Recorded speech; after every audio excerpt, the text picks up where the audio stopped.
present day Jesse, what are you doing on this video of an archive of a fucking read-along from April of 2020? Well, I'm here from the future to tell you a little story. So, back in 2020, quarantine was raging in Philadelphia. I was trying to lift people's spirits by doing a read-along of one of my favorite books, which was Gone Girl. And I didn't think a big deal of it, you know. I was just like, hey, I'm just gonna read this book and it'll be fun, we'll do it on stream and it'll be cool. And a lot of people hadn't read the book and it was a fun little experience. Flash forward to almost a year later, and someone who watches my videos contacted me and was like, hey, I really appreciate you reading these books because I'm visually impaired, and so it feels nice to have audiobooks and for someone to like read to me, so this is very nice.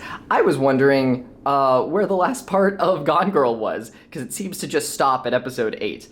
And in my head, I had like gone through all the archives, and I don't think about the archives, I just throw them up on YouTube just to like, not even thinking, I push out the thumbnail, it's like whatever. It's my secondary channel, not a, you know, huge thing. And nowadays, I have a Patreon reward where you can access my archives. So everything that was published on this channel that you're on right now was published before that happened. And so I left all of that content, you know, free, what's the word? Not unlisted, public.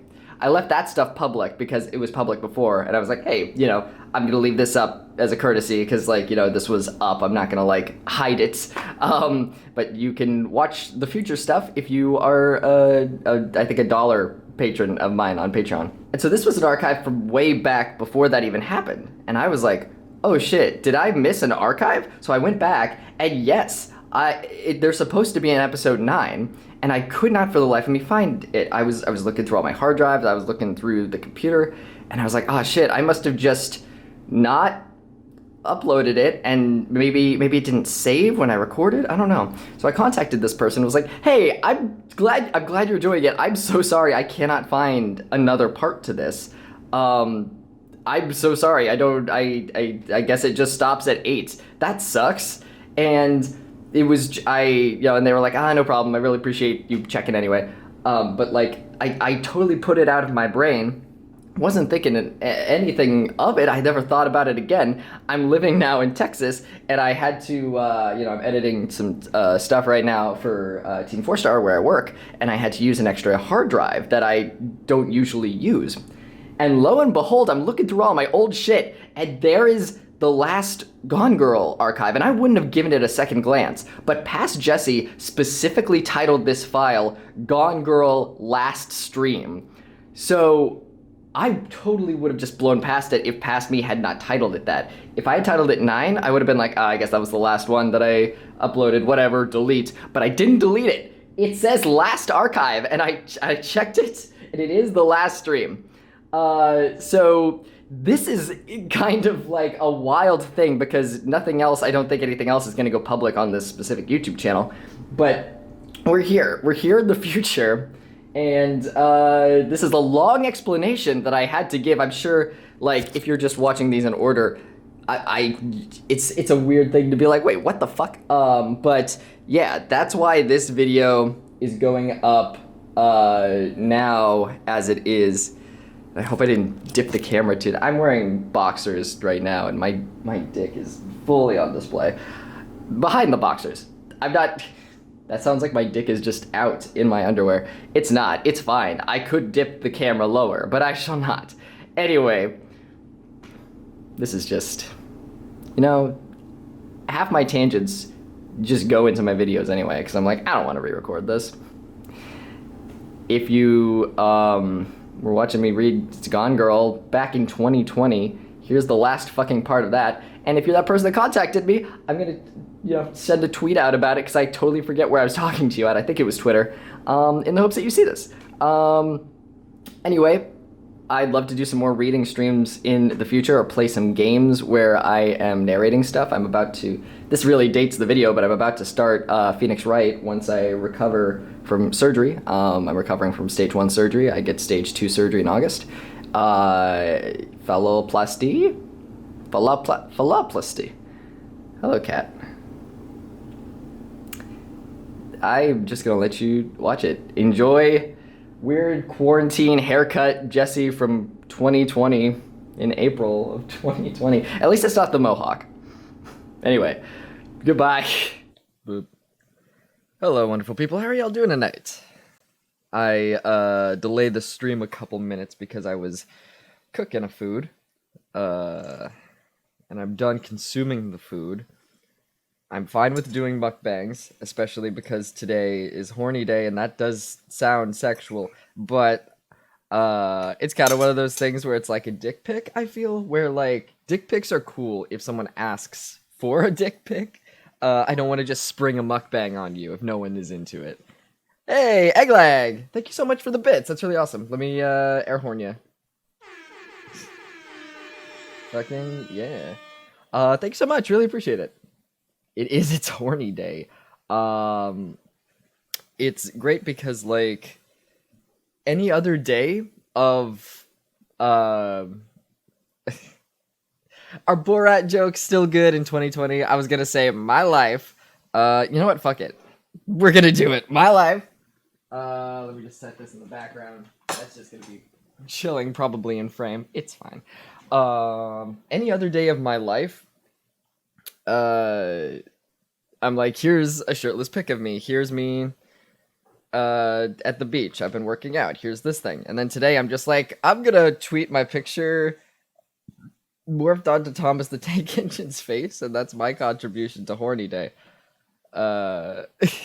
That's, and I know it's a very sexual picture, so I hope it didn't cause any the vapors. Now let's see. I'm looking at hey, Sinoceratops 64. Thank you so much for the follow. Let me go through those real quick, actually. Or before I do, let me be silent and see if it's picking up on the fan. It's not. Good. Okay. Yeah, let me just go through because we got some follows while I was offline, which is very cool. Milk Destroyer, thank you so much for the follow, and Glargamos, thank you for the follow. Soundwave Lou 3, thank you for the follow. And thank you again to Egglag for the bits and Sinoceratops 64 for the follows. Thank you so much. I really appreciate y'all.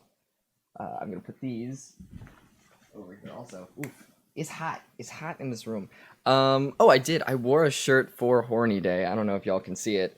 See, it's just like normal. It's just like a wiener dog right now. But then if I stand up, I got this in Vegas because it's just one of the worst shirts you could get in Vegas, and that was my goal. When I was in Vegas, is I was like, I don't really get souvenirs, but if I'm going to, I want to get the worst shirt. I want to get the worst one. And then I saw this, and it's just perfect for a trans person.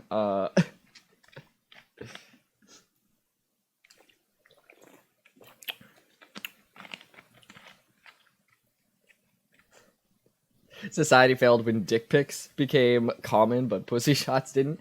Well, I mean, we have enough nudes, I feel, of women to fill that void. But I think just where society failed us is the notion that, like, I guess, like, just, I'm trying to word it correctly. The difference between nude pictures of I'm just talking in general, like cis men versus cis women, like pictures of like cis women were supposed to be like, oh man, how dare she, that's, she's a slut, she's this and this, and then dude pics are just so fucking common and we don't call them out on it. But luckily in the last few years I think we've been getting better about that, because like dick pics, non-solicited dick pics in Texas, I believe, were just like, they're illegal now, so you can like, get fined and shit, which is cool. I hope we live in a society one day where we can all just see each other naked and it's fine and nothing has to, why can't we all just get consent and shit? Like, unicorn horn day. It's funny because I want to make, I think Hasbro would sue me, but I want to make a shirt that just has vinyl on it, and it just says horny and gay, And I feel like Hasbro would not be okay with that. Otherwise, I would. Maybe I'll make a sticker or something, because that just seems perfect for vinyl, you know. It's yeah, it is kind of hard to get a good angle on, you know, any junk pics. It's you know, I can't imagine how you would. Because like if it's because then you're looking down and then there's the double chin. Unless you're fine with that. I don't know. I don't know how one takes one of those. Maybe you have a get your friend to help you out. But dick pics also, uh, we need more etiquette on how to take them. I found some good ones on Grinder because like there's a setting on Grinder where you can you know, I'm just gonna move the mic a little bit. There's a setting on Grinder where you can say, hey, I'm all right with, you know, whatever pictures you want to send me. So I've kept the inbox open and I've just there's a collection. And a lot of dudes do know how to take good ones, but there's some bad ones, y'all. There's some flassies. There's some. Don't use a flash.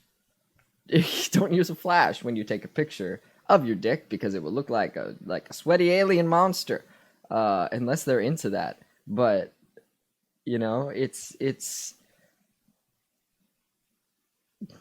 I want to make a guide, but also I don't. I want to make a guide, and then you have to like sign a contract that says, "Hey, you won't send anyone unsolicited dick pictures if I give you these tips," right? You have to make that verbal agreement with me or a written down agreement that this will be used for good. Mirrors, that's an idea.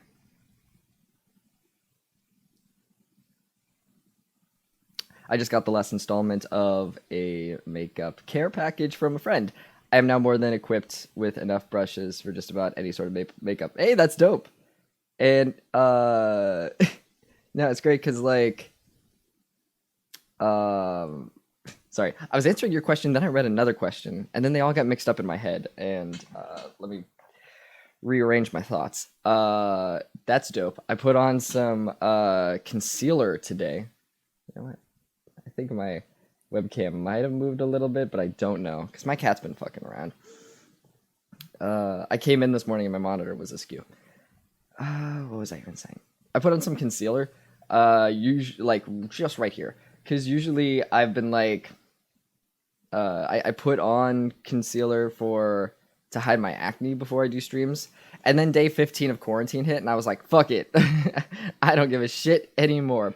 But then today it was a little bad to the point where I was like, okay, I'll put something on. My acne's been getting so much better because of I've started Curology, which is cool. I've tried a bunch of different acne stuff. My acne was a lot worse when I was on bi-weekly tea instead of weekly. And luckily that has switching back has made it so my acne is a lot less intense. I used to have it like on here and also on here and on my face a lot worse. And right now it's finally hit a point where it's manageable, I think. I just want it to go away forever, so we'll see. I'm on day 22 of Curology. I'm doing a video where I'm taking a picture of myself, you know, front ways on, and then looking to the left and the right. Pardon me, I burped. I'm doing that once a day, and also taking a picture of my chest to see if anything I'm doing to that is helping. I just got a zinc soap bar, which is apparently supposed to help chest acne. I'm gonna start that because I don't know if anything that I was doing my chest was actually helping the acne. But the face, Curology was working. But I've also tried Black Wolf, and I got something from Bloom that's supposed to help. But breakouts specifically, it's not like an everyday like thing. But that hasn't seemed to change anything. So we're just gonna go with Curology on the face, see what happens. And I'm gonna try this zinc bar and see if that works. In the shower, you're just supposed to like lather it up and then just like not rinse off for like a minute, just like let it soak in. I read that on a Curology post, which I appreciate because Curology, they say like, hey, this is meant for your face. Don't put it on any other acne on your body, because we don't know if it'll work. And I appreciate that they're honest about that rather than like, yeah, just buy a shit ton and put it all over your body. We make more money. Yeah, Curology, I've been very happy with so far. They've been very cool. So I am glad. I'm hoping it's works in the long term. How was your dinner? My dinner was good. Yeah, I got leftover mozz sticks and fries from my meal yesterday that I heated up, and I also just made some chicken. I just made some shake and bake to go with it because I need some protein. I'm running out of yogurt for my shakes, and I had one of those this morning. And I don't know anything about health, I'm just enjoying my shakes. I'm putting protein in them. I'm getting big, and uh, hopefully it's enough protein in my body.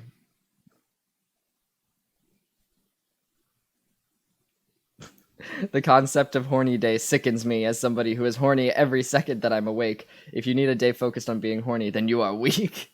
That's fantastic. Yeah, it's today is the day, the designated day to be horny. Any other day of the week, it's a sin, or the year, rather. Uh, no, it's funny because I was a lot more horned on biweekly tea because I realized later because going on tea, one of the side effects is increased sex drive. So I thought it was just normal, but it was a lot. It was getting very intense, and I was just like, well, I guess I'm just gonna be this horny for the rest of my life. But then I realized, oh shit, we switched me over to bi-weekly tea, and that's also making my acne bad. Maybe that's why. So I switched back and to just weekly shots, and my sex drive and my acne has slowly been decreasing at a good rate, and now I think it's plateaued to a point where it's acceptable, uh, which is good. And also my emotional state has as well. Before it was like impossible to make me cry, and now I'm able to access it if I'm like playing a role or acting, or actually recently I was able. I wonder what the connection is. I think the connection. I was going to say that I cry.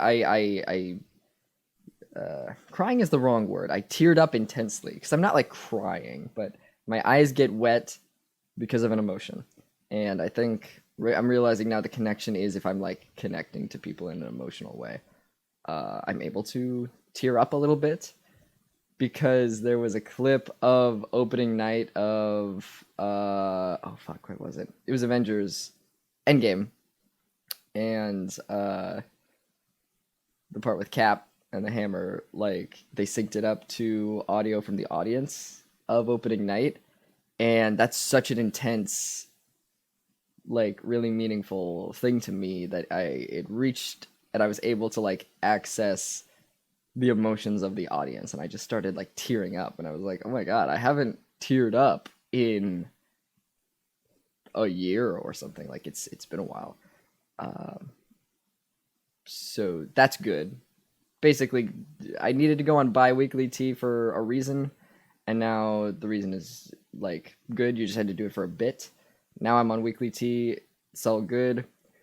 Uh, Sex drive is back to a normal amount, and we're all fucking good.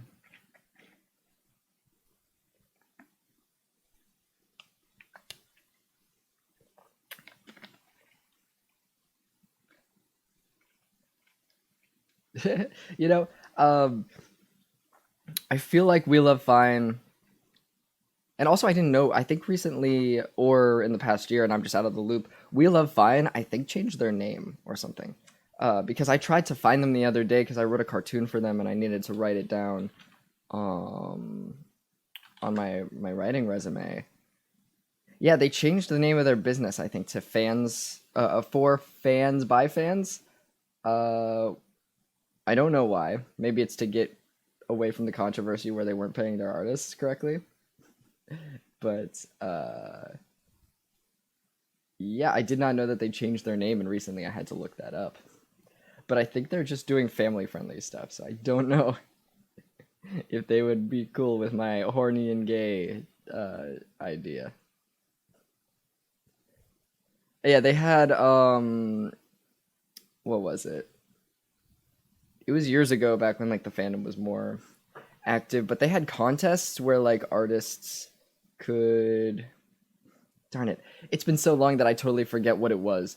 But basically, they did a bunch of stuff that was a ripoff, where like you had to design three or four different things for them in order to become like an artist for them, and then they weren't paying correctly. I totally forget what it was, but I remember a bunch of artists were like, "Hey, this sucks," and I just heard about it secondhand, so I totally forget what it is. But they were doing a no, but exposure is great.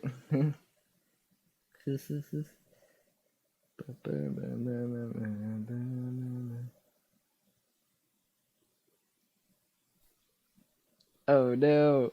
Yeah, you gave a flaccid measurement.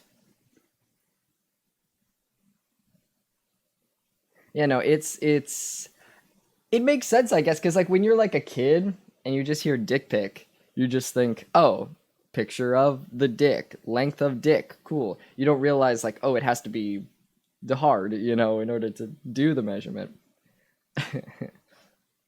Right now, I'm about an inch hard, which is great, but nothing to take a picture about. I'm about the size of uh, cis male micropenis. But after phalloplasty, I will be hopefully 5 or 5.5. We're aiming for that, but it's I've talked about it on here before. Y'all have heard me talk about my dick so much. But quick overview: you do a bigger size, and then it shrinks a little bit once the swelling goes down and like your body gets used to it. So if I want 5 or 5.5, I'd have to go for 6 or 6.5, and I don't know if there's that much skin. It's more like they will aim for it. They'll be like, we can try, but there's only so much skin on my arm to make my party dick.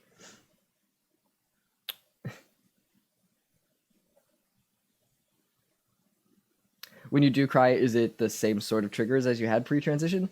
It's funny, it's not. Or I guess I would better describe it as, but pre-transition, I cried a lot and very intensely. It was like an often thing because my hormones just like I was not meant to have female hormones, and my doctor said this like, oh yes, the tea is very good for you. You were meant to be a dude. Because before I was just so manic and very like I would just cry a lot, all the time. I was very sensitive. I any stressful or anxious situation, I would just like burst into tears, and it was difficult for me to what's the word maintain good relationships with people, I suppose, because of that. Because if if your first instinct is to cry when something goes awry, then you're not like learning from the experience at all. Like if someone's like, hey, you hurt my feelings, if I was like mean to them, and then I just start crying, then they feel bad and they comfort me, and that's shitty. And then I just never learn from that. So I was not a good quality human because of that. So everything was just kind of suffering because of that. So when I did cry, it was triggered by like everything, but some of the things were just seeing a cute puppy video, or a very intense movie moment where it's like humans connecting to each other. And that seems to kind of be what's triggering me nowadays to cry. But I have to like focus on it, I guess. I never really just freely cry. I have to focus on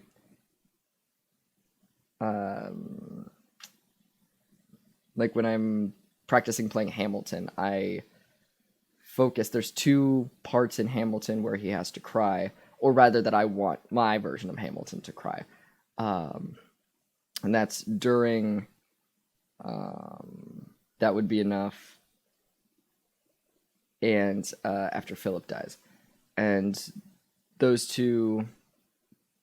Oh, and also Lawrence's lament, Lawrence's interlude, That's what it's called. So there's three moments, and I'm able to train myself that when I hear that music and when I connect myself to that emotion that the other characters are feeling and that Hamilton is feeling, it will trigger whatever's going on in my brain and my tear ducts. But that's more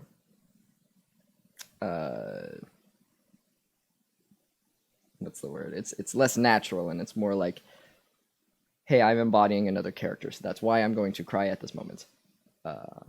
So I guess, but that would normally make me cry at the same rate like pre-transition. I guess it was a little easier. So I guess the triggers are just more at like if 100% of if we take a percentage of like this is 100% everything that made me cry before, I can access like 5% of it now, if that makes sense. Hey, Amish Robot, what's up?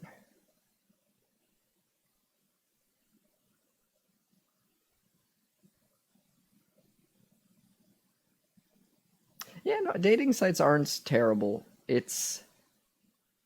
They're more just disappointing because I feel like a lot of people don't know how to online date. So you'll contact someone and be like, "Hey, what's up?" And you'll try to like keep a conversation, or they just message you like, "Hey," and then you're like, "Hey," and then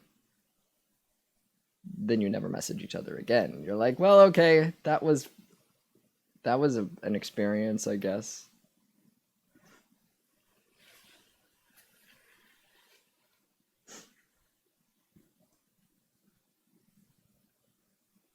Jesse, middle school for me was in the mid '90s. Cell phones couldn't do dick pics then. Oh damn. Well, yeah, I guess there was even less education back then.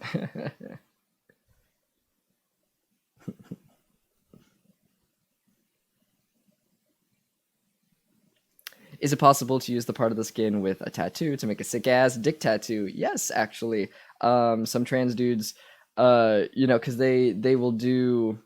they'll have their arms totally tattooed and then decide to go for phallo, and so you'll see some phallo dicks with like tattoos on them, and also even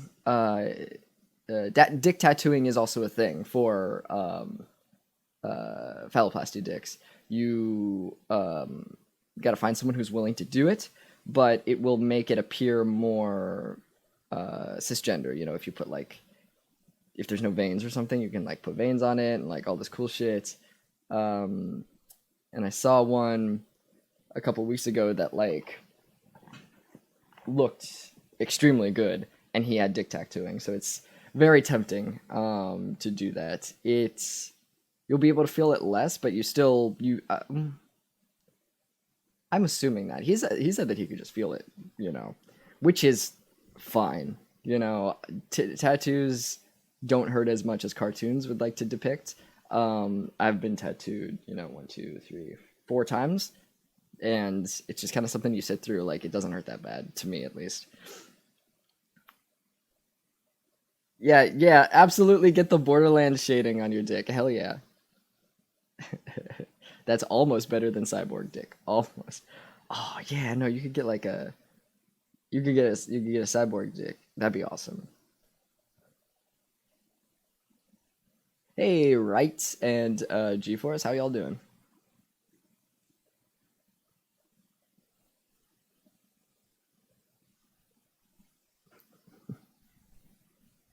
Talking about tattooing guy junk reminds me of the film Down Periscope, where Kelsey Grammer's character allegedly has a tattoo that reads "Welcome aboard." Oh damn, that's real good. Oh, you're recovering from food poisoning? That sucks. Well, hopefully my dulcet tones will soothe you with this fucking book. Um, But yeah, no, we can get started. I'm drinking iced tea today instead of coffee. I don't know what's healthier. Nothing means anything anymore.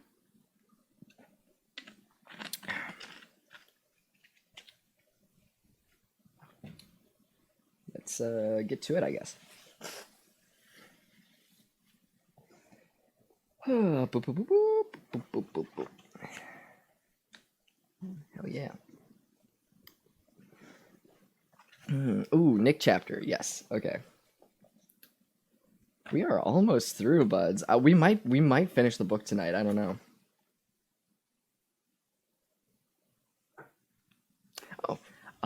So something serious that I've never seen anyone ask a trans man, anything about sex as a woman that you're gonna miss. I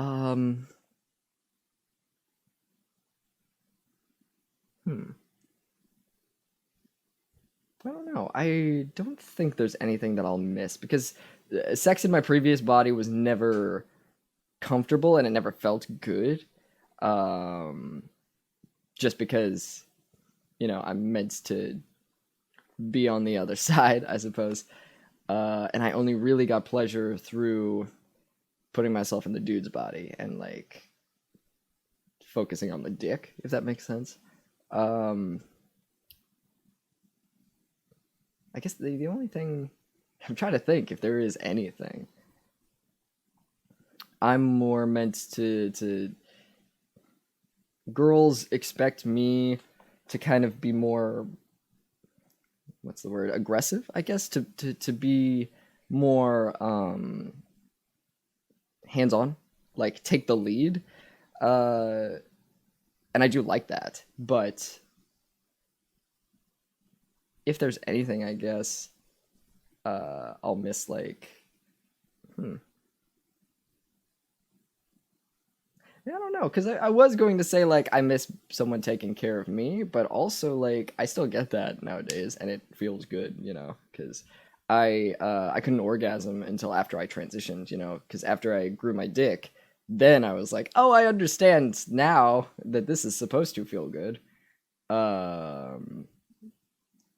So I don't think I'll miss anything.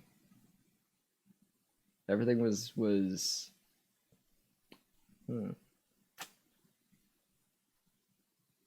Yeah, no, I don't think so. I'm just looking forward to Fallow, because then it will be even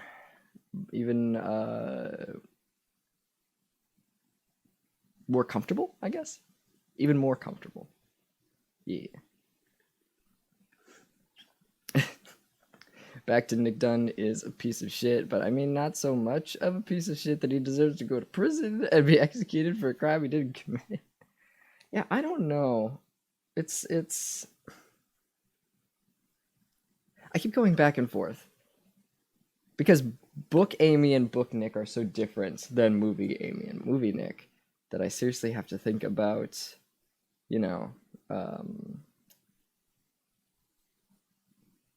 I have to stop relating. What am I trying to say? I keep thinking about it's like old friends that have changed. I'm thinking about movie Nick and movie Amy in certain ways. Then I come back to book Amy and book Nick, and I'm like, oh, they're different people. They're both shit. They are both shit. G-Force, but.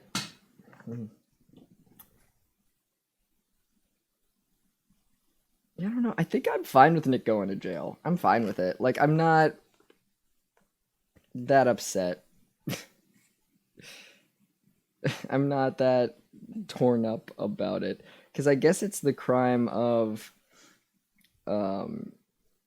killing Amy, I guess. Is there something like that's whatever. I don't know. I don't feel passionate about getting Nick out of jail. Because he's a real piece of shit in the book. He's like way more of a piece of shit than the movie even. And that's an accomplishment. But let's see what happens, I guess. Nick Dunn, 10 days gone. The show was over. Andy and the Elliots gone from view. Sharon's producer kicked the TV off with the point of her heel. Everyone in the room was watching me, waiting for an explanation. Well, actually, Let me see. Oh, maybe they just cut in media res. I see. I think they just, I was confused because I was like, what happened? But the last thing in the Amy chapter was that we found out that Andy was giving a press conference where she was like, yeah, we had an affair. And I think they're just kicking us into in media res, which is like in the middle of the action. I think it's him getting executed that makes me not want him sent to jail. Yeah, I mean it's. Are we really getting anything from society from this dumb piece of shit? Like, I'm fine. Maybe I'm just, desensitized to this kind of thing, but like, I don't know. I don't really care about Nick. The world would be better off without him, and I guess that does, contribute to it. Because if Nick is left in the world, what does he contribute? He's just not learning from any of his mistakes over and over and over. And what would have happened, If Amy had confronted Nick, he'd be like, I'm sorry I cheated on you. Guess you're going to divorce me now, huh? Because that's what he wants. And Amy's like, no, we're going to counseling. And then they do counseling for a while. Nick cheats on her again. Like, what is he contributing to anything?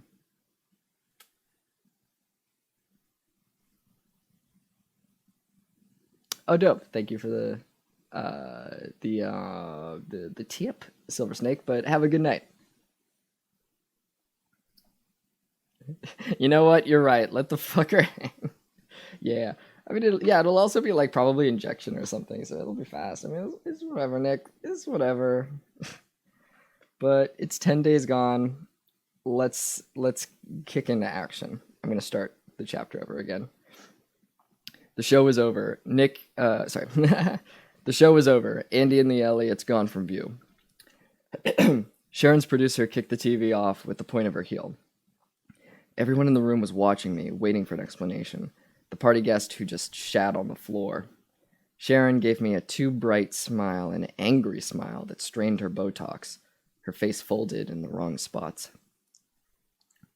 Well, she said in her calm, plummy voice. What the fuck was that? Tanner stepped in. That was the bombshell. Nick was and is fully prepared to disclose and discuss his actions. I'm sorry about the timing, but in a way... Oh, you know what? That's Tanner. I was voicing Tanner from the movie, speaking of, where he doesn't have an accent. Oh. Hopefully iced tea is alright for my voice. I'm used to coffee and water, but we'll see if it gets dry.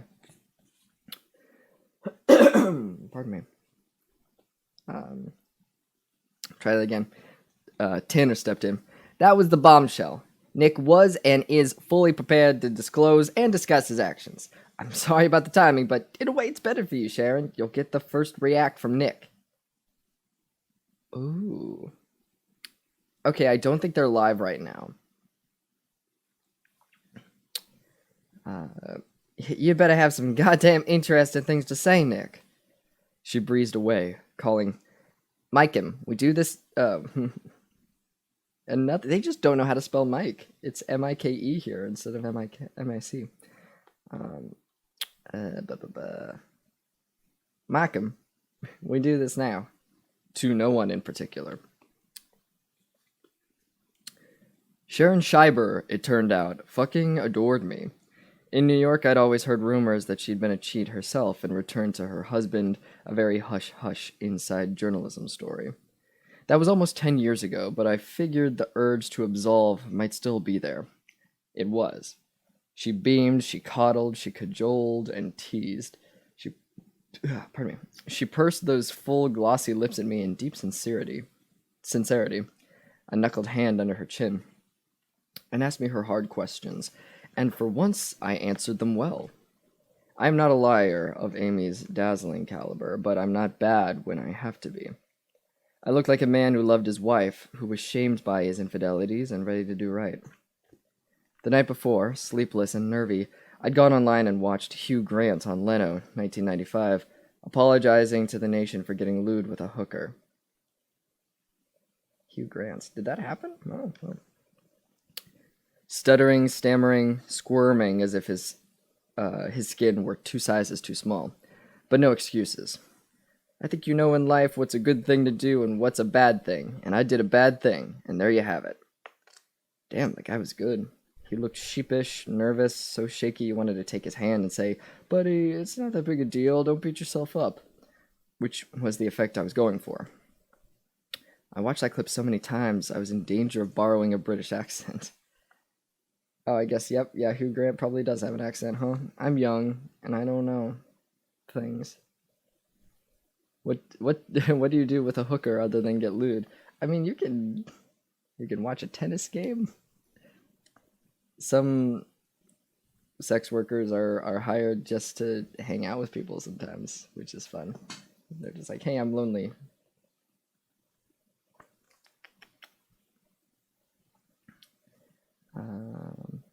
I was the ultimate hollow man. The husband that Amy always claimed couldn't apologize finally did, using words and emotions borrowed from an actor. But it worked. Sharon, I did a bad thing, an unforgivable thing. I can't make any excuses for it. I let myself down. I've never thought of myself as a cheater. It's inexcusable. It's unforgivable.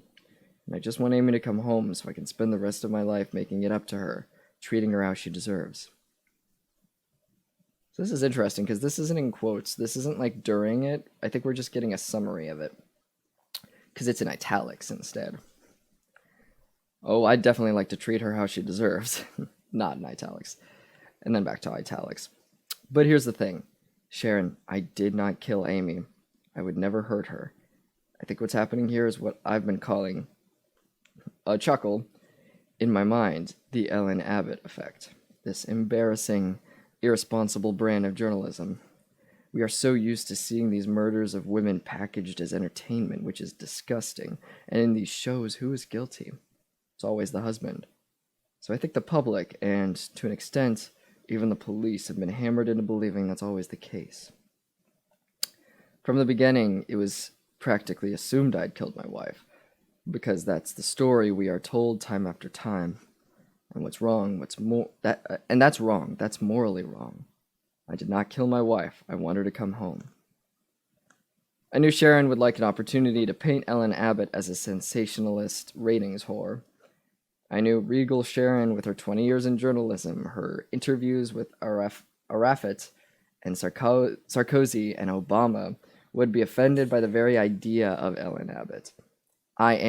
Was a journalist. I know the drill. And so when I said those words, the Ellen Abbott effect, I recognized Sharon's mouth twitch, the delicately raised eyebrows, the lightening of her whole visage. It was the look when you realize I got my angle. At the end of the interview, Sharon took both my hands in hers, cool, a bit calloused. I'd read that she was an avid golfer, and wished me well. "I'll be keeping a close eye on you, my friend," she said, and then she was kissing Go on the cheek and swishing away from us, the back of her dress a battlefield of stick pins to keep the material in front from slouching. I'm going to turn my fan off one tick real quick.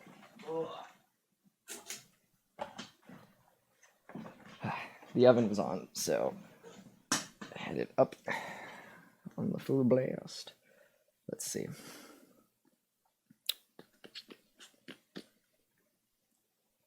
Right. "You fucking did that perfectly," Go pronounced as she headed to the door. "You seem totally different than before. In charge but not cocky. Even your jaw is less dickish." I unclefted my chin. "Almost, yeah. See you back home." She actually gave me a Go Champ punch to the shoulder. I followed the Sharon Scheiber interview with 2 quickies, one cable and one network. Tomorrow the Scheiber interview would air, and then the others would roll out, a domino of apologetics and remorse. I was taking control.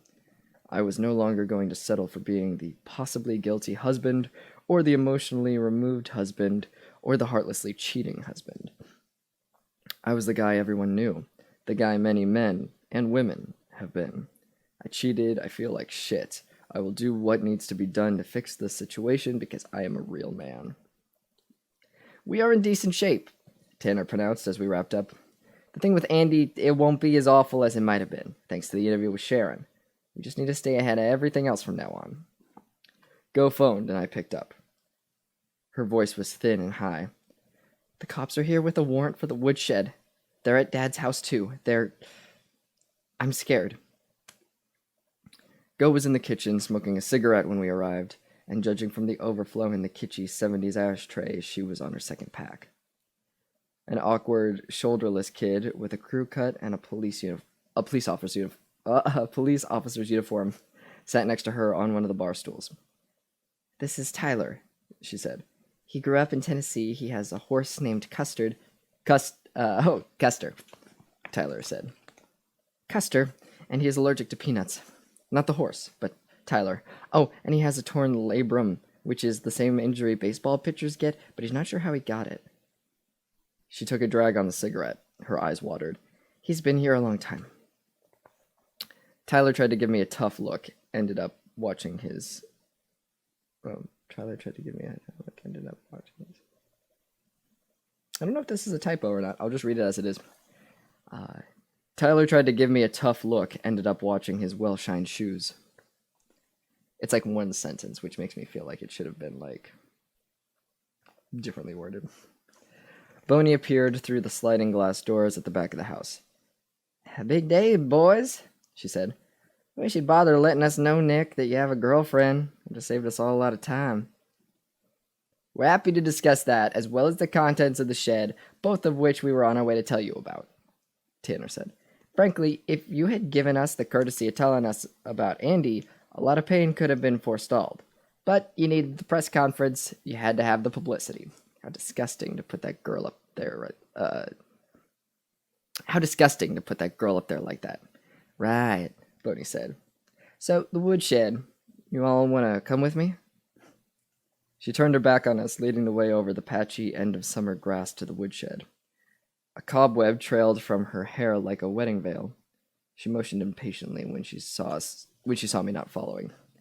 Come on, she said. I'm not going to bite you. The woodshed was lit up by several portable lights, making it look even more ominous. When's the last time you've been in here, Nick? I came in here very recently, when my wife's treasure hunt led me here. But it's not my stuff, and I did not touch anything. Tanner cut me off. My client and I have an explosive new theory. Tanner began, then caught himself.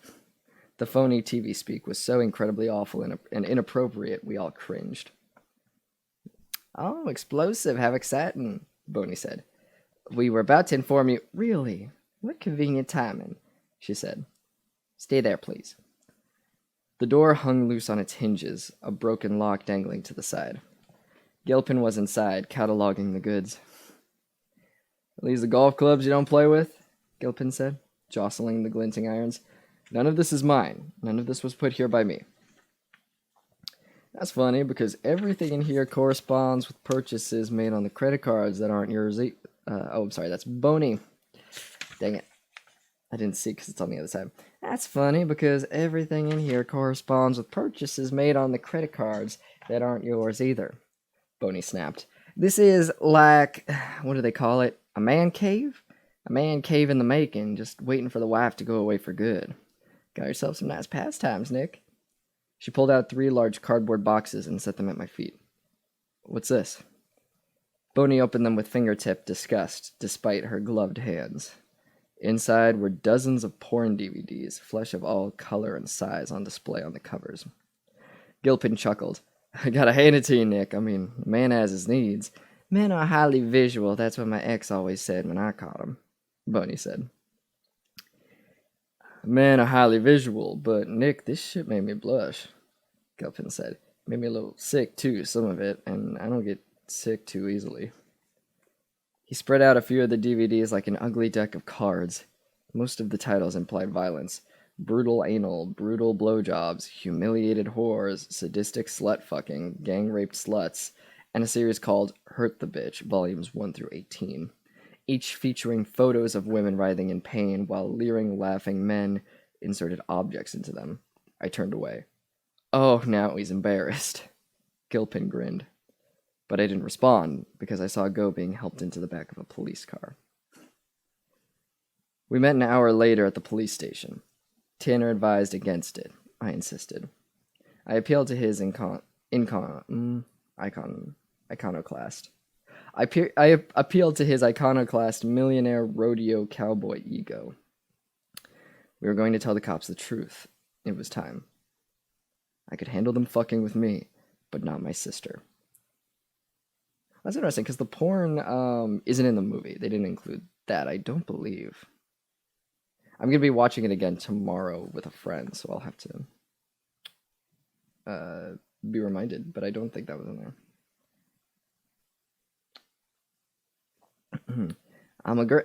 This is Tanner. I'm agreeing to this because I think your arrest is inevitable, Nick, no matter what we do, he said. If we let them know we're up for talking, you may get some information on the case that they've got against you. Without a body, they'll really want a confession. So they'll try to overwhelm you with the evidence. That may give us enough to really jumpstart our defense. And we give them everything, right? I said. We give them the clues and the marionettes, and Amy. I was panicked, aching to go. I could picture the cops right now sweating my sister under a bare light bulb. As long as you let me talk, Tanner said. If it's me talking about the frame-up, they can't use it against us at trial, if we go with a different defense. It concerned me that my lawyer found the truth to be so completely unbelievable.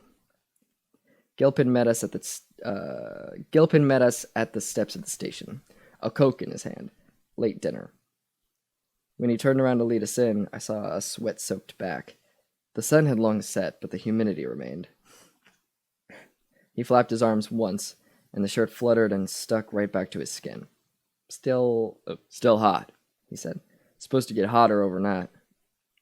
Boney was waiting for us in the conference room, the one from the first night, the night of. She'd French braided her limp hair and clipped it to the back of her head in a rather poignant updo, and she wore lipstick. I wondered if she had a date. Meet you after midnight situation. You have kids? I asked, pulling out a chair. She looked startled and held up a finger. One. She didn't say a name or an age or anything else. Boney was in business mode. She tried to wait us out. I'm going to turn down the fan one more. Man. The past couple days I've had to keep the fan up so high. So it was just like, I'm startled that I have to turn it down so much. Let's see.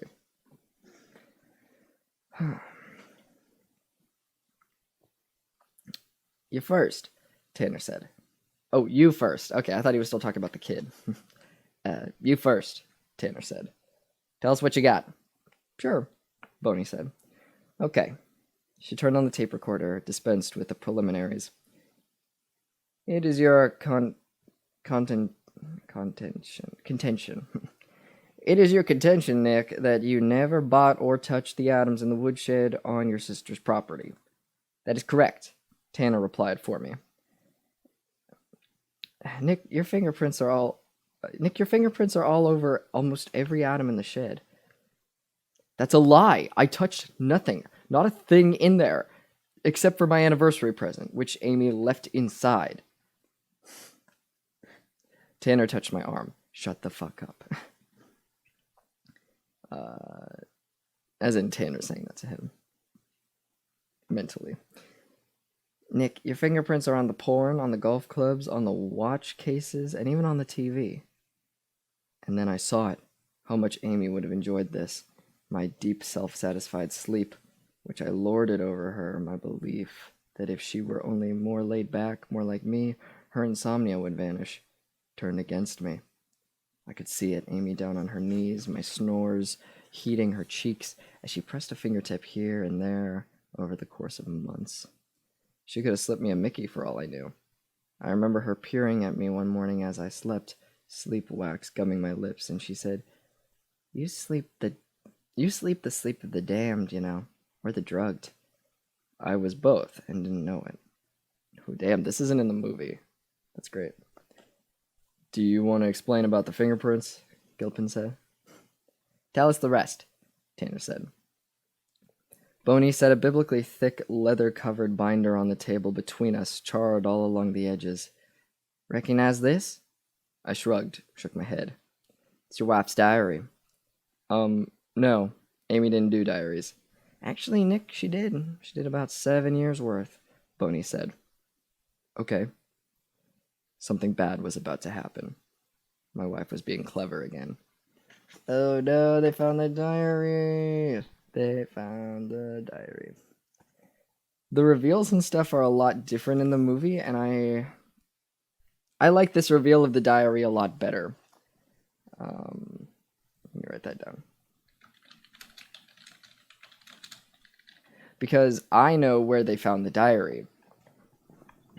And it makes a lot more sense with something that they set up in the movie, but the reveal here is cooler. So that's interesting.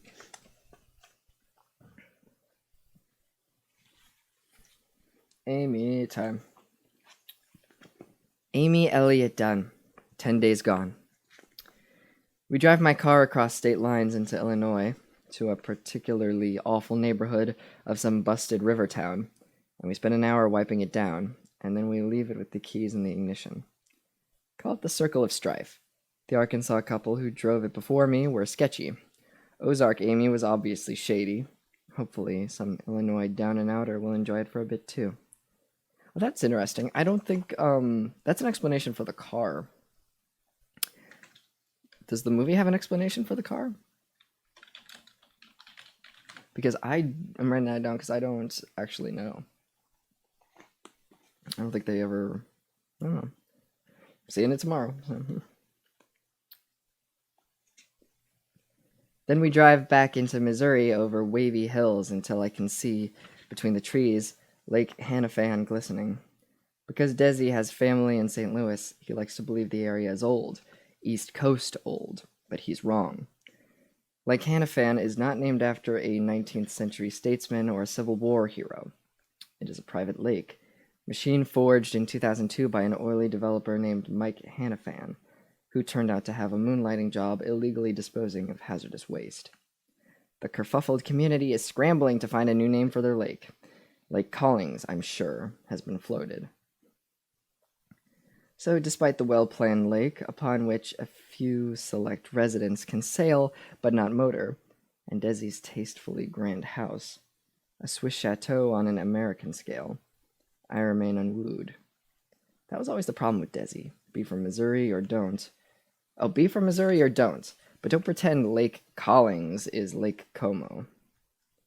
He leans against his Jaguar and aims his gaze up at the house so that I have to pause for appreciation also. We modeled it after this wonderful little chalet my mother and I stayed at in Brinzersea. Oh, this is a word. Brinzersea. He says, all we're missing is the mountain range. A rather big miss, I think. But I put my hand on his arm and say, show the inside. It must be fabulous. He gives me the nickel tour, laughing at the idea of a nickel. A cathedral kitchen, all granite and chrome, a living room with his and hers fireplaces that flows onto an outdoor space, what Midwesterners call a deck, overlooking the woods and the lake. A basement entertainment room with a snooker table, darts, surround sound, a wet bar, and its own outdoor space, what Midwesterners call another deck. A sauna off the entertainment room, and next to it, the wine cellar. Upstairs, 5 bedrooms, the second largest of which he bestows on me. I had it repainted, he says. I know you love Dusty Rose. Pardon me. I don't love Dusty Rose anymore. That was high school. But she doesn't say that out loud. Out loud she says, you are so lovely, Desi. Thank you. I say, my most heartfelt. My thank yous always come out rather labored. I often don't give them at all. People do what they're supposed to do and then wait for you to pile on the appreciation. They're like frozen yogurt employees who put out cups for tips. Ooh. Amy, come on, bud. Yeah, you know what? I'm writing that down, Amy.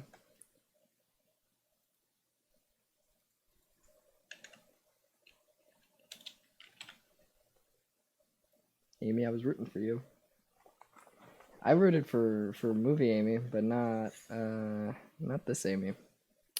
Jeez, Desi, you're such a simp. Please clap. But Desi takes to thank yous like a cat being brushed. His back almost arches with the pleasure. For now, it's a worthwhile gesture. I set my bag down in my room, trying to signal my retirement for the evening. I need to see how people are reacting to Andy's confession and whether Nick has been arrested. But it seems I am far from through with the thank yous. Desi has ensured I will be forever indebted to him. He smiles a special surprise smile and takes my hand. I have something else to show you, and pulls me back downstairs. I really hope you like this. Onto a hallway off the kitchen. It took a lot of work, but it's so worth it. Those are all in just italicized, like, parentheses. I really hope you like this, he says again, and he flings open the door. It's a glass room, a greenhouse, I realize. Within are tulips, hundreds, of all colors. Oh, this isn't in the book. This is interesting. Tulips bloom in the middle of July in Desi's lake house, in their own special room for a very special girl. I know tulips are your favorite, but the season is so short, Desi said. So I fixed that for you. They'll bloom year-round. He puts his arm around my waist and aims me towards the flowers so I can appreciate them fully. Tulips any day of the year, I say, and try to get my eyes to glisten. Tulips were my favorite in high school. They were everyone's favorites. The Gerbera Desi of the late 80s. Now I like orchids, which are basically the opposite of tulips. Would Nick ever have thought of something like this for you? Desi breathes into my ear as the tulips sway under a mechanized dusting of water from above. So I guess it's more creepy. It's more like, would Nick ever have thought of something like this for you? Which, I hate book Desi so much. Oh, God. Oh, God. Nick never even remembered I liked tulips, I say. The correct answer. Jesus Christ. It is sweet, beyond sweet, the gesture. My own flower room like a fairy tale. And yet I feel a lilt of nerves. I called Desi only 24 hours ago, and these are not newly planted tulips, and the bedroom did not smell of fresh paint. It makes me wonder, did the uptick in his letters the past year, their woeful tone, how long has he been wanting to bring me here? And how long does he think I will stay? Long enough to enjoy blooming tulips every day for a year. Oh, so that adds a layer of creepiness that is not in the movie. Wow, yeah, I guess that's why they cut the greenhouse from the movie, is because this adds a layer, and I guess they just got rid of it. I need to see if there's any deleted scenes, because... My goodness, Desi, I say. It's like a fairy tale. I can't even, like, lie. I can't even, like, make that... It's so cringy. Ugh, okay. Okay. I will try. Here we go. Take 2. My goodness, Desi, I say. It's like a fairy tale. That's the closest you're gonna get from me. Your fairy tale, he says. I want you to see what life can be like. I'm having fun voicing Neil Patrick Harris. In fairy tales, there is always gold. I wait for him to give me a stack of bills, a slim credit card, something of use. The tour loops back around through all the rooms so I can ooh and ah about details I missed the first time. And then we return to my bedroom, a satin and silk, pink and plush, marshmallow and cotton candy girl's room. As I peer out a window, I notice the high wall that surrounds the house. I blurt, nervously, Desi, would you be able to leave me with some money? He actually pretends to be surprised. You don't need money now, do you? He says. You have no rent to pay anymore. The house will be stocked with food. I can bring new clothes for you. Not that I don't like you in bait shop chic. Ooh, yeah, cool. That's a line from the movie Bait Shop Chic. I like that. But it brings such a different meaning between the two Desis. 341. Let me write that down.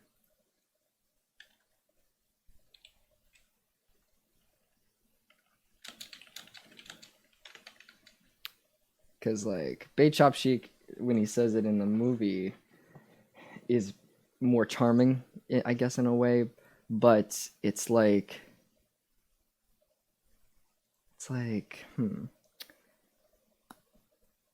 in the book it's just a lot more creepy because you know that he means it in a mean way.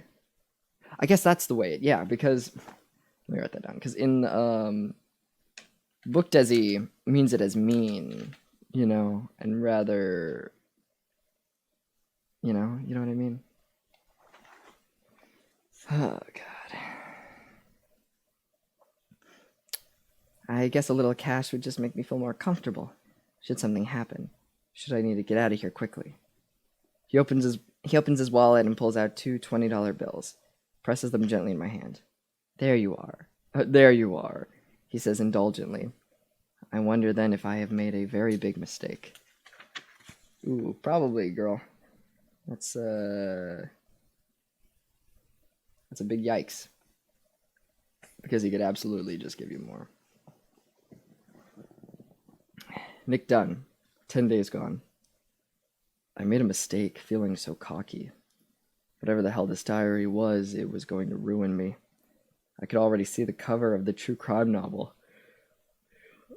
The black and white photo of us on our wedding day, the blood-red background, the jacket copy, including 16 pages of never-seen photos and Amy Elliott Dunn's actual diary entries, a voice from beyond the grave. I found it strange and kind of cute. Amy's guilty pleasures, those cheesy true crime books I'd discovered here and there around our house. I thought maybe she was loosening up, allowing herself some beach reading. Nope, she was just studying. Gilpin pulled over a chair, sat on it backward, and leaned toward me on crossed arms, his movie cop look. It was almost midnight. It felt later. Tell us about your wife's illness these past few months, he said. Illness? Amy never got sick. Once a year she'd get a cold, maybe. Boney picked up the book, turned to a marked page. Last month, you made Amy and yourself some drinks, sat on your back porch. She writes here that the drinks were impossibly sweet and describes what she thinks is an allergic reaction. My heart was racing, my tongue was slabbed, stuck to the bottom of my mouth. My legs turned to meat as Nick walked me up the stairs. She put a finger down to hold her place in the diary, looked up as if I might not be paying attention. When she woke up the next morning, my head ached and my stomach was oily, but weirder, my fingernails were light blue. And when I looked in the mirror, so were my lips. I didn't pee for 2 days after. I felt so weak. Oh, that's not in the movie either. I shook my head in disgust. I'd been attached to Boney. I expected better of her. Is this your wife's handwriting? Boney tilted the book toward me, and I saw deep black ink and Amy's cursive, jagged as a fever chart. Yes, I think so. So does our handwriting expert. Boney said the words with certain pride, and I realized this was the first case these two had ever had that required outside experts, that demanded they get in touch with professionals who did exotic things like analyze handwriting. You know what else we learned, Nick, when we showed this entry to our medical expert? Poisoning, I blurted. Tanner frowned at me. Steady.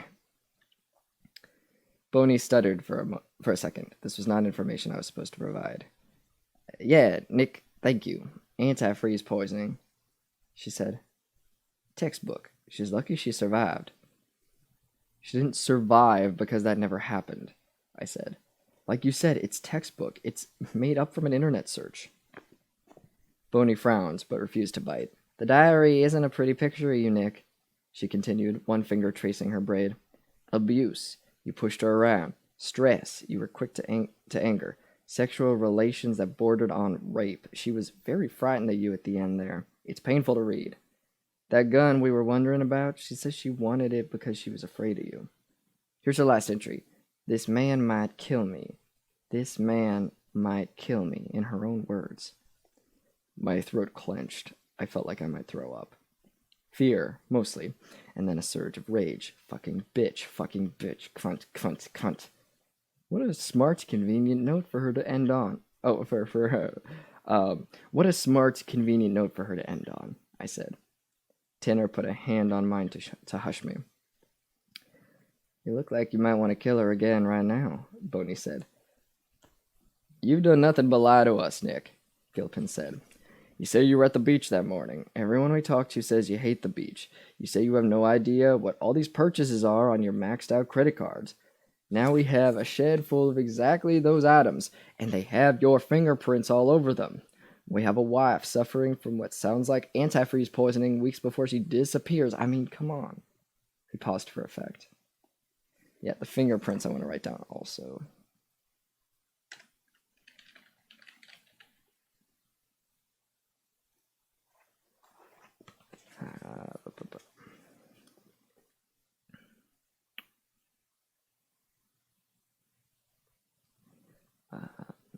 Anything else of note? Tanner asked. We can place you in Hannibal, where your wife's purse shows up a few days later, Boney said. We have a neighbor who overheard you two arguing the night before. A pregnancy you didn't want. A bar borrowed on your wife's money. That would revert to her in case of a divorce. And of course, a secret girlfriend of more than a year. We can help you right now, Nick, Gilpin said. Once we arrest you, we can't. Where did you find the diary? In Nick's father's house? Tanner asked. Yes, Boney said. Tanner nodded to me. That's what we didn't find. Let me guess, anonymous tip. Neither cop said a thing.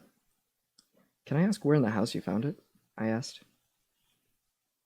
In the furnace. I know you thought you burned it. It caught fire, but the pilot light was too weak. It got smothered. So only the outer edges burned, Gilpin said. Extremely good luck for us. The furnace. Another inside joke from Amy. She'd always proclaimed amazement at how little I understood the things men are supposed to understand. During our search, I'd even glanced at my dad's old furnace with its pipes and wires and spigots and backed away, intimidated. It wasn't luck. You were meant to find it, I said. Boney let the left side of her mouth slide into a smile. She leaned back and waited, relaxed as the star of an iced tea commercial. I gave Tanner an angry nod. Go ahead. Amy Elliott Dunn is alive, and she's framing Nick Dunn for her murder, he said. I clasped my hands and sat up straight, tried to do anything that would lend me an air of reason. Boney stared at me. I needed a pipe, eyeglasses I could swiftly remove for effect, a set of encyclopedias at my elbow. I felt giddy. Do not laugh. Boney frowned. What's that again? Amy is alive and very well, and she is framing Nick, my proxy repeated. They exchanged a look, hunched over the table. Can you believe this guy? Why would she do that? Gilpin asked, rubbing his eyes. Because she hates him, obviously. He was a shitty husband. Boney looked down at the floor, let out a breath. I'd certainly agree with you there. At the same time, Gilpin said, Oh, for Christ's sake. Is she crazy, Nick? Boney said, leaning in. What you're talking about, it's crazy. You hear me? It would have taken, 6 months, a year to set all this up? She would have had to hate you, to wish you harm, ultimate, serious, horrific harm for a year. Do you know how hard it is to sustain that kind of hatred for that long? She could do it. Amy could do it. Nick thought. Why not just divorce your ass? Boney snapped. That wouldn't appeal to her sense of justice, I replied. Tanner gave me another look. Jesus Christ, Nick, aren't you tired of all this? Gilpin said. We have it in your wife's own words. I think he may kill me. Someone had told them at some point. Use the suspect's name a lot. It will make him feel comfortable, known. Same idea as in sales. You been in your dad's house lately, Nick? Boney asked. Like on July 9th? Fuck. That's why Amy changed the alarm code. I battled a new wave of disgust at myself that my wife played me twice. Not only did she dupe me into believing she still loved me, she actually forced me to implicate myself. Wicked, wicked girl. I almost laughed. Good Lord, I hated her. But you had to admire the bitch. Tanner began. Amy used her clues to force my client to go to these various venues where she left evidence. Hannibal, his father's house, so he'd incriminate himself. My client and I have brought these clues with us as a courtesy. He pulled out the clues and the love notes, fanned them in front of the cops like a card trick. I sweated while they read them, willing them to look up and tell me all was clear now. Okay, you say Amy hated you so much that she spent months framing you for her murder, Boney asked in the quiet, measured voice of a disappointed parent. I gave her a blank face. This does not sound like an angry woman, Nick, she said.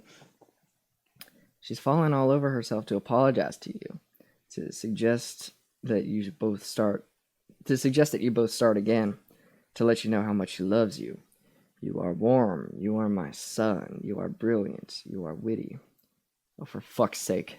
Once again, Nick, an incredibly strange reaction for an innocent man, Boney said.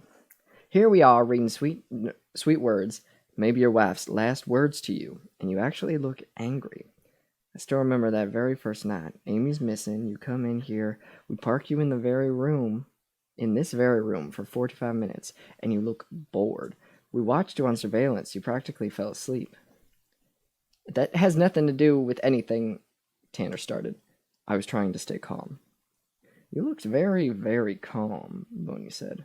All along, you've acted inappropriately, unemotional, flippant.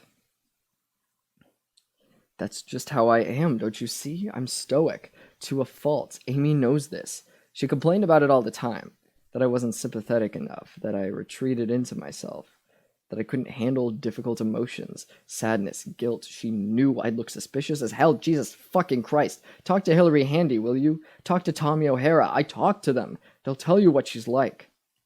We have talked to them, Gilpin said. And? Hillary Handy has made 2 suicide attempts in the years since high school. Tommy O'Hara has been in rehab twice. Probably because of Amy. Or because they are deeply unstable, guilt-ridden human beings, Boney said. Let's go back to the treasure hunt. Gilpin read aloud Clue 2 in a deliberate monotone. You took me here so I could hear you chat about your boyhood adventures crummy jeans and visor had. Screw everyone else. For us, they're all ditched. And let's sneak a kiss. Pretend we just got hitched. You say this was written to force you to go to Hannibal? Boney said. I nodded. It doesn't say Hannibal anywhere here, she said. It doesn't even imply it. The visor hat, that's an old inside joke between us. About, an inside joke, Gilpin said. An inside joke, Gilpin said. What about the next clue, the little brown house? Boney asked. To go to my dad's, I said. Just gotta take a sip.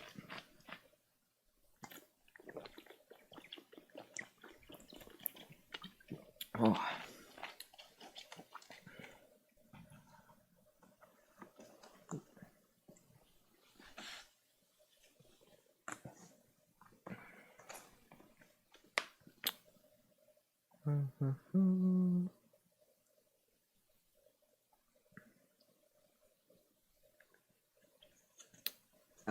Boney's face grew stern again. Nick, your dad's house is blue. She turned to Tanner with rolling eyes. This is what you're giving me? It sounds to me like you're making up inside jokes in these clues, Boney said. I mean, you want to talk about convenient. We find out you've been to Hannibal. What do you know? This clue secretly means go to Hannibal. The final present here, Tanner said, pulling the box onto the table, is a not-so-subtle hint. Punch and Judy dolls. As you know, I'm sure, Punch kills Judy and her baby. This was discovered by my client. We wanted to make sure you have it. I'm gonna get some water.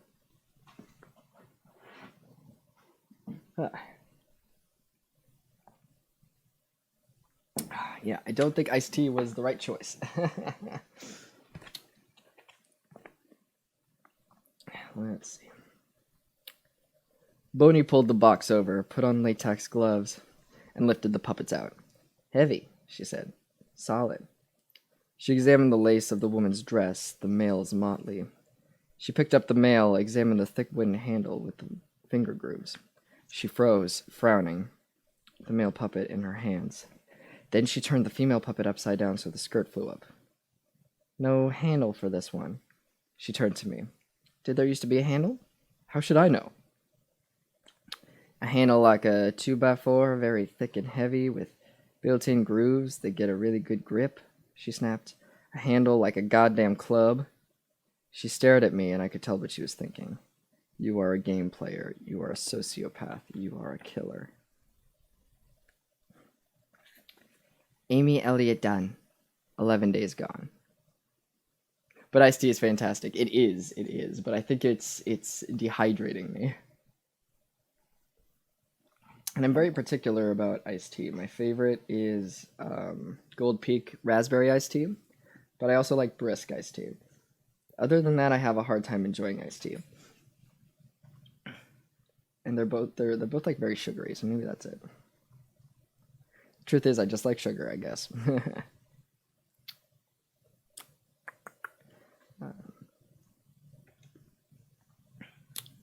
Fair, I've been a huge fan of Arizona green tea lately. Yeah, I wish that I enjoyed, like, green tea. I think it's... Like, I don't like regular tea, like hot tea. I have to fill it with, like, milk and sugar, and that's the same thing with my coffee.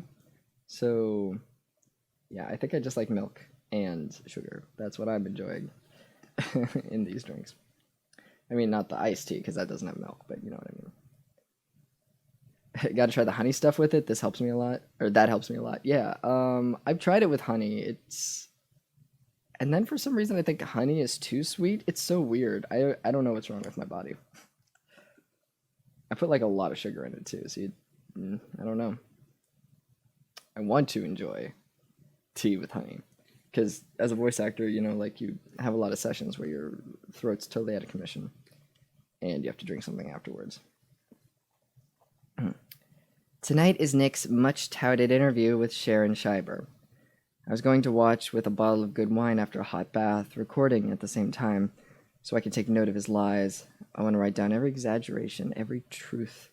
I want to write down every exaggeration, half-truth, fib, and bald-facer he utters, so I can gird my fury against him. It slipped after the blog interview.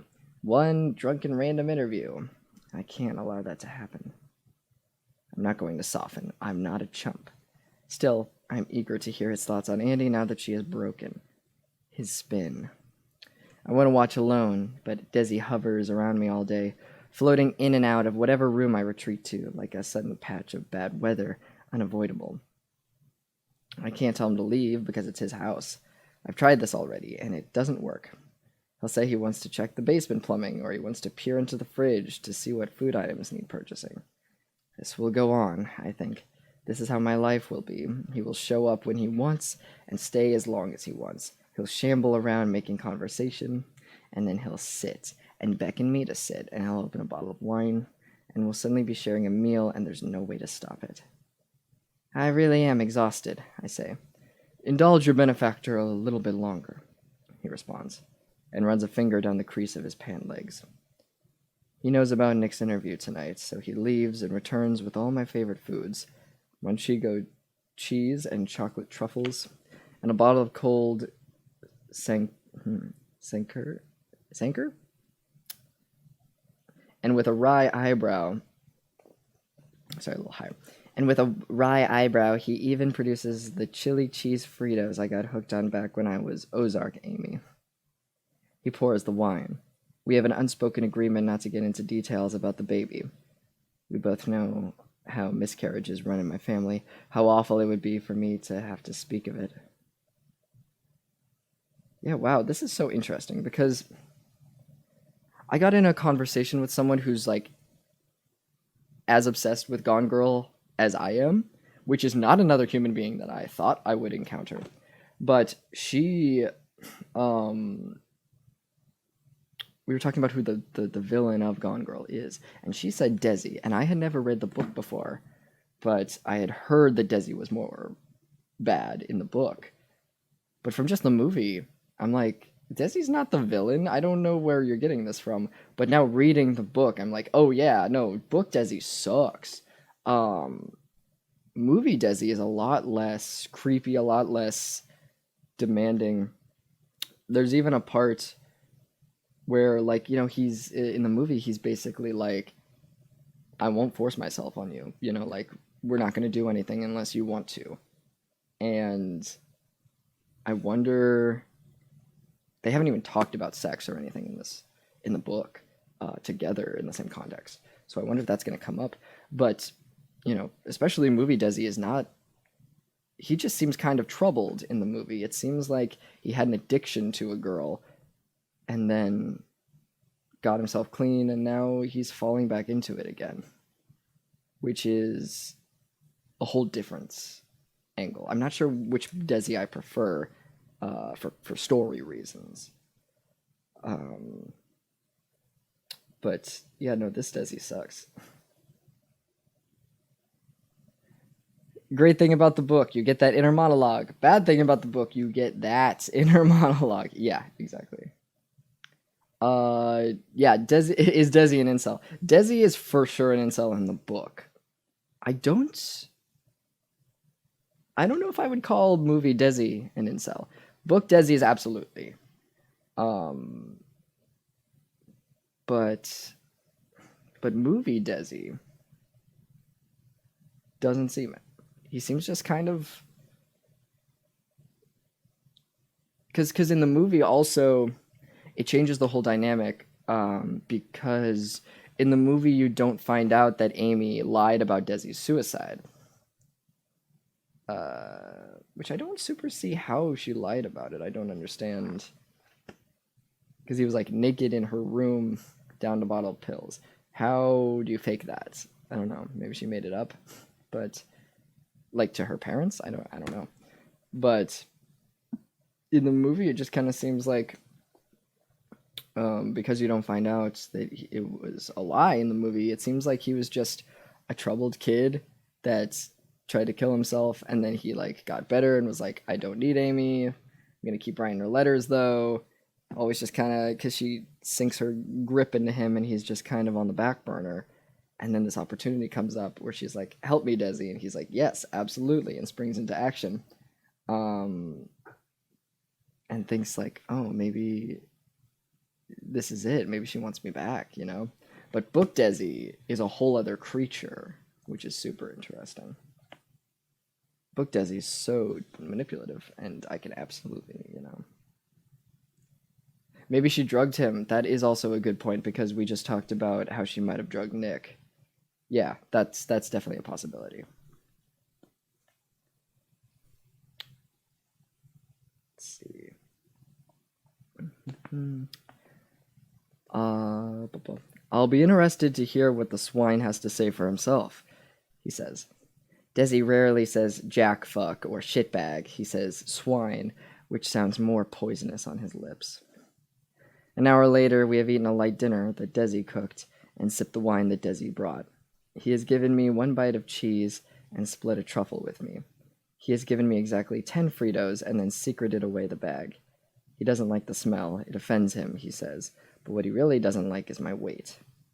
Now we are side by side on the sofa, a spun-soft blanket over us, because Desi has cranked up the air conditioning so that it is autumn in July. I think he has done it so he can crackle a fire and force us together under the blanket. He seems to have an October vision of the two of us. He even brought me a gift, a heathery violet turtleneck sweater to wear. And I notice it complements both the blanket and Desi's deep green sweater. Ooh, writing that down, 349.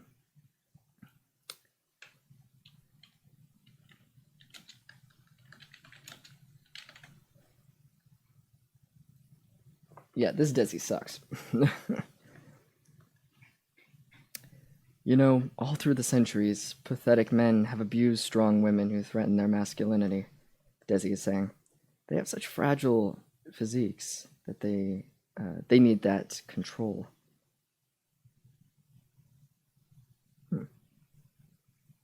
Sorry, I didn't absorb that. I'm going to read that again. All through the centuries, pathetic men have abused strong women who threaten their masculinity, Desi is saying. They have such fragile physiques. They need that control. Oh, I see. He's talking about the men. Okay. I am thinking of a different kind of control. I am thinking about control in the guise of caring. Here is a sweater for the cold, my sweet. Now wear it and match my vision. Ooh, yeah.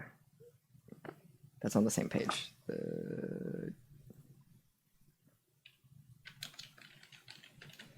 Yeah, because Desi is the kind of abusive man that I've seen so much in life, where he talks about how abusive other people are and are like, aren't they pathetic? They're abusing women, they're controlling women, all this shit. And then they just manipulate and control in less subtle ways and think they're better and don't see themselves as bad guys.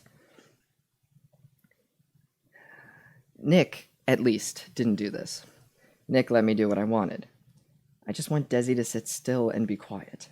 He's fidgety and nervous, as if his rival is in the room with us. Shh, I say as my pretty face comes on the screen. Then another photo and another, like falling leaves and Amy collage. She was the girl that every girl wanted to be, said Sharon's voiceover. Beautiful, brilliant, inspiring, and very wealthy. He was the guy... That's interesting. I'm trying to figure out who's saying this line. I think it's Sharon, but it's in a whole new quotation bracket. So who's saying this? I'm just gonna say it's Sharon. It doesn't make sense that it's Sharon, but I don't know who else this could be. It's like he's dressing her up like a doll. That's a good way of putting it. Let me...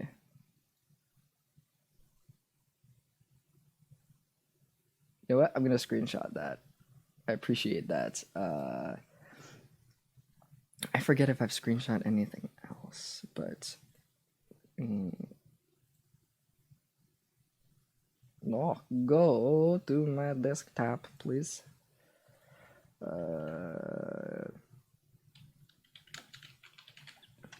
Boom. Tight. Okay, thanks. Cool, okay. Your comment might get in my video. We'll see. I haven't decided what kind of format I'm going with yet, but that's good. Like, yeah, he's dressing her up like a doll. It's like he's used to owning things. And this doesn't make sense that it's Sharon, but I'm just going to read this. Sharon. I don't know who else this could be. He was the guy that all men admired. Not this man, Desi muttered. Handsome, funny, bright, and charming. This is another quotation. What is happening with these quotations? It can't be anyone else reading this. I don't know. I'm just going to go with it. But on July 5th, their seemingly perfect world came crashing in when Amy Elliott Dunn disappeared on their 5th wedding anniversary.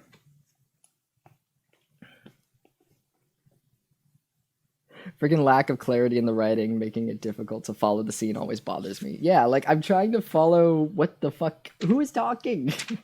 Who is talking? It doesn't make sense.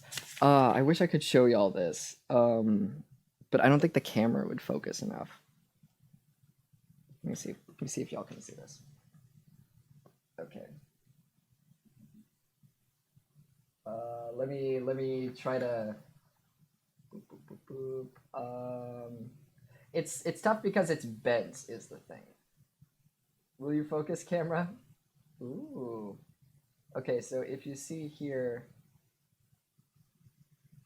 trying to make it focus. Because I'm trying to figure out, like, who's saying what. She was the girl that every girl wanted to be. That's Sharon's line. And then the next, it has quotations where it says, he was the guy that all men admired. Desi says, not this man. And then handsome, funny, bright, and charming. And then another quotation on, but on July 5th. So I don't know who the fuck is saying these things. I'm confused. But I guess it's Sharon. I'd interpret it as point of view character, Desi, point of view Sharon. Maybe, yeah. But, like, that doesn't... This is supposed to be Amy's perspective, because it's Amy's chapter. So,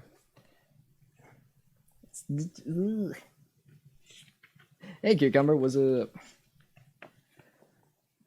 Well, let's get back to it, I guess.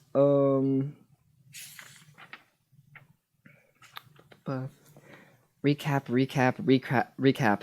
Photos of me, Andy, Nick, stock photos of a pregnancy test and unpaid bills. I really did do a nice job. It's like painting a mural and stepping back and thinking, perfect. Ooh. Now, not exclusively, Nick Dunn breaks his silence, not only on his wife's disappearance, but on his infidelity and all those rumors. I feel a gust of warmth toward Nick because he's wearing my favorite tie that I bought for him, that he thinks, or thought, was too girly bright. It's a peacocky purple that turns his eyes almost violet. He's lost his satisfied asshole paunch over the last month. His belly is gone, the fleshiness of his face has vanished, his chin is less clefty. His hair has been trimmed, but not cut. I have an image of Go hacking away at him just before he went on camera, slipping into Mama Mo's role, fussing over him, doing the saliva thumb rub down on some spot near his chin. He's wearing my tie, and when he lifts his hand to make a gesture, I see he's wearing my watch, the vintage Beluva Space View that I got him for his 33rd birthday, that he never wore because it wasn't him, even though it was completely him. He's wonderfully well-groomed for a man who thinks his wife is missing. Desi snipes. Glad he didn't skip a manicure. Nick would never get a manicure, I say, glancing at Desi's buffed nails. Let's get right to it, Nick, Sharon says. Did you have anything to do with your wife's disappearance? No. Absolutely 100% not, Nick says, keeping well-coached eye contact. But let me say, Sharon, I am far, far from being innocent, or blameless, or a good husband. If I weren't so afraid for Amy, I would say this was a good thing, in a way, her disappearing. Excuse me, Nick, but I think a lot of people will find it hard to believe you just... I think a lot of people will find it hard to believe you just said that... I'm sorry. Excuse me, Nick, but I think a lot of people will find it hard to believe you just said that when your wife is missing. It's the most awful, horrible feeling in the world, and I want her back more than anything. All I'm saying is that it has been the most brutal eye-opener for me. You hate to believe that you're such an awful man, that it takes something like this to pull you out of your selfishness spiral and wake you up to the fact that you're the luckiest bastard in the world. I mean, I had this woman who was my equal, my better in every way, and I let my insecurities about losing my job, about not being able to care for my family, about getting older, cloud all that. Oh, please, Desi starts, and I shush him. For Nick to admit to the world that he's not a good guy. It's a small death, and not of the petite mort variety.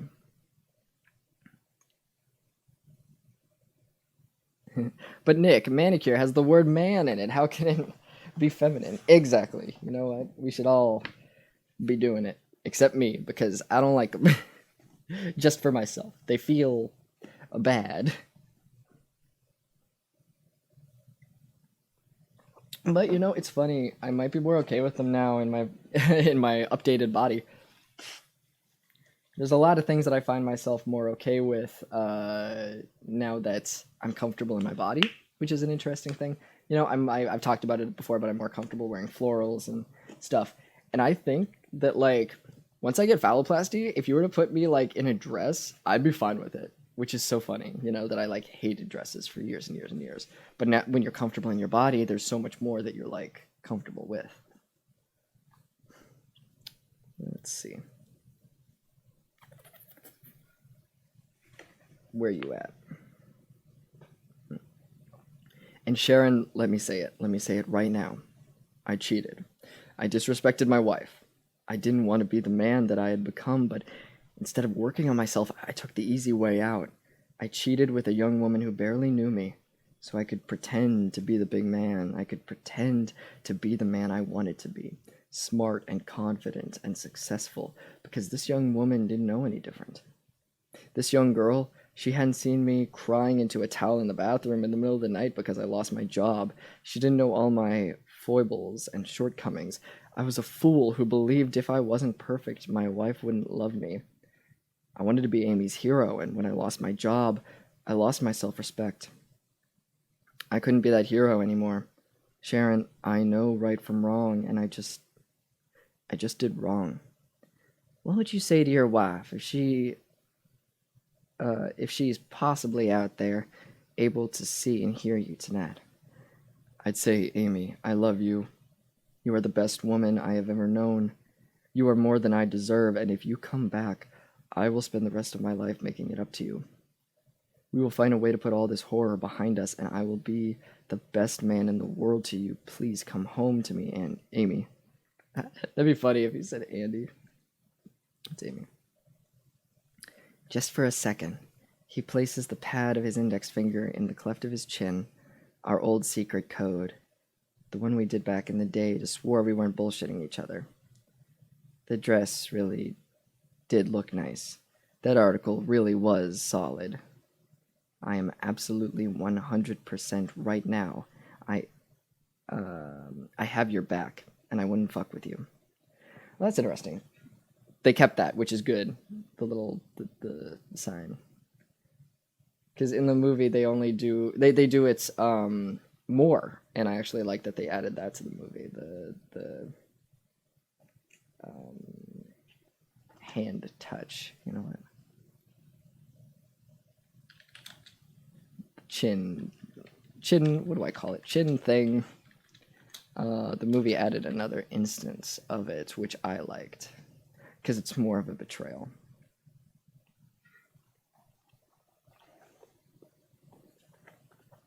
Never had one. Oh, manicure, yeah. Mainly because I never saw the point due to my hands being both leathery and heavily calloused from tons of hard labor. Yeah, it's, I don't know, some people see it as self-care, some people it feels good.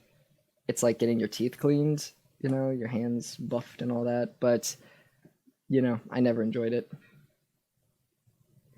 So I decided that I'm going to grow my fade out so I can donate my hair, since I spent my whole life just getting buzz cuts, taking my good hair for granted, but it turns out you can't donate till it's 8 to 14 inches at least. I'm going to look stupid for a long time. Well, that's awesome though. I donated my hair back in the day to Locks of Love. That's dope. Hell yeah. At least you will look stupid for a good cause, you know? Anytime you meet anyone, you're just like, the first thing you say is, "Hi, I'm growing it out to donate it. I don't actually want to look like this."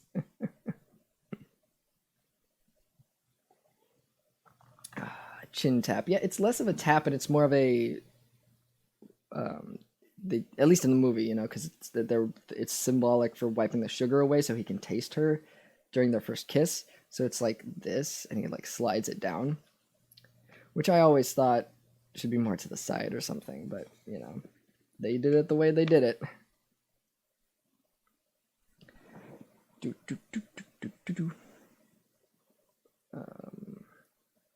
I'd say Amy, blah blah blah. Desi leans in front of me to break my contact with the screen and reaches for the Sanker. "More wine, sweetheart," he says. "Shh." He pauses the show. "Amy, you are a good-hearted woman. I know you are susceptible to pleas, but everything he's saying is lies." Nick is saying exactly what I want to hear, finally. Desi moves around me so he's staring at me full face, completely obstructing my vision. Nick is putting on a pageant. He wants to come off as a good, repentant guy. I'll admit he's doing a bang-up job, but it's not real. He hasn't even mentioned beating you, violating you. I don't know what kind of hold this guy has on you. It must be a Stockholm Syndrome thing. I know, I say. I know exactly what I'm supposed to say to Desi. You're right. You're absolutely right. I haven't felt so safe in so long, Desi, but I am still... I see him, and I'm fighting this, but he hurt me for years. Maybe we shouldn't watch anymore, he says, twirling my hair, leaning too close. No, leave it on, I say. I have to face this, with you. I can do it with you. I put my hand on his. Now shut the fuck up. Now shut the fuck up is thought, you know, obviously. But, oh my god. Ooh. Boop. Hit the mic. M-I-C. M-I-C. M-I-C. M-I-M-I-C.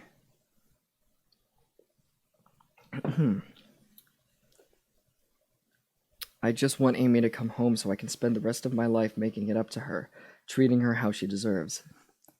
Nick forgives me. I screwed you over. I screwed me over. Let's make up. What if his code is true? Nick wants me back. Nick wants me back so he can treat me right. So he can spend the rest of his life treating me the way he should. It sounds rather lovely. We could go back to New York. Sales for the Amazing Amy books have skyrocketed since my disappearance. 3 generations of readers have remembered how much they love me. My greedy, stupid, irresponsible parents can finally pay back my trust fund with interest. Because I want to go back to my old life, or my old life with my old money and my new Nick. Love, honor, and obey Nick. Maybe he's learned his lesson. Maybe he'll be like he was before. Because I've been daydreaming, trapped in my Ozarks cabin, trapped in Desi's mansion compound. I have a lot of time to daydream, and what I've been daydreaming of is Nick in those early days. I thought I would daydream more about Nick getting ass-raped in prison, but I haven't so much, not so much lately. I think about those early days when we would lay in bed next to each other, naked flesh on cool cotton, and he would just stare at me, one finger tracing my jaw from my chin to my ear, making me wriggle, that light tickling on my lobe. And then through all the seashell curves of my ear and into my hairline, and then he'd take hold of one lock of hair, like he did that very first time we kissed, and pull it all the way back to the end and tug twice, gently, like he was ringing a bell. And he'd say, "You are better than any storybook. You are better than anything anyone could make up." Nick fastened me to the earth. Nick wasn't like Desi, who brought me things I wanted, tulips, wine, to make me do the things he wanted. Love him. Nick just wanted me to be happy. That's all. Very pure. Maybe I mistook that for laziness. I just want you to be happy, Amy. How many times did he say that? And I took it to mean, I just want you to be happy, Amy, because that's less work for me.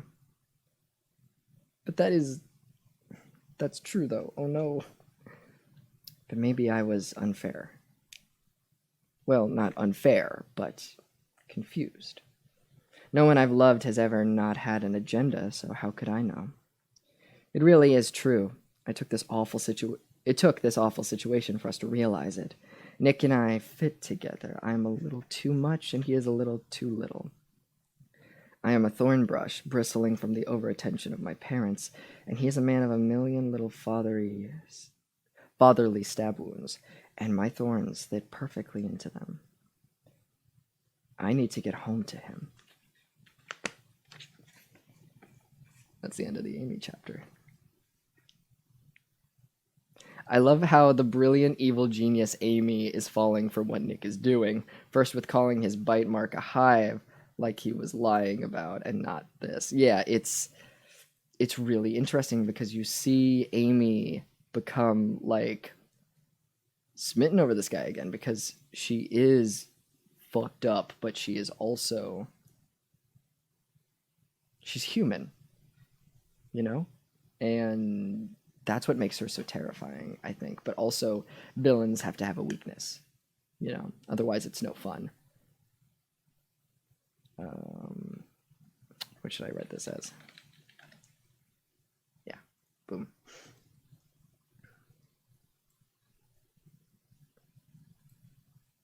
Ooh, here, yeah. I'm just screen capping that because that's good shit.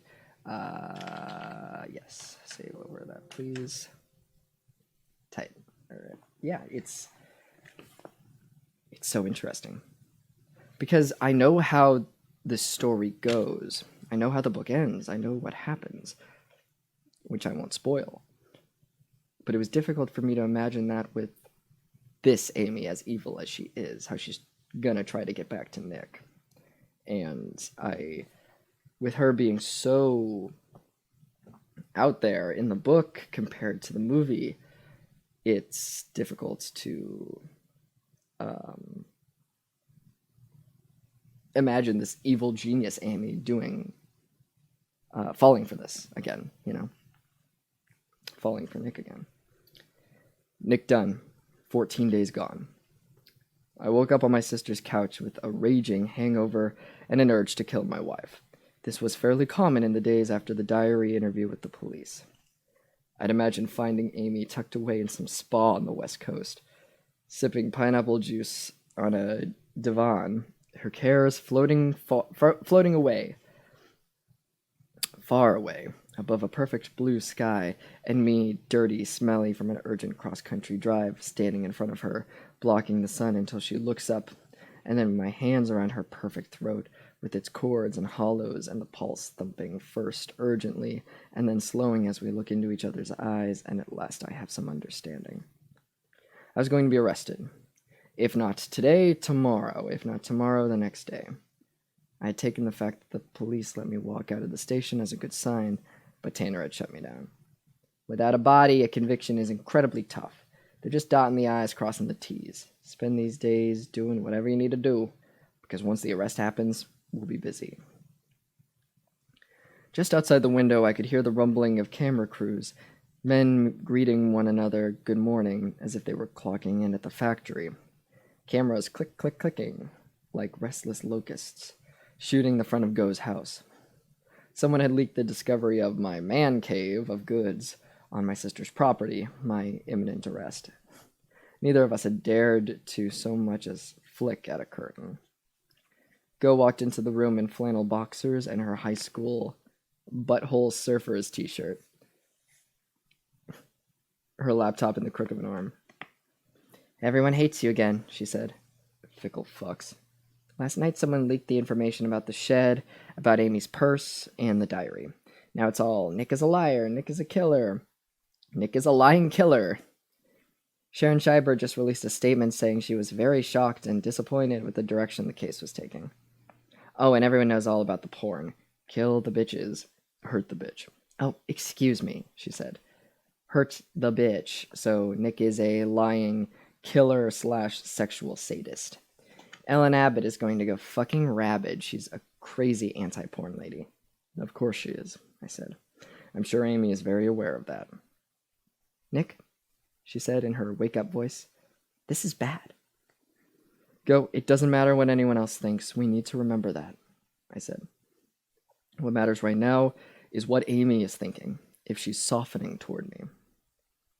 "Nick, you really think she can go that fast from hating you so much to falling in love with you again?"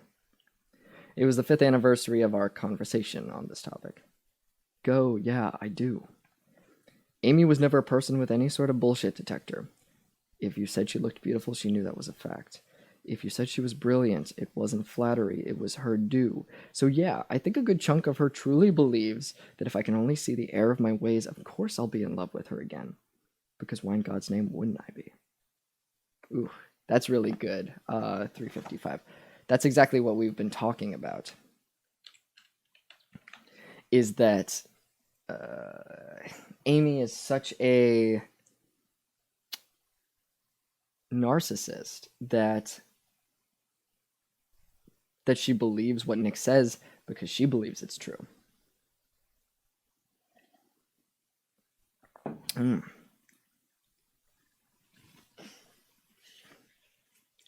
I hear that. It reminds me of some of my friends who are incredibly smart and talented, but can't see their old significant other or co-workers taking advantage of them for all they're worth.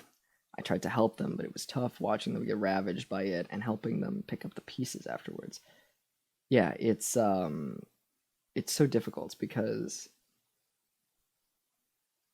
I was in the pattern also for years, I couldn't see my worth, but seeing other people woke me up to my own situation, if that makes sense. I'm gonna screen cap that just in case. If I do use y'all's messages, I will retype them in Photoshop so that you don't have the typos. So don't worry, you're good. Let's see, what do I title this? Advantage. seeing other people in the same situation that I was in actually kind of helped me wake me up to things, because you can have this like brilliant, wonderful person who just is with the worst person in the world, or they keep getting their advantage taken. What am I trying to say? People keep taking advantage of them. And it sucks because you're like, why don't they just get out of this situation? Why don't they know how cool they are? Why are they, but it affects everyone. Even evil genius Amy.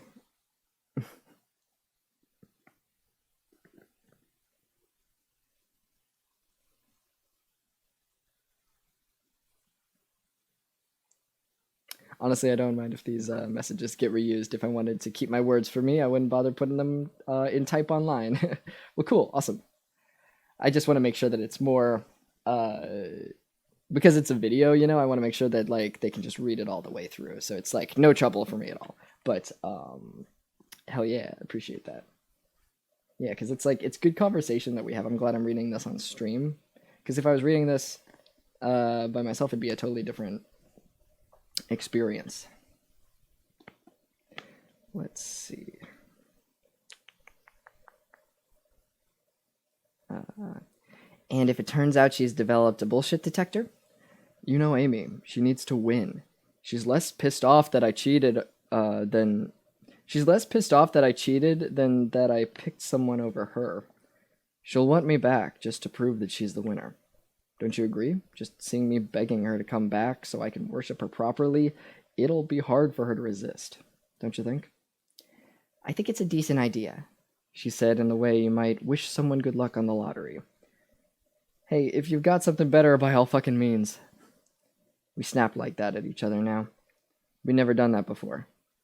After the police found the woodshed, they grilled Go hard, just as Tanner had predicted. Did she know? Did she help? I'd expected her to come home that night brimming with curse words and fury, but all I got was an embarrassed smile as she slipped past me to her room in the house she had double mortgaged to cover Tanner's retainer. I had put my sister in financial and legal jeopardy because of my shitty decisions. The whole situation made Go feel resentful and me ashamed. A lethal combination for two people trapped in small confines. I tried a different subject. I've been thinking about phoning Andy now that, yeah, that would be genius smart, Nick. Then she could go back on Ellen Abbott. She didn't go on Ellen Abbott. She had a press conference that Ellen Abbott carried. She's not evil, Go. She gave the press conference because she was pissed at you. I sort of wish you just kept fucking her. Nice. What would you even say to her? I'm sorry. You are definitely fucking sorry, she muttered. I hate how it ended. Hey, HXC Crazy Man, thank you so much for the follow. Dope.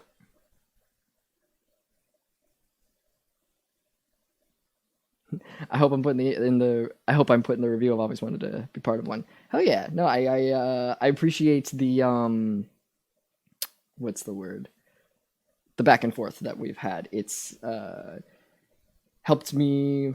It's kind of like the what were we talking about before? The rubber duck principle or whatever it is, where coders will talk to a rubber duck and it kind of like helps them figure out what the problem is. It's the same concept with this, where I'm like figuring things out, just having an active audience to bounce off of. Let's see, where was I? Oh, yeah. I'm going to start at the beginning of this little bit of dialogue. She gave the press conference because she was pissed at you. I sort of wish you'd kept fucking her. Nice. What would you even say to her? I'm sorry. You are definitely fucking sorry, she muttered. I hate how it ended. The last time you saw Andy, she bit you, Go said in an overly patient voice. I don't think the two of you have anything else to say. You are the prime suspect in a murder investigation. You have forfeited the right to a smooth breakup. For fuck's sake, Nick. We were growing sick of each other, something I never thought could happen. It was more than basic stress, more than the danger I'd deposited on Go's doorstep. Those 10 seconds just a week ago, when I'd opened the door of the woodshed expecting Go to read my mind as always, and what Go had read was that I'd killed my wife, I couldn't get over that, and neither could she. I caught her looking at me now and then with the same steeled chill with which she looked at our father. Just another shitty male taking up space. I'm sure I looked at her through our father's miserable eyes sometimes. Just another petty woman resenting me. I let out a gust of air, stood up, and squeezed her hand, and she squeezed back. I think I should head home, I said. I felt a wave of nausea. I can't stand this anymore. Waiting to be arrested, I can't stand it.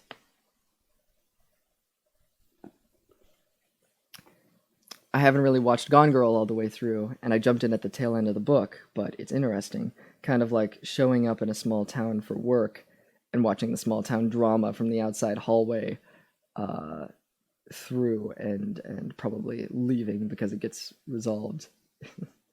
Before it gets resolved. Leaving before it gets resolved. Kind of disappointing, not getting closure, but good fodder for future writing ideas. Oh, book writing, yeah, I see. Yeah, it's that's a good comparison. When you come in, you're like, then what happened? Spill the tea. Before she could stop me, I grabbed my keys, swung open the door, and the cameras began blasting. So then I just started blasting. The shouts exploded from a crowd that was even larger than I'd feared. Hey, Nick, did you kill your wife? Hey, Margot, did you help your brother hide evidence?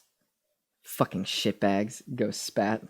She stood next to me in solidarity in her butthole surfers, t-shirt, and boxers. A few protesters carried signs.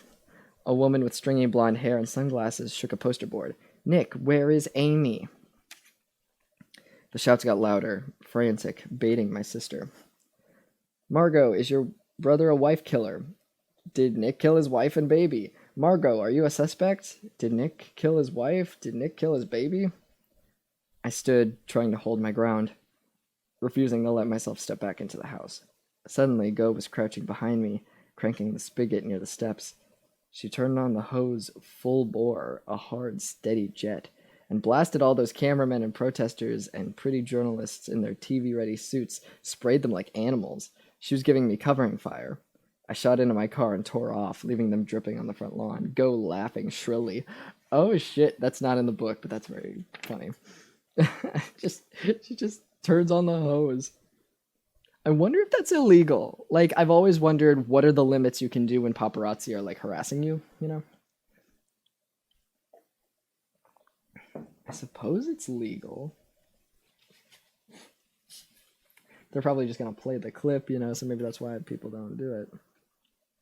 They're on her property. Yeah, that's true. She could probably just do that. Yeah. That's funny.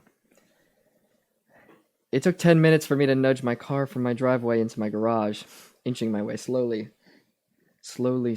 forward, parting the angry ocean of human beings. There were at least 20 protesters in front of my home, in addition to the camera crews. My neighbor Jan Teverer was one of them. She and I made eye contact, and she aimed her poster at me. Where is Amy, Nick? Finally, I was inside, and the garage door came buzzing down. I sat in the heat of the concrete space, breathing. Everywhere felt like a jail now, doors opening and closing and opening and closing, and me never feeling safe. Who's taking care of, who's the cat? Bleacher? Becker? We'll find out eventually. I spent the rest of my day picturing how I'd kill Amy. It was all I could think of, finding a way to end her. Me smashing in Amy's busy brain. I had to give Amy her due. I may have been dozing the past few years, but I was fucking wide awake now. I was electric again, like I had been in the early days of our marriage. I wanted to do something, make something happen. But there was nothing to be done. Hi, baby. Oh, hello. Yeah, hi. Oh, who's a baby? What? Hello. Oh, you have soft furs. Yes, you do. Hi. Oh. You gotta pause to pet the cat. Man, it's really dramatic, but I just kept grinning every time you read out butthole surfer. Just completely kills the tension like a squirrel falling off a bird feeder in the background while a standoff in the bank robbery is happening. Yeah, it's butthole surfers is it's a very funny combination of words, and putting it in this juxtaposed, like, you know, very serious situation is great. She heard me talking about another cat. Yeah. Yeah, hi, baby. I was talking about Bleacher or Bleaker or whatever the fucking cat's name is. But I don't even know that cat. I don't even know him. Yes, you're a baby. Butthole Surfers is a real band? Oh, hell yeah. I've never heard of them, but they have a very good name. What does it even mean? Like a sex thing? I don't... A few cats to keep Khaleesi company. Hey, there's emojis or emotes. I'm hip. I know they're called emotes. Khaleesi. Khaleesi, you're an emote. You're an emote. Yes, you are. Did you know? Yeah, I put your face in my little emotes. Actually, I probably have them. Do I have them? Yeah.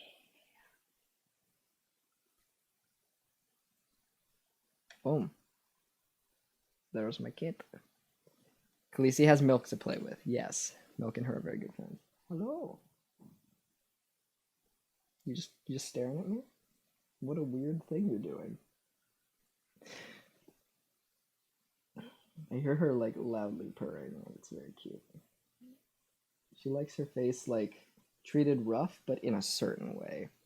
Like if you're just like rough with her, she's gonna be like, "No, I hate it." But if I'm like just petting her face, kind of like in a weird fashion, she just starts purring very loudly. It's like, "Oh fuck yeah!" Yeah. Like right now, I'm basically punching her in the face, but just in slow motion. She's like, "Yeah, oh that's good." You have tiny little feet. You have tiny little feet. I'm gonna keep reading, okay? Is that okay with you? Can I get some water? I have to reach over you. Oh, water's good. You can stay here if you want, like a little parrot. You want to rub on my face? No? 90% of the time, if I get close to her face, she'll just like rub on it and just like won't stop. But sometimes she doesn't feel like it. Yeah, right now she looks at me. She's fucking gaslighting the shit out of me. Normally she's totally like, I get in her face. She's like, yeah, and just starts rubbing. And now I'm sticking my face in her face, and she's like, "What are you doing? You're so weird. What are you doing?" Like, I don't know him. Yeah. Remember that thing we do all the time, but now that you're on camera, you won't do it? It's fine. Yeah. Oh, Charlie sounds cute. Oh, I love cats. I love cats. I love dogs. I love aminals. All right, let's see. Where was I before this cat interrupted me? Oh, Nick just got home, right? He's talking about how he's gonna kill Amy. Okay, bye. Bye, cat. I wanted to do something, make something happen, but there was nothing to be done. By late evening, the camera crews were all gone, though I couldn't risk leaving the house. I wanted to walk. I settled for pacing. I was wired dangerously tight. Andy had screwed me over. Mary Beth had turned against me. Go had lost a crucial measure of faith.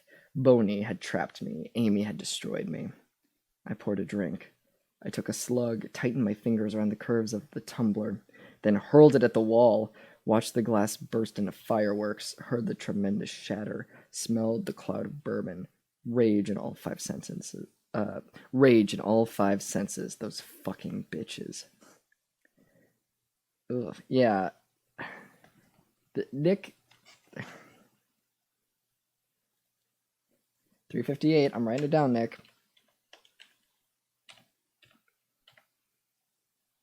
Time out, Nick.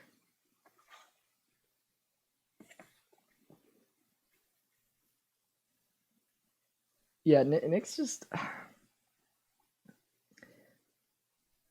It sucks because I want to feel bad for him, but I just can't because he's just a bad human being. I tried all my life to be a decent guy, a man who loved and respected women. I don't think so, dude. Shut up. A guy who loved and respected women. A guy without hang-ups. And here I was thinking nasty thoughts about my twin, about my mother-in-law, about my mistress. I was imagining bashing in my wife's skull. A knock came at the door, a loud, furious bang, bang, bang that rattled me out of my nightmare brain. I opened the door, flung it wide, greeting fury with fury. It was my father, standing on my doorstep like some awful specter summoned by my hatefulness. He was breathing heavily and sweating. His shirt sleeve was torn and his hair was wild, but his eyes had their usual dark alertness that made him seem viciously sane. "Is she here?" he snapped. "Who, Dad? Who are you looking for?" "You know who."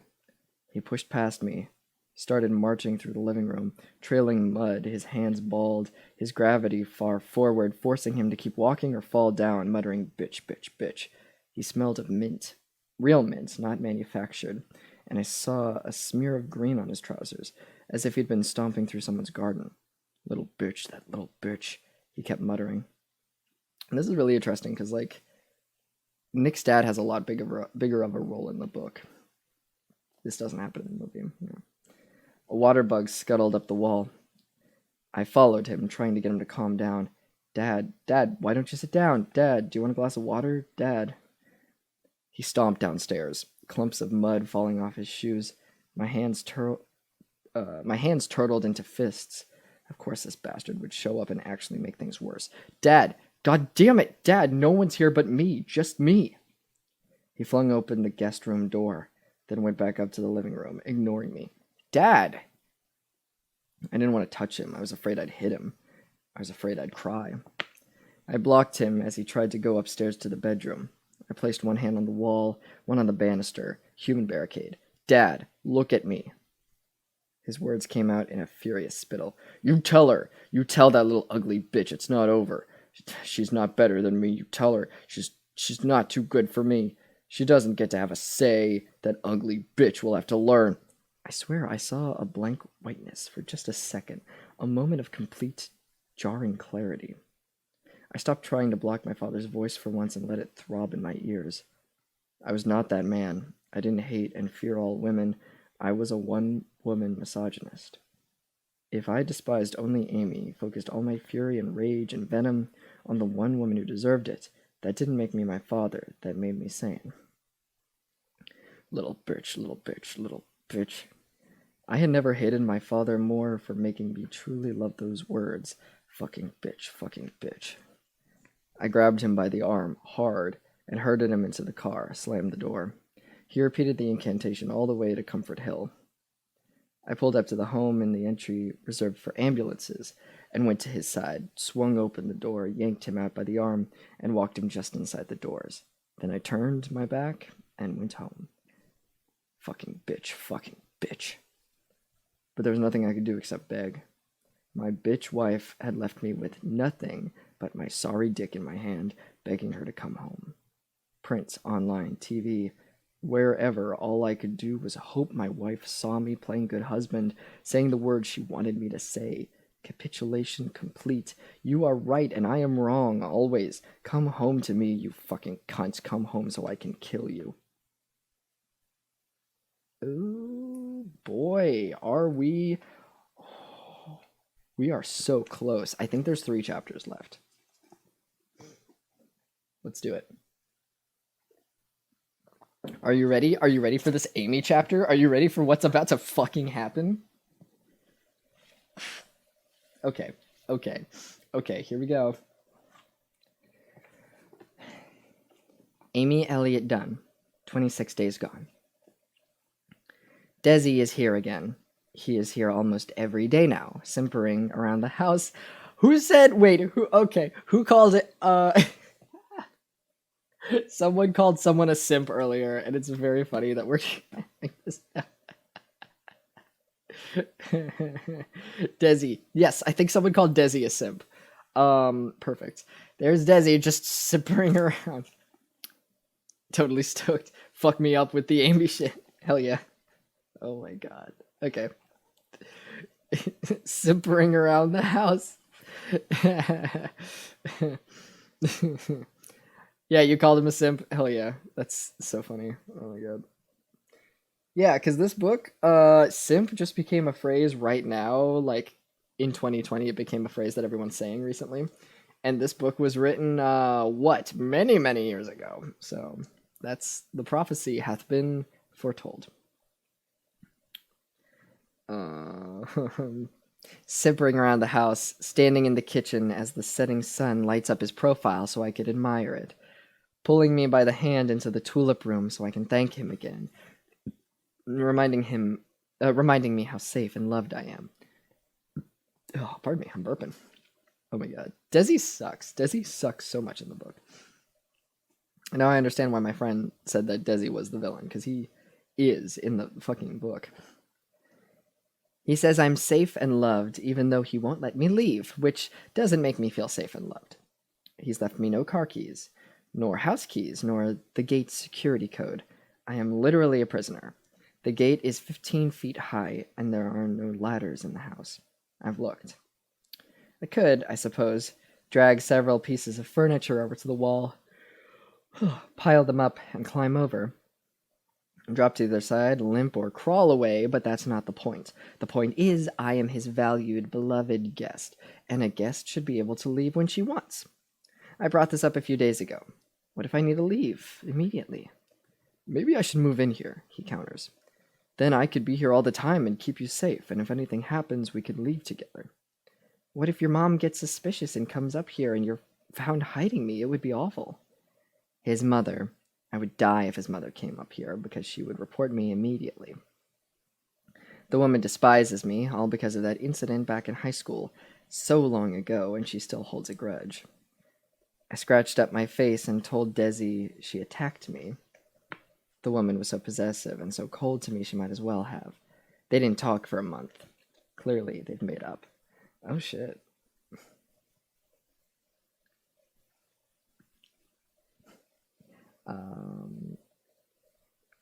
Oh yeah. Jacqueline doesn't know the code, he says. This is my lake house. He pauses and pretends to think. I really should move up here. It's not healthy for you to spend so many hours by yourself. But I'm not by myself, not that much. We have a bit of a routine established in just 2 weeks. It's a routine mandated by Desi, my posh jailer, my spoiled courier. Desi arrives just after noon, always smelling of some expensive lunch he's devoured with Jacqueline at some white-linened restaurant, the kind of restaurant he could take me to if we moved to Greece. This is the other option he repeatedly presents. We could move to Greece.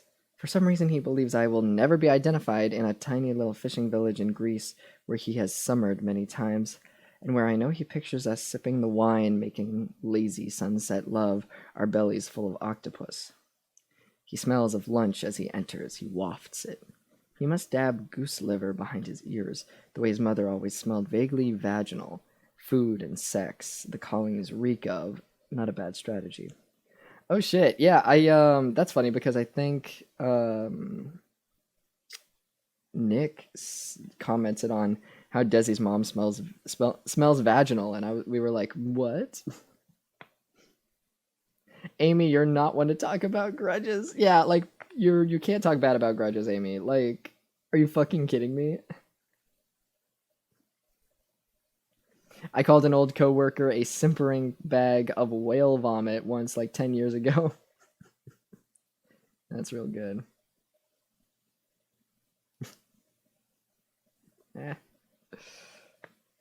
Vaguely vaginal.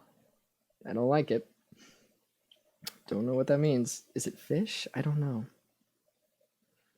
He enters and he makes my mouth water. The smell. He brings me something nice to eat, but not as nice as what he's had. He's thinning me up. He always preferred his women wafy. Wifey? Wafy? I think wafy. W-A-I-F-Y. So he brings me lovely green star fruit and spiky artichokes and spiny crab, anything that takes elaborate preparation and yields little in return. I am almost my normal weight again, and my hair is growing out. I wear it back in a headband he brought to me, and I have colored it back to my blonde, thanks to hair dye he also brought me. I think you will feel better about yourself when you start looking more like yourself, sweetheart. I gotta write down sweetheart, because it's real bad. I hate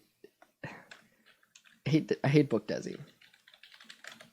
I don't think he even calls Amy wafy, like a wafer. Yeah, that's what I thought. Okay.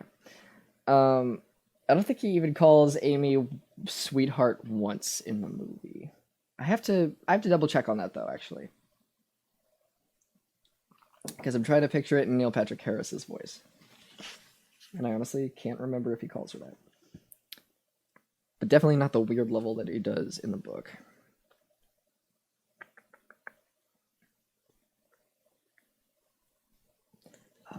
Yes, it's all about my well-being, not the fact that he wants me to look exactly like I did before, Amy circa 1987. I eat lunch as he hovers near me, waiting for the compliments. To never have to say those words, thank you, again. I don't remember Nick ever... Oh, I see. So this is in parentheses, so she's like, this is a side thought. To never have to say those words, thank you, again. I don't remember Nick ever pausing to force me to thank him. I finish lunch and he tidies up as best he knows how. We are two people unaccustomed to cleaning up after ourselves. The place is beginning to look lived in. Strange stains on countertops, dust on windowsills. Yeah, I wonder how they clean it, because Desi isn't going to. I always see referring to someone you're not dating as sweethearts to either be predatory or patronizing. Yeah, it's not good. I don't like it. It's like, oh, sweetheart. It's like, oh, honey, you know. Boop, boop, boop, boop, boop. Yeah, because, like, they're not dating, and he's, you know, under the impression that they're dating, or he's trying to get them to feel normal, like, oh, haha, wouldn't it be funny if we dated? Just kidding, unless you're into it. Which, you know, Desi's... It's a fuckboy move, but Desi isn't a fuckboy. He's an incel. Let's see. Lunch concluded, Desi fiddles with me for a while. My hair, my skin, my clothes, my mind. Look at you, he'll say, tucking my hair behind my ears the way he likes it, unbuttoning my shirt one notch and loosening it at the neck so we can look at the hollow of my clavicle. He puts a finger in the little indentation, filling the gap. It is obscene. How can Nick have hurt you, have not loved you, have cheated on you? He continually hits these points, verbally poking a bruise. Wouldn't it be so lovely to just forget about Nick, those awful 5 years, and move on? You have that chance, you know, to completely start over with the right man. How many people can say that? Talking like Neil Patrick Harris is very fun. Like, I don't have Neil's voice, so it's not a voice match or anything, but speaking with his cadence sounds very fun and natural. He has a way of speaking, you know, Neil Patrick Harris. It's fun. Let's see.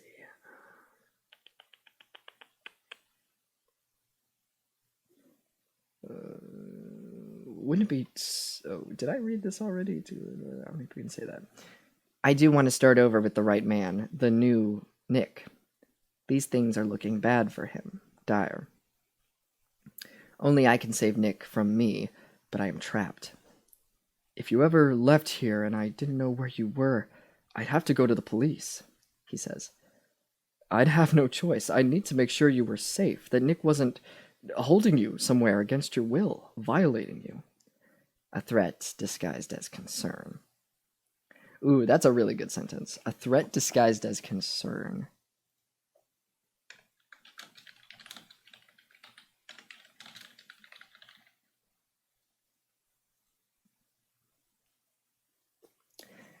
Neil Patrick Harris would have been very good in a more book accurate role. Yeah, I can absolutely see Nick like rocking this, like this creepy but handsome, but looks like he has money. Like Neil Patrick Harris was perfect casting for him, even with what they did with Desi in the movie. Holding you there, violating you, kind of like what I'm verbally doing right now with this conversation. Yeah, he's such a fucking hypocrite. It's gross.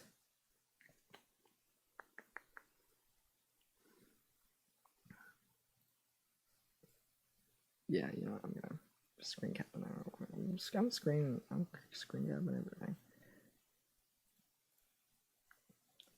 Boopity boop. Haha. There we go. Hey, Mother Mircette, how are you doing tonight? I don't know why I have a French accent.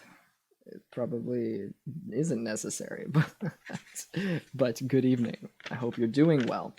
Ooh, and actually, the thing that I'm thinking of doesn't happen right here. Nick has one chapter that's a paragraph, and then we get back to Amy. So I think we're just zooming right through it. And I was thinking so because I'm picturing the movie, and I'm like, what does Nick have to do while Amy's doing this? But yeah, we'll see.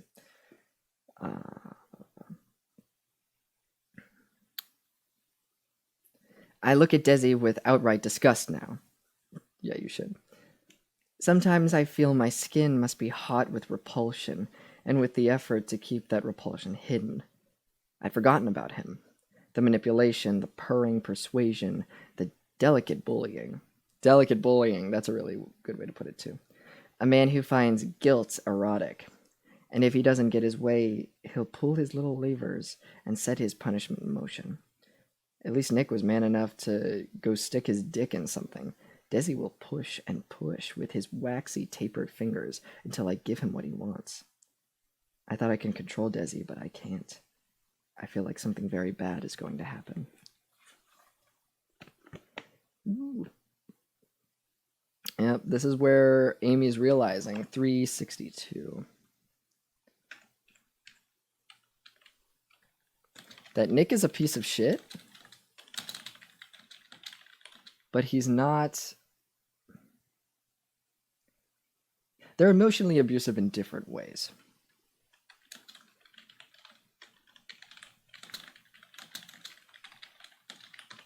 Because they're both pieces of shit, but Amy brings up the point that she'd rather be stuck with Nick than Desi, because even old Nick, old Nick, new Nick is a facade, but she'd rather be with trapped in a room with old Nick than any current Desi, because Desi has always been this like manipulative, like I'm a nice guy, that's been his thing, and she forgot about that. Whereas Nick will make you feel horrible and then go cheat on you. So they're both bad, but at least Nick's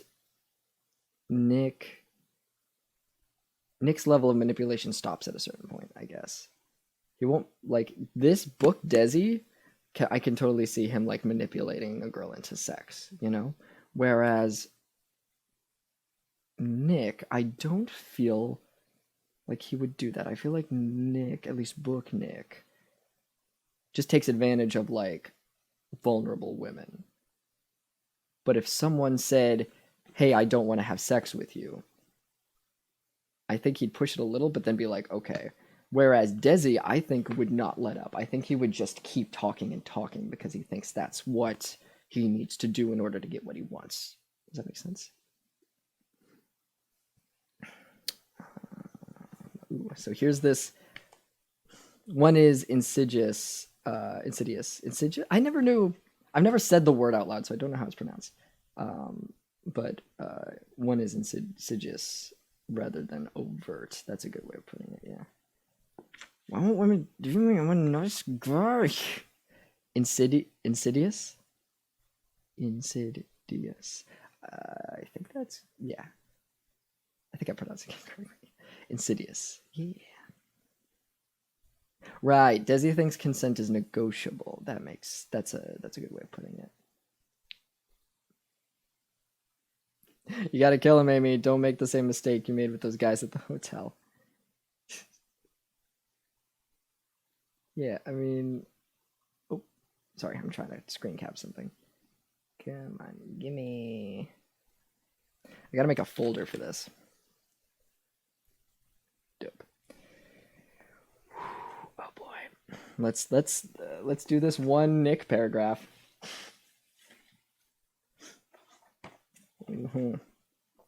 Nick Dunn, 33 days gone.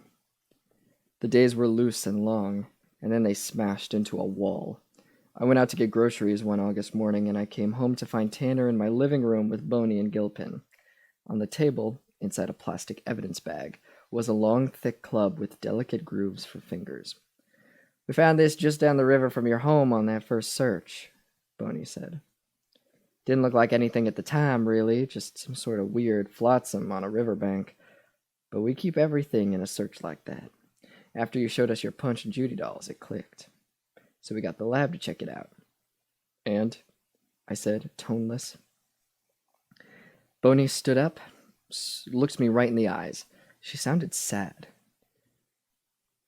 We were able to detect Amy's blood on it. This case is now classified as a homicide, and we believe this to be the murder weapon. Rhonda, come on! It's time, Nick, she said. It's time. The next part was starting. That's interesting because I like what they did with the club in the movie better. Because in the movie, Amy's going through the details and they find the Punch and Judy club in the fireplace, which is even better and even stupider because she's the first Amy chapter where it begins. That's let's see, the second part of the book, part 2, Boy Meets Girl. The part that starts with Amy saying, "I'm so much happier now that I'm dead." She's going through her plan and stuff, and she says, "A fire in July," which is always like a funny line to me that sticks out because it's like, yeah, of course Nick would be that stupid that he tried to burn the evidence. But in the book, they just find it near the riverbed, which I think is less creative. So I'm glad they changed that in the movie. And it's cool because Gillian Flynn wrote the screenplay, as I talked about before, and I can see her changing certain things, not just because it's better from a movie perspective, because they could have just had them go down the river and find the club. But I think she had some, if I could guess, I think she had some thoughts where she was like, I wish I had put the club in the fireplace.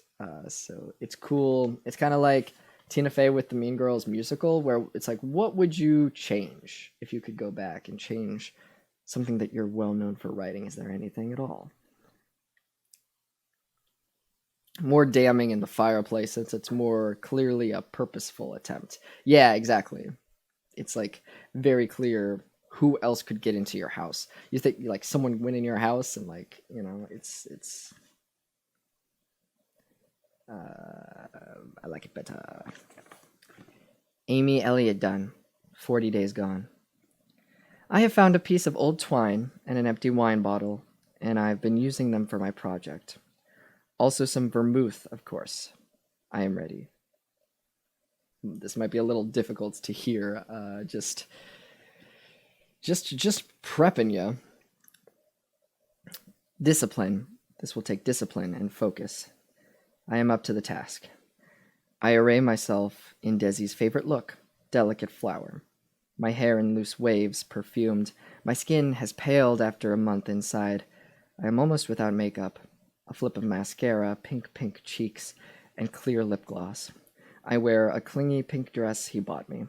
No bra, no panties. No shoes, despite the air-conditioned chill. I have a fire crackling and perfume in the air, and when he arrives after lunch without invitation, I greet him with pleasure.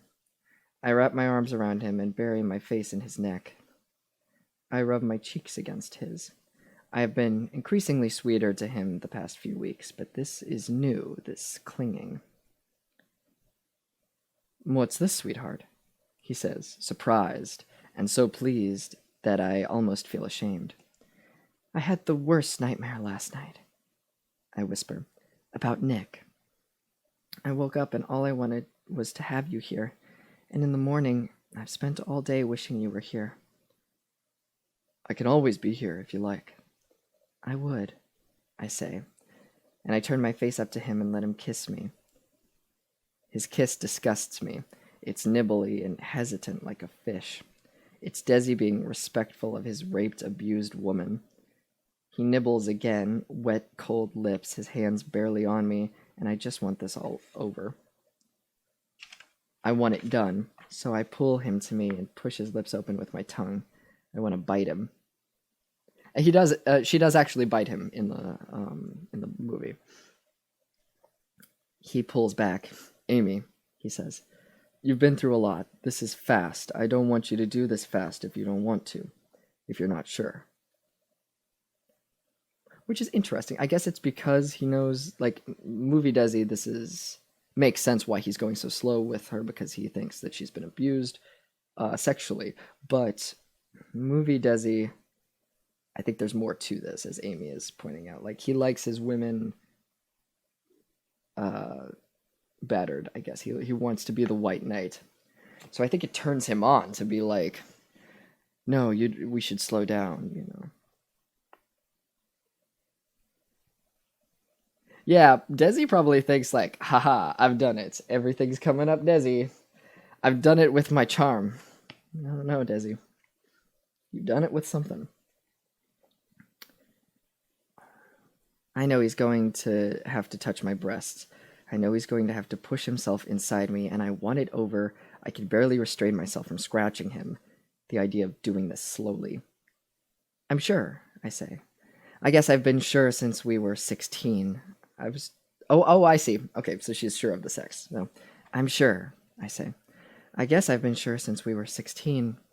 I was just afraid. This means nothing, but I know it will get him hard. Yep, I kiss him again, and then I ask him if he will take me into our bedroom. In the bedroom, he begins undressing me slowly, kissing parts of my body that have nothing to do with sex, my shoulder, my ear, while I delicately guide him away from my wrists and ankles. Just fuck me, for Christ's sake.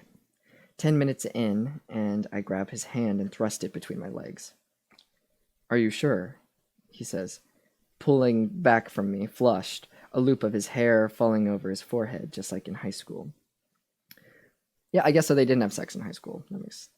That's what I'm thinking.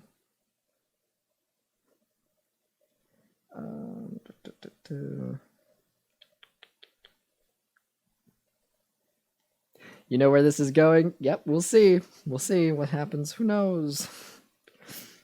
Just gonna grab some water real quick.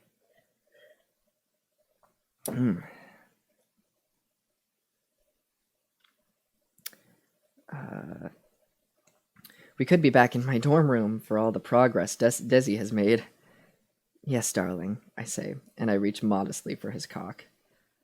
Another 10 minutes, and he's finally between my legs. Oh, so this is like, it's faster in the movie. Which makes sense, because you don't want this to last a lot. It's uncomfortable. Another 10 minutes, and he's finally between my legs, pumping gently, slowly, making love, pausing for kisses, and caressing until I grab him by the buttocks and begin pushing him. Fuck me, I whisper. Fuck me hard. He stops. It doesn't have to be like that, Amy. I'm not Nick. Very true. I know, darling. I just want you to fill me. I feel so empty. That gets him. I grimace over his shoulder as he thrusts a few more times and comes, me realizing it almost too late. Oh, this is his pathetic cum sound, and faking quick oohs and ahs, gentle kittenish noises. I try to work up some tears because I know he imagines me crying with him the first time. Darling, you're crying, he says as he slips out of me. He kisses a tear. I'm just happy, I say, because that's what those kinds of women say. Oh, this is very different. Okay, this is very different in the movie. Let's continue. I have mixed up some martinis, I announce. Desi loves a decadent afternoon drink. And when he makes a move to put on his shirt and fetch them, I insist he stay in bed. I want to do something for you for a change, I say. So I scamper into the kitchen and get 2 big martini glasses, and into mine I put gin and a single olive. Into his I put 3 olives, gin, olive juice, vermouth, and the last of my sleeping pills, 3 of them, crushed. I bring the martinis, and there is snuggling and nuzzling, and I slurp my gin while this happens. I have an edge that must be dulled. Don't you like my martini? I ask when he only has a sip. I always pictured your wife and making you martinis. I know that's silly. I begin a pout. Oh, darling, not silly at all. I was just taking my time, enjoying it. But he guzzles the whole thing down. If it makes you feel better. He is giddy, triumphant. His cock is slick with conquest. He is basically like all men. Soon he is sleepy, and after that he is snoring, and I can begin. Ooh, I'm surprised. This is not how it goes in the movie. I don't know what's going to happen.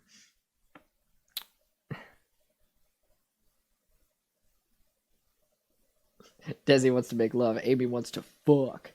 Yes, because that is... Even outside of this, it's just Amy's horned. Oh god. I don't know what's gonna happen. Let's find out. Part 3. Part 3. Here we go. Boy gets girl back, or vice versa.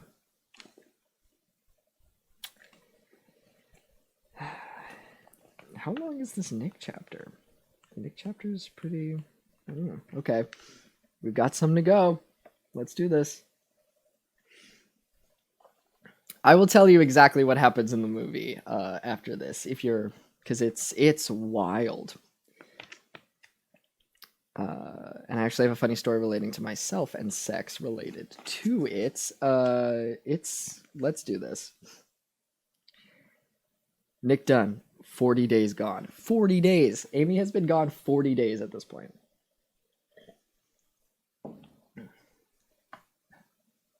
Khaleesi's so weird. She's been sleeping near the door recently for no reason. I don't know why. But I can just see her little head peeking out because she's just kind of sideways. She's so weird. It's so cute. Like, there's a bed, there's a cat bed, there's a chair with a cushion. You could sleep on any of these things, and instead she's like, no, floor is all we had in Russia. I haven't done a Khaleesi's accent in a while. But that sleeping position warrants it. Out on bond, awaiting trial. I've been processed and released. The depersonalization in and outing of jail. The bond hearing, the fingerprints and photos. The rotating and the shuffling and the handling. It didn't make me feel like an animal. It made me feel like a product. Something created on an assembly line. What they were creating was Nick Dunn, a killer. It would be months until we'd begin my trial. My trial, the words still threatened to undo me completely, turn me into a high-pitched giggler, a madman. I was supposed to feel privileged to be out on bond. I had stayed put even when it was clear I was going to be arrested, so I was deemed no flight risk. Boney might have put in a good word for me too. So I got to be in my own home for a few more months before I was carted off to prison and killed by the state. Yes, I was a lucky, lucky man. It was mid-August, which I found continually strange. It's still summer, I'd think. How could so much have happened and it's not even autumn? It was brutally warm. Shirt-sleeve weather was how my mom would have described it, forever more concerned with her children's comfort than the actual Fahrenheit. Shirt-sleeve weather, jacket weather, overcoat weather, parka weather, the year in outerwear. For me, this year, it would be handcuff weather, then possibly prison jumpsuit weather, or funeral suit weather, because I didn't plan on going to prison. I'd kill myself first. Tanner had a team of 5 detectives trying to track Amy down. So far, nothing. Like trying to catch water. Every day for weeks, I'd done my little shitty part. videotape a message to Amy, and post it on young Rebecca's Whodunit blog. Rebecca, at least, had remained loyal. In the videos, I wore clothes Amy had bought me, and I brushed my hair the way she liked, and I tried to read her mind. My anger toward her was like heated wire. The camera crews parked themselves on my lawn most mornings. We were like rival soldiers rooted in shooting distance for months, eyeing each other across no man's land, achieving some sort of perverted fraternity. There was one guy with a voice like a cartoon strongman whom I'd become attached to, sight unseen. He was dating a girl he really, really liked. Every morning his voice boomed in through my windows as he analyzed their dates. Things seemed to be going very well. I wanted to hear how the story ended. Handcuff weather, fuzzy ones, because it's a bit nippy out.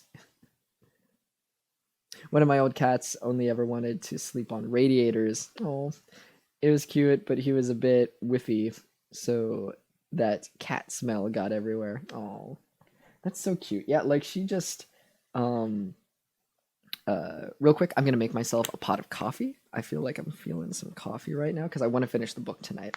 But yeah, she's very weird. She loves to sleep on things that aren't that aren't like that are just weird. My impression of her is like different. Like she just loves things that are different. There'll be a cool cat bed. She'll see a plastic bag. She's like, "Oh fuck yeah, I want to sleep on that."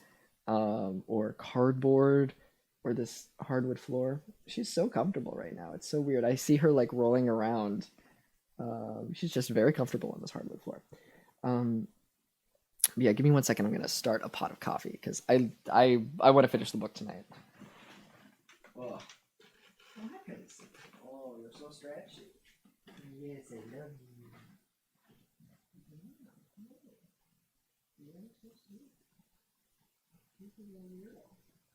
So weird. You know what? I'm also going to pee while I do this. So let me put the little thingy on what's the word? The bathroom break while I be back. I'll be back in like a couple minutes. But if anyone drops into the chats and they're like, "What does this mean?" Just, it means I'm in the bathroom. Yeah.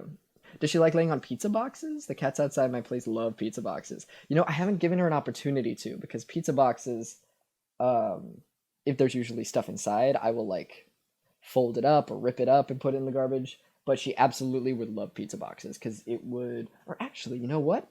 I don't know if she would because she doesn't like human food, which I'm very grateful for because I would have to deal with her stealing food. But I can just leave food out and she's like, "I don't want this. What is this garbage? Give me the disgusting can. I want the can."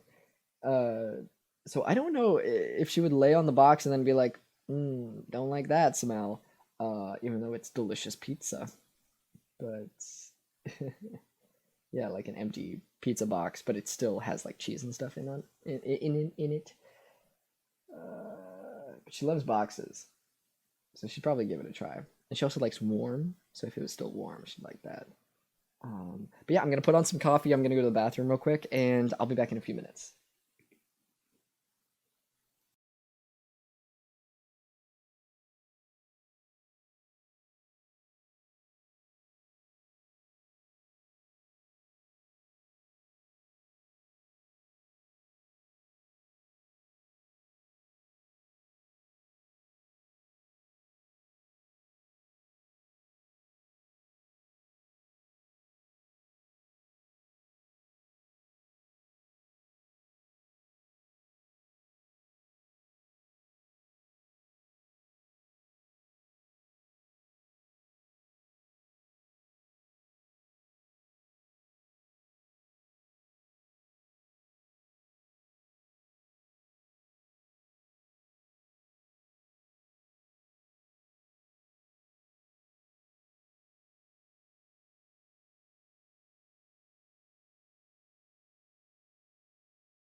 Hello, we're back. The coffee's being made. I don't know if you can hear it. Yeah, I think you can. I'm looking at the mic volume going up.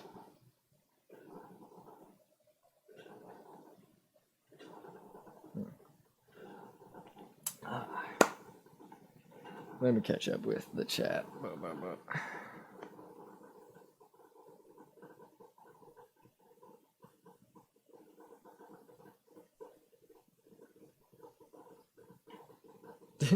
Oh, I love cats.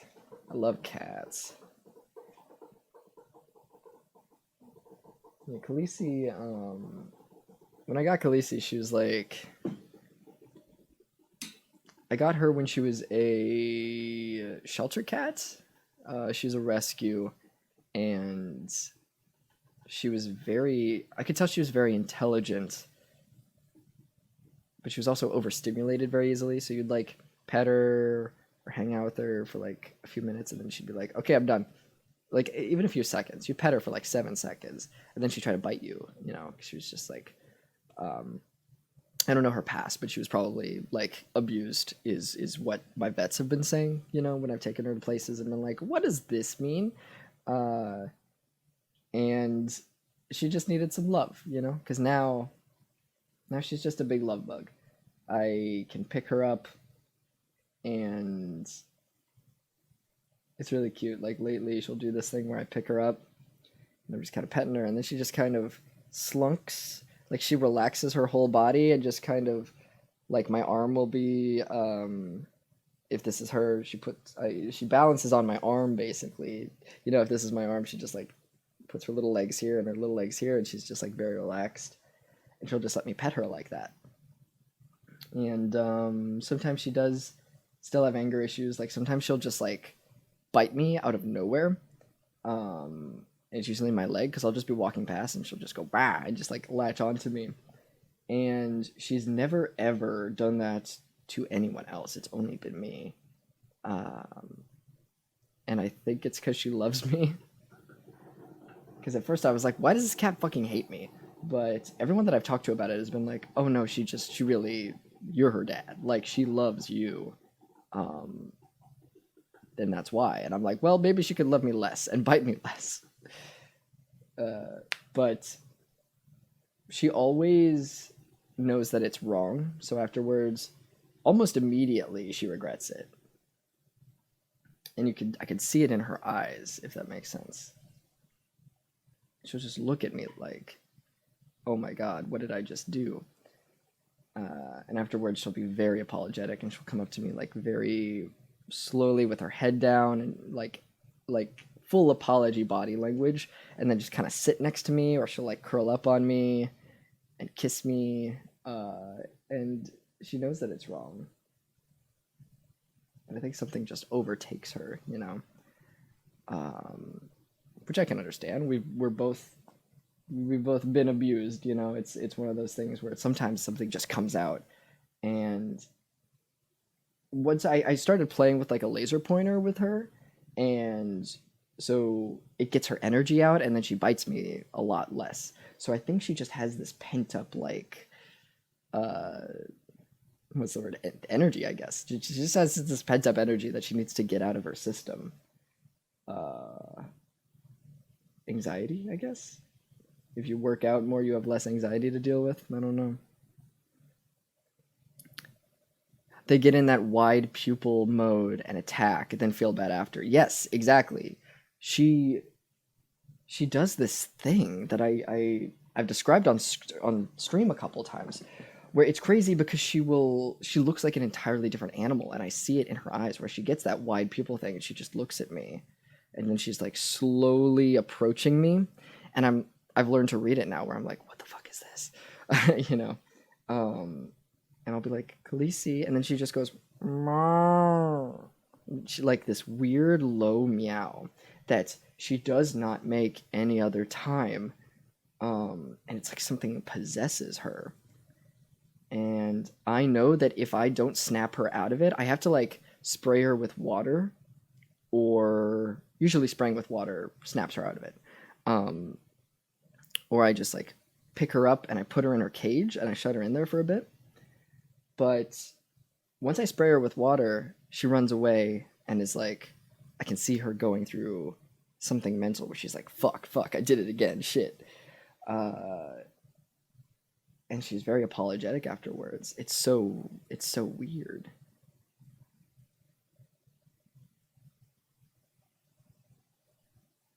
Yeah, it's like this like feral thing that takes over her.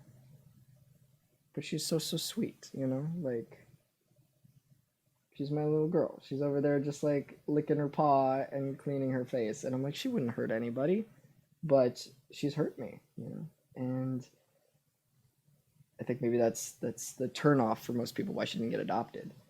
But, you know, I could see she just needed some love. I'm sorry to say this, but your cat is a werewolf. Ah, dang, that's what it is.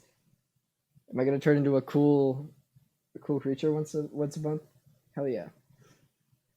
I mean, I kind of am. I'm getting testosterone in my body. I'm getting stronger.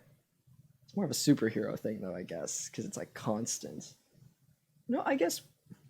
What werewolf rules are we going by? Because Teen Wolf, as in the MTV series, he's strong all the time.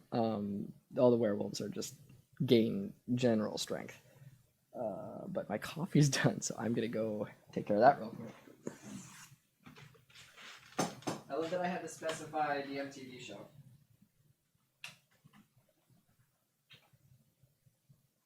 And not the fucking Michael J. Fox movie. You know, Teen Wolf. Everyone's seen Teen Wolf.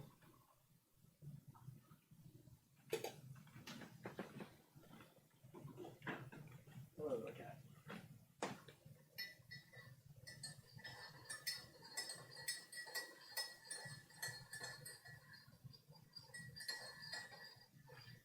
There's something pleasing about making coffee. The sound of it.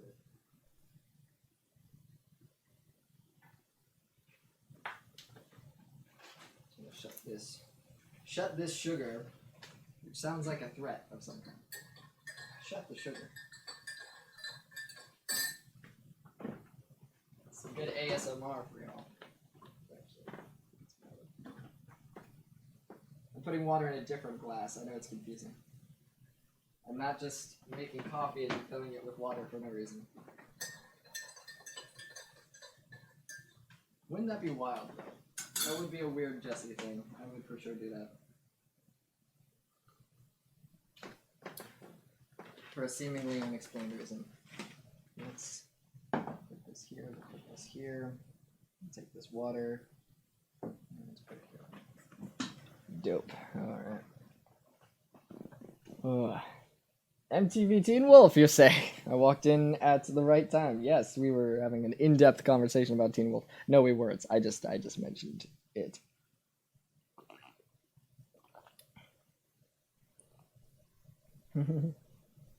Yeah, you know, I have a I get compared to Captain America a lot because, like, I didn't realize the two superheroes that are the most, like, trans-coded, like, they could be trans, like, you could switch in a trans storyline and nothing would really need to change that much, are, there's three that I could see, actually. There's Peter Quill, who is Star-Lord, there's Captain America, and there's Spider-Man. Because the three of them have, you know, that could be a whole discussion that I won't get into because we need to finish the book. But real quick, Captain America, you know, it's this bullied kid who puts super juice in his veins and then becomes strong and masculine and fights bullies and Nazis. So, and you know, wants the best for his country, even though there's shitty people in it. That's the most trans you can get. But there's also Spider-Man. Spider-Man also has a shit ton of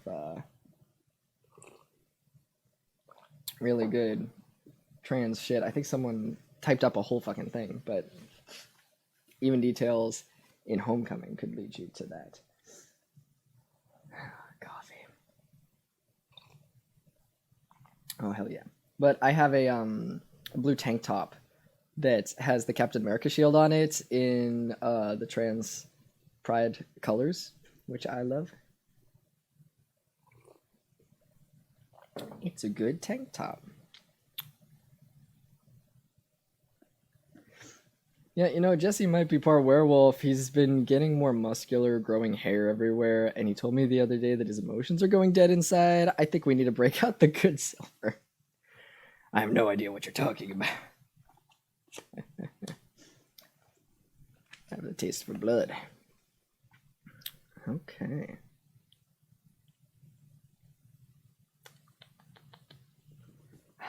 And Norton Security keeps doing a thing. Oh, now it's gone. They keep doing a thing where a pop-up happens, and I just want it to go away.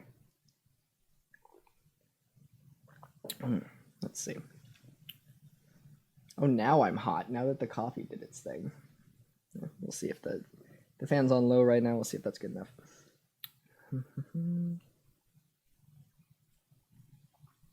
Right, so he was talking about one of the guys that's outside parked in his lawn has a girl that he's seeing. It's going well. Pardon me. Yeah, this is all cut in the movie because he doesn't have that drunken bar interview. And that's why I was wondering, like, what is he doing during this? Because something in the movie happens with Amy where she's doing a bunch and then we see Nick. So I don't know what's going to happen. Norton Security is its own malware now? That sucks. I think I only got Norton recently, recently as in the last year, you know. Not recently. Because I think it came free with, what's it called? I have something that my mom gave me that is, what's it called? LifeLock? It's something that, like, keeps track of your shit, so in case your identity gets stolen. One of my credit cards, I had to get I'm getting a new credit card on Friday because my info got stolen, but it was a stupid mistake that I made where I fell for a scam. But that's fun, is not having a credit card, let me tell you. Because I wanted to order food the other day and I could not. Hi, sweetie. Oh, hi. You're a baby, huh? What's this? What are you doing? Do you want to sit down? Hi. Okay. Well, I'm busy, so if you could just... Okay, thanks. Just walking around my monitors. LifeLock, yeah, that's what it's called. The old-timey strong man voice. Yes. Here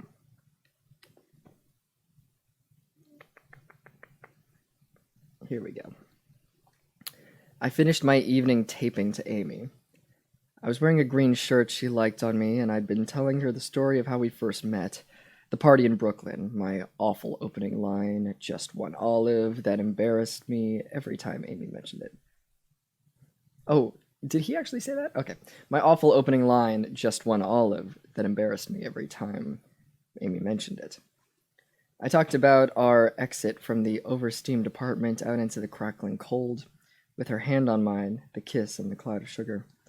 It was one of the few stories we told the same way. I said it all in the cadence of a bedtime tale, soothing and familiar and repetitive, always ending with, "Come home to me, Amy." I turned off the camera and sat back on the couch. I always filmed while sitting on the couch under her pernicious, unpredictable cuckoo clock. Because I knew if I didn't show her cuckoo clock, she'd wonder whether I had finally gotten rid of her cuckoo clock. And then she'd stop wondering whether I had finally gotten rid of her cuckoo clock and simply come to believe it was true. And then no matter what sweet words came out of my mouth, she'd silently counter with, "And yet he tossed out my cuckoo clock." The cuckoo was, in fact, soon to pop out, its grinding wind-up beginning over my head, a sound that inevitably made my jaw tense, when the camera crews outside emitted a loud collective oceanic whooshing. Somebody was here. I heard the seagull cries of a few female news anchors. Something is wrong, I thought. The doorbell rang 3 times in a row. Nick, Nick, Nick. Oh, shit. Okay. I didn't hesitate. I had stopped hesitating over the past month. Bring on the trouble post-haste. I opened the door. It was my wife. Back. Amy Elliott Dunn stood barefoot on my doorstep in a thin pink dress that clung to her as if it were wet. Her ankles were ringed in dark violet. From one limp wrist dangled a piece of twine. Her hair was short and frayed at the ends, as if it had been carelessly chopped by dull scissors. Her face was bruised, her lips swollen. She was sobbing. When she flung her arms out toward me, I could see her entire midsection was stained with dried blood. She tried to speak. Her mouth opened once, twice, silent. A mermaid washed ashore.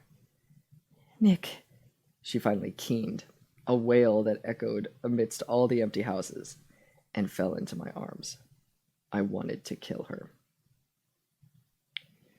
Had we been alone, my hands might have found their place around her neck, my fingers locating perfect grooves in her flesh, to feel that strong pulse under my fingers.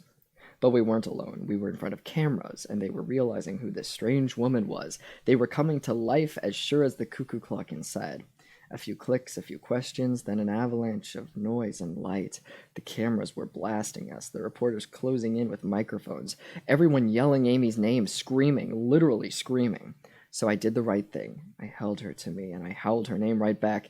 Amy, my God, my darling, and buried my face in her neck, my arms wrapped tight around her, and let the cameras get their 15 seconds, and I whispered deep inside her ear, you fucking bitch.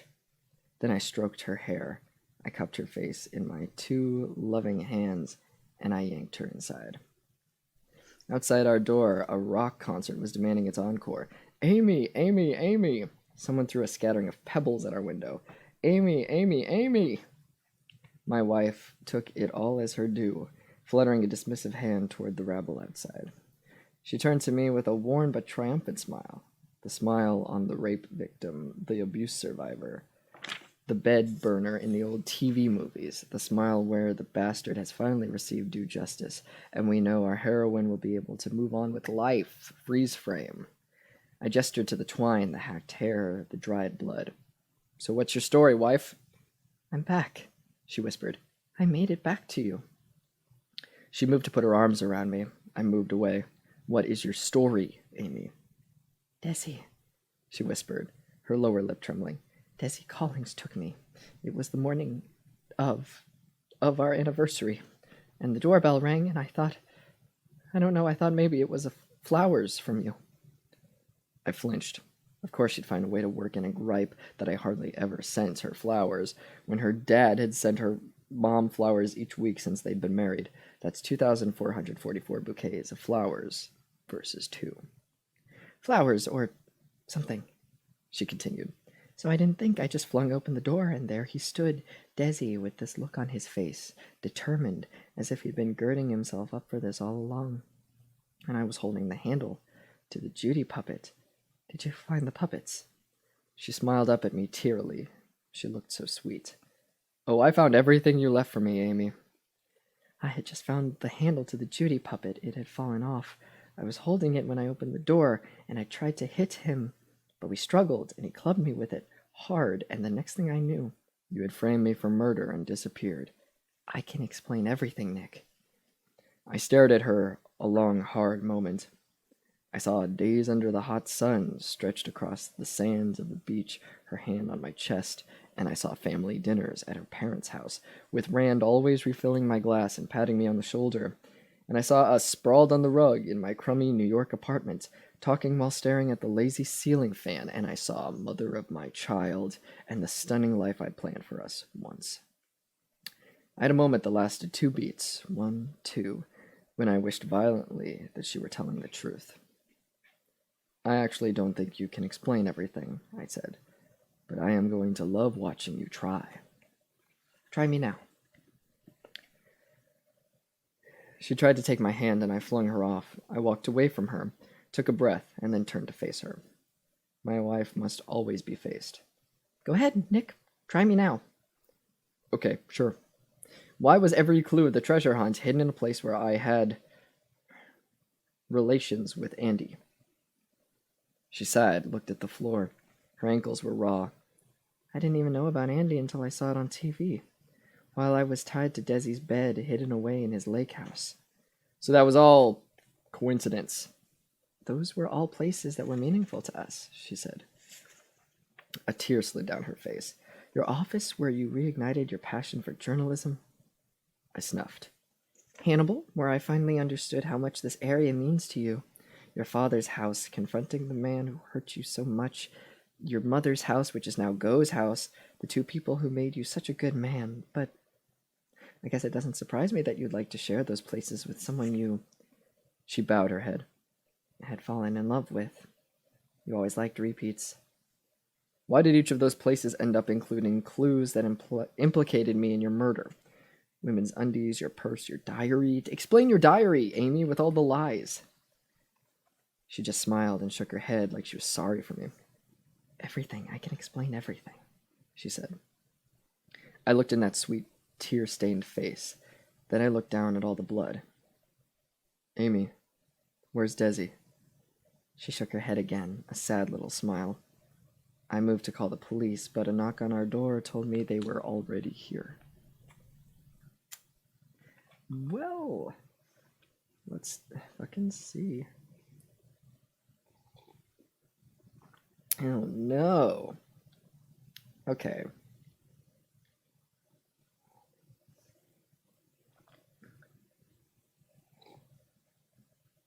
Oh, it's a good thing I brewed coffee. Just reading the first sentence sucks. Because in the movie you see this from, you know, an outside perspective, so you don't get, like, this evil inner monologue of her framing Desi for raping her. But this is bad, y'all.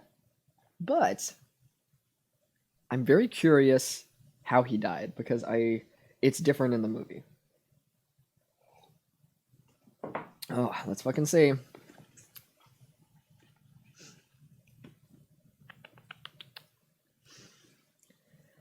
Oh, yep, it's an Amy. Yep, yeah. I thought that they were going to stop with the Amy chapters, but how many chapters are left?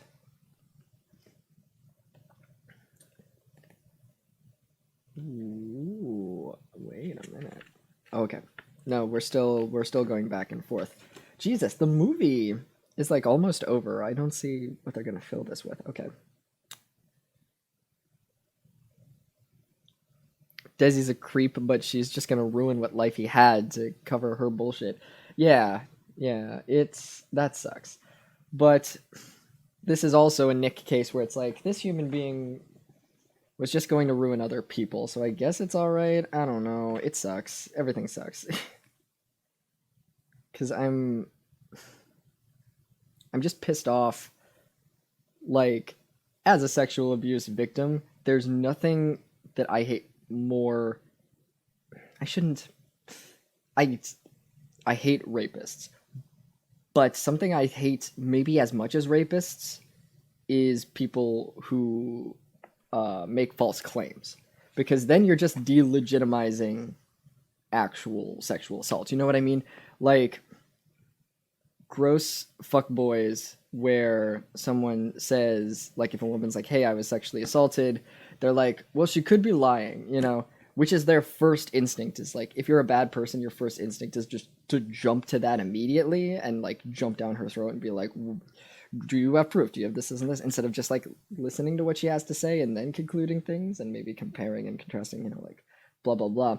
But people like Amy who lie about it, these are the cases where they actually have some ground to stand on, that like, if it was impossible to lie about being sexually assaulted, then they'd have no legs to stand on. But there actually are people who lie about it, and that makes me furious, because then you're the reason why people it's so difficult for some people to believe sexual assault victims, is because there are just crazy people out there, and this sucks and makes me very angry. False claims are the reason actual victims aren't immediately believed. Exactly. Like, I wish that we could just immediately believe women. Just believe women, you know, like, and also all victims of sexual assault, you know. And I was, you know, I was a fuckboy for a long time. And so I was one of those people that was like, you know, if someone said they were sexually assaulted, I was like, where's the, you know, I was immediately like, well, we don't have any proof, so I guess we just shouldn't like investigate it at all. Like, I was just like, I was a piece of shit. And so nowadays I'm much more inclined to be like, yes, we should absolutely listen to what this person has to say. But I do understand the mindset of shitbags because I used to be one, which just makes it worse. Let's see. Yay, Amy took my advice and murdered him. We done did it. Okay. Oh boy. Amy Elliott Dunn, the night of the return. I still have Desi's semen inside me from the last time he raped me, so the medical examination goes fine. My rope-wreathed wrists, that's a sentence, that's a word. Rope-wreathed wrists. Wreathed? Rope-wreathed wrists. My damaged vagina, my bruises. The body I present them is textbook. Wait, how did you get those? That's not in the movie. We'll see. An older male doctor with humid breath and thick fingers performs the pelvic exam, scraping and wheezing in time, while Detective Rhonda Boney holds my hand. It is like being clutched by a cold bird claw, not comforting at all. Once she breaks into a grin when she thinks I'm not looking. She is absolutely thrilled that Nick isn't a bad guy after all. Yes, the women of America are collectively sighing. Police have been dispatched to Desi's home, where they'll find him naked and drained, a stunned look on his face, a few strands of my hair in his clutches, the bed soaked in blood. The knife I used on him, and on my bonds, will be nearby on the floor where I dropped it, dazed, and walked barefoot, carrying nothing out of the house but his keys, to the car, to the gate, and climbed, still slick with his blood, into his vintage Jaguar, and returned like some long-lost faithful pet, straight back home to my husband. I'd been reduced to an animal state. I didn't think of anything but getting back to Nick. So that's interesting. Okay, so now that they have revealed how he died here, let me tell you what happens in the movie, because it is a very visual. It's something that once you see it, like, I haven't stopped thinking about it. So a scene that was cut from the book, that isn't in the book, rather, that they included in the movie is, and mind you that Desi, we have to put our head into movie Desi, which is not as nearly horrible. Movie Desi just kind of seems like a guy who has some issues, whereas this guy's like a fucking manipulative, gaslighting sociopath. Movie Desi is like, here, I'm gonna get you some stuff, and then maybe we could talk about me moving in. And he is... It's not like he's threatening, but there is a threat to it, you know what I mean? Like, there's a... He doesn't tell Amy... Oh, that's what they didn't include. So he doesn't say that Amy can't leave, but there are cameras. There are cameras set up at certain vantage points, and Desi shows these to Amy.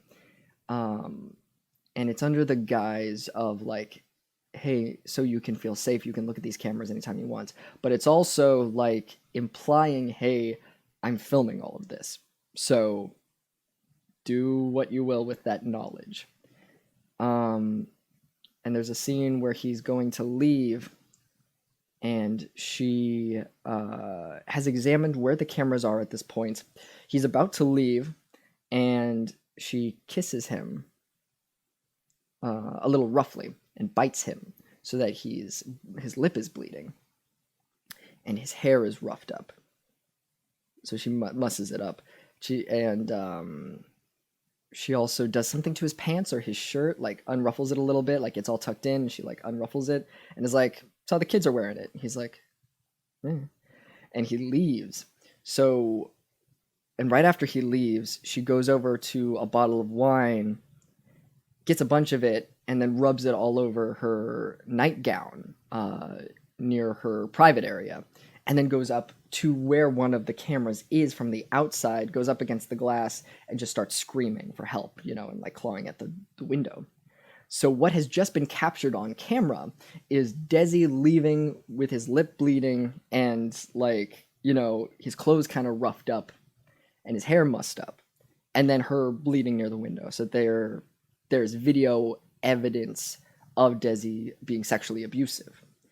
And that was included in the movie. And I'm glad they included that in the movie because they set up the cameras for a reason. I'm going to write down that the cameras, because that's a point that I hadn't thought about before. Then there's a Nick scene. Then it comes back and Amy has prepared a bunch of shit. I believe that she...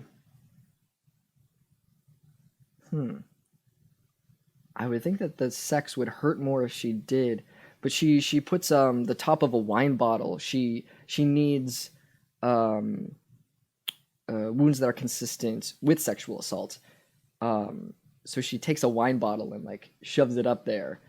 And I swear I remember her doing it before she has sex with Desi, but I think that would make it hurt a lot more. So I would assume she does it afterwards. Maybe I'm mistaken and she actually does it afterwards, but she does that at a certain point so that she has that shit. And does the seduction of Desi, not as gross as it is in the book, because Desi in the book is gross and needs to be seduced in this kind of like gross way where he wants to be the white knight, so she's not as like, I'm a widow girl, have sex with me, as she is in the book. So they are okay, here we go. You ready? They're having sex. I've never had to describe this scene before. Okay, they're having sex. Amy's doing the thing where she wants him to be rough, and he's like trying to make her happy, so he's like, okay, cool, and is doing it. Kind of rougher. He's on top of her, and he's like shutting his eyes a little because he's about to come. She's getting ready for it. He's pumping inside her. He's on top of her, and he closes his eyes, and he's like, his body is a little up, so she's flat laying on the bed. He's a little up, and he's like closing his eyes. He's like, he's coming, and as he's coming, she reaches under the pillow, pulls out a box cutter, and slices his throat open. And he just starts bleeding everywhere, and she holds him to her so that he bleeds out. And it just covers herself in his blood as it is just like going out of his neck. And it is something that once you see, you can't stop thinking about, maybe for like a year, because it's Neil Patrick Harris. And the look on Amy's face is like, it's the most sadistic we've seen her in the entire movie. She's like, yeah, like she's like proud of herself. It's a very proud look that she has on her face. And it's so fucked up that I could not stop thinking about it for like a year straight. And any time that I think about it now, I can vividly see it. I recommend seeing Gone Girl just for this scene. And then when it's over, she pushes him off of her and gets up, and it's Neil Patrick Harris with a dead look on his face, completely naked. You see his dick, and his throat is sliced open, and he's covered in blood, and he's just laying there on the bed. And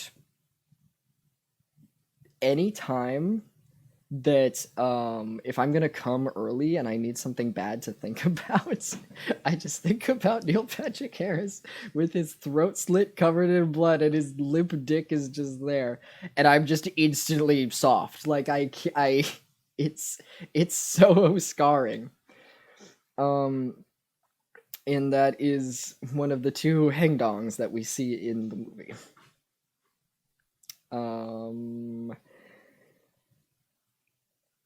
And that's how that happens in the movie.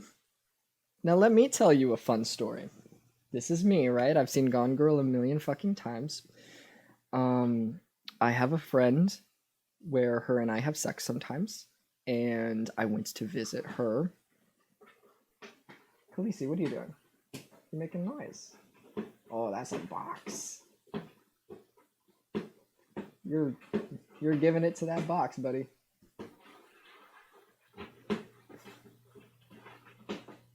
She's very proud of herself right now.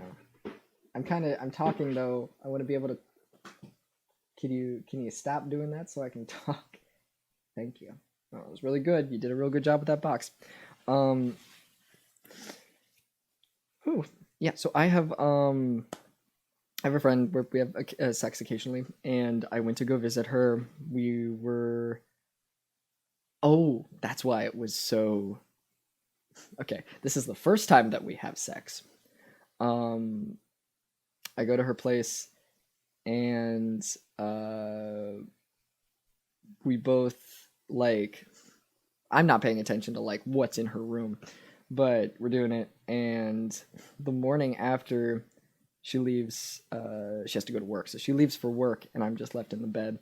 And as I'm waking up the next morning, I look on her dresser, and there is just a box cutter just on the nightstand, and it's like she does crafting and stuff, so it's nothing to do with anything. It's normal for her to have a box cutter. But in my head, I immediately went, I almost got Gone Girls, didn't I? Woo! That's a way to go out, huh? But it was very funny. But box cutters just have they strike a certain chord with me now that I have seen Gone Girl so many times. And just to see it in that setting, in a bedroom setting, was instantly terrifying to me because of this. Oh, coffee's good.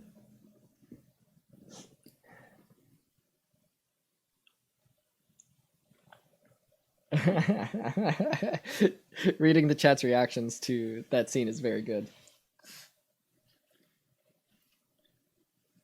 Neil Patrick Harris dying as he would have wanted. Mood orgasm on top of a pretty woman. Yes, because as we all know, Neil Patrick Harris is just so straight. he loves its breasts. Box cutters are good to defend yourself, to be honest. Oh, they cut clean, so the person has a choice in some cases. Seek medical attention or keep attacking you and bleed out. That is smart. I did not consider that. Box cutter. Check it and see.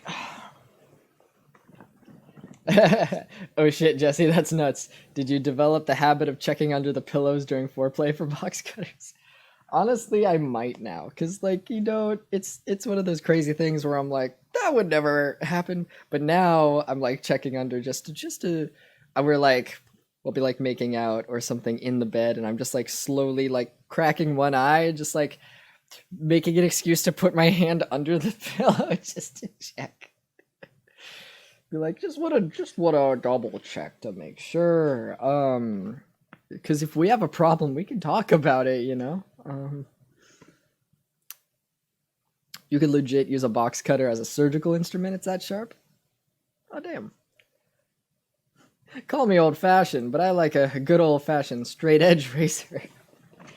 Yeah, what makes me look scariest? What could I carry on me?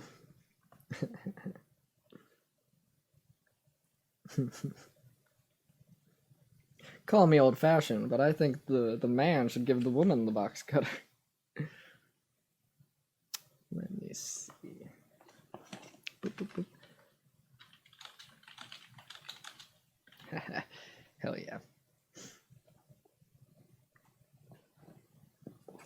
just play it off. If they press, blame Gone Girl. They should know what you mean.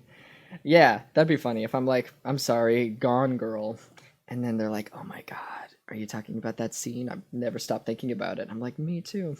And it's really funny because there are two actors, like I say in the description for this stream, there are two actors who hang dong in the movie Gone Girl. It's Ben Affleck and Neil Patrick Harris.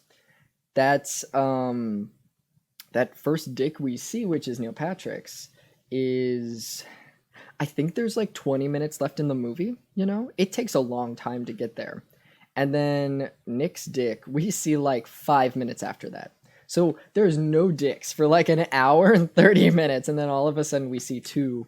And it's so funny and jarring to me that I didn't even notice that any actors, I didn't notice any dicks the first time I saw the movie because I was so scarred by what has just happened to Neil Patrick Harris. I don't even register that his penis is there. And then the scene with Nick, he's getting into a shower with Amy. I don't think that scene is in here because chronologically, Amy's covered in Desi's blood. She goes in the shower to wash off. And Nick goes in the shower with her because I think she's like, join me, Nick.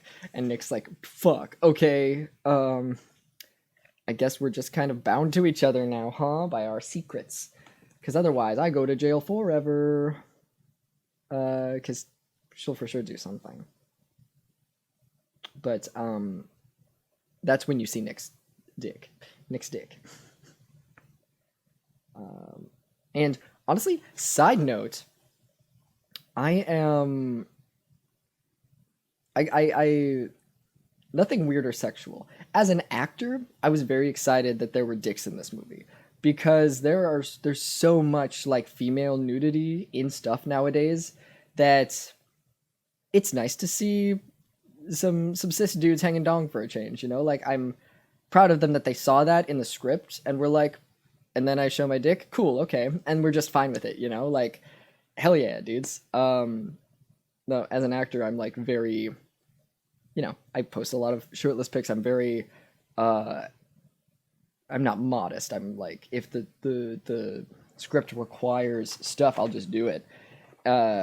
In the past, I wouldn't because I was like, I thought that I was shy, but it turns out, no, I just was in the wrong body and was very grossed out by everything I did. But nowadays, I'm like, fuck it. You want me to do porn once I do Phallo? Once I get Phallo, hell yeah, let's do porn. I'm open to whatever. And that's kind of what I'm incorporating in my show that I'm writing recently, is I want to put my money where my mouth is, I guess. I don't want to write anything in my script to have women do that I wouldn't do myself, if that makes sense. If one of my actors is going to do something, I want to be willing to do it myself. So, you know, there are no scenes that I can think. Yeah, there's no scenes. There's no scenes where that I'm writing where a woman is topless or anything. But if there were, I would match for match. You know, like if a woman in my show has to like show a butt, then I'll show my butt. You know what I mean? Like I want to be able to match for match, throw punch for punch. I don't want to be one of those directors that requires my actors to do something and that I wouldn't do myself. Not that like directors aren't actors, so they don't necessarily have to do that if they're just directing something. But I want to show good faith and show that like, hey, I'm not trying to take advantage of you as a person, because there are creepy directors and stuff and creepy writers who will just write stuff like that just so they can see a boob, you know, like that's not me.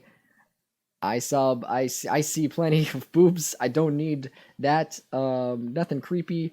I just, if the scene requires something, I want my actors to be able to do it with the confidence of like, okay, he's doing this for a reason. Because I wouldn't require them to do anything that I wouldn't do or that the scene doesn't need, you know, because there's enough senseless nudity. I could just go to any movie playing on Comedy Central and see some blurred out titties and just be like, okay, that was unnecessary. All right, keep going. I'm just kind of, we as a culture are desensitized to them at this point. But yeah. Raise his hand. Can one volunteer to show their butts? Yeah, Cucumber. I'll have you in my show just as like just a guy showing his butt. I'll write a scene for that. Yeah, nothing. Dick. Nothing. It's the end of the movie.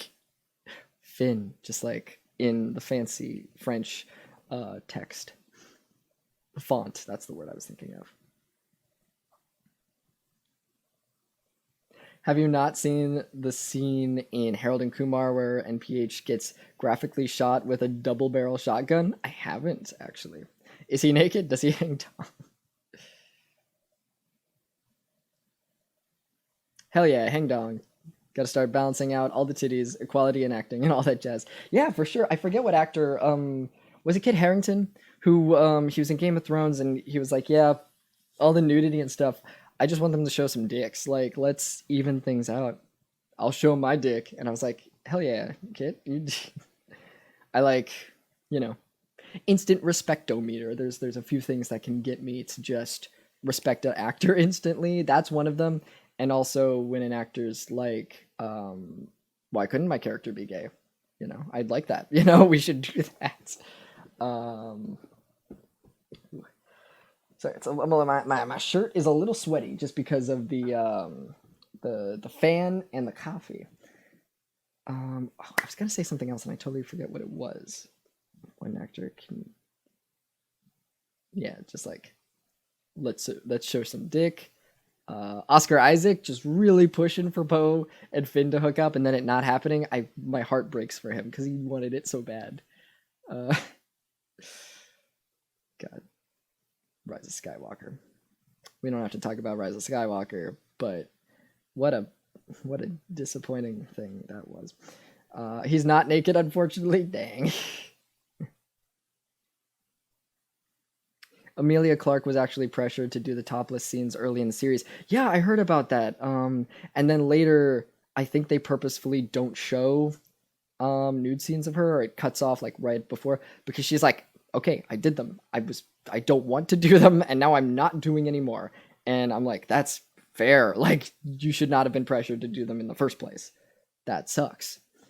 Yeah, there's a, as someone who existed identifying female for so long in the acting industry, there is a big pressure for women and female presenting people to just be a certain weight and show a certain amount of skin. And you know, some of the I never got brought on for them, but some of the background acting things that I got called for were like gross. Like, there were casting calls that, yeah, pardon me, that were just like, we need a bunch of girls to like be shirtless and make out in the backseat of this club, and it pays, you know, 50 an hour, 75 an hour or something. And you know, I would have done that back in the day, but like, also, what is this for? Why is this necessary? What movie is this? What show is this? You know, but the way that they talked about the women was also gross, because I understand if a scene calls for it, but there was the descriptions of the women. They were like, you have to be hot or something. They would just say that, not even like being tactful about it, like a certain attractive level. They were like, we need some hot girls. And I would be like, this is gross, and I'm not going to respond to this one. And it's bad, and it gets worse. So, luckily, I'm privileged enough to be put in a situation, hit the mic. I've been put in a situation where I'm able to flip the tables a little bit. So we'll see if I show my butt in the show. I might. I'm not embarrassed of it. I just, it's interesting.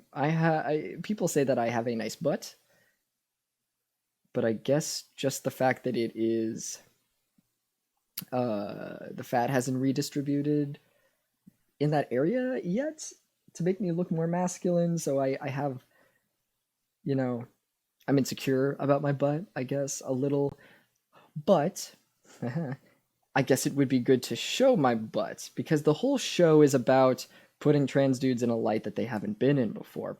So it would be empowering for some trans dude to see me showing my ass in this show and not giving a fuck, you know? And that might make him feel more secure about his butt, whether he's on hormones or not. So, you know what? Yeah, I've just talked myself into showing my ass on my show. Thank you for joining me in that journey that I went on. Yeah, I'm probably going to show my ass in the show. I don't know how or when, but we'll make it work. At that point, at that point, Amelia Clark was popular enough to call the shots. Yeah, good, because, like, everyone fucking loves her, you know, and at that point, she'd be like, okay, you know, I'm not doing these scenes, so if you want to do the show, you can do it with me, and you can do me not doing these fucking shots. Which she should. She's great. I could see it. Casting calls that look like you couldn't be 100% sure if it was for Warner Brothers or Bang Bros. Yeah, Warner Brothers or Bang Brothers. They were bad. And it gives me a unique perspective. I really appreciate that I was able to exist on the other side for so long, you know, because it gives you a different perspective and it makes me realize what needs to be done to fix the industry.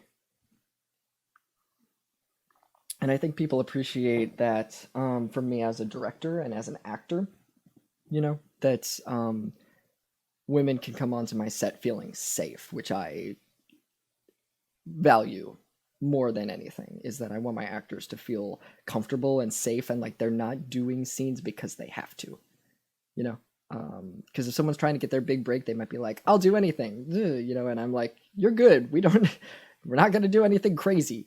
But if we do, it has a purpose, and that's what's importante. That's what I appreciate about, I forget the name. Sorry, we got distracted. I'll get back to reading the book in a sec. But that's what I appreciate about, what's his name? Let me look it up real quick. The director of Hereditary, Ari Aster. Ari Aster directed Hereditary and also Midsummer. And goddamn, there's problems with every movie. There's problems with Hereditary.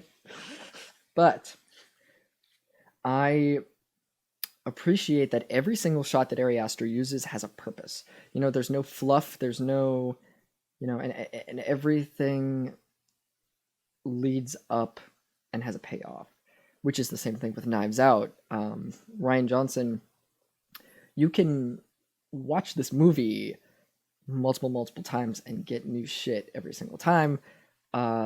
Just like Back to the Future. I love movies like that where every viewing is a different experience. You can watch Knives Out 5 times and it will be different for you every single time if you're trying to make it, if you're trying to pay attention and like, you know, use the new information that you've been given, which I love that. That's my shit. I don't want to be able to point to any scene in any of my work and be like, I didn't need that. Like, you know,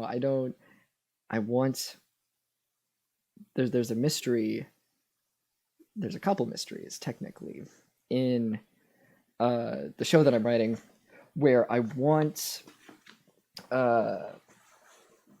everything to have a purpose. Because this is also like, I talked about it the other day, but I never want to make something that someone else can make. I want to do something that is very unique to me, where you couldn't point to any other director or actor or writer and be like, go make this show and it will come out the same or as a less good product. You know, I want to make something dang special. If anything, this quarantine has taught me that we don't always get to make our thing, you know?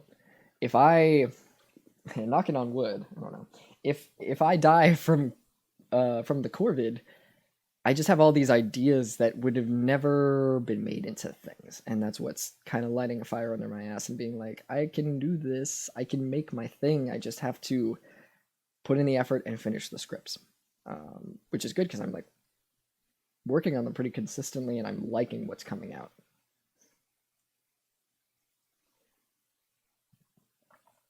Knives Out was so good. It made flying back home on a 9-hour flight a lot more pleasant. Yeah, no, I loved Knives Out.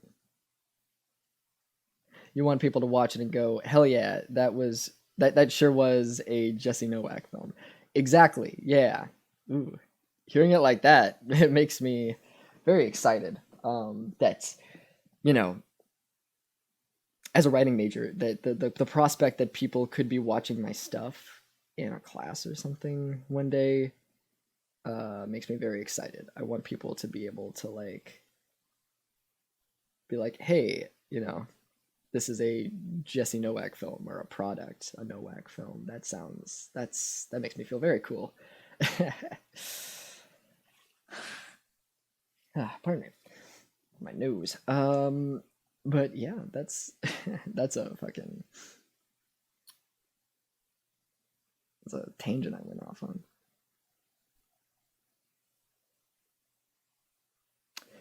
Oh no, another bad story about TV shows was the girl who plays Eleven on Stranger Things was pressured into kissing on screen, which is also awful. That's gross. That sucks. She is a child. What's her name? Ooh, let me see if I can guess. Millie Bobby Brown. Millie Brown Bobby. Millie Bobby Brown sounds correct. Let's see if I'm correct. She has a very unique name. Millie Bobby Brown. Yeah, I did it. You know, she seems cool. That makes me sad. But it's funny because like I remember a clip where she was talking about kissing on screen and she was like, yeah, it was kind of boring. And I'm like, yeah, that makes that makes sense now. Now that we know that she was pressured into it. Ugh, my back is so sweaty. I hate it. I hate it. I wish I could just take off my shirt, but I cannot. That's what it is. My body is allergic to shirts now because I'm just so used to not wearing them. A movie so good, you sit there in bed after and say, that was dope. Yes, exactly. My signature phrase.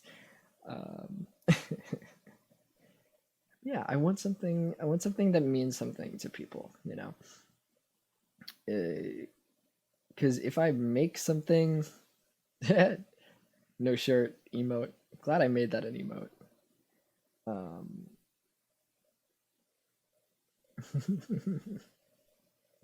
Yeah, Mr. Twitch, can you please, please, I can't. It's a medical condition. I can't wear this shirt. Wear body paint that looks like a shirt? That's really funny. I wonder if I could get away with that. Yeah, I was wondering the other day what qualifies as a shirt. If I wore a cutoff shirt that just like went up to here and just like covered the nips, is that legal, Mr. Twitch?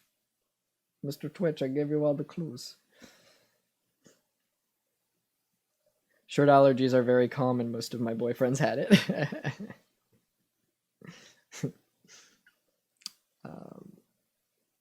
What was I saying? But yeah, if I can make something and it affects someone, like just one person, I will be happy. And so anything past that point is just even more good. Even more goals are being met that I didn't even have before. And I think it's yeah, this is gonna what I'm working on right now. It's going to mean a lot to a lot of different people. I can see it being a big success because I'm a competent writer. I went to college for it. I'm not just making something because I feel like it. I'm doing it because I'm passionate about it. And the queer community is hungry for good queer content. 'Cause we're just gobbling up garbage just because there's queer couples or queer characters in it and are like, oh, hell yeah, it's become obsessed with this. We look for it everywhere. Kurosami, I don't know actually if it was, it's been so long since I was in the fandom, but I don't know if it was like more brought on because like the ending where they actually get together, was that because of fan shipping? I think part of it was because if I remember interviews and stuff, it was like right before recording the last episode where they kind of went in with Janet Varney and what's her name? I forget. She was in Weeds. Asami's actress. That's gonna bug me. I'm gonna look it up. Asami's voice actress. Asami Sato. What? Seychelles Gabriel. Yes. Went in with them and they were like, well, we're doing it. We're doing Endgame. But I forget if that was like when that happened. But I think it was kind of brought on by fan, being like, oh shit, these characters are great together. And then they get a queer ending, So we look for it. We look for queer content, or we create queer content out of things that might not have been queer before. So for me to start a series where there's a trans dude main character and a trans secondary character, and then there's a lesbian third character, just to fill this show with people of color and things that like we don't get to see that are normal and like in real life, is it shouldn't be revolutionary or anything, but it is because we're not being fed the correct shit. There aren't a lot of people like me making content. Where's name a show with a trans dude main character? Oh wait, are there any? Nope, I don't think there's any. Because the L word is apparently good now, but in the past it was not good, and we all gobbled it up because it was the only queer content available at the time that we latched onto it. And we're like, this is my shit because it's all we have. So I want to make something that's actually, I want to make it well written. I want to give it my best shot. Hey, Rattlesnake, what's up? Ruby is getting teasingly close to main characters being a gay couple. Blake is confirmed to have dated a woman, though. Oh, that's cool. Yeah, I was going to say, like, a show like Ruby, I would assume that... I'm surprised that there aren't canonically more gay characters in the show.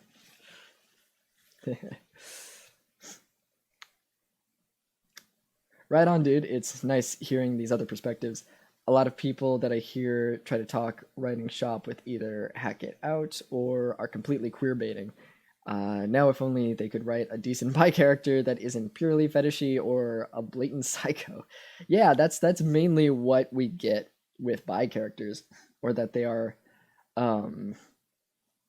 meant to be like purely sexual and stuff. The main character, in my show is a trans dude, and he's pan, and he gets a lot of sex, but that's normal for a boy his age, because he transitions young. He transitions at like 14 or 15, and your hormones are already going crazy at that age, let alone if you're putting tea in them. And I felt that personally because I when someone transitions at that age, they also they usually look a bit more cis, you know what I mean? Like their features become more masculine more easily because they haven't had time to like grow into that other side. And I was able to replicate accidentally probably what it's like for a dude at that age to go on tea, because I started bi-weekly tea injections instead of weekly, and my sex drive was insane. So it's what's the word? It's subverting the stereotype of like pansexuals are just like all after sex, which is a stereotype. There's a stereotype that bisexuals are greedy and can't make up their minds and stuff like that. And being this character being written by a pan person is different, because if it's a straight dude that's just writing a bi character as those weird stereotypes, it's like, what are you doing, man? But if I'm writing it and I'm like, hey, he's sexual for a reason because his hormones are going crazy at that point, and trans dudes at my age who go on T usually get a lot of sex because our hormones are going crazy, let alone at that age where your hormones are already going crazy and then T on top of it. This dude would be getting laid this consistently. It comes from a better place. It comes from a place of accuracy and experience rather than it's more interesting, and we have more opportunities to give him lots of love interests if he's more sexual, you know. So I'm kind of taking the stereotype and reverting it, and then also just I don't even know what I'm doing. I'm what's the word? It has a purpose, I guess. That's what we were talking about earlier. He doesn't just get a lot of sex because it would be fun for the story, you know what I mean? H Bear Costume, thank you so much for the follow. Hell yeah. Boop. I'm dropping a Khaleesi head in the cup. I love those little Khaleesi heads. I'm just patting myself on the back there. Good job, Jesse, coming up with that. Oh, thank you, Jesse. Let's suck our dick more on camera. No, that's for my OnlyFans. The fact that you're going to put a love interest on the spectrum has already gotten me very, very interested. Oh, dope. Yeah. In season 2, we were talking about in another stream where one of Brian's love interests is high functioning. And I am super excited about that because anytime I talk about that in any setting, there is one of my friends who does, or actually, I'm not sure. Is it offensive to say someone has autism or they are autistic? What is the phrasing you should use? Because I have an autistic friend who on Facebook today had posted a thing that was like, don't say it like this, say it like that. And I want to make sure I'm using the correct verbiage. But anytime that I bring it up in any writing context or just shooting the shit with my friends where I'm just bouncing around ideas and I'm like, yeah, in season 2, Ryan's going to have a love interest who's high functioning autistic. So I've been doing a lot of research on that. And I also want to talk to my autistic friends or who have autism. I want to make sure I'm saying it correctly. To make sure that it's as accurate as possible. And they always get very excited about that.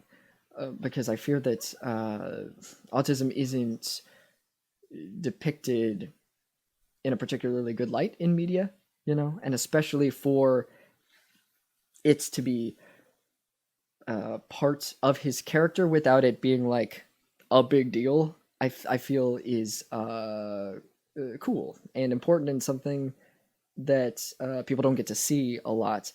Because I think about it from my perspective of what would I have wanted to see growing up. I want to make that. I want to make the show that I needed when I was younger. And that's what I want, is just a show where a character is trans or pan, and it's not the point of the show. There is, don't get me wrong, there's a lot of like trans jokes and stuff like that, but it comes from a place of like, I know what jokes are good, any straight cis dude who tries to make a trans joke, we're like, that's not good, because they just don't have the experience. They don't know what's really funny about being trans, if that makes sense. You're making fun of the wrong things. There's so much gold here, and you don't know what you're doing, but I know exactly how to make trans jokes. It's like the drawing the dicks on the face joke that I had in my pocket, and then when I was during the stream that I pitched the unabridged script that I'm crafting right now and going to pitch to the rest of the guys at TFS, I had that joke in my back pocket because I want to present them with jokes that they never would have thought of. Because if you're going to introduce a trans character into the unabridged universe, you want a trans person in the writing room to make sure that the jokes are like good and well crafted and not shitty, because then you're alienating a part of your audience that you're supposed to be cool with, but if you have a trans writer in the room, I could be like, okay, here are all these trans jokes that I haven't used. I want to put these in the script because I love unabridged. I love what they're doing with it, and it makes me excited to see a product that my team comes up with where I wasn't in the writer's room for it, and I see that, and I'm like, ooh, I'm you know, if this gets a season 2, I'm probably going to be in it because I'm moving to Texas and I'm going to be more prominent. So I want to make sure, like, I would love to contribute to this, basically. You know, if I see something that makes me excited, that's cool. And I want to, like, help with that. God, my back is so sweaty. It is the fucking... I really should turn up the fan. Coffee. It's the coffee that made me, like... The coffee made me warm. Let's fucking do this. We're just blasting it. Let's fucking... I put it on high. We'll see if that works. Ooh. It's the fucking shirt. Man was not made to wear shirt. Ooh.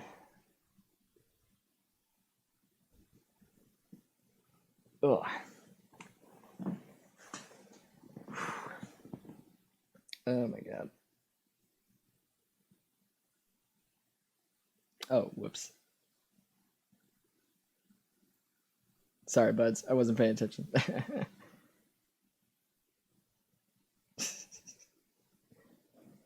Thank you. Because I'm always like, is this a real person? I'm always like, shit, I hope it's just not an awkward person. But if someone's like, oh no, this is a spam bot, I'll be like, cool, okay. Someone said it. Ugh.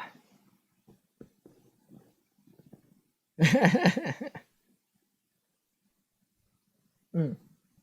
Okay, saying somebody has autism sounds nicer, but you're fine with either. Saying they're on the spectrum is good too. That's cool. Yeah, I like that phrasing better. There's less room for error on my part.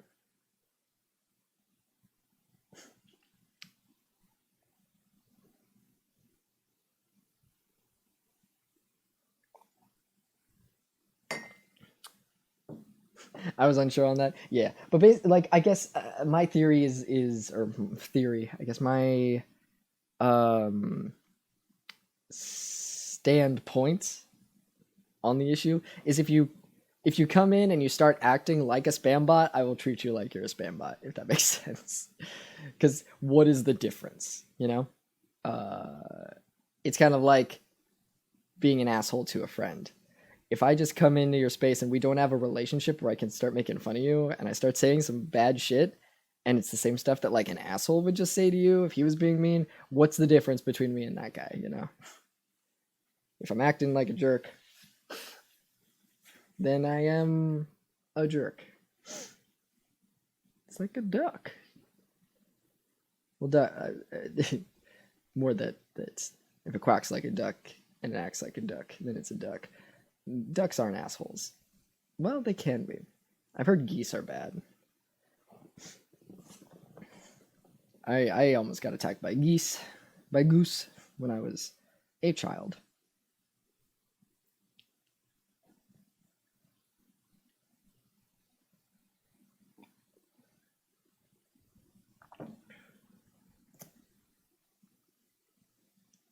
Oh, dang. I have Asperger's and I got tossed into special education just because teachers heard autism. So I spent early life being talked down to. That sucks. Yeah, so I'm hoping this helps with that, you know, is to just kind of normalize it, you know, because like we've talked about before, I probably have autism. I just haven't gotten checked for it. And it's the more that I think about the fact that I might have autism, the more symptoms I'm seeing. Or is it symptoms? I don't know if that's correct. Characteristics. And I don't think it's a case of WebMD, you know, where you're like, oh no, I'm sick, and you go and like go online. They're like, what are your symptoms? And you're like this, and this, and they're like, oh, you have a brain tumor, and then you start seeing symptoms. The more and more you think about it, like, oh, maybe I do. I don't think it's that. I think it's just things that I chalked up to me as a person, just having characteristics that I didn't think about relating to being on the spectrum. Like the thing where my sensory overload thing where I get overwhelmed very easily. That's the more I think about it, the more that had a play in uh, how I took math classes, and I also studied, for like other exams. Because math, especially before when I could cry, I would just start crying. Like when I had to learn math, I would get overwhelmed really easily. And I have memories of my stepdad trying to teach me stuff in math, and I would just get really overwhelmed and just start like crying. And, he was a piece of shit and didn't know that I might have autism. So he was just, or rather that I might be on the spectrum. And I don't know. I don't think he never yelled. He just got like, he was just like, here we go, I'm just trying to teach you something. So it makes a lot of sense.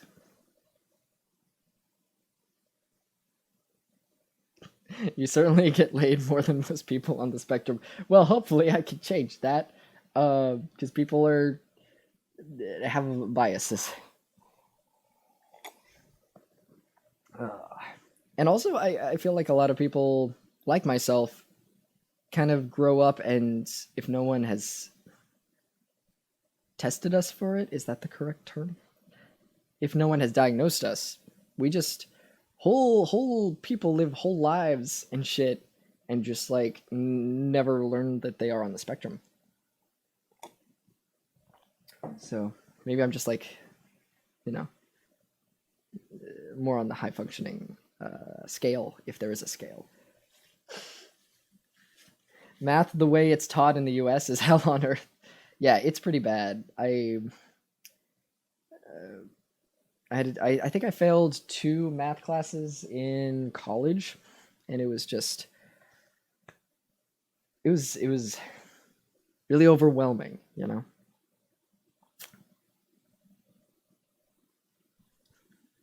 Ducks are gross, don't research their reproduction. Yeah, I think we've talked about corkscrew penises before. Real bad. Oh, but would you like to continue? Because we're almost through the book. Let's fucking do it. Oh my god, yeah, we're really close.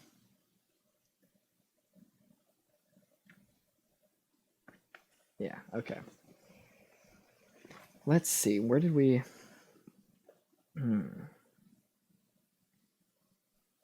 Yeah, we're right here. The old doctor tells me the good news.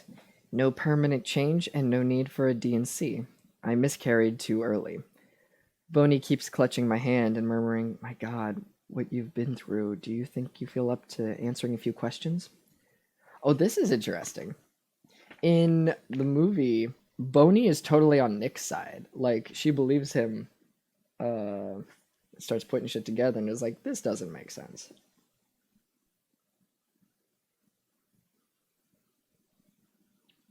I went out with this one girl that I really liked, but when she found out I had autism, she broke off all contact with me. What the fuck? Well, she sucks. So, yeah, that sucks. It's,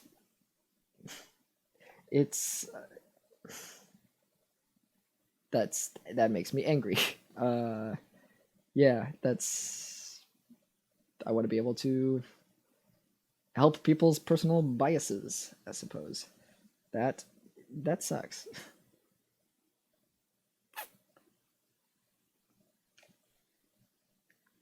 History in the U.S. is Garbo too. Yeah, yeah. It's like, here's a Michael Bay movie set in World War II. Yeah, I also, because I went to Catholic school, so I don't know if it was just them, but we focused more on like prayer and shit. So I suck at like geography and everything.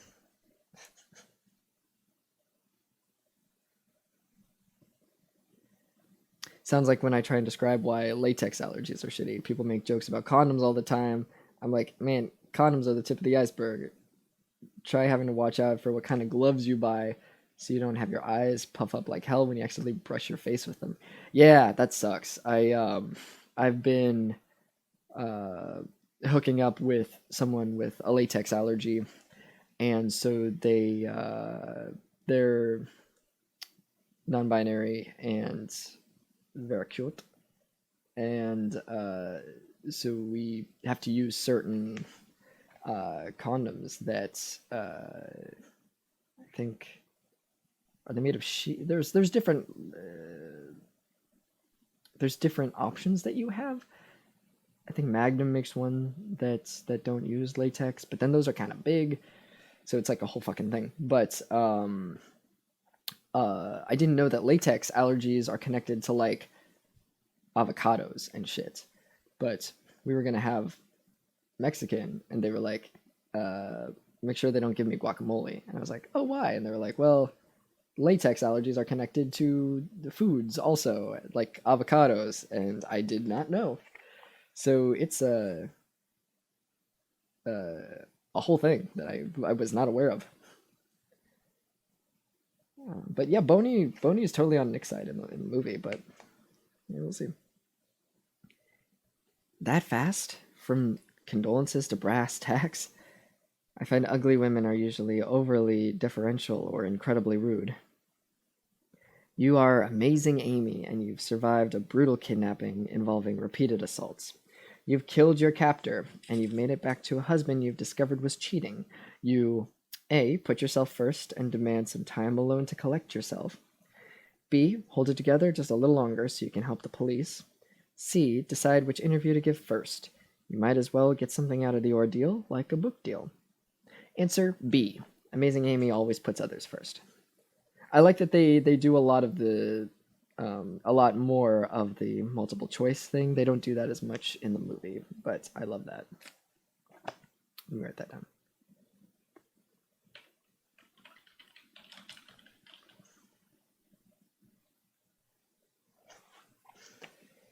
Let's see. I'm allowed to clean myself up in a private room in the hospital, and I change into a set of clothes Nick put together for me from the house. Jeans with creases from being folded too long, a pretty blouse that smells of dust. Boney and I drive from the hospital to the police station in near silence. I ask weakly after my parents. They're waiting for you at the station, Boney says. They wept when I told them, with joy, absolute joy and relief. We'll let them get some good hugs in with you before we do our questions, don't worry. The cameras are already at the station. The parking lot has that hopeful, overlit look of a sports stadium. There is no underground parking, so we have to pull right up front as the madding crowd closes in. I see wet lips and spittle as everyone screams questions, the pops of flashbulbs and camera lights. The crowd pushes and pulls en masse, jerking a few inches to the right, then to the left, as everyone tries to reach me. Yeah, I bet you can't get any of the fun condoms. I wanted my dick to glow in the dark when I moaned, but they don't make glow in the dark latex-free condoms. Oh, yeah, that sucks. Was with a girl who once who broke out from the lube on the condom. Yeah, because some lubes are you can have allergic reactions to.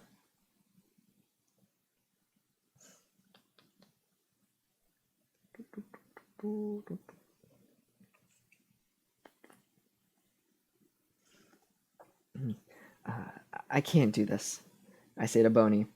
A man's meaty palm smacks against the car window as a photographer tries to keep his balance. I grab her cold hand. It's too much. She pats me and says, wait. The station doors open, and every officer in the building files down the stairs and forms a line on either side of me, holding the press back, creating an honor guard for me. And Rhonda and I run in holding hands like reverse newlyweds, rushing straight up to my parents, who are waiting just inside the doorway, and everyone gets the photos of us clutching each other, with my mom whispering, sweet girl, sweet girl, sweet girl, and my dad sobbing so loudly he almost chokes. There's more whisking away of me, as if I haven't been whisked away quite enough already. I'm deposited in a closet of a room with comfortable but cheap office chairs, the kind that always seem to have bits of old food woven into the fabric. A camera blinking up in the corner and no windows. It is not what I pictured. It is not designed to make me feel safe. I am surrounded by Boney, her partner Gilpin, and the 2 FBI agents up from St. Louis who remain nearly silent. They give me water and then Boney starts. Oh, interesting. So this is all written in this sort of style. If the camera will focus.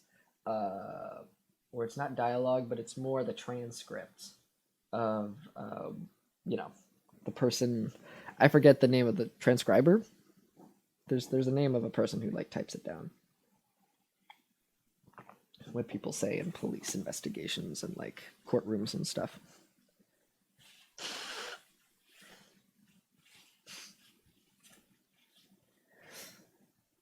I learned to switch to glycol and paraffin-free lube because another one of my exes had an allergy to those ingredients. Yeah, I was very proud of myself because I have a large collection of like all different kinds of condoms. These ones have ribs if the girl likes that. This has this.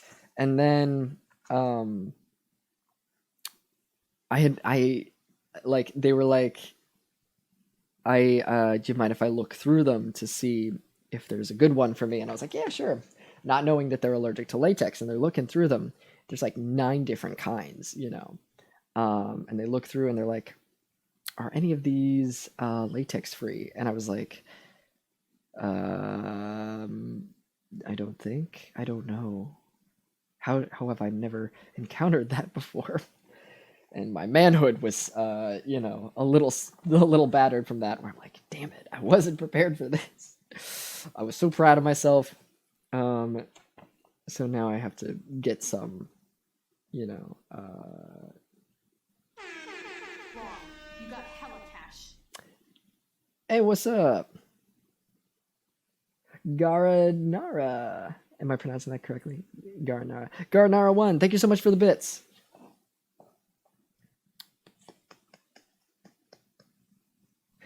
Hi, big fan. I was wondering, since you're on Twitter a lot, if you've been having problems where videos and GIFs aren't showing up on your feed. I've been having trouble with that all week. It has happened to you.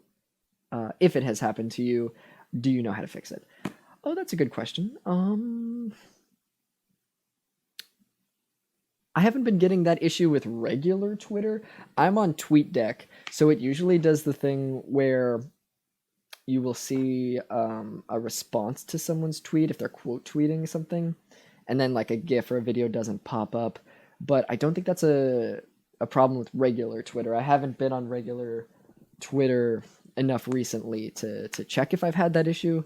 The only way I would know that is if I've been on my phone to check it. So me personally, I haven't had that issue. But if you want to Google it, other people might be having that issue. Yeah, all you're getting is the black panels. My suggestion would be to check if there's any like updates your browser needs, but I don't know if that would even qualify. Like usually if that happens on mobile, it's because my mobile app needs updated. But yeah, I haven't heard anything about that. But if you want to Google it, maybe other people might be having that issue. It might be your browser. Have you tried using a different browser to go on Twitter? And then seeing like, oh, maybe, it happens with Firefox, but it's not happening with Chrome or whatever. But I am bad with technology, so that would be my best suggestion. Pardon me, my nose. Well, what was I even doing? Oh yeah, so we hadn't even started this. Yeah, you updated Windows 10, and then it started happening? Yeah, Windows 10 seems to, like, fuck up more stuff than it does fix things. It's usually what YouTube does. Yeah, it might just be a Windows 10 problem. But if you want to Google, Windows 10, Twitter, GIFs not showing up. or something like that. Other people might have that issue. I'm always so bad when it comes to Googling things because you want to use the least amount of words possible, and I'm always like, how do I summarize this problem that I'm having into so many words? But good luck with that. So this begins the transcript. I'm just gonna say, I guess I don't have to say who's saying it. I'll just, because Boney has an accent and Amy doesn't. So let's do this. Okay, Amy, first we have to thank you sincerely for talking with us after all you've been through. In a case like this, it's very important to get everything down while the memory's fresh. Can't imagine how important that is. So it's good to talk now. If we can get all these details down, we can close the case, and you and Nick can go back to your lives. I'd certainly like that. You deserve that. So if you're ready to begin, can we start with the timeline? What time did Desi arrive at your door, do you remember? About 10 a.m.? A little after, because I remember hearing the Tevers talking as they walked to their car for church. What happened when you opened the door? Something felt wrong immediately. First of all, Desi has written me letters all my life, but his obsession seemed to have become less intense over the years. He seemed to think of himself as just an old friend, and since the police couldn't do anything about it, I made my peace with that. I never felt like he meant me active harm, although I really didn't like being this close to him, geographically. I think that's what put him over the edge, knowing I was so close. He walked into my house with... He was sweaty and sort of nervous, but also determined looking. I'd been upstairs. I'd been about to iron my dress when I noticed the big wooden handle of the Judy puppet on the floor. I guess it had fallen off. Bummer, because I'd already hidden the puppets in the woodshed. So I grabbed the handle, and I had that in my hand when I opened the door. Very good memory. Thank you. What happened next?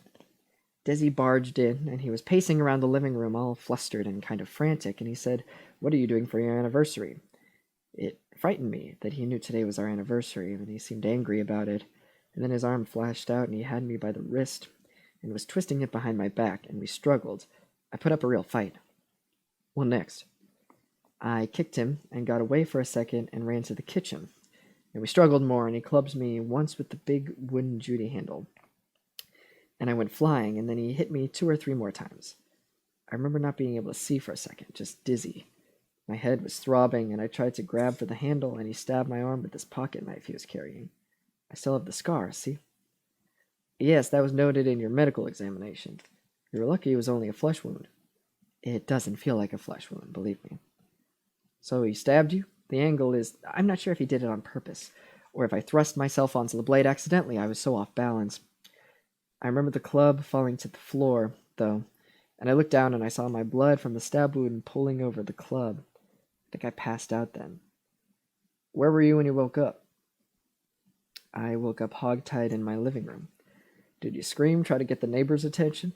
Of course I screamed. I mean, did you hear me? I was beaten, stabbed, and hogtied by a man who had been obsessed with me for decades, who once tried to kill himself in my dorm bedroom. Okay, Amy. I'm sorry, that question was not intended in the least to sound like we were blaming you. We just need to get a full picture here, so we can close the investigation and get you on with your life. Did you want another water or coffee or something? Something warm would be nice. I'm so cold. No problem. Can you get her coffee? So what happened then? Ooh, I see. So maybe... because in the movie, Boney's on Nick's side, but maybe Boney will start to doubt Amy once she hears, a bit of the testimony. I think his original plan was to subdue me and kidnap me and let it look like a runaway wife thing. Because when I wake up, he's just finished mopping the blood in the kitchen, and he straightened the table of little antique ornaments that fell over when I ran to the kitchen. He's gotten rid of the club, but he's running out of time, and I think... what must have happened is he sees this disheveled living room, and so he thinks, leave it, let it look like something bad happened here.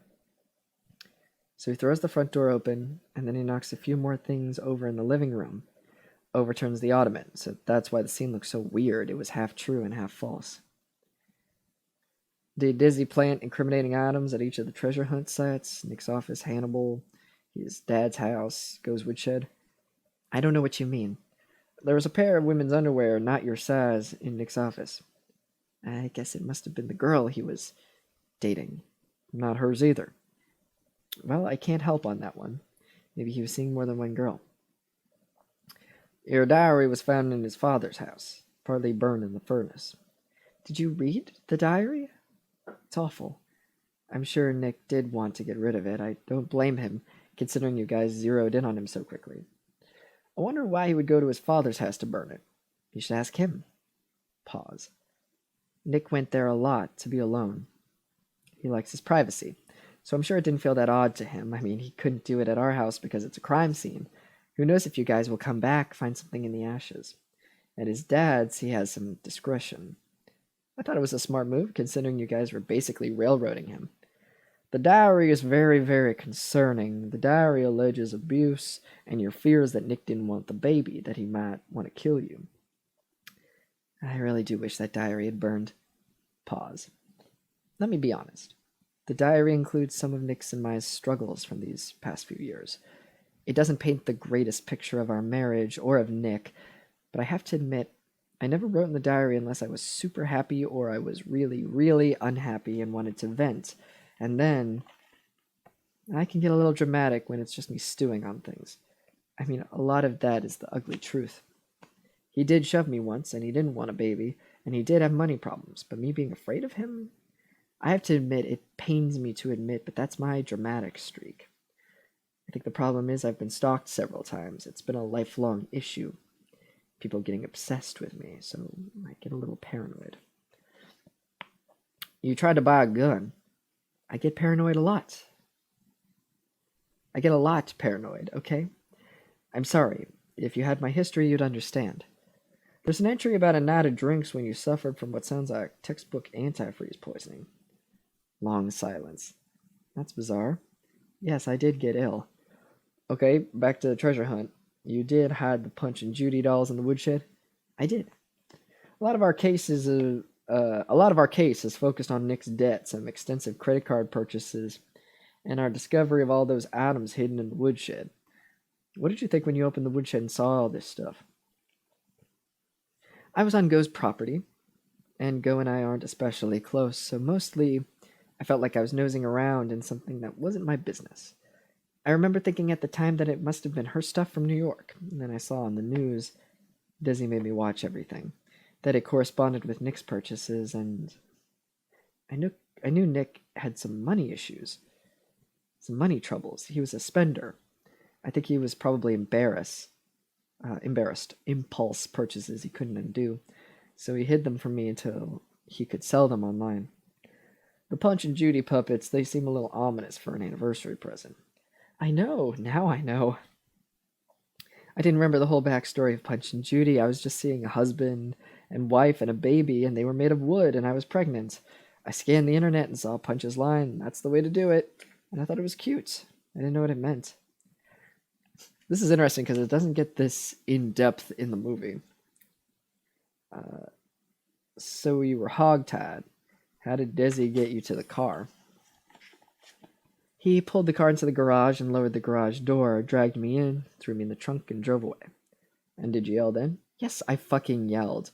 And if I'd known that every night for the next month Desi was going to rape me, then snuggle in next to me with a martini and a sleeping pill so he wouldn't be awakened by my sobbing, and that the police were going to actually interview him and still not have a clue, still sit around with their thumbs up their asses, I might have yelled harder. Yes, I might have. Again, my apologies. Can we get Mrs. Dunn... Well, actually, Boney says Miss Dunn, which is interesting. Can we get Miss Dunn some tissues, please? And where's her cough? Thank you. Okay, where did you go from there, Amy? And this is a strategy she keeps using in the movie, is that she'll, like, anytime that they're getting too close to discovering the truth, she gets, like, angry, which is a good strategy.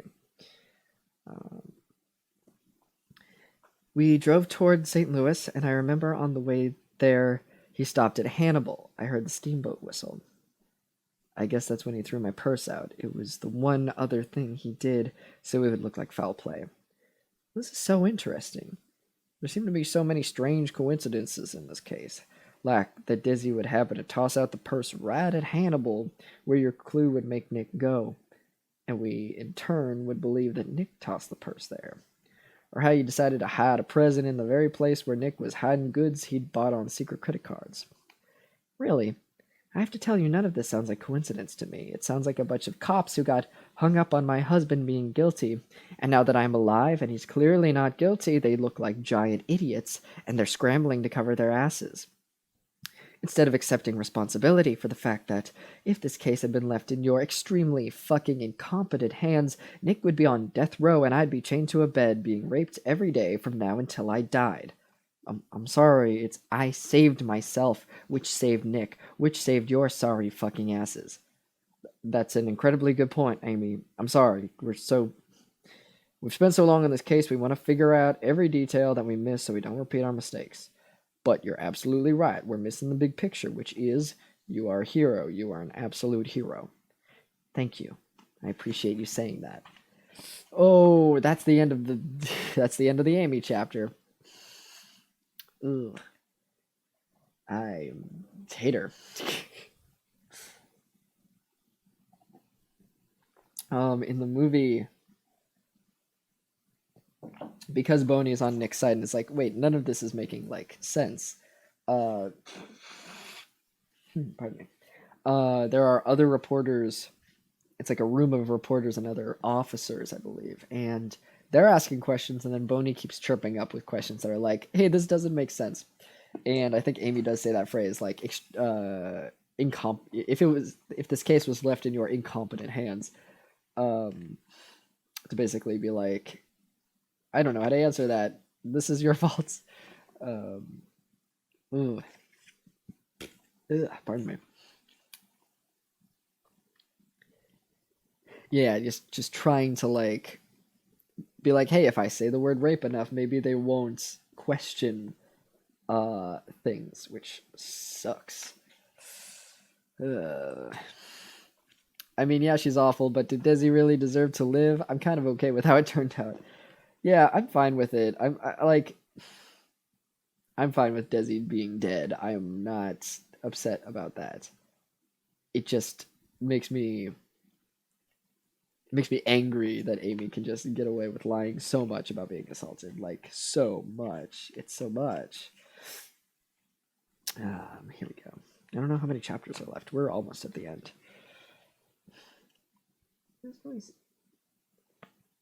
I hear her pattering around.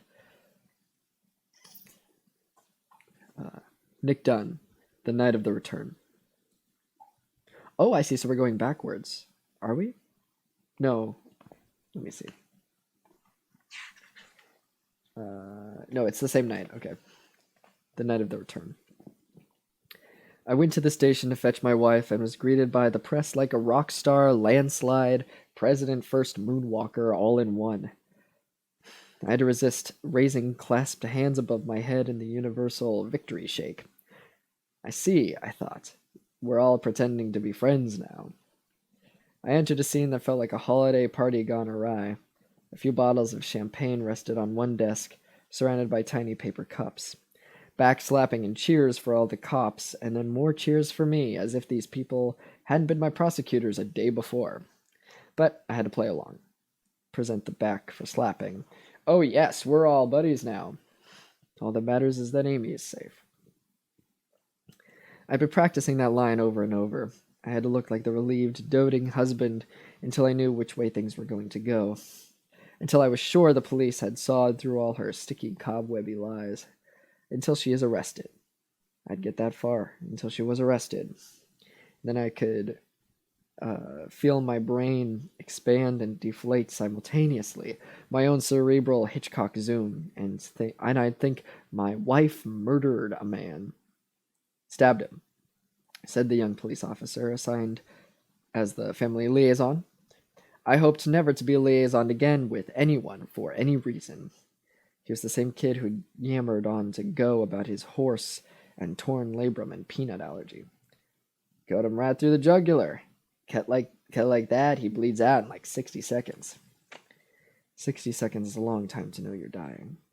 I could picture Desi wrapping his hands around his neck. the feel of his own blood spurting between his fingers with each pulse. Yeah, I was thinking about, like, Desi must have sleeping pills in his blood, right? So maybe she talked about the sleeping pills. Oh, okay, yes. Before, she said that Desi took sleeping pills so that he wouldn't have to hear her sobbing all night. So that's how they get away with having uh, sleeping pills in the bloodstream. Because in the movie, she doesn't give him sleeping pills. But there's an explanation for that. That's good. Because I was gonna say, like, what's the word? Cosmology report, cosmixology, cosmetology, whatever report it is, it would test positive for sleeping pills. So.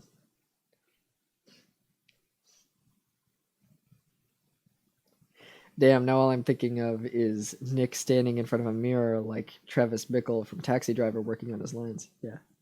Yeah, just him just being like, don't laugh, Nick. Just fucking back with pizza. Hell yeah. What kind of pizza? Toxicology. Yes, thank you. Toxicology. That's what I was thinking of. Cosmopolitan. Cosmetology. Where were we? Oh, I see. And Desi getting more frightened and the pulsing only quickening, and then slowing, and Desi knowing the slowing was worse. And all the time Amy standing just out of reach, studying him with the blameful, disgusted look of a high school biology student confronted with a dripping pig fetus, her little scalpel still in hand. Yeah. Which is what her face looks like when she cuts his throat with a box cutter in the movie. Cut him with a big old butcher knife, the kid was saying. Guy used to sit right next to her on the bed, cut up her meat for her, and feed her. He sounded more disgusted by this than by the stabbing. One day the knife slips off the plate, he never notices. How'd she use the knife if she was always tied up? I asked. The kid looked at me as if I'd just told a joke about his mother. I don't know, Mr. Dunn. I'm sure they're getting the details right now. The point is your wife is safe. Hooray, kid stole my line. I spotted Rand and Mary Beth through the doorway of the room where we'd given our first press conference 6 weeks ago. They were leaning into each other, as always, Rand kissing the top of Mary Beth's head, Mary Beth nuzzling him back, and I felt such a keen sense of outrage that I almost threw a stapler at them. You two worshipful, adoring assholes created that thing down the hall and set her loose on the world. Lo, how jolly, what a perfect monster. And do they get punished? No, not a single person had come forth to question their characters. They'd experienced nothing but an outpouring of love and support, and Amy would be restored to them, and everyone would love her more. My wife was an insatiable sociopath before. What would she become now? Step carefully, Nick. Step very carefully. Rand caught my eye and motioned me to join them. He shook my hand for a few exclusive reporters who'd been granted an audience. Mary Beth held her ground. I was still the man who cheated on her daughter. She gave a curt nod and turned away. Rand leaned in close to me so I could smell his spearmint gum. I tell you, Nick, we are so relieved to have Amy back. We owe you an apology, too, a big one. We'll let Amy decide how she feels about your marriage, but I want to at least apologize for where things went. You've got to understand. I do, I said. I understand everything.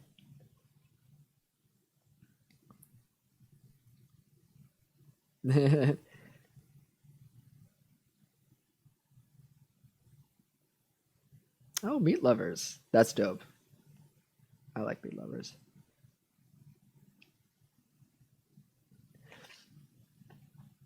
Yeah, one sticking point that the cops might get in the toxicology is that there was a lot more than one pill's worth of sleeping pills in the system. Yeah, that's right. I think she put like 3 in. But, yeah. Yeah, you'd think.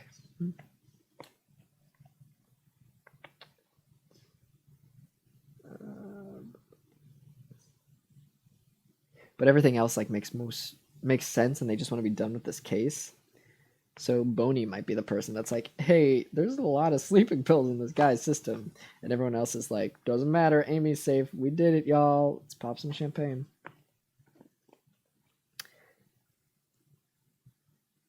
Because that's her role, Boney's role in the movie. Before Rand could apologize or engage further, Tanner and Betsy arrived together looking like a Vogue spread, crisp slacks and jewel-toned shirts and gleaming gold watches and rings. And Tanner leaned toward my ear and whispered, let me see where we are. And then Go was rushing in, all alarmed eyes and questions. What does this mean? What happened to Desi? She just showed up on your doorstep? What does this mean? Are you okay? What happens next? It was a bizarre gathering, the feel of it. Not quite reunion. I hit the mic with my face. Not quite hospital waiting room. Celebratory yet anxious, like some parlor game where no one had all the rules. Meanwhile, the two reporters, the Elliots, allowed into the inner sanctum, kept snapping questions at me. How great does it feel to have Amy back? How wonderful do you feel right now? How relieved are you, Nick, that Amy has returned? I'm extremely relieved and very happy, I was saying, crafting my own bland PR statement, when the doors parted and Jacqueline Collings entered, her lips a tight red scar, her face powder lined with tears. Oh shit, oh shit. Where is she? She said to me. The lying little bitch, where is she? She killed my son, my son! She began crying as the reporter snapped a few photos. How do you feel that your son was accused of kidnap and rape? One reporter asked in a stiff voice. How do I feel? She snapped. Are you actually serious? Do people really answer questions like that? That nasty, soulless girl manipulated my son his entire life. Write this down. She manipulated and lied and finally murdered him. And now, even after he's dead, she's still using him. Miss Collings, we're Amy's parents. Oh, God. Mary Beth was beginning. She tried to touch Jacqueline on the shoulder, and Jacqueline shook her off. I am sorry for your pain, but not my loss. Jacqueline stood a good head taller than Mary Beth. She glared down on her. But not my loss, she reasserted. I'm sorry about everything, Mary Beth said, and then Rand was next to her, a head taller than Jacqueline. What are you going to do about your daughter? Jacqueline asked. Ooh, this is the wrong thing to say. She turned down our young liaison officer who tried to hold his ground. What is being done about Amy? Because she is lying when she says my son kidnapped her. She is lying. She killed him. She murdered him in his sleep, and no one seems to be taking this seriously. It's all being taken very, very seriously, ma'am, the young kid said. Can I get a quote, Miss Collings? Asked the reporter. I just gave you my quote. Amy Elliott Dunn murdered my son. Oh, I'm burping, sorry. It was not self-defense. She murdered him. Do you have proof of that? Of course she didn't. That's actually in there. Of course she didn't. Yeah, oh shit, potential Jerry Springer moment in the cop shop. Yeah, because they both think they're right, you know? This is gonna be very bad.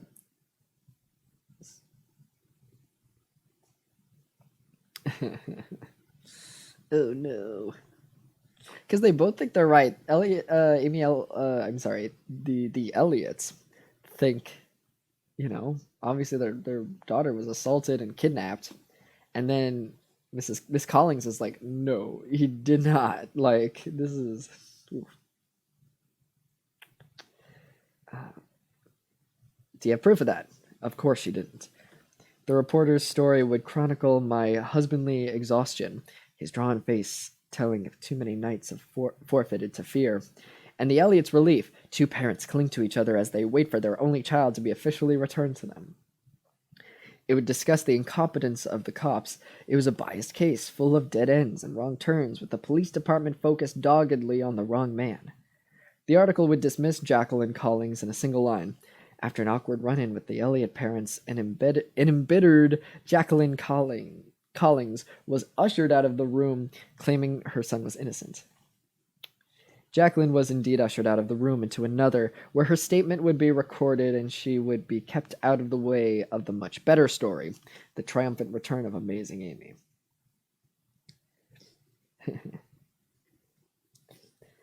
Look, Mr. and Mrs. Elliot, Desi doesn't have the balls to do this shit. I would know. Yeah, Desi is just a shitty little incel. Like, I don't think he's more manipulative verbally. Let's see. When Amy was released to us, it all began again. The photos and the tears, the hugging and the laughter, all for strangers who wanted to see and to know what was it like. Amy, what does it feel like to escape your captor and return to your husband? Nick, what does it feel like to get your wife back, to get your freedom back, all at once? I remained mostly silent. I was thinking my own questions, the same questions I thought for years, the ominous refrain of our marriage. What are you thinking, Amy? How are you feeling? Who are you? What have we done to each other? What will we do? And if you remember, that's the first. That's in the first page of the novel, and the movie also starts with that. It was a gracious, queenly act for Amy to want to come home to our marriage bed with her cheating husband. Everyone agreed. The media followed us as if we were a royal wedding procession, the two of us whizzing through the neon, fast food-cluttered streets of Carthage to our McMansion on the river.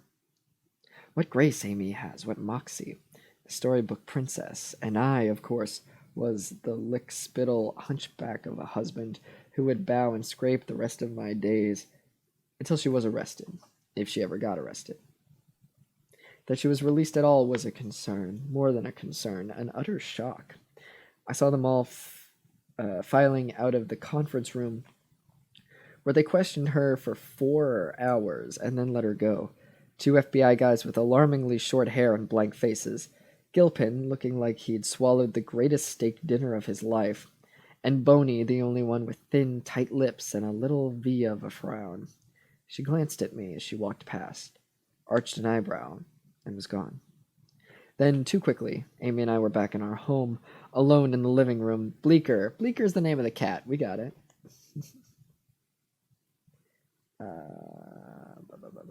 Bleecker watching us with shiny eyes. Outside our curtains, the lights of the TV cameras remained, bathing our living room in a bizarrely lush orange glow. We looked candlelit, romantic. Amy was absolutely beautiful. I hated her. I was afraid of her.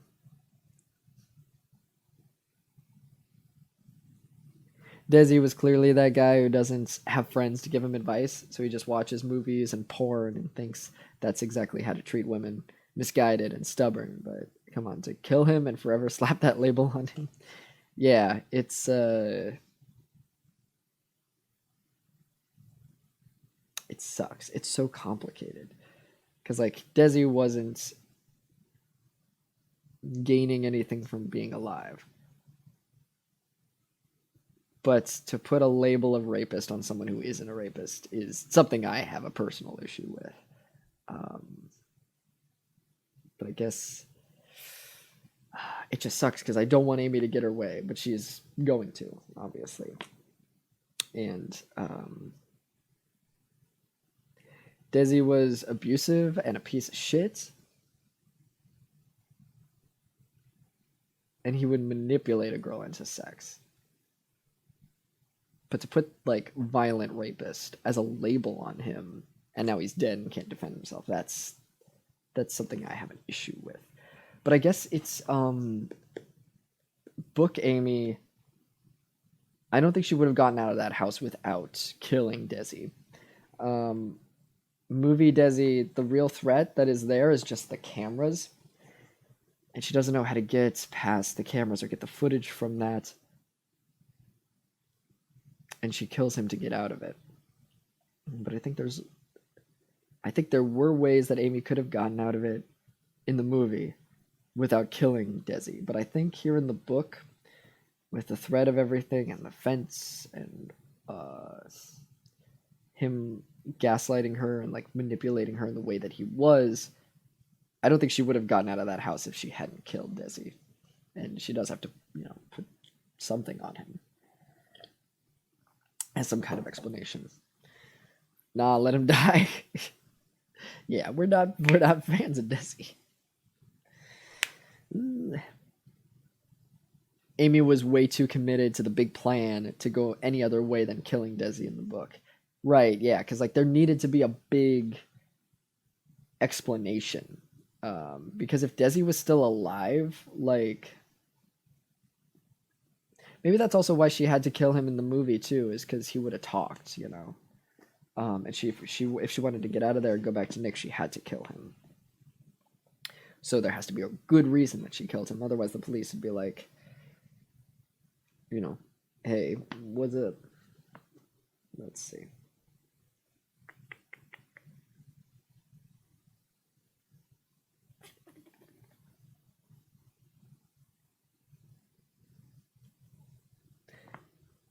Oh, here we go. We can't really sleep in the same house, I began. I want to stay here with you.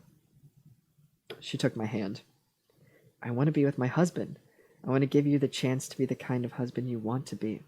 I forgive you. You forgive me?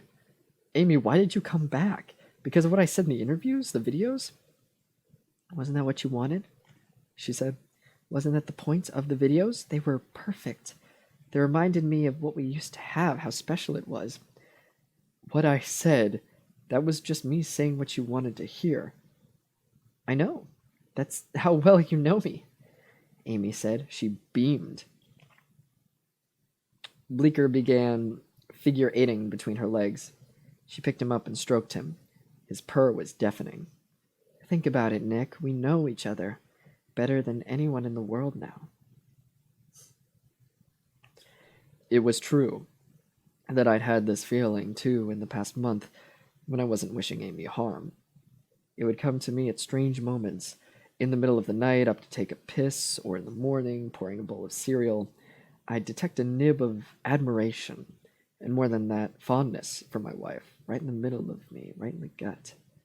To know exactly what I wanted to hear in those notes, to woo me back to her, even to protect all my wrong moves. Yeah, that's interesting, because, like, Amy woos him with the notes, and he woos her back. Yeah, let me write that down, actually.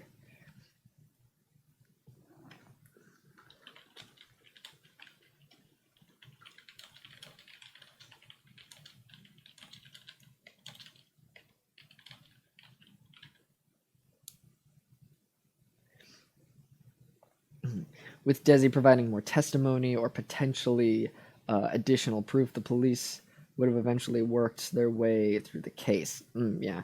Long enough, regardless, for Nick to wind up killing Amy anyways, if he was going to. Yeah, Desi needed to be dead.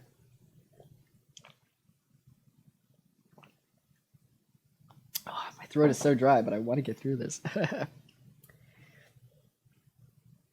He was for sure a piece of shit, but he was hung up on her in particular. He knew that when she went to him, she used him and led him on, only to use him as a sacrificial pawn to bring her game to a stalemate rather than win or lose. Yeah. I think they both knew that they were being used. And Desi was like, you can't leave. I mean, because Desi thought that Nick was abusing her, but Desi was like, well, you need me as much as I need you. She knew that, not he. Yeah.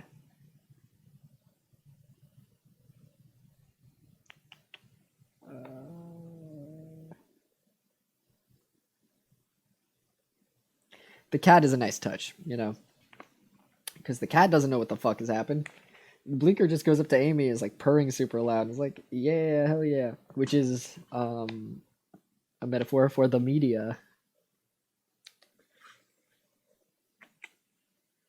Let's see.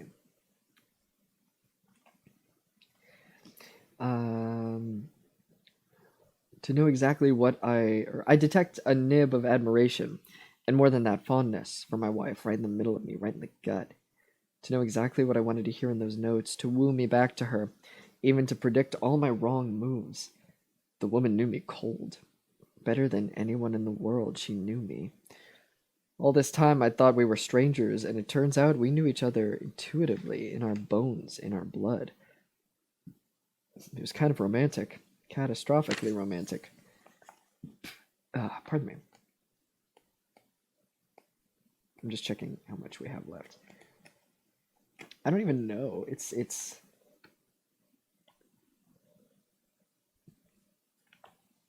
387, 418. 418 minus 387. That's how many pages we have left. We can do this.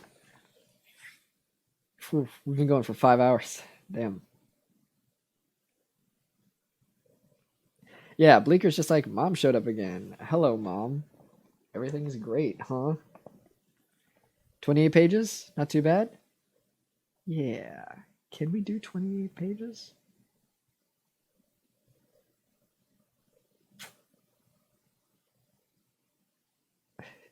It's just on the border of like, I don't know if I want to... Because I want it to be good delivery. See, 28 pages. If it takes me a minute to read each page, we'll be here another hour. Dang, I want to continue, but my throat is like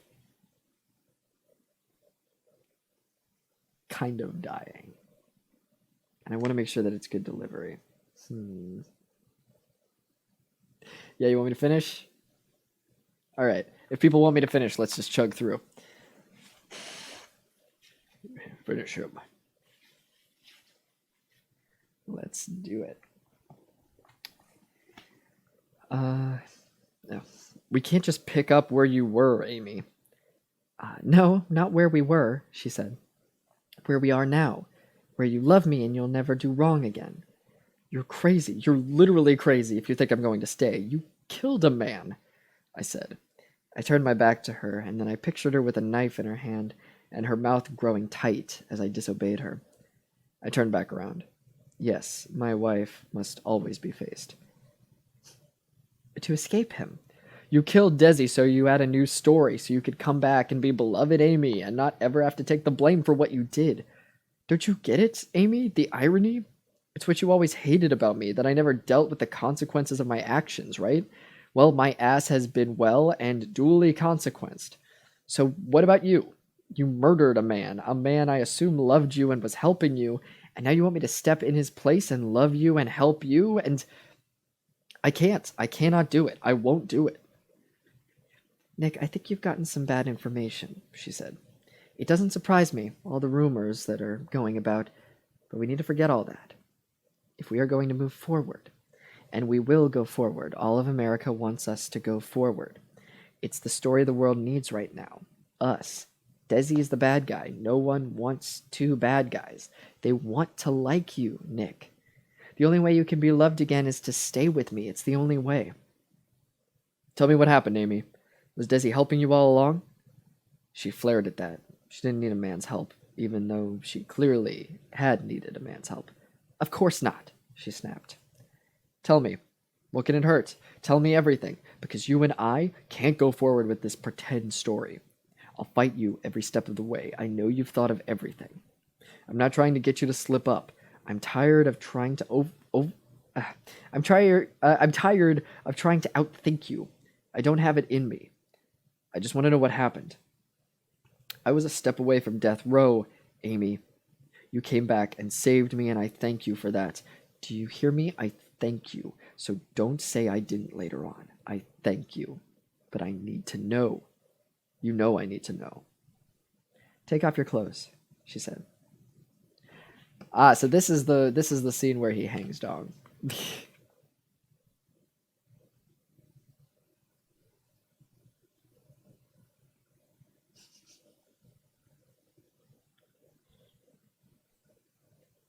Imagine I said it in the same way Green Goblin does in the Spider-Man movie where he tells Aunt May to finish the Our Father.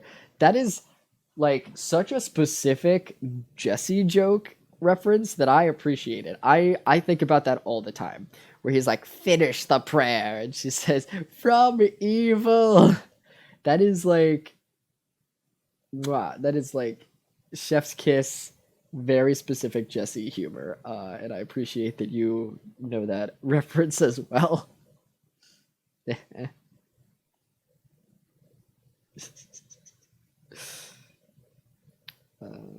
Let's see. Yeah, so this is the scene where he hangs down. She wanted to make sure I wasn't wearing a wire. I undressed in front of her, removed every stitch, and then she surveyed me, ran a hand across my chin and my chest, down my back. She palmed my ass and slipped her hand between my legs, cupped my testicles, and gripped my limped cock. Whoa, okay, she doesn't go this far in the movie. Held it in her hand for a moment to see if anything happened. Nothing happened. You're clean, she said. It was meant as a joke, a wisecrack, a movie reference we'd both laugh at. When I said nothing, she stepped back and said, I always did like looking at you naked. That made me happy. Nothing made you happy. Can I put my clothes back on? No. I don't want to worry about hidden wires in the cuffs or the hems. Also, we need to go in the bathroom and run the water in case you bug the house. You've seen too many movies, I said. Ha! Never thought I'd hear you say that. We stood in the bathtub and turned on the water. We stood in the bathtub and turned on the shower. The water sprayed my naked back and misted the front of Amy's shirt until she peeled it off. Oh, yeah, so I like what they did in the movie better, which is this is the scene right after Amy comes home. So she's covered in blood, and it's a symbolic, like, washing off of the blood, and it's very visual. God, I wish that was me. It's horny day. I mean, it's 2 hours past horny day, but it's horny time.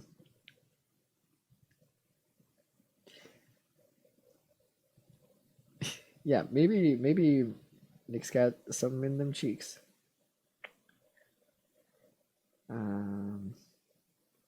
Where are we? Yeah, because in this, like, Amy's still wearing clothes, which is also sociopathic and weird in a different way. She pulled off all her clothes, a gleeful striptease, and tossed them over the shower stall in the same grinning, game manner she had when we first met. I'm up for anything. And she turned to me and waited for her to swing, and I waited for her to swing her hair around her shoulders like she did when she flirted with me, but her hair was too short. 387, I'm going to write that down. Page 387. It's that shower scene.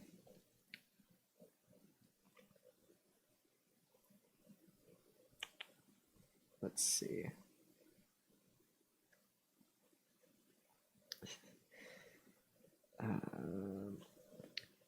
Now we're even, she said. Seemed rude to be the only one clothed. I think we're past etiquette, Amy. Look only at her eyes. Do not touch her. Do not let her touch you. She moved toward me, put a hand on my chest. Let the water trickle between her breasts. She licked a shower teardrop off her upper lip and smiled.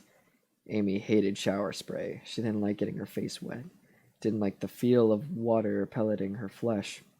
I knew this because I was married to her, and I'd pawed her and harassed her many times in the shower, always to be turned down. I know it seems sexy, Nick, but it's actually not. It's something people only do in movies.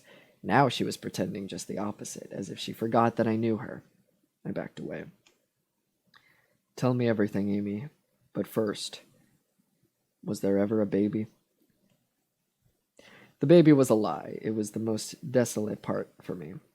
My wife as a murderer was frightening, repulsive, but the baby as a lie was almost impossible to bear. The baby was a lie. The fear of blood was a lie. During the past year, my wife had been mostly a lie. How did you set Desi up? I asked. I found some twine in one corner of his basement. I used a steak knife to saw it into 4 pieces. Well, that's interesting. I found some twine in one corner of his basement.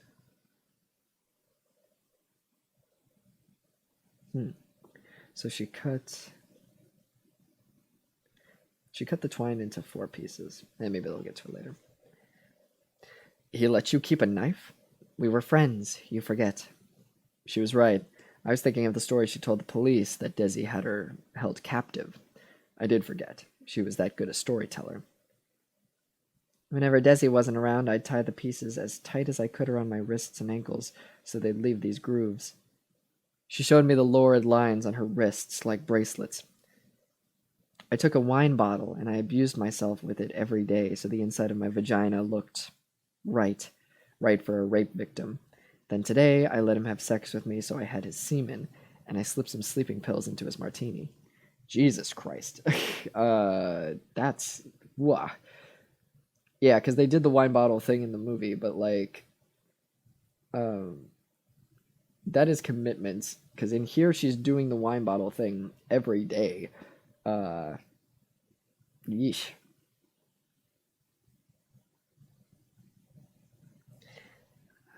He let you have sleeping pills.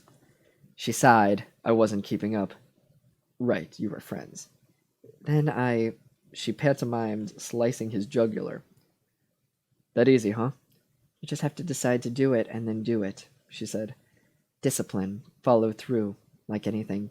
You never understood that. I could feel her mood turning stony. I wasn't appreciating her enough. Tell me more, I said. Tell me how you did it. Jesus. That's, yeah, like... I am legitimately scared of Amy. Because she is like... You know, she was like, well, I'm gonna kill myself. Just gotta decide to do it.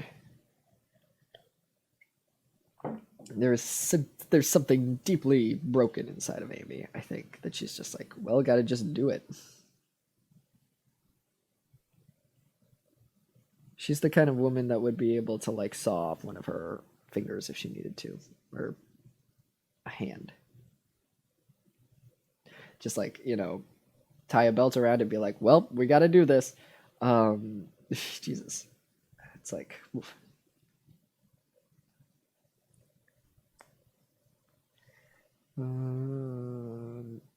Okay, there's a little break. And then an hour in, the water went cold. And Amy called an end to our discussion. You have to admit, it's pretty brilliant, she said. I stared at her. I mean, you have to admit it just a little, she prompted. How long did it take for Desi to bleed to death? It's time for bed, she said. But we can talk more tomorrow if you want. Right now, we should sleep. Together. I think it's important. For closure. Actually, the opposite of closure. Amy, I'm going to stay tonight because I don't want to deal with all the questions if I don't stay. But I'll sleep downstairs. She cocked her head to one side, studied me. Nick, I can still do very bad things to you, remember that. Worse than what you've already done? She looked surprised. Oh, definitely. I doubt that, Amy. I began walking out the door. Attempted murder, she said. I paused. That was my original plan, early on. I'd be a poor, sick wife with repeated episodes, sudden intense bouts of illness, and then it turns out that all these cocktails her husband prepared her, like in the diary. But I decided attempted murder wasn't good enough for you. It had to be bigger than that. Still, I couldn't get the poisoning idea out of my head. I liked the idea of you working up to the murder, trying the cowardly way first, so I went through with it. You expect me to believe that? All that vomit? So shocking. An innocent, frightened wife might have saved some of that vomit, just in case. You can't blame her being a little paranoid. She gave a satisfied smile. Always have a backup plan to the backup plan. You actually poisoned yourself. Nick, please, you're shocked. I killed myself. I need a drink, I said. I left before she could speak. I poured myself a scotch and sat on the living room couch. Beyond the curtains, the strobes of the cameras were lighting up the yard. Soon it would no longer be night. I'd come to find the morning depressing, to know it would come again and again. Tanner picked up on the first ring. She killed him, I said. She killed Desi because he was annoying her, he was power playing her, and she realized she could kill him, and it was her way back to her old life, and she could blame everything on him. She murdered him, Tanner. She just told me this. She confessed. I don't suppose you were able to record any of it somehow? Cell phone or something? We were naked with the shower running, and she whispered everything. I don't even want to ask, he said. You two are the most fucked up people I have ever met, and I specialize in fucked up people. What's going on with the police? He sighed. She foolproofed everything. It's ludicrous, her story. But no more ludicrous than our story. Amy's basically exploiting the sociopath's most reliable maxim. What's that? The bigger the lie, the more they believe it. Come on, Tanner, there's got to be something. I paced over to the staircase to make sure Amy was nowhere nearby. We were whispering, but still, I had to be careful now. For now, we need to toe the line, Nick. She left you looking fairly bad. Everything in the diary was true, she says. All the stuff in the woodshed was you. You bought the stuff with those credit cards, and you're too embarrassed to admit it. She's just a sheltered little rich girl. What would she know about acquiring secret credit cards in her husband's name? And my goodness, that pornography. She told me there was never a baby. She faked it with Noelle Hawthorne's pee. Why didn't you say... That's huge. We'll lean on Noelle Hawthorne. Noelle didn't know. I heard a deep sigh on the other end. He didn't even bother asking how. We'll keep thinking. We'll keep looking, he said. Something will break. I can't stay in this house with that thing she's threatening me with. Attempted murder. The antifreeze. Yeah, I heard that was in the mix. They can't arrest me on that, can they? She says they still have some vomit. Or she says that she still has some vomit. Evidence. How can they really... Let's not push it for now, okay, Nick? He said. For now, to play nice. I hate to say it. I hate to, but that's my best legal advice for you right now. Play nice. Play nice? That's your advice? My one-man legal dream team? Play nice? Fuck you. I hung up in full fury. I'll kill her, I thought. I will fucking kill the bitch. I plunged into the dark daydream I had indulged over the past few years when Amy had made me feel my smallest. I daydreamed of hitting her with a hammer, smashing her head in until she stopped talking, finally. Stopped with the words she suctioned to me. Average, boring, mediocre, uninspiring, unsatisfying, unimpressive. Basically. In my mind, I wailed on her with the hammer until she was like a broken toy, muttering until she sputtered to a stop. And then it wasn't enough, so I restored her to perfection and then began killing her again. I wrapped my fingers around her neck. She always did crave intimacy. And then I squeezed and squeezed her pulse. Nick? I turned around and Amy was on the bottom stair in her nightgown, her head tilted to one side. Play nice, Nick. Oh, it's in quotes, so I don't know if play nice Nick is, I don't know if that's Amy or Nick saying it. That's interesting.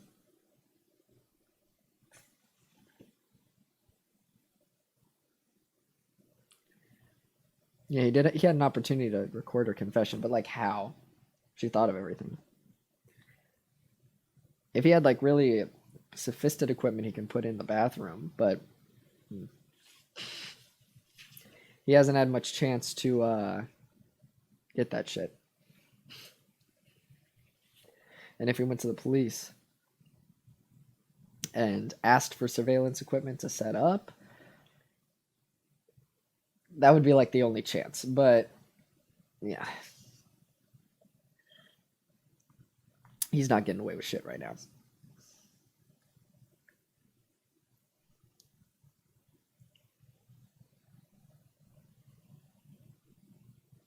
Foxes will chew off their own legs to escape a trap. She's not so different.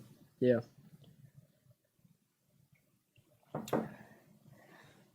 Okay. Amy Elliott Dunn, the night of the return. He turns around, and when he sees me standing there, he looks scared. That's something useful, because I'm not going to let him go. He may think he was lying when he said all those nice things to lure me home, but I know different. I know Nick can't lie like that. I know that as he recited those words, he realized the truth. Ping. Because you can't be as in love as we were and not have it invade your bone marrow.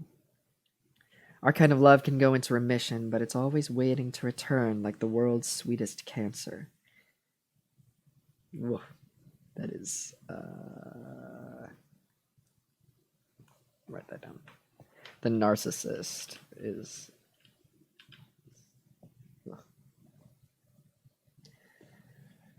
Okay.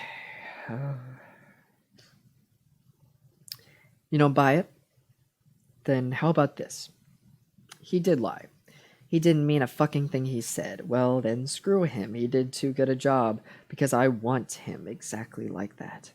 The man he was pretending to be. Women love that guy. I love that guy.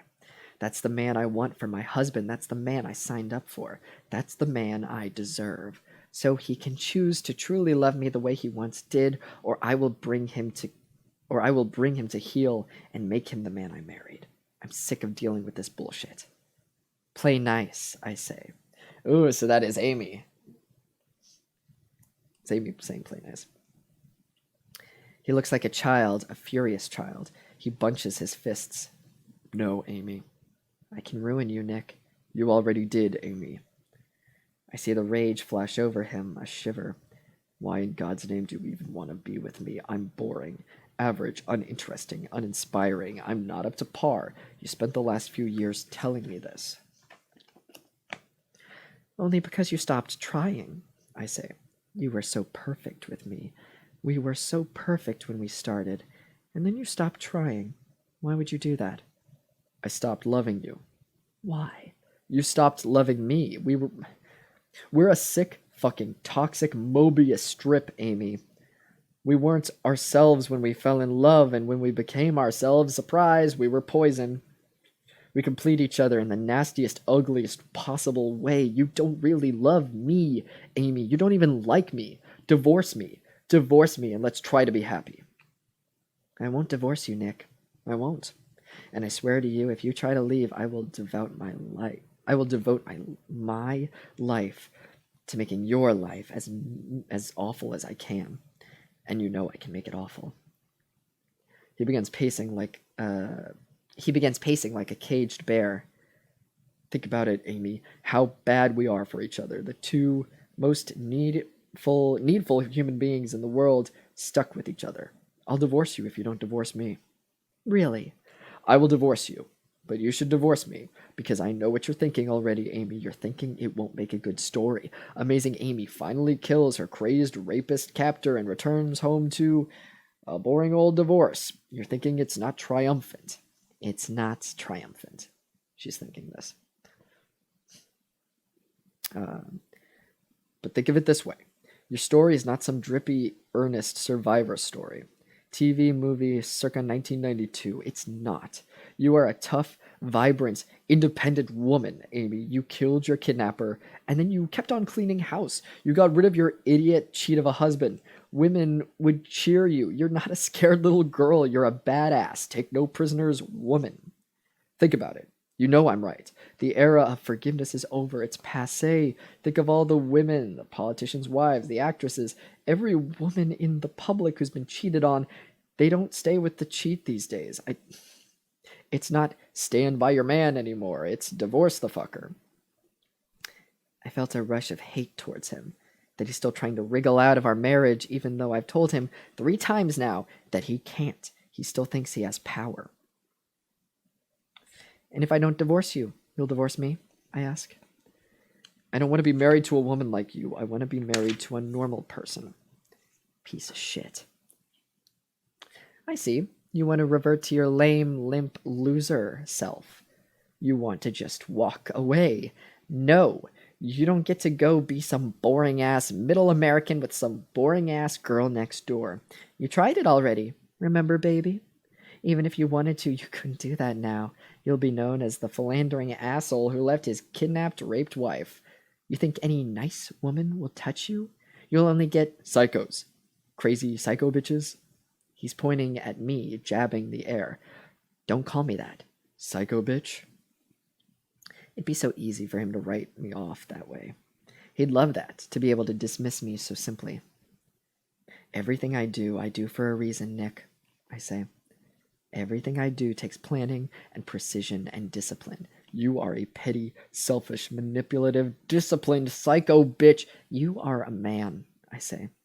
You are an average, lazy, boring, cowardly, woman-fearing man. Without me, that's what you would have kept on being ad nauseum. But I made you into something. You were the best man you've ever been with me, and you know it. The only time in your life you've ever liked yourself was pretending to be someone I might like.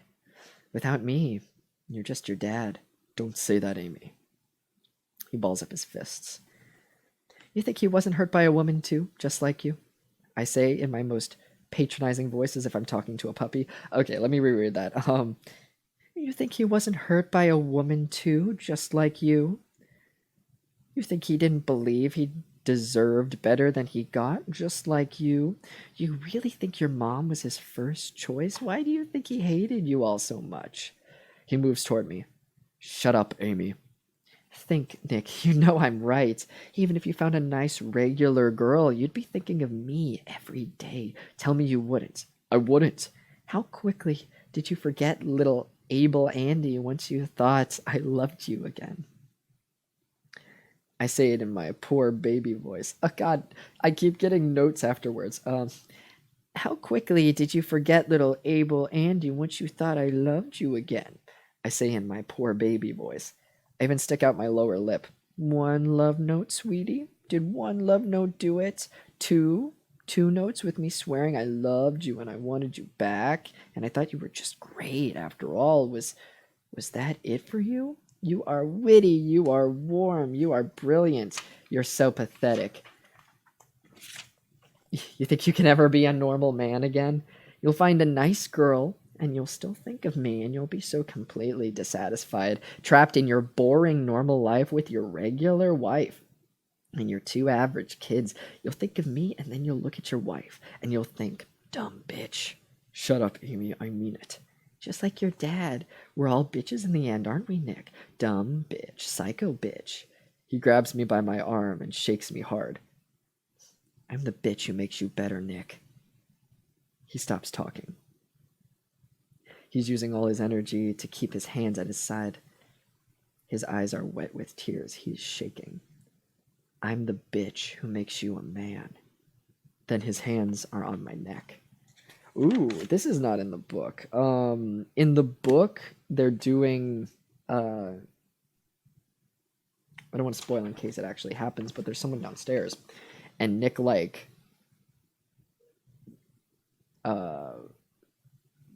does the first actual physical abuse that we see in the book, or the story rather, and like he presses Amy's head, like hits her, the back of her head against a wall, and he's like, you stupid bitch, or something like that. So this showed like he's been pushed to the point where he's actually physically abusive, like he is in the diary.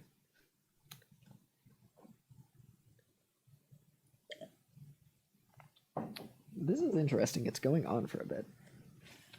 It wraps up pretty quickly in the movie.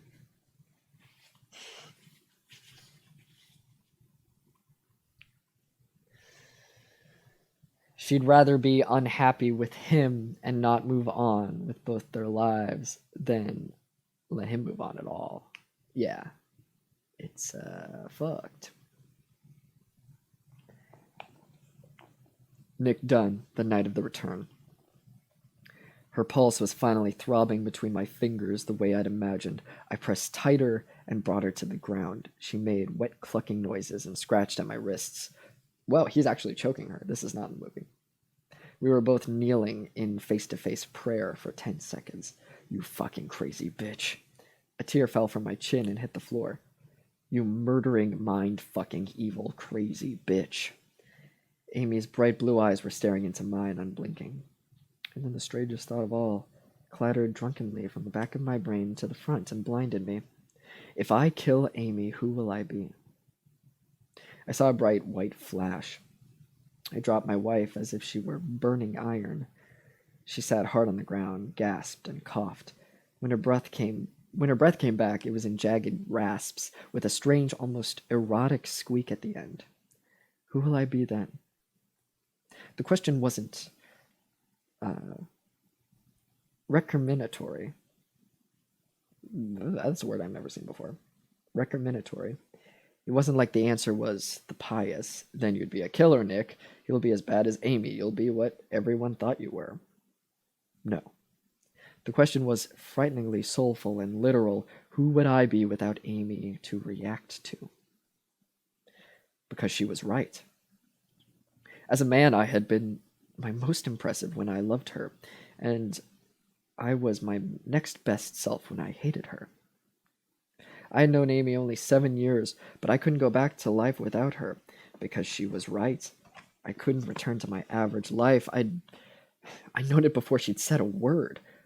I'd already pictured myself with a regular woman, a sweet, normal girl next door, and I'd already pictured telling this regular woman the story of Amy, the lengths she'd gone to punish me and to return to me. I already pictured this sweet and mediocre girl saying something uninteresting like, "Oh no, oh my God," and I already knew part of me would be looking at her and thinking, "You've never murdered for me. You've never framed me. You wouldn't even know how to begin to do what Amy did. You could never possibly care that much." The indulged mama's boy in me wouldn't be able to find peace with this normal woman, and pretty soon she wouldn't just be normal, she'd be substandard, and then my father's voice, "Dumb bitch," would rise up and take it from there. Amy was exactly right. So maybe there was no good end for me. Amy was toxic, yet I couldn't imagine a world without her entirely. Who would I be with Amy just gone? There were no options that interested me anymore. But she had to be brought to heel. Amy in prison, that was a good ending for her. Tucked away in a box where she couldn't inflict herself on me, but where I could visit her from time to time. Or at least imagine her. A pulse, my pulse, left out there somewhere. It had to be me who put her there. It was my responsibility. Just as Amy took the credit for making me my best self, I had to take the blame for bringing the madness to bloom in Amy. There were a million men who would have loved, honored, and obeyed Amy and considered themselves lucky to do so. Confident, self-assured, real men who wouldn't have forced her to pretend to be anything but her own perfect, rigid, demanding, brilliant, creative, fascinating, rapacious, megalomaniac self. Men capable of being uxorious. Men capable of keeping her sane. Amy's story could have gone a million other ways, but she met me and bad things happened. So it was up to me to stop her. Not kill her, but stop her. Put her in one of those boxes. Ooh. A murder-suicide is the best way this could end. Yeah. It is, and honestly, I haven't heard that the book has a different ending, but we'll see.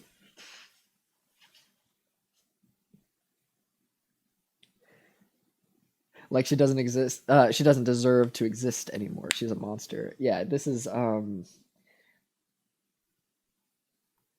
can see Nick's point, where he is like, I was such a shithead that I made this madness bloom in her, and to a degree, I think that he's right. But she's done bad shit before. And I honestly don't know if she could be with someone and be happy. Unless it was boring, and then she just maybe wouldn't be with that person. Amy Elliott Dunn, 5 days after the return. Oh, so this is like in the future. I know for sure now. Oh, I say. I know for sure now that I need to be more careful about Nick. He's not as tame as he used to be. Something in him is electric. A switch has turned on. I like it, but I need to take precautions. I need one more spectacular precaution. You might be able to tell where this is going.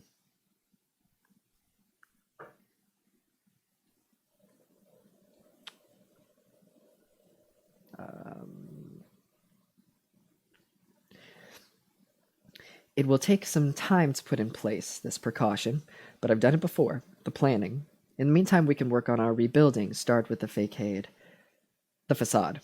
Start with the facade. We will have a happy marriage if it kills him. You're going to have to try again to love me, I told him. The morning after he almost killed me. It happened to be Nick's 35th birthday, but he didn't mention it. My husband has had enough of my gifts. Yeah, Jesus.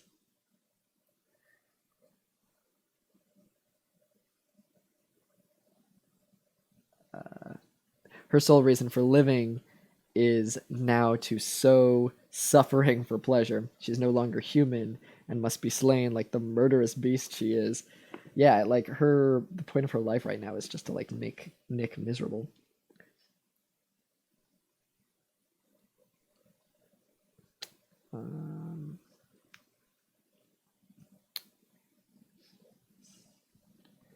I forgive you for last night, I said. We were both under a lot of stress, but now you're going to have to try again. I know. Things will have to be different, I said. I know, he said. He doesn't really know, but he will. My parents have visited daily. Rand and Mary Beth and Nick lavish me with attention. Pillows. Everyone wants to offer me pillows. We are all laboring under a mass psychosis that my rape and miscarriage have left me forever achy and delicate. Oh, fuck you, Amy. I'm mad. Who would have guessed me reading the book would make me, like, hate Amy? I have a permanent case of sparrow's bones. I must be held gently in the palm lest I break. So I prop my feet on the infamous ottoman, and I tread delicately over the kitchen floor where I bled. They must take good care of me. Yet I find it strangely tense to watch Nick with anyone but me. He seems on the edge of blurting all the time, as if his lungs are bursting with words about me, damning words. I need Nick, I realize. I actually need him to back my story, to stop his accusations and denials and admit that it was him, the credit cards, the goodies in the woodshed, the bump in insurance. Otherwise, I will carry that waft of uncertainty forever. I have only a few loose ends, and those loose ends are people. The police, the FBI, they are sifting through my story. Boney, I know, would love to arrest me, but they botched everything so badly, they look like such fools, that they can't touch me unless they have proof. And they don't have proof. They have Nick, who swears he didn't do the things They have Nick, who swears he didn't do the things I swear he did, and that's not much, but it's more than I'd like. I've even prepared in case my Ozarks friends Jeff and Greta show up nosing around for a claim or cash. I've already told the police. Desi didn't drive us straight to his home. He kept me blindfolded and gagged and drugged for several days. I think it was several days. In some room, maybe a motel room, maybe an apartment. I can't be sure. It's all such a blur. I was so frightened, and the sleeping pills. If Jeff and Greta show their pointy, low-down faces and somehow convince the cops to send a tech team down to the hideaway, and one of my fingerprints or a hair is found, that simply solves part of the puzzle. The rest is them telling lies. So Nick is really the only issue, and soon I'll return him to my side. I was smart. I left no other evidence.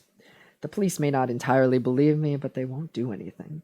I know from the petulant tone in Boney's voice. She will live in permanent exasperation from now on. And the more annoyed she gets, the more people will dismiss her. She already has the righteous, eye-rolling cadency of a conspiracy crackpot. She might as well wrap her head in foil. Yes, the investigation is winding down, but for Amazing Amy, it's quite the opposite. My parents' publisher placed an abashed plea for another Amazing Amy book, and they requested, what's this word? Acquist? For a lovely fat sum. Once again, they are squatting on my psyche, earning money for themselves. They left Carthage this morning. They say it's important for Nick and me, the correct grammar, to have some time alone and heal. But I know the truth. They want to get back to work. They tell me they are trying to find the right tone. A tone that says, our daughter was kidnapped and repeatedly raped by a monster she had to stab in the neck. But this is in no way a cash grab. I don't care about the rebuilding of their pathetic empire, because every day I get calls to tell my story. My story, mine, mine, mine. I just need to pick the very best deal and start writing. I just need to get Nick on the same page. so that we both agree how the story will end. Happily. I know Nick isn't in love with me yet, but he will be. I do have faith in that. Fake it until you make it. Isn't that an expression? For now, he acts like the old Nick, and I act like the old Amy, back when we were happy, when we didn't know each other as well as we do now. Yesterday, I stood on the back porch and watched the sun come up over the river, a strangely cool August morning, and when I turned around, Nick was studying me from the kitchen window, and he held up a mug of coffee with a question. You want a cup? I nodded, and soon he was standing beside me, the air smelling of grass, and we were drinking our coffee together and watching the water, and it felt normal and good. He won't sleep with me yet. He sleeps in the downstairs guest room with the door locked. But one day I will wear him down. I will catch him off guard, and he will lose the energy for the nightly battle, and he will get in bed with me. In the middle of the night, I'll turn to face him and press myself against him. I'll hold myself to him like a climbing, coiling vine until I have invaded every part of him and made him mine. Jesus Christ.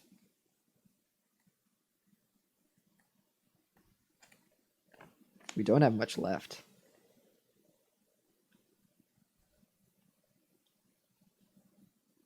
Acquiesced.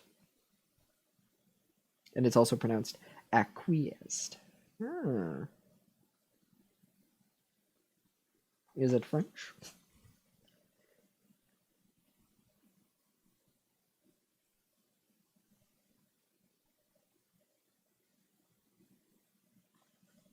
Nick kills himself with an antifreeze cocktail, like she told him about, add in some sleeping pills, and it adds up some more stuff similar to what she used to Desi. Ooh.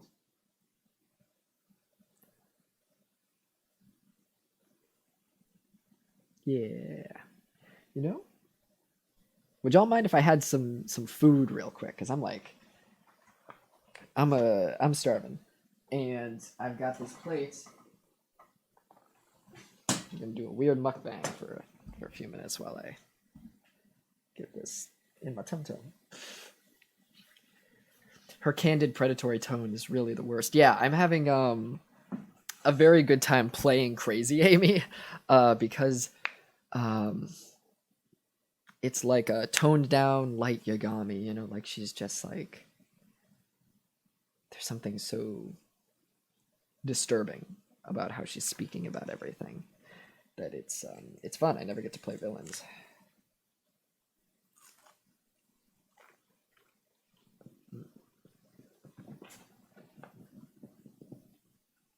That's a good not stick. Sorry, this is probably gonna be boring for a few minutes. But God, my stomach was a-growling.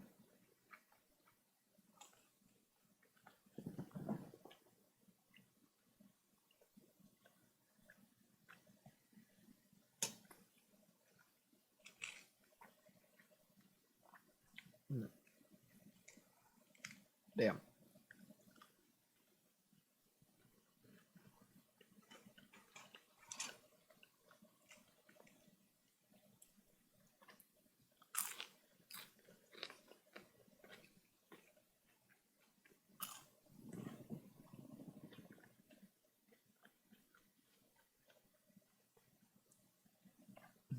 Yeah, that candid tone really sells the mental instability.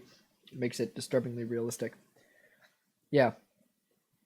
Because if you also see the movie Rosamund Pike, I think is her name, she does a really good job of like having this switch go off in Amy. So when they're talking at the end, she's very like, "Oh, I don't know what you're talking about. You know, everything's fine." You know, she just seems so normal that it's disturbing. So I'm trying to capture that.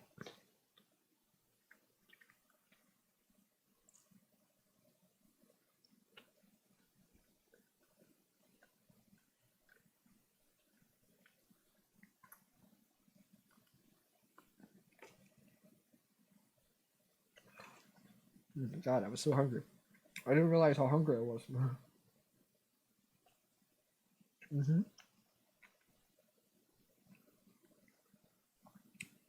Yes, these are chicken tendies. I also have fries and mozzarella sticks from the other day. I actually tweeted a picture of it.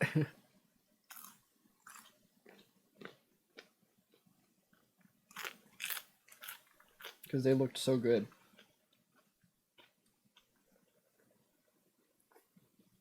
I tweeted, it was like, here's another contribution to the horny day.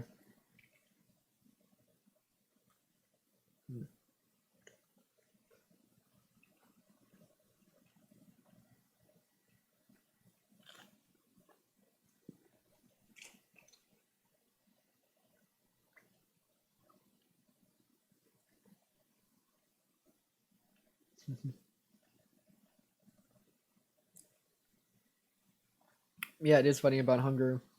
You never really seem to know how hungry you are until you start eating. It settles like a barrel of bricks. Barrel of lead bricks. Ah. These are good mozzarella sticks. Most mozzarella sticks, when they're cold, they just taste shitty because they turn hard. You can tell how good these are. Because they're cold and they're still good.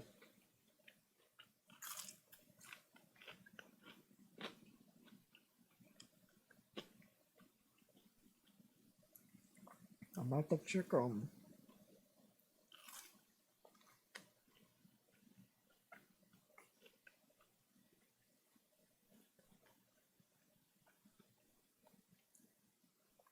It sucks. I can't. I ordered these mozzarella sticks from a really good place. That I ordered them on Grubhub, and I got them, and they're really good. But unfortunately, I received them, and both of the containers were open, and my bottle of iced tea was just like jammed in there, so it was crushing like two of the mozz sticks. And the food was like ice cold and late when I got it. So I think they were just having a bad night because the food is delicious. And I got a delivery from them the previous night and everything was fine. So I think it was just like a fluke. But I contacted Grubhub and was like, hey, you know, all of the food was just ice cold and it was late and, you know, but like that's fine. If I just get a refund, that would be great. I do want to order from them in the future because they're fine. I think I think they were just having a bad night. And they did this thing where they were like, "We'll send you the food again," you know. But for me, I was like, "Hey, I've already started eating another food, so I'm good. If you could just like refund me, that'd be great." But Grubhub talked to them for me, and they didn't want to refund the food. They refunded the chicken, but they didn't refund the sticks. And I was like, oh, okay. So I didn't know that was a thing that you can just deny a, you know, what would have happened if they just were like, nah, we're not going to refund you, even though the food got there. And especially nowadays with the Corona stuff, I was nervous. I was nervous consuming these because the iced tea bottle was right on them and it was smashing like 3 of the sticks. And I was like, am I gonna get sick if I eat this? Because like, what if there was germs on the bottle and then it gets on there? I don't know. But so basically that caused a whole thing where they refunded the chicken, but they didn't refund the sticks. And then Grubhub was like, we'll give you a 10% off your next order, which is great. But now I'm scared to order from this place again. Because like, do they think I'm a big jerk? You know, do they think that I don't want them to like spit in my food, you know? But their mozzarella sticks are maybe the best that I've had. And the fries are delicious also. So I want to order from them in the future, but I also don't want them to think I'm a big jerk. Because when Grubhub is contacting people for you, things can get lost in translation, and I don't know if they made me out to be like a jerk, you know? But they're so good.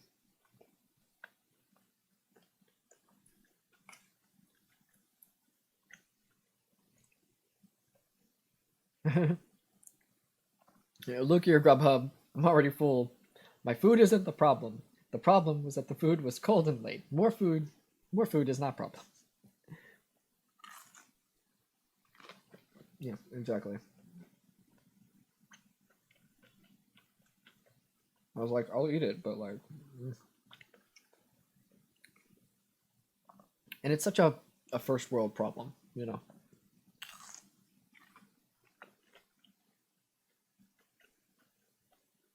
Oh, I was so hungry. Mm.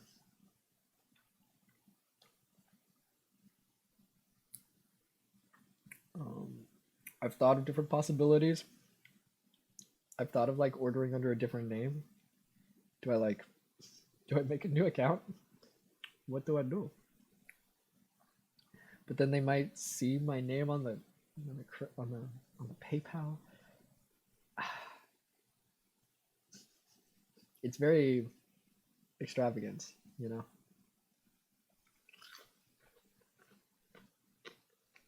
So a lot of work to go into that. But I think what I'll end up doing is just, I don't know. Maybe I'll just order for them. What are they gonna do? Spit in my food? All right, it's still the best mozzarella sticks I've ever had. So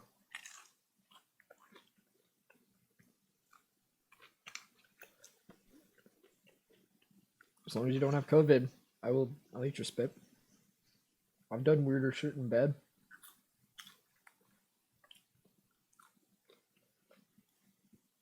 Fluids have been exchanged.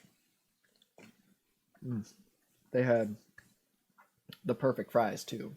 The kind that are crispy and warm and good. They're not too hard, they're not too soft.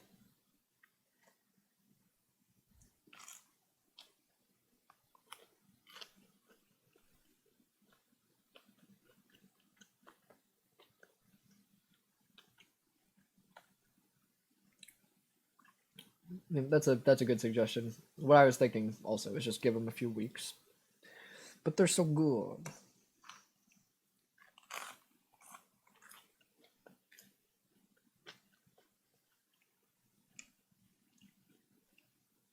They're so good, and what if they remember me anyway? Then I've just denied myself the goodness for a few weeks.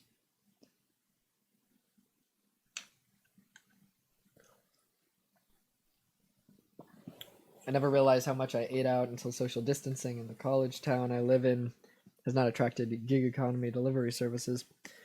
Yeah, I didn't realize it either. But I've been all right. I've been right now it's difficult because there's like a bunch of food services. I'm sorry, delivery services that are, uh, you know, what's the word? Striking? I think they're striking. You don't want to cross the picket line and stuff. But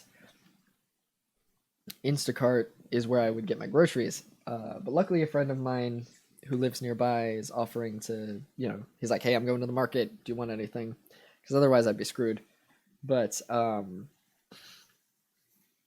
I've been getting stuff from there, but there are some nights where I'm like, shit, I don't know what I'm going to eat. Okay, that I feel so much better. Thank you. Would you mind if I peed real quick? Did I even pee before? I think I did. I think I'm just drinking so much water. I'm gonna pee real quick. I'll be back in a few minutes. Piss, my dude. Thank you. I'll be back.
Hello. Okay. Hi. I wasn't sure if something was wrong with Khaleesi's eye. She was squinting at me. Hi, buddy. She's still squinting her eye a little bit. I checked it. Let's see if that goes away. Okay. How many pages do we have left? We are almost at the end. We are so close. So close. It's horny day. Okay, here we go.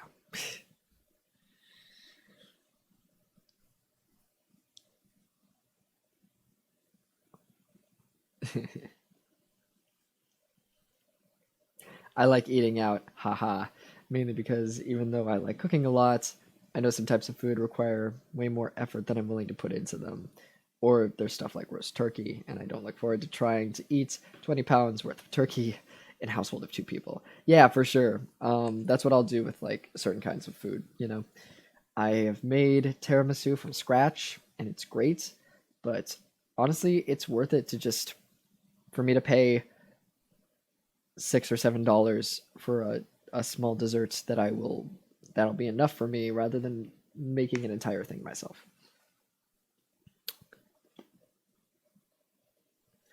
It's Horn Day. Time to celebrate with a story about horrible people doing horrible things to other horrible people. That's a good that's the tagline. That should be here on the back cover.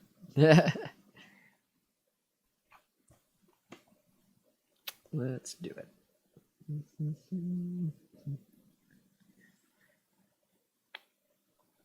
All right, next chapter.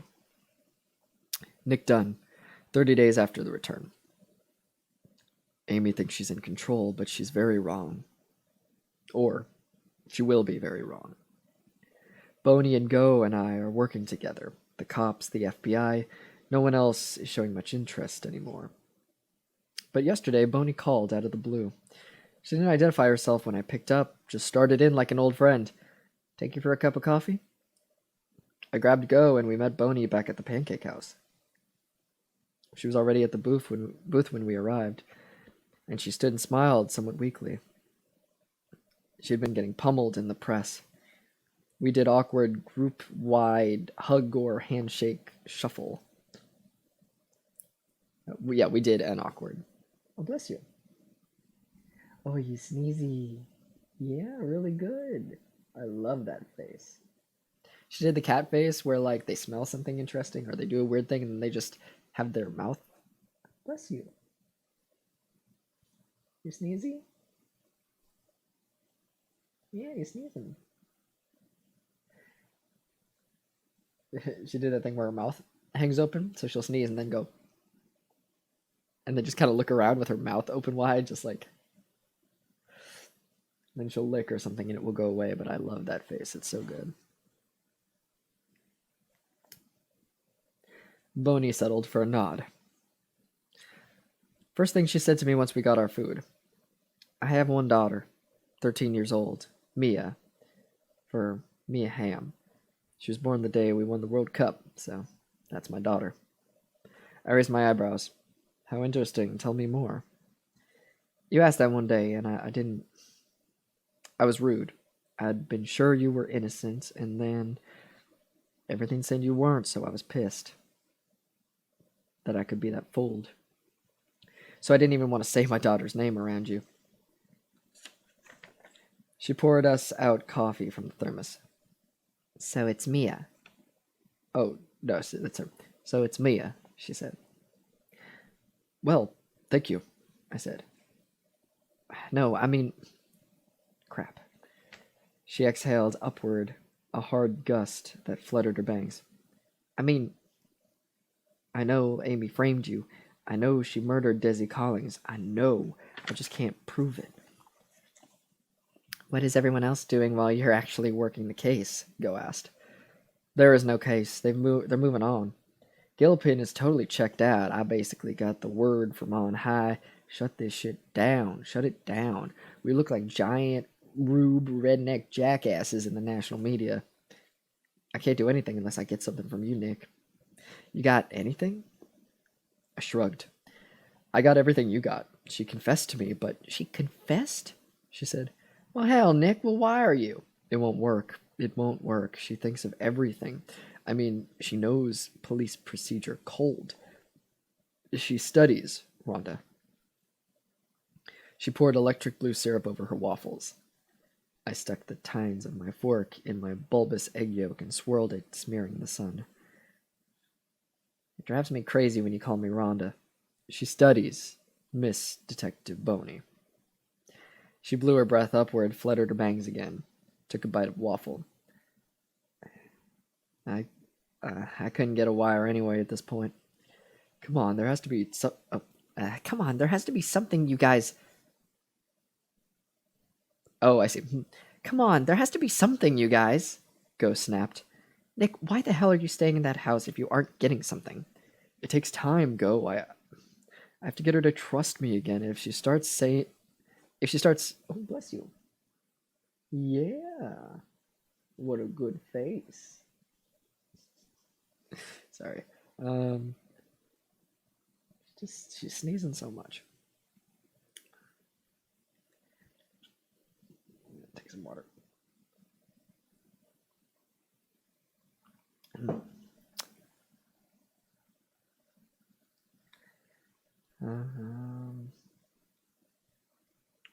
It takes time, Go. I have to get her to trust me again.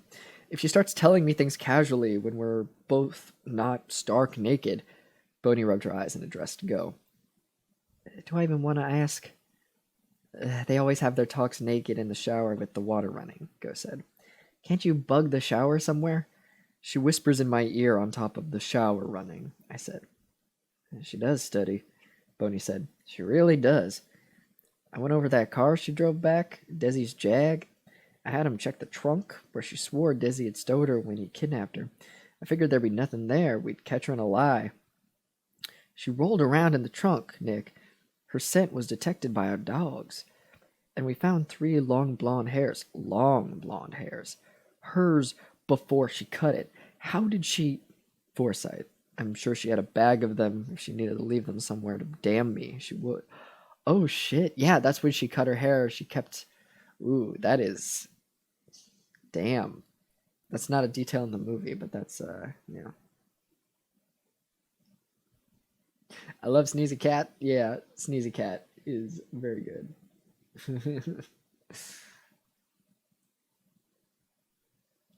Sneezy Cats always make me laugh. Shatters that sense of poise that they cultivate.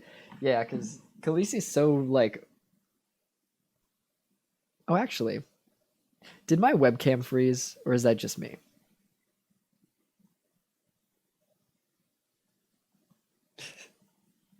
What if I switch it from here to here? Seems like the webcam froze, right? That's interesting. Well, let me... That is never happened before. Let's see. I would probably unplug it and replug it back in. Let me give that a go. Instead, you can just study me very perplexed at something. Okay, where is the webcam wire? That's the question. I see it. Where does it go? Let's see. I'm gonna go under this dang computer. Here we go.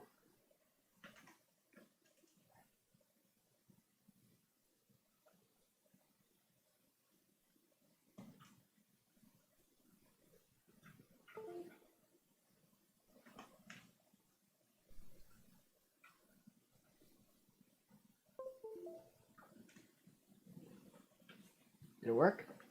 What the hell? It's not working, right? Like, I unplugged it. I completely unplugged it. Ooh, you know what? I'm gonna go into the settings. That's probably it. I remember things. Let's see. Properties. Deactivate. Activate. Hey, we did it. Technology. Yeah, cat sneeze broke the camera's space-time continuum. Khaleesi, that was very rude. But don't worry, we fixed it.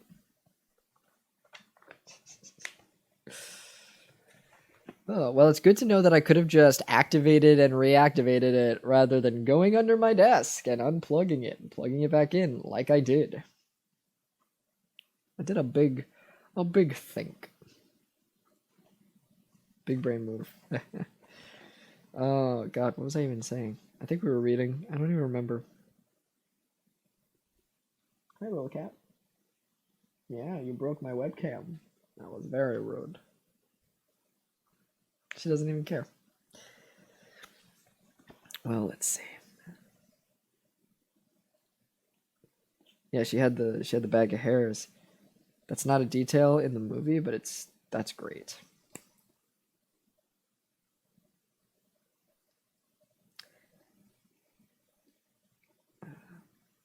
Here we go.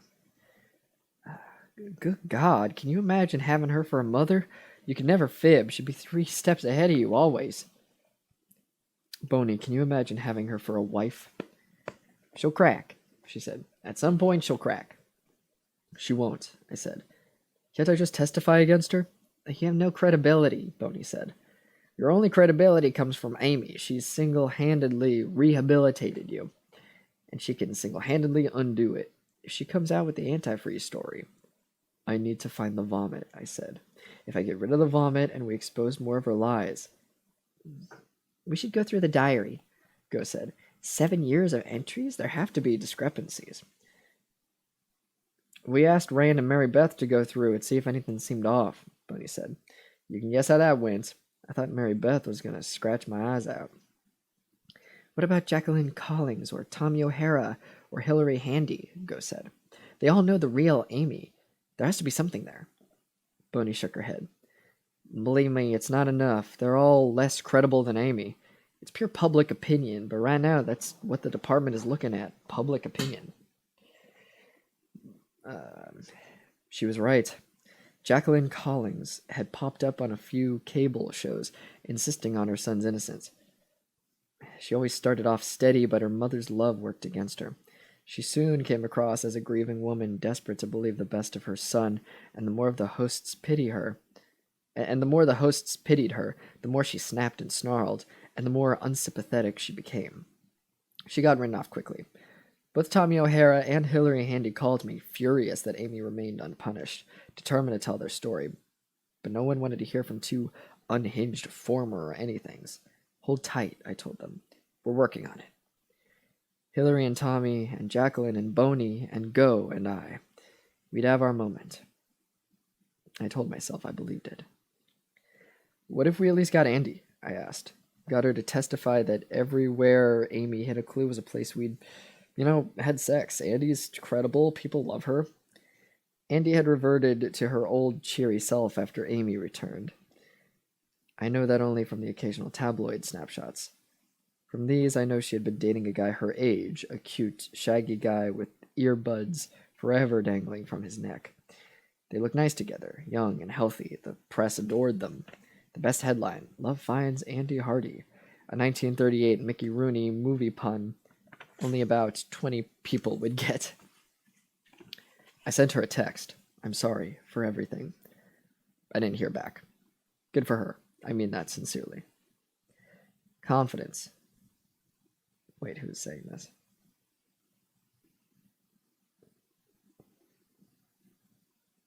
I think it's Boney. Coincidence, Boney shrugged. I mean, weird coincidence, but it's not impressive to move forward. Not in this climate. You need to get your wife to tell you something useful, Nick. You're our only chance here. Go slam down her coffee. I can't believe we're having this conversation, she said. Nick, I don't want you in that house anymore. You're not an undercover cop, It's not your job. You are living with a murderer. Fucking leave. I'm sorry, but who gives a shit that she killed Desi? I don't want her to kill you. I mean, someday you burn a grilled cheese, and the next thing you know, my phone's ringing and you've taken an awful fall from the roof or some shit. Leave. I can't. Not yet. She'll never let me go. She likes the game too much. Then stop playing it. So Ghost thinking what we're all thinking. I'm sorry, but who gives a shit that she killed Desi?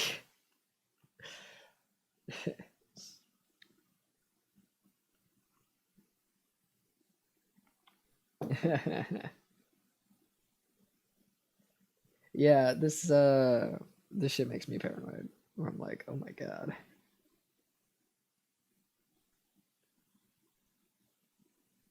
Yeah, she won't try to murder him yet. I can't. I'm getting so much better at it. I will stay close to her until I can bring her down. I'm the only one left who can do it. Someday she'll slip and tell me something I can use. A week ago, I moved into our bedroom. We don't have sex, we barely touch, but we are husband and wife in a marital bed, which appeases Amy for now. I stroke her hair. I take a strand between my finger and thumb, and I pull it at the end and tug like I'm ringing a bell, and we both like that, which is a problem. We pretend to be in love and do the things we like to do when we're in love, and it feels almost like love sometimes, because we are so perfectly putting ourselves through the paces. Reviving the muscle memory of early romance. When I forget, I can sometimes briefly forget who my wife is. I actually like hanging out with her, or the her she's pretending to be. The fact is, my wife is a murderess who is sometimes really fun. May I give one example? One night I flew in lobster like the old days, and she pretended to chase me with it, and I pretended to hide, and then we both at the same time made an Annie Hall joke, and it was so perfect, so the way it was supposed to be, that I had to leave the room for a second. My heart was beating in my ears. I had to repeat my mantra. Amy killed a man, and she will kill you if you are not very, very careful. My wife, the very fun, beautiful murderess, will do me harm if I displease her. I find myself jittery in my own house.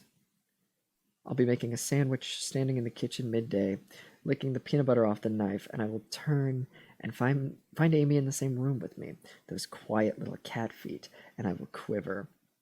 Me, Nick Dunn, the guy who used to forget so many details, is now the guy who replays conversations to make sure I didn't offend, to make sure I never hurt her feelings. I write down everything about her day, her likes and dislikes, in case she quizzes me. I am a great husband because I am very afraid she may kill me. We've never had a conversation about my paranoia because we're pretending to be in love, and I'm pretending not to be frightened of her, but she's made glancing mentions of it. You know, Nick, you can sleep in bed with me. Like, actually sleep. It will be okay, I promise. What happened with Desi was an isolated incident. Close your eyes and sleep. But I know I'll never sleep again. I can't close my eyes when I'm next to her. It's like sleeping with a spider. Amy Elliott Dunn, 8 weeks after the return. No one has arrested me. The police have stopped questioning. I feel safe. I will be even safer very soon. This is how I feel. Yesterday I came downstairs for breakfast, and the jar that held my vomit was sitting on the kitchen counter, empty. Nick, the scrounger, had gotten rid of that little bit of leverage. I blinked an eye, and then I tossed out the jar. It hardly matters now. Good things are happening. That's interesting. I wonder where I found it. I have a book deal. I am officially in control of our story. It feels wonderfully symbolic. Isn't that what every marriage is, anyway? Just a lengthy game of he said, she said? Well, she is saying, and the world will listen, and Nick will have to smile and agree. I will write him the way I want him to be, romantic and thoughtful and very, very repentant. About the credit cards and the purchases and the woodshed. If I can't get him to say it out loud, he'll say it in my book. Then he'll come on tour with me and smile and smile. I'm calling the book simply amazing, causing great wonder or surprise, astounding. That sums up my story, I think. Damn it, the writer in me is like, oh, that's such a good title. I hate her.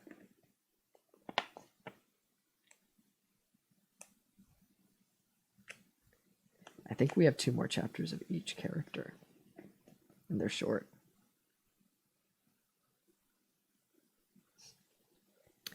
Nick Dunn, 9 weeks after the return. I found the vomit. She'd hidden She'd hidden it in the back of the freezer in a jar, inside a box of Brussels sprouts. The box was covered in icicles. It must have been sitting there for months. I know it was her own joke with herself. Nick won't eat his vegetables. Nick never cleans out the fridge. Nick won't think to look here. But Nick did. Nick knows how to clean out the refrigerator, it turns out, and Nick even knows how to defrost. I poured all that sick down the drain, and I left the jar on the counter so she'd know. She tossed it in the garbage. She never said a word about it. Something's wrong. I don't know what it is, but something's very wrong.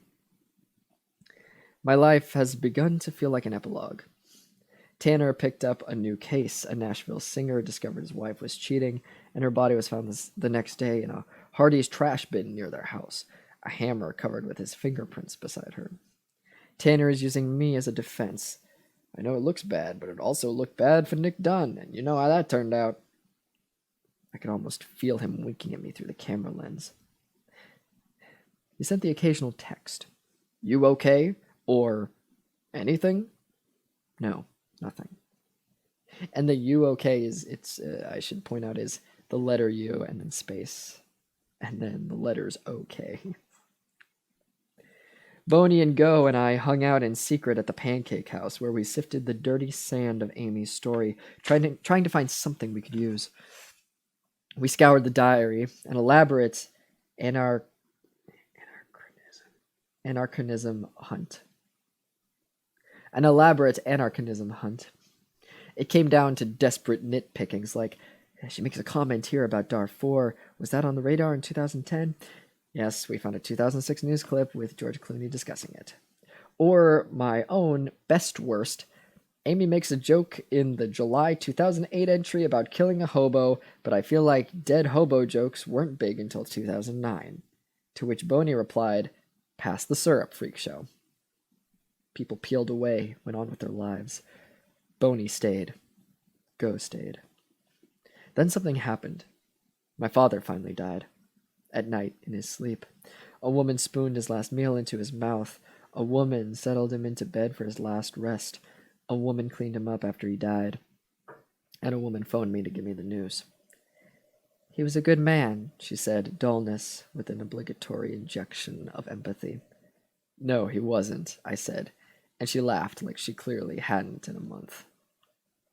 I thought it would make me feel better to have the man vanished from the earth, but I actually felt a massive, frightening hollowness open up in my chest. I had spent my life comparing myself to my father, and now he was gone, and there was only Amy left to bat against. After the small, dusty, and lonely service, I didn't leave with Go. I went home with Amy, and I clutched her to me. That's right. I went home with my wife. I have to get out of this house, I thought. I have to be done with Amy once and for all. Burn us down, so I could never go back. What would I be without you? I had to find out. I had to tell my own story. It was all so clear. The next morning, as Amy was in her study, clicking away at the keys, telling the world her amazing story, I took my laptop downstairs and stared at the glowing white screen. I started on the opening page of my own book.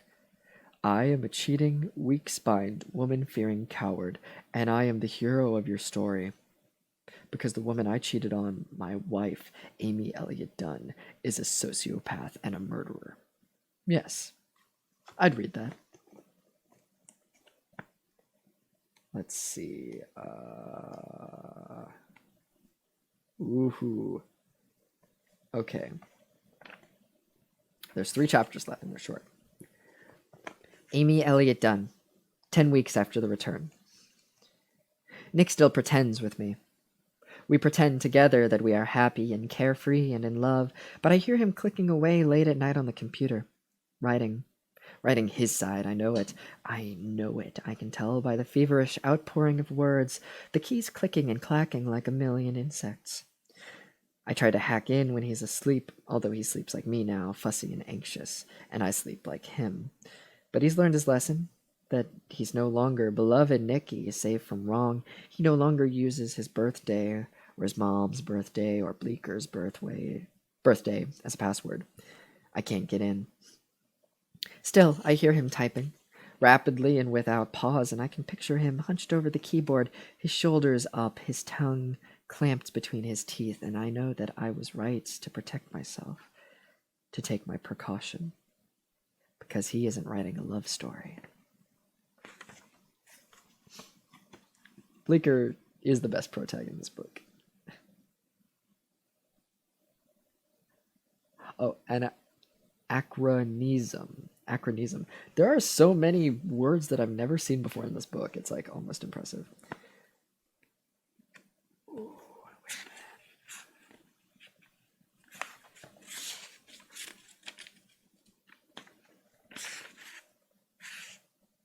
One, 2, 3, 4, 5, 6.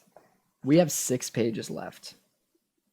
There's a Nick chapter and an Amy chapter. It ends on an Amy chapter, which is what a choice. What a choice to end it on an Amy chapter.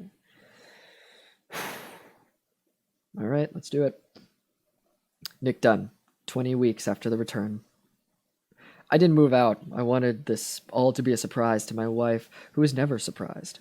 I wanted to give her the manuscript as I walked out the door to land a book deal. Let her feel that trickling horror of knowing the world is about to tilt and dump its shit all over you. And you can't do anything about it. No, she may never go to prison, and it will always be my word against hers, but my case was convincing. It had an emotional resonance, if not a legal one. So let everyone take sides. Team Nick, Team Amy.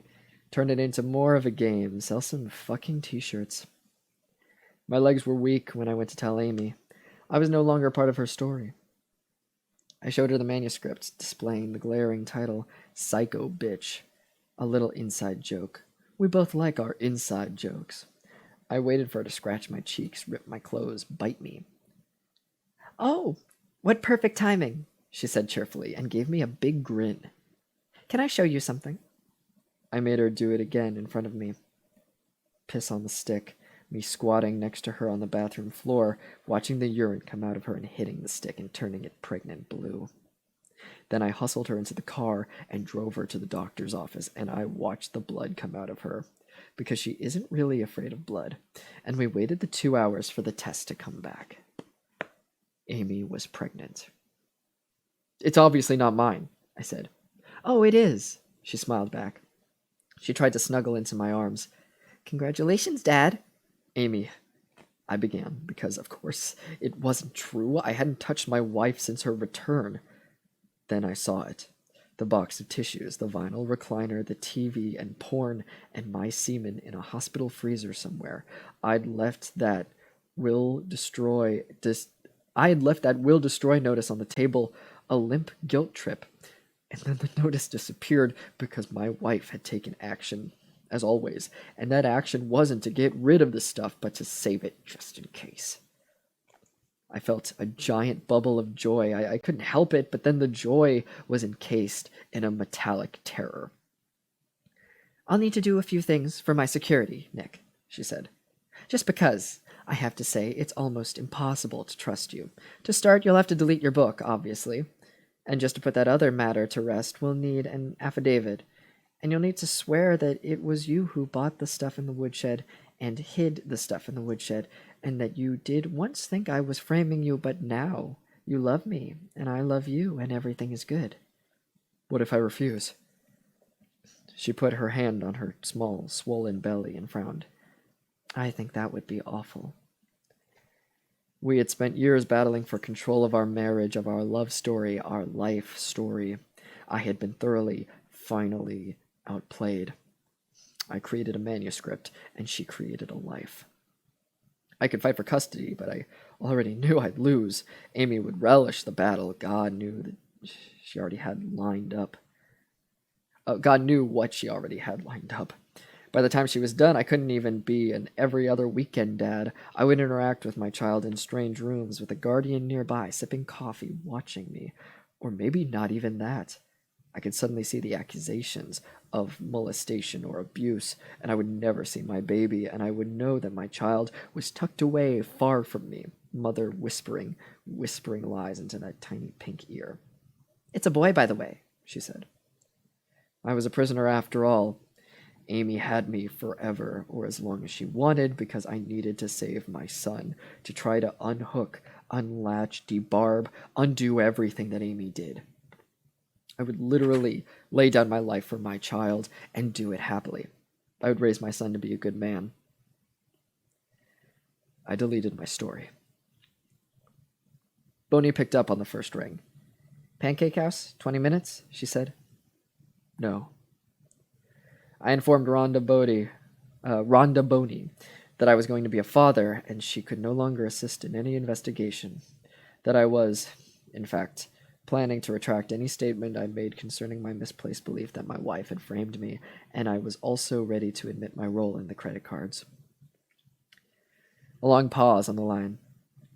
Huh, she said. Huh. I could picture Boney running her hand through her slack hair, chewing on the inside of her cheek. You take good care of yourself, okay, Nick? She said finally. Take good care of that little one, too. Then she laughed. Amy, I don't really give a fuck about it. I went to Go's house to tell her in person. I tried to frame it as happy news. A baby, you can't be that upset about a baby. You can hate a situation, but you can't hate a child. I thought Go was going to hit me. She stood so close I could feel her breath. She jabbed me with an index finger. You just want an excuse to stay, she whispered. You two, you're fucking addicted to each other. You are literally going to be a nuclear You are literally going to be a nuclear family. You do know that. You will explode. You will fucking detonate. You really think you could possibly do this for, the next 18 years? You don't think she'll kill you? Not as long as I'm the man she married. I wasn't for a while, but I can be. You don't think you'll kill her? You want to turn into dad? Don't you see? Go. This is my guarantee not to turn into dad. I'll have to be the best husband and father in the world. Go burst into tears, then, the first time I'd seen her cry since she was a child. She sat down on the floor, straight down, as if her legs gave out. I sat down beside her and leaned my head against hers. She finally swallowed her last sob and looked at me. Remember when I said, Nick, I said I'd still love you if? I'd love you no matter what came after the if? Yes. Well, I still love you, but this breaks my heart. She let out an awful sob, a child sob. Things weren't supposed to turn out this way. It's a strange twist, I said, trying to turn it light. She won't try to keep us apart, will she? No, I said. Remember, she's pretending to be someone better, too. Yes, I am finally a match for Amy. The other morning I woke up next to her and I studied the back of her skull. I tried to read her thoughts. For once, I didn't feel like I was staring into the sun. I'm rising to my wife's level of madness because I can feel her changing me again. I was a callow boy, and then a man, good and bad. Now at least I'm the hero. I'm the one to root for in the never-ending war story of our marriage. It's a story I can live with. Hell, at this point, I can't imagine my story without Amy. She is my forever antagonist. We are one long, frightening climax. Now, this is the last chapter of the book. It's an Amy chapter, and it's 2 pages long, if that. It's really it's 1.5 pages. Hey, what's up? Yeah, you're coming in right at the end. Oh shit, was there a raid? Hey, buds. I don't know why my thingy didn't go off. How are you doing? Thank you so much for the raid. Hell yeah, thanks, bud. Hello. We're literally on the last, page of Gone Girl. But yeah, hello. If you don't know who I am, my name is Jesse Nowak. I'm a voice actor. I've been streaming for 6 hours and 35 minutes, so I'm sorry if my voice is a little dead. We were near the end of the book, and we were just like, fucking let's go, let's keep fucking... I had a pot of coffee, not a whole pot, but I put on coffee, I've eaten, I've taken 2 bathroom breaks. We're at, the 7-hour fucking mark of this fucking stream. Yeah, this is... You are right here at the end. But welcome.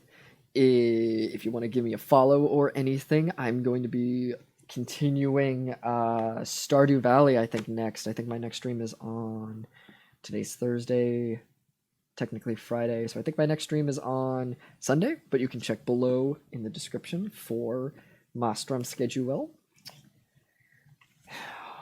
We're here, buds. Let's finish Gone Girl. Massive spoilers for Gone Girl, by the way.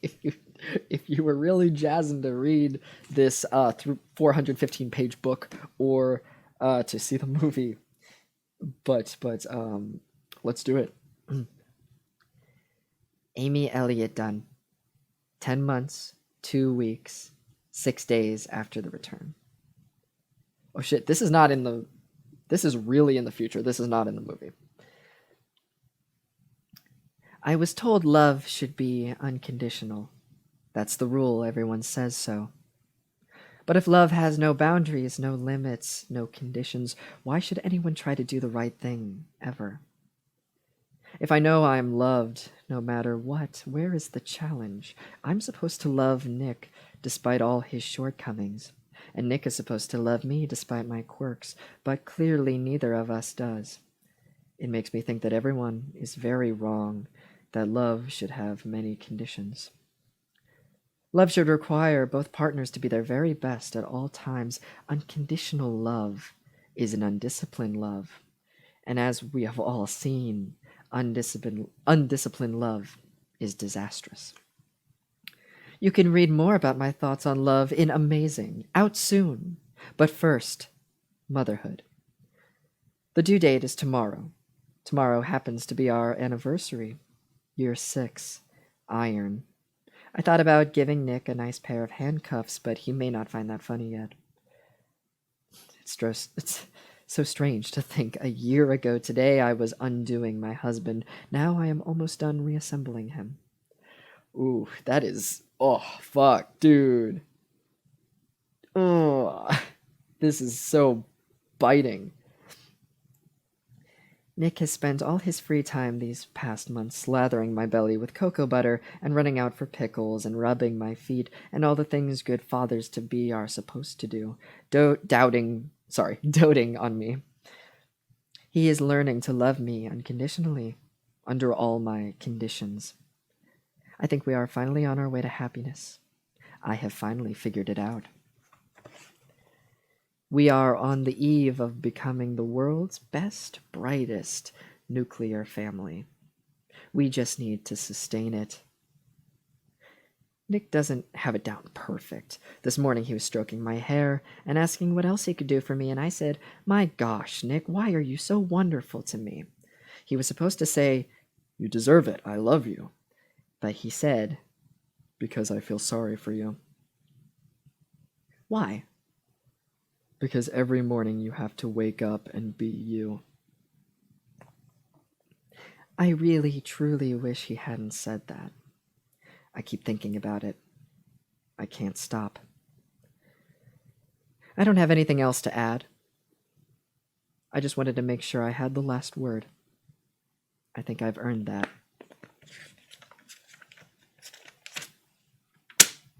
That's Gone Girl. That's it. Holy shit. Oh my god. That's well, I finished my first book since God, I don't think I've finished a book all the way through since maybe junior year of high school. So it's been a fucking while. I was an English major, but the problem is with being an English major, you are reading books in all of your classes. So I just had too many books to read, so I couldn't read any of them. Hey, Khaleesi, you stretching? That was very cute and weird. What? What are you doing? Just being so weird right now. I looked over and I just saw like a little cat foot just like stick itself out like she was stretching this way, and I just saw a foot. But yeah, you have so many books to read as an English major that you can't like fucking finish any of them. I was supposed to read Frankenstein like 3 times. It was a lot. Fucking beans. Some good fucking beans. Oh, wow. What a fucking book that was. That was a fucking journey. Um, Holy shit. Yeah, because in case you're just tuning in, I have a fascination with Gone Girl. I've seen the movie like 5 or 6 times. I've read the screenplay. Wrong. You got hella cash. Oh, Johnage, thank you so much for the bits. Hell yeah, very much appreciate it. Spare bits for finishing this great book about horrible people doing horrible things to other horrible people in horrible ways. Thank you. Khaleesi's here because of the bits. Thank you so much. I really appreciate it. Yeah, we finished this fucking book. But yeah, if you're just tuning in, it was at the I wish I could say that I wanted to read a book for quarantine, but it was even before this where I was like, I should read Gone Girl, because I've heard so many different things about it. Well, let's go over what we learned. Desi is just way worse of a character. I think every single character in here is a worse character than in the movie, with the exception of Andy. Andy, turns out, is great in the book. Andy in the movie has 3 scenes, and she doesn't even really talk in 2 of them. Which was a huge fucking plot twist for me, that Andy is actually pretty cool.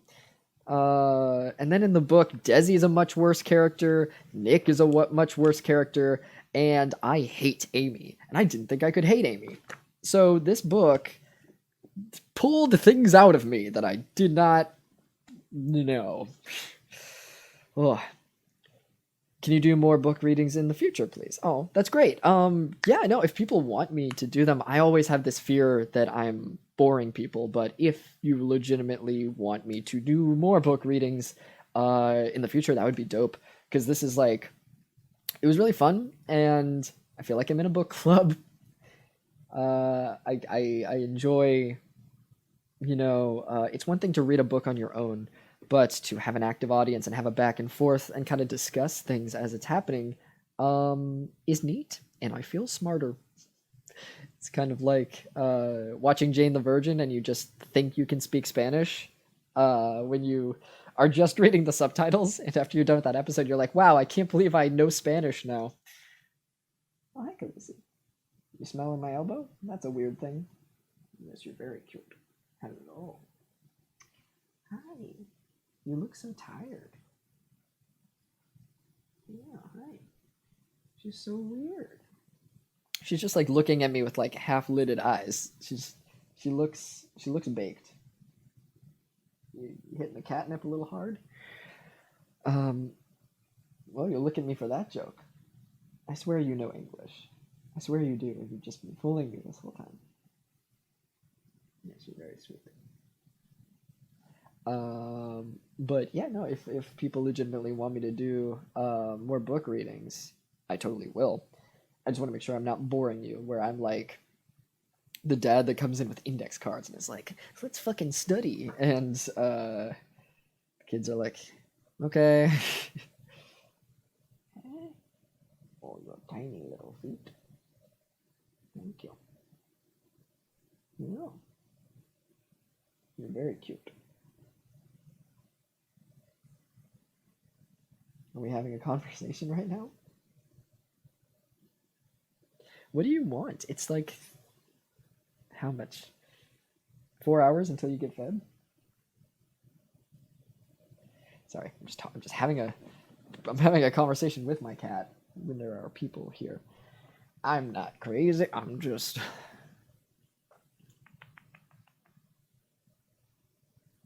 Oh yeah, what did we learn? I learned that I need to apologize to the exes. That will let me apologize to them. Yes, or they will try to kill you. I learned that. God, I didn't. This is just I was gonna say this is the book version of It's Always Sunny in Philadelphia, but the thing about It's Always Sunny is that it's a show about horrible people who are usually doing bad things to good people. But Gone Girl, you're right, is just it's about horrible people doing horrible things to other horrible people in horrible ways. And also Andy is there, who turns out to be a pretty cool girl. And not in the Gone Girl definition of cool girl. I'm watching the movie version of Gone Girl for another, I think my 5th or 6th time tomorrow with a friend. So this is great. Perfect timing, actually. I couldn't have even planned this, where I finish the book and then I will be seeing the movie again tomorrow, so I'll be able to like note the changes. What's the plan next stream? Stardew, Life is Strange 2? That's a good question. Oh, and I'm also speaking at this volume now. Is this volume okay? Should I turn down the mic a little bit? Because I turned it up in order to read. But I'm sure I'll double check it, contrasting against whatever game I play. Sounds good? Sounds good to men. It does. It's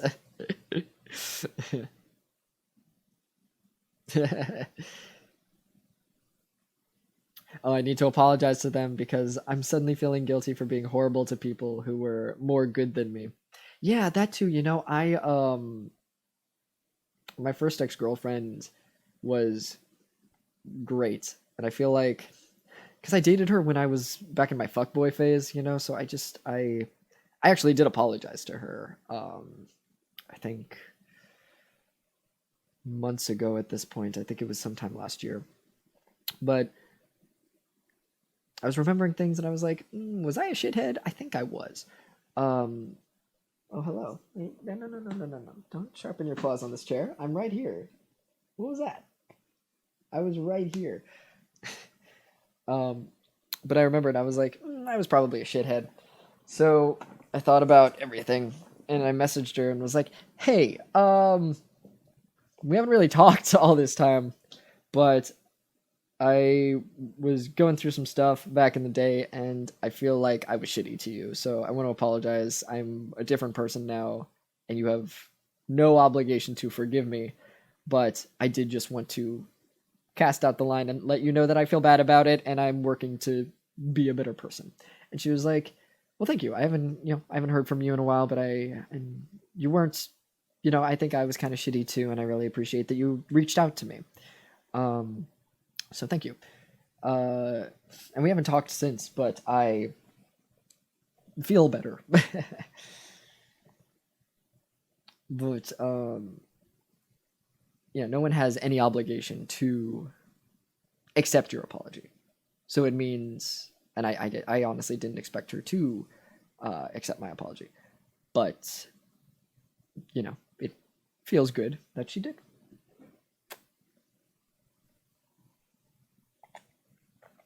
I'm going to just look up Neil Patrick Harris's death scene. Oh, you should. You absolutely should. Just to see it. Because it will haunt you for the rest of your life. It's so... God, it's... Every time I close my eyes, it's just him laying naked, his dick out, just covered in blood. And I can't unsee it if I wanted to.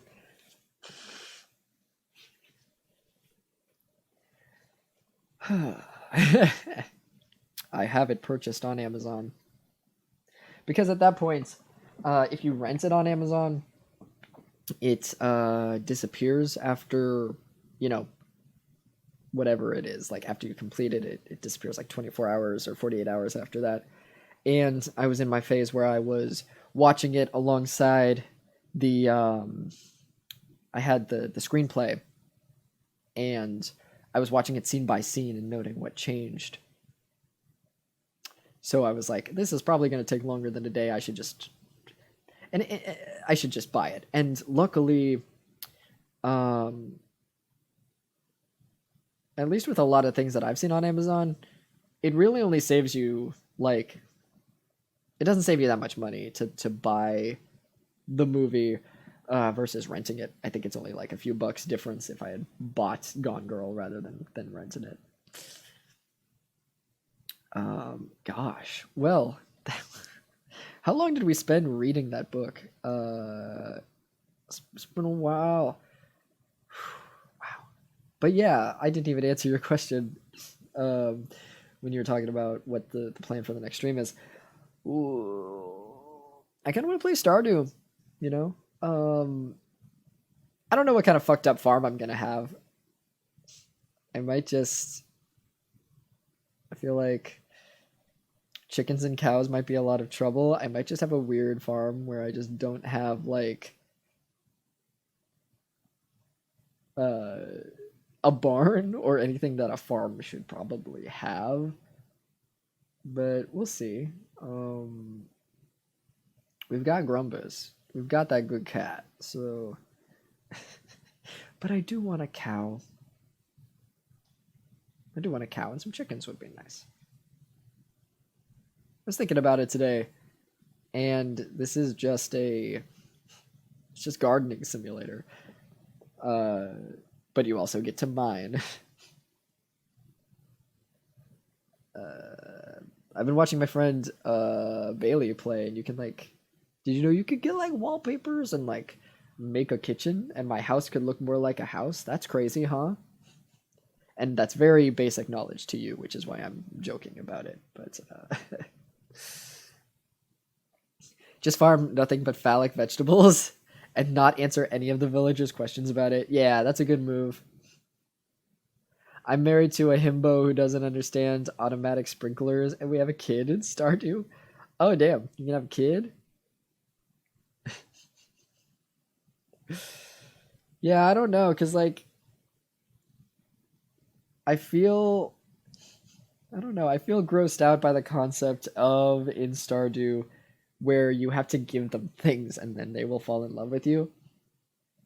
Maybe I'm old-fashioned, but I like talking to people, and you know, that's how they that's how they learn to like you. But I don't know if I want to do I want to romance Sebastian or Leah? I could also do Abigail. Sebastian, I'm just sore about, you know, because I tried so hard to romance him, and he was very mean to me. Maybe I'll do the fuckboy gross thing and hit my microphone. No, I'll do the fuckboy gross thing and romance Abigail, because I know that he likes Abigail. But honestly, I like Abigail, so it's not a huge stretch. Abigail's the gamer girl? I like that. Maru is nerdy science girl. Ooh. Does she have a cow? I seem to remember something about a cow. Leah was the name of the first girl I had a crush on, and that didn't work out well for me, so don't go for her. Yes, we are punishing all Leahs from this point onward. Yeah, I could just garden phallic vegetables. It's just eggplants, and corn, and that's so silly. I'm really tempted to do that. Yeah, we gotta find some cucumbers. Omaro also works for the doctor. Abigail's a sword lady. Is she? Gamer girl sword lady sounds great. She could come and live on my farm with me. I don't want a human child. Can we just adopt a bunch of cats?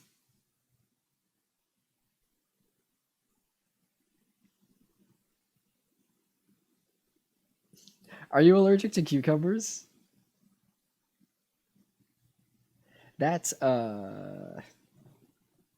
damn. I guess that sucks. I was trying to think. I was like, I guess because that means you can't have pickles, probably.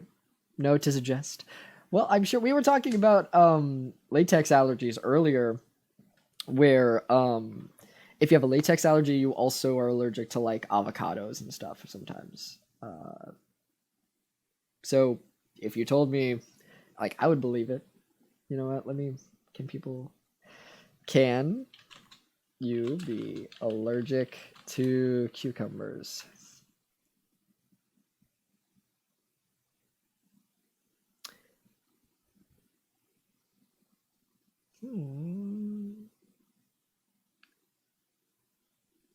Okay, you can be allergic to cucumbers, but it's likely to be caused by an oral allergy of something else. For instance, an allergy to ragweed is associated with OAS reactions to banana, watermelon, cantaloupe, honeydew, zucchini, and cucumber.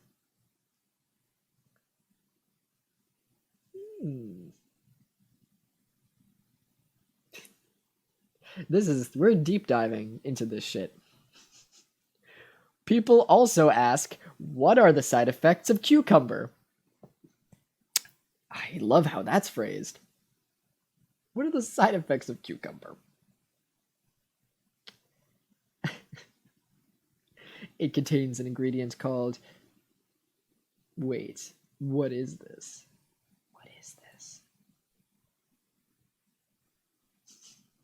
Okay, this is an article that is titled, "Should you really be eating cucumbers at night? I don't need more things to be afraid of. There's a deadly virus outside that I am avoiding in my life. Do I really need to be scolded on eating cucumbers at night?" Okay, I'll bite. What? This is from last year. This is a recent fear, guys. This is a recent fucking... I didn't know I had to be afraid of this. And the picture's wonderful. It's just a lady who's just eating a slice of cucumber, just going like it's a very good picture. Okay, what? Wait. Do you love cucumbers? I'm so confused by this article. Hold on. Cucumbers can be bad for you. While it is a norm in many households to eat cucumber salads alongside every meal, some people stay away from consuming the vegetable, especially during nighttime. Nutrition experts suggest you do the same. Wondering why? Yes, I'm fucking wondering why. That's why I'm reading your article. If I was just like, yeah, that makes sense, and just clicked away, I would be concerned for myself that I just blindly believe everything. Give me a reason. Tell me why I should not eat cucumber at night. Okay, what you eat for dinner affects your sleep pattern, literally. Wait, what? Why would I think it's figuratively? No, I'm gonna believe you. This is a weird article. What is happening? Okay, hold on. I'm putting this over here. I'm reading this fucking article. Oh, we've stumbled upon something very confusing and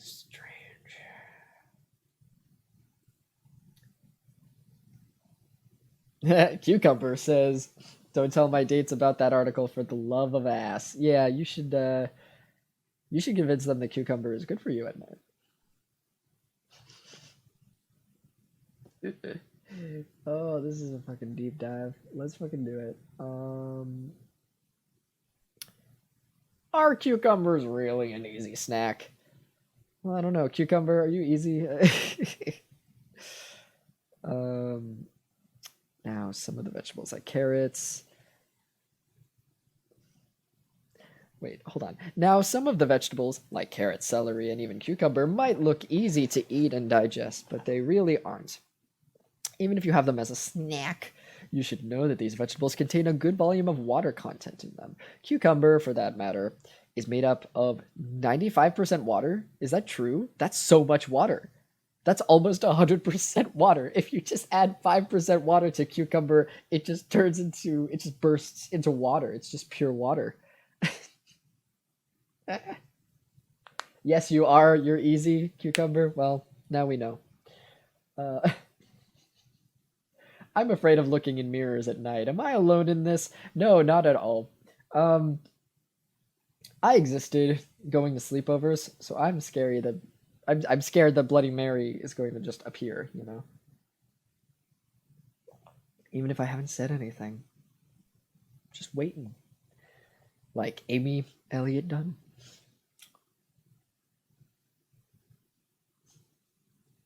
The visual of adding 5% water to a cucumber and having it just turn into water is very funny to me. Having lots of it is sure to make you feel full and bloated, and as a result, interrupt your sleep. Plus, there is another reason why you should only eat cucumber in a limited quantity. This is because you are taking in more water and are bound to fill up the bladder and urinate more during your sleep.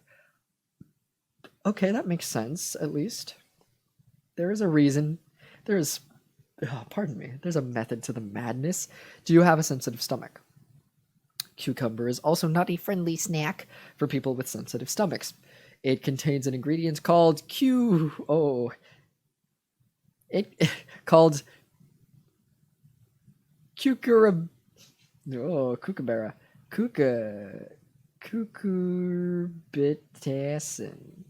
Cucurbitacin. We're gonna split up this word because I want to know how to pronounce. What the fuck? Cucurbitacin. Cucurbitacin. You know, that ingredient that's in cucumber, which is a powerful ingredient. It's powerful, known to cause indigestion problems. Even a little growling or indigestion can lead to flatulence or burping, which again makes it difficult to rest with ease.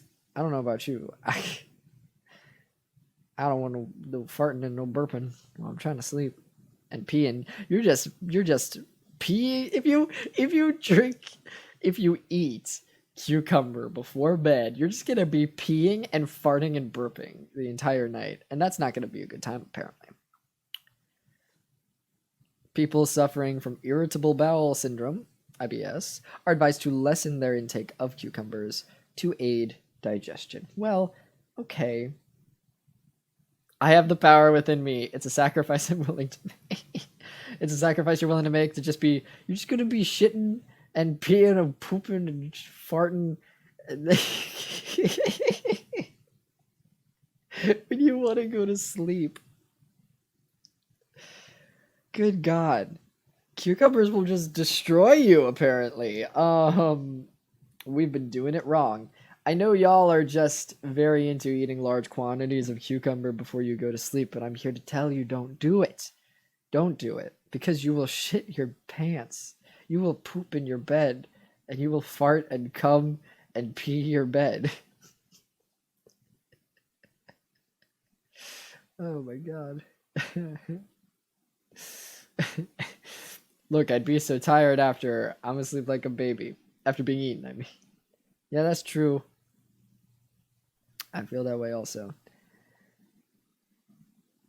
I felt so bad. A couple weeks ago, I hooked up with someone, and usually I'm the person to, make them finish. We're both, unfortunately, very giving. And when you have two people who are very giving, we're both trying to top, and no one is like, we don't know what the fuck is happening. It's like two tops going together, nothing is happening. But I gave in and was like, okay, you can make me feel good first. And I cummed, and then like 4 hours passed, and we had just both fallen asleep. And I woke up and was like, well, I feel awful because I didn't make them come, but very funny. Because no, I can relate to that. I get very, that's part of the reason why I make the other person come, is because I'm kind of a one hit and I'm done. So if I'm coming first, like, we're not gonna be able to do anything else. I'm gonna run out of energy. So that's usually why I do it first. But because of that, just passed out, and we were just asleep, and we woke up, and I was like, you want me to do something to you? And they're like, nah, I'm good. And I'm like, no, I feel bad now. This is not the way to do it. I feel like such a fuckboy, that I just like got a blowjob and then fell asleep, and then that was it. That was our whole interaction. Just, I feel shitty. You're up late, Jesse. I am. I'm on, how long have we been streaming? 7 hours. We've been streaming 7 hours. I finished reading Gone Girl, so we're just talking about it, and also about eating too many cucumbers and cumming your pants.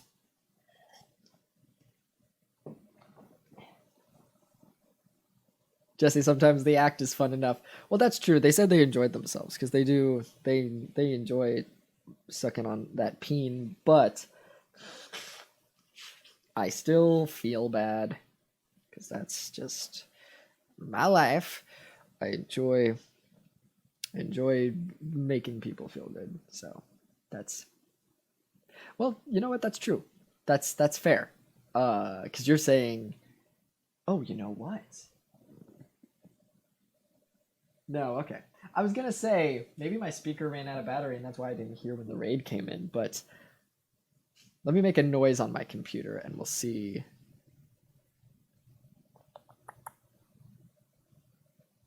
Ooh, Bob Ross. Let's see. Yeah, okay. Yeah, the sound is working, so I don't know what's fucking happening. What was I even saying? Oh, I was saying that you're correct. Because I'm trying to see it from the other perspective.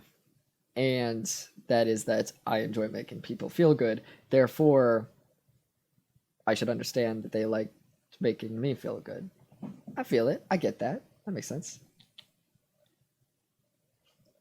You're all heart, Jesse. I mean that in the best way. Well, thank you. I try. I hope.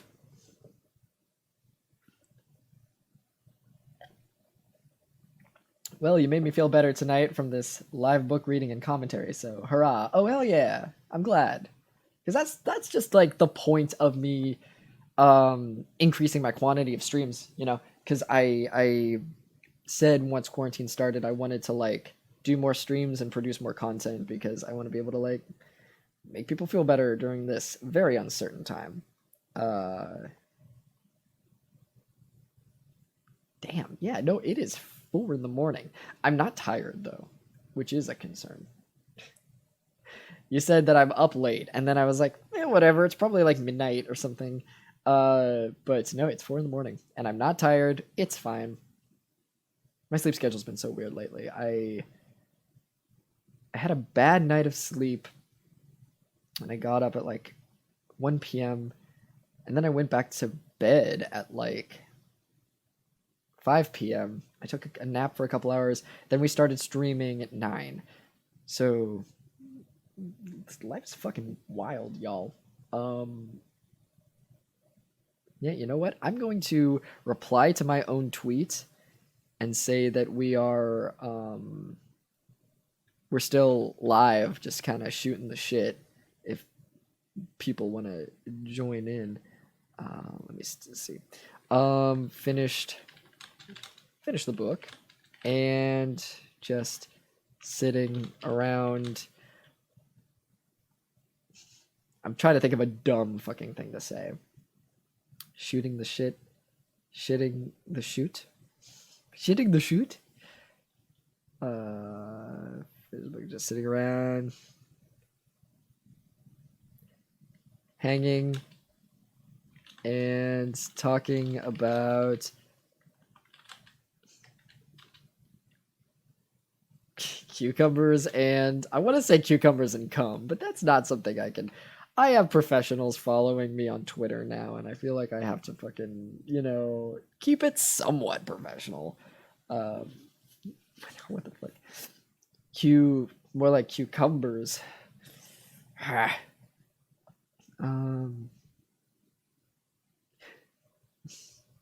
god, what do I even?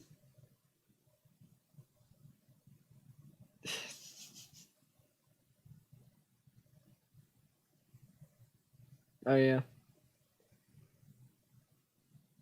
It was a good way to spend this part of the apocalypse. I'm glad, yeah.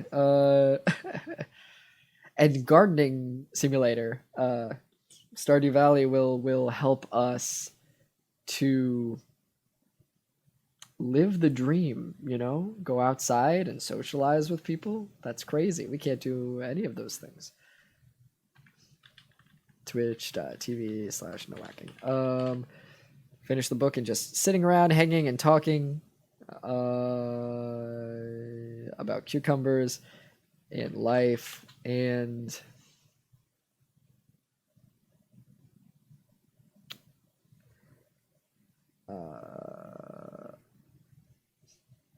God, all I'm thinking is Thomas the Tank Engine. Because that picture that I tweeted of myself with Thomas's face is just right here on my fucking feed. No, I thought that was Khaleesi on me. It's not. It is a napkin blowing in the breeze. Because my fan is on. Not to mention my dream of somebody actually falling in love with me. Ooh, that hurts. That hits. That hits home. Yeah. This is, oh, what's that meme? That's like unrealistic, you know, like men want, oh, fuck, what was it? It's about video games, you know? It's someone saying this is the, that's why men like this video game. It appeals to the male fantasy, and it's just like, just falling in love and having a cat and a farm. I just want to go out to a store and buy some milk without fear of dying. Can you believe there's some people in parts of the world that think that this is a conspiracy theory? And by that I mean Republicans. Boomer Facebook is wild right now. There are people that live near my mom that are just like still hanging out and still getting very close and are like, it's not a big deal. And luckily my mom is listening to me, but you know, a couple weeks ago she was like, thank you for telling me not to go outside because everyone's getting sick now. And I'm like, yeah, dude, stay inside. I've blocked most of Boomer Twitter. Yeah, it's bad. I do not want to see the reality of shit that is happening there. Oh God, I still haven't tweeted this thing. Finish the book and just sitting around hanging and talking about cucumbers. If you want to come hang. Yeah, you know what? Get right to the point. Finish the book and just sitting around talking about life and cucumbers and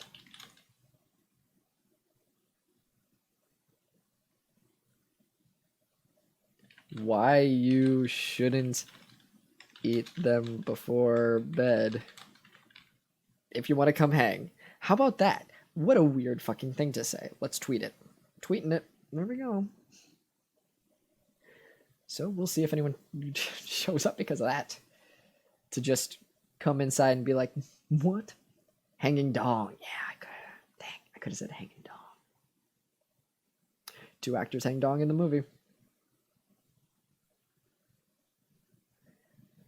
Come on, Jesse, you're gonna guarantee I don't get laid. Listen, I'm sorry, you can have morning sex all you want. You can't have cucumbers before bed or you will shit and cum your pants. Cucumber, you know this. we just don't wanna cum our pants. It's I mean, unless you're into that. If you want to cum your pants, absolutely do. But you can't have morning sex because your morning starts at 4 to 5 a.m. That's, well, what about like 3:30? You can pencil in some time. Everyone wants to have sex at 3:30 in the morning. I mean, at least Grindr does.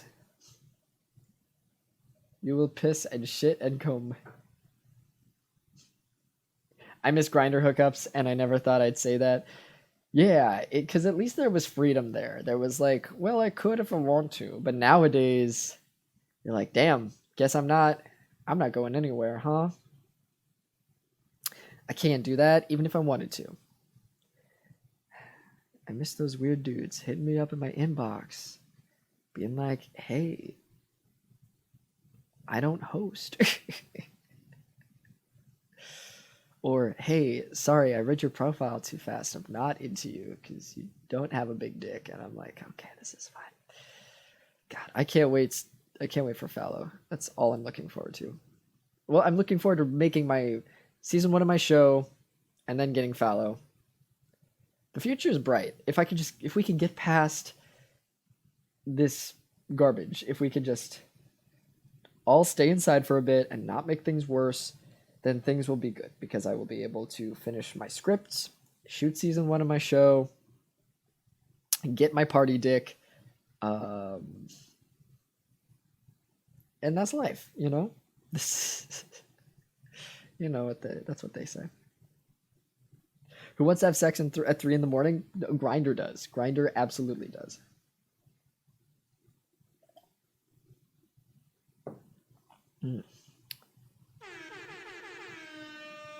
Oh shit! What's happening? J Chippers 101. Thank you so much for the follow. Hell yeah. We're doing it, buds. They missed their shot. It's like 4:30 now. Yeah. Sorry, Cucumber. You can't have sex right now because it is the 4:30. Do you have to like go to work like right now, Cucumber, or because you said your morning started like early? God, I love feeling my head. I love my hair shaved down like this. I like it. It was too poofy, so I cut it last night. That's one of the things I'm most looking forward to when quarantine ends is just getting a proper haircut. Oh, you're off today, and you're on Central Time. Well done. Yeah, I don't think I ever like asked or absorbed where you live, but I did not know you were in Central Time. Well, oh, it's 3 a.m. where you are right now. Yeah, it is 4:30 a.m. right now. I'm on the East Coast. I am in Philadelphia, Pennsylvania. But I will be in, I think, Central Time once I move to Texas.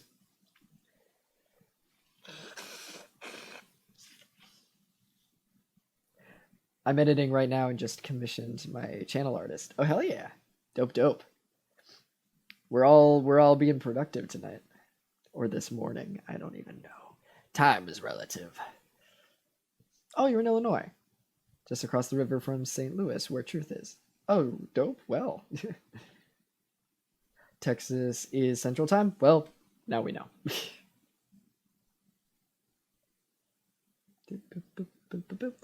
Well, I'm proud of us. We're all getting work done tonight.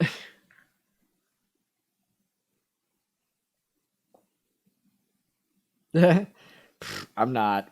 Purely shit posting and slinging words. Work is for daylight hours.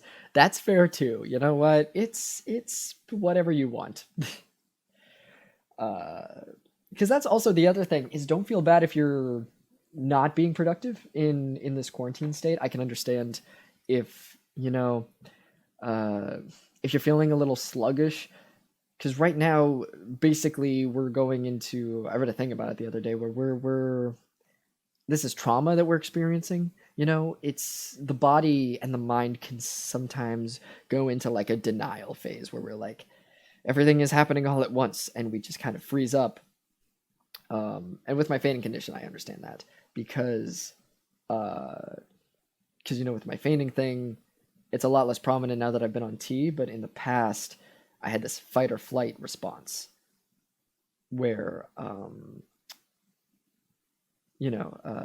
my body, the way doctors explained it to me was basically that my body, if it gets hurt or if I react to like heat or stress, my body would become overwhelmed and it would kind of just shut down. So that's why I would pass out so often. And so I know it better than anyone that like right now your mind just might be trying to absorb what's happening right now with the shock of the news and stuff. So don't feel bad if you're not being productive right now. That's perfectly fine.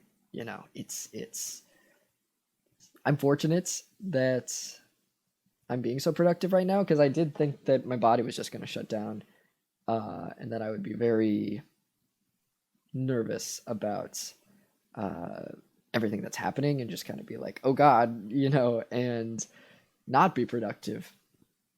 Excuse me. But luckily, it's doing the opposite of that.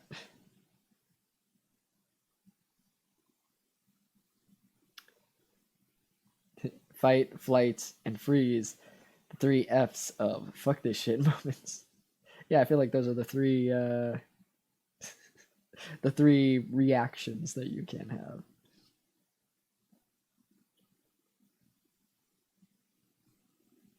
Mm. Yeah, always take a mental health day if needed.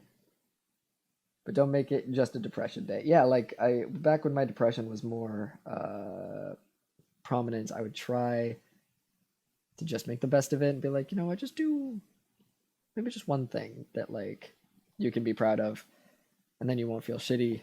And I do that one thing, and I'm like, cool, now you can be sad for the rest of the day if you want. But I'm fortunate that since transitioning, I just don't get depressed as often because the depression was being caused by dysphoria, which I did not know. I just thought I was sad all the time. But yeah, I'm very fortunate about that. Would you want to read Stephen King's It on stream? I think that there's a child orgy in that book, and I feel like I wouldn't be able to read that. I don't know what book I'd want to read next. What books do I have? I'm looking at my shelf right now. I don't think I have anything on hand that would be good. Ooh, that's a commitment. But I have the whole series of Unfortunate Events books, and I have been meaning to reread those. Would y'all be interested in that? Because I've got all of them. They've just been sitting in my closet.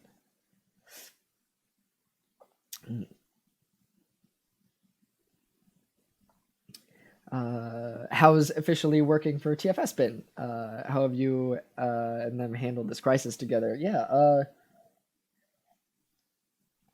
I've technically been working for them for the past 4 or 5 years, but if I can be honest, I haven't felt like a real member of the team just because I'm a satellite worker, and there's a different feel when you go into the office. It's really inspiring to me. Whenever I go to visit, I always feel very excited to work on creative stuff, and the energy of the room is very electric. Even though they might not be like they hang out with each other every day in the office, so they're not as energetic. It's just another day at the office to them. They're like, cool, we're gonna work on this and this. But to me, it's super special because I'm like, this is so cool. You're like, there's an office and you have a room with a computer and you do the things on it. Because I'm just here in my room and it's different. And not out of malice or anything, but there is occasions where Ant and I, Antfish, because we're satellite workers, sometimes we're the last to hear about things. And that's just because everyone's in the office and they just are talking to each other. They don't think like, oh shit, we have to go tell them. So it's it's a whole different atmosphere. And now that I know that I'm going to be down there physically working in the office, I'm very excited about it. Because I will have that kind of feel. I talked about it in the video a little bit, but I haven't felt wanted in a while, if that makes sense. I kind of just I went off on my own. I moved here to Philly by myself, and I just kind of isolated myself for a while because I wanted to become the best version of myself, and I was relying a lot on other people for things, and I wanted to be able to grow into myself. And so I've been a little distant with friends, and they can contact me to hang out, but no one was really doing that. So I was just kind of on my own. And then I went to Texas for a couple days, and I felt wanted, you know?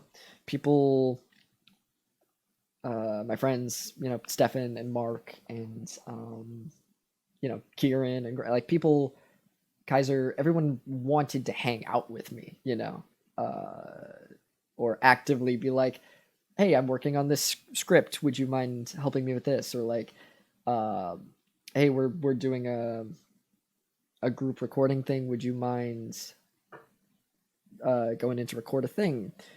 And you know, we did things. I felt like a part of the team that I hadn't felt like in a while, or ever actually. And then when I was brought in for my evaluation, they were like, "Hey, you're doing a great job. Like, you're doing a very good job, and we want you to come work in the office. Like, we want you to be part of like the Dallas team." And that meant a lot to me because I felt wanted, you know? There's a lot of stuff with editing and all that I do behind the scenes, and I never feel, what's the word? I don't know. I didn't feel like part of the team. I felt like I was doing some stuff that was going unnoticed, or I was like, anyone can do my job. You know, I always had that weird feeling of like, you know, they're just gonna replace me. Like, I'm replaceable.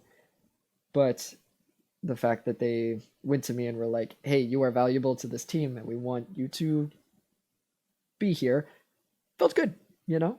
And it instantly made me like excited about it. Because if they had just been like, oh, well, it would be easier for you to do your job if you were just here, I'd be like, well, okay, sure, you know, I'll think about it.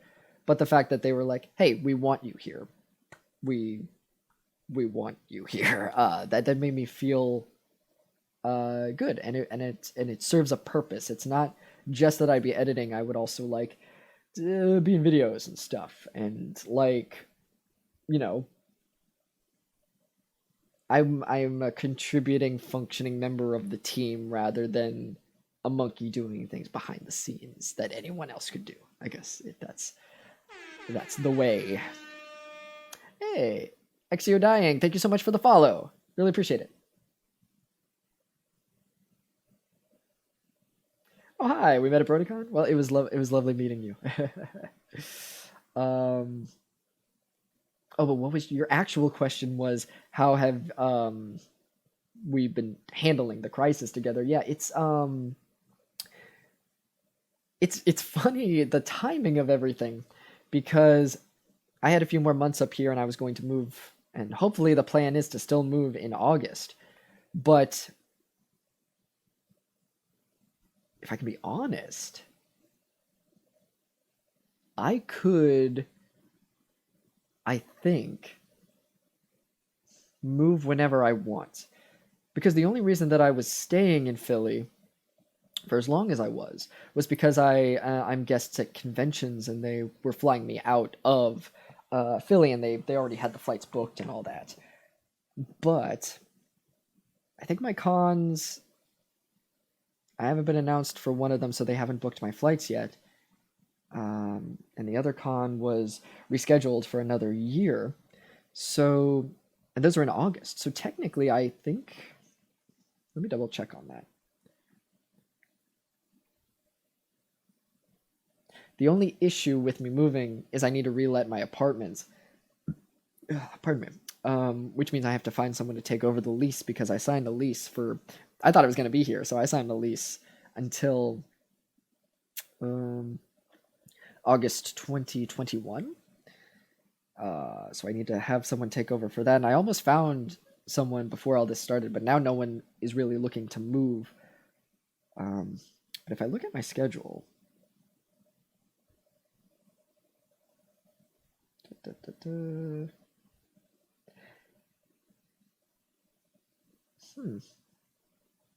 Yeah, honestly,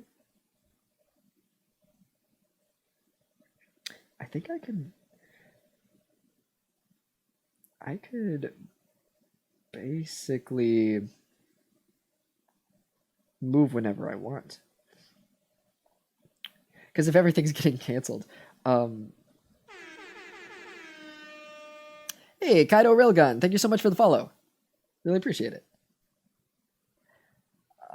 Yeah, like I could basically move whenever I want. The only thing stopping me is reletting my apartment.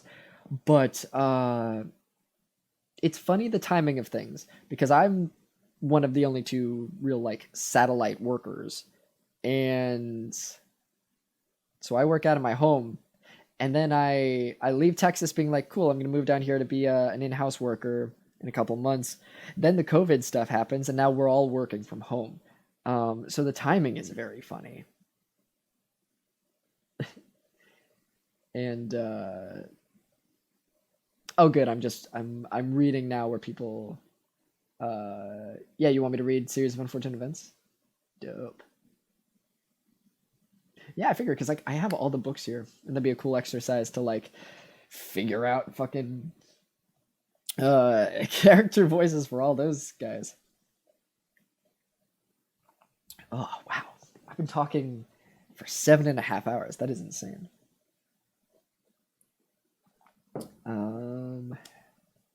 But yeah, we've been handling it all right. Just a lot of like rolling with the punches stuff where people are recording from their home setups and sending it to me.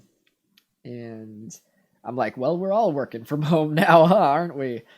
Uh, so it's basically like I hope this stuff isn't still happening by August. But if we're all still at home, at least it's not as big of a deal that I'm working from home. You know, I'm trying to get someone to take over my lease, but you know, hopefully they understand that I will move down as soon as possible. But I just hope I'm able to as soon as possible. I just want to get to Texas, but with everything going on, you know. So we've been handling it all right. I just wish I know that it's probably throwing a wrench into their situation because they you know, Nick and Kaiser, they had to record Kakarot at a certain point, so they had to like go in the office and sit like 6 feet apart, and you know, it's difficult working around all these things. So the sooner the better to get all this better, obviously, but luckily we are very fortunate that we work online. You know, I'm very scared for friends of mine who are getting laid off and work in things that like, you know, service industry or grocery stores, where their jobs are in jeopardy and stuff. So we're very fortunate that we're able to do what we were already doing just from a home location. Hi, cat. What? Oh, hello. Okay. Hi. What are you doing? So we're handling it the best we can. I think right now we're just like nervous about making people feel bad. I guess we're like, hey, sorry for the inconvenience. We're just not gonna. Obviously, you know, we're not allowed to go into the office to work, but we're gonna do streams and record things and try to keep to a normal schedule. But you know, I think people understand. You got to be a real asshole for like the COVID stuff to be happening and to be like, I don't care that they can't go into the office. I want my video game video, whatever. Why can't they all just break the law and stream in the same room? I don't know what people find bad things to complain about. So, yeah, hi. Oh, you have so much loose fur. Were you rolling around on the ground like a silly? It sure looks like you were. Yes, hello. Hi.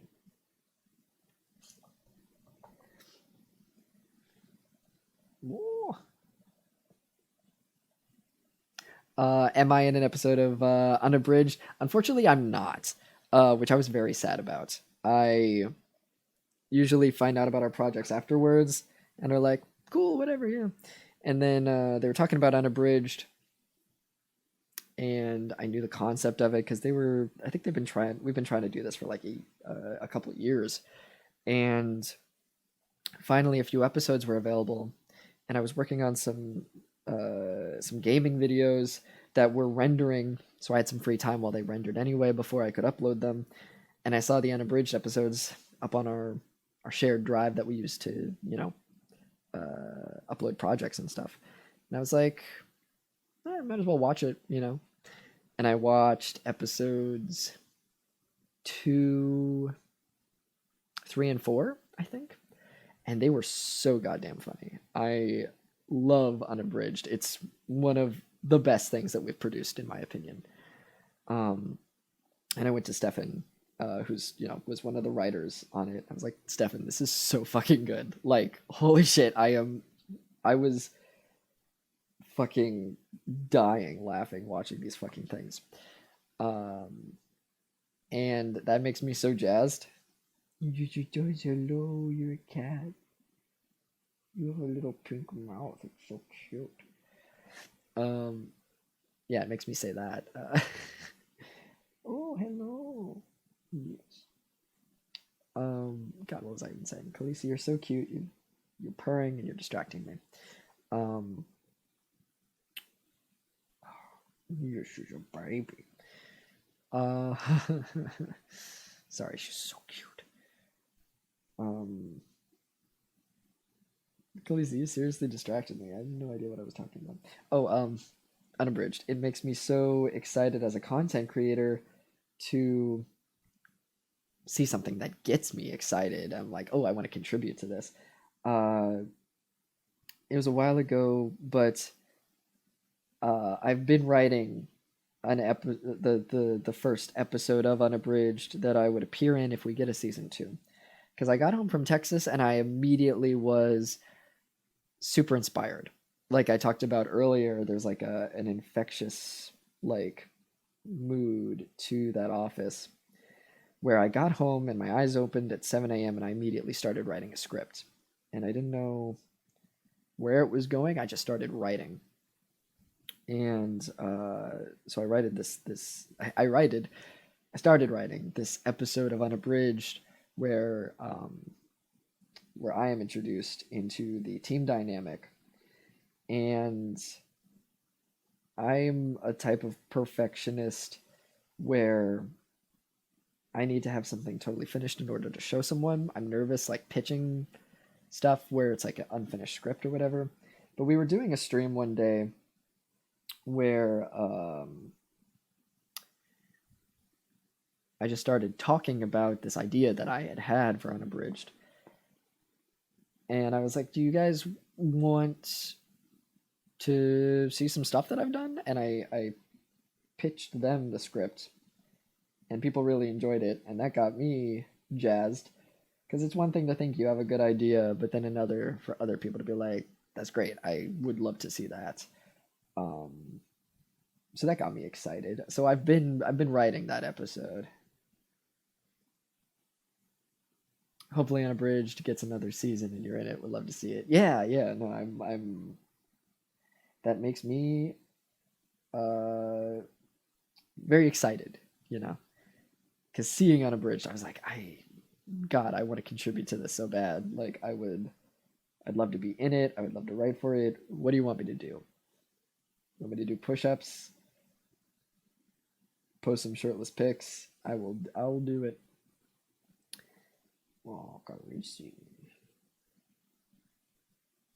She's so fuzzy. This cat is so fuzzy.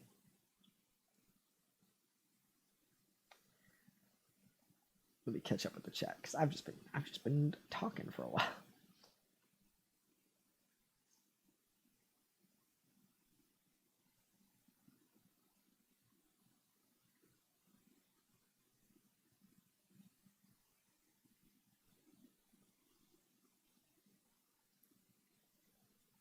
Oh, Cucumber, I'm glad you found your contact lens.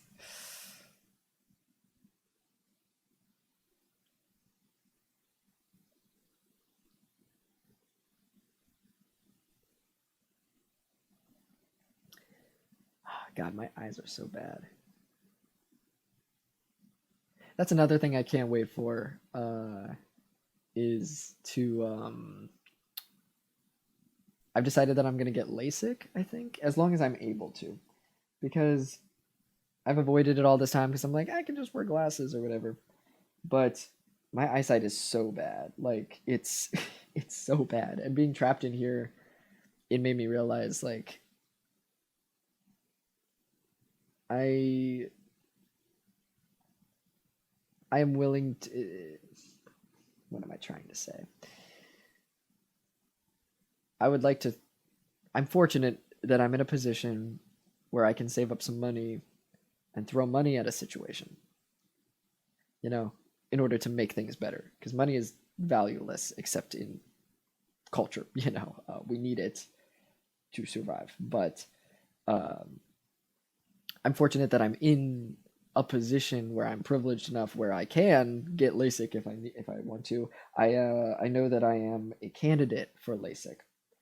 We just need to make sure that my... Oh, you're so baby. Yeah, you scratch your chin. I'm sorry, she's so cute. You're so distracting. You're loving this attention. The thing is, if I wasn't talking to you guys, she wouldn't even be here. She just likes that I'm... She just saw me paying attention to something else and was like, oh, it is time for me. It's Khaleesi time. Yes, it is. It's Khaleesi time.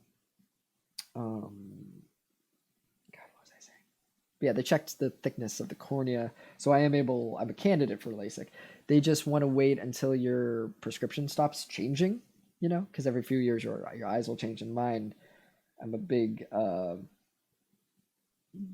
what's the word? It happens to me a lot, where my eyesight just keeps changing. And I realized that life would just be more enjoyable. I'm willing to... I didn't realize how many... I guess the way to put it is I transitioned, and pre-transition, I was scared to do a lot of things, or I wasn't allowed to do a lot of things. And now, with living life, I realize how useful being able to see would be. So I used to not go to beaches or water parks or stuff like that because I was insecure in my body. And now that I'm in a body that I'm comfortable in, I've been going to beaches and water parks.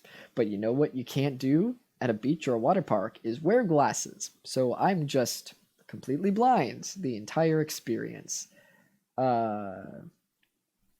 Sex would just be a lot more better if I could see.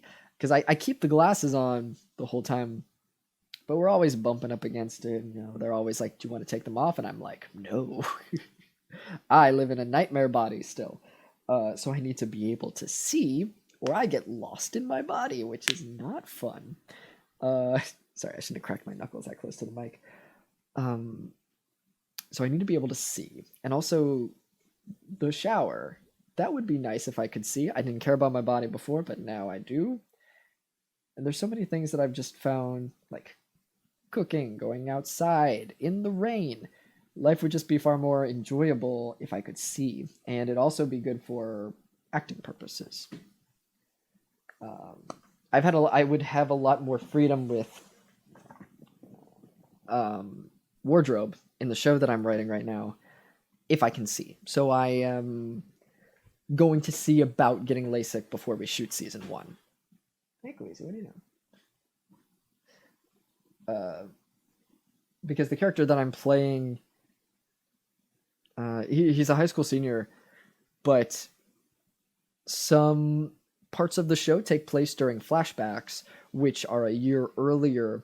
But it would be really helpful if I could say that he, when you're going back and forth in order to show time skip, for example, he's going to have a different haircut, but it would also be very helpful if he has glasses in one part of the show and then contacts, quote unquote, in another part,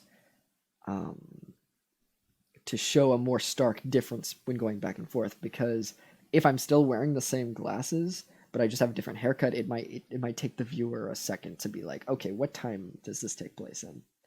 And that, you know, also helps with any other acting role I'm in. Being able to have the freedom. There's just like so many reasons why I should get LASIK.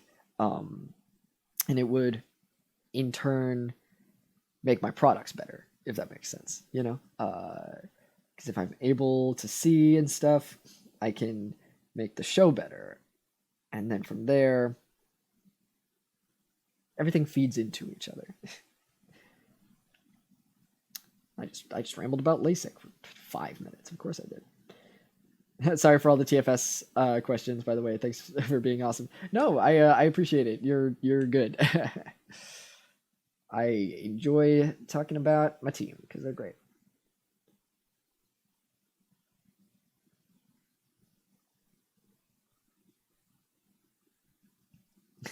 You roll in as the intimidatingly charming dude that was clearly added in for sex appeal by the producers in season 2. Shit writes itself. Yeah, no, that's funny actually because I did. Were you there when I pitched the scripts? Because that's actually part of the that's part of the script that I pitched. Is that they want more sex appeal, and they're like, "Who's hot right now? What's happening right now?" And then I join, and it's one of those things where I'm like, man, you know, it's Address Bazaar. Thank you for the follow. Hell yeah, I really appreciate it. But that is actually part of the pitch. And then I realize, like, you know, it's funny that they asked for me to join now after transition. It's like. And then I joke about them hating women, you know, because like there's no women in the team. And then I start thinking about it. I'm like, does TFS hate women? And then it becomes this thing where I'm like on my guard, just trying to like be like, why do you guys want me? Is this a diversity hire? You know, but I don't say it out loud. And then there's a miscommunication with what passing means. And it's this whole fucking thing. And I'm very proud of the script. I really like it. I just need to finish it, or I could just not finish it and say like you guys know the team dynamic better than me, and like you know what's happening in episodes 5 and onwards of an unabridged that I haven't seen. So I would like to finish the script with you, you know. But if I bring them a pitch, I think they'll have more to work with.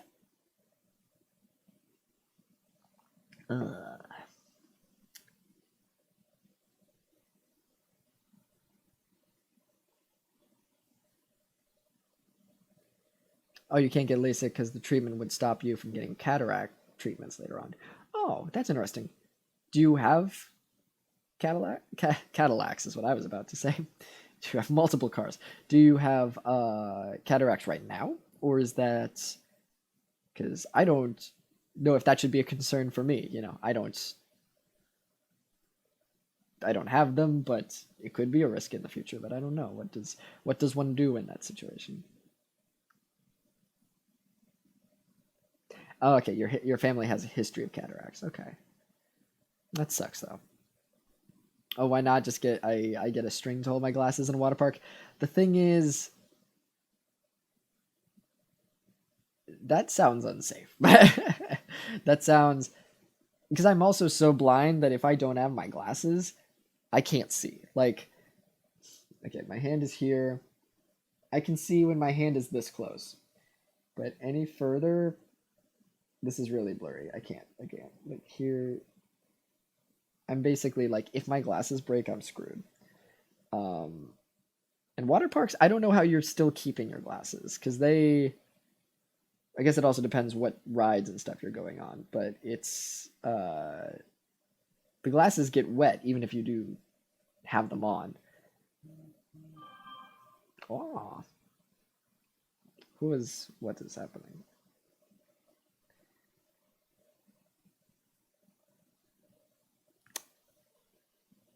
Hell yeah. A cute person is texting me. And it's 5 in the morning. Hell yeah. What was I doing? Glasses, yes.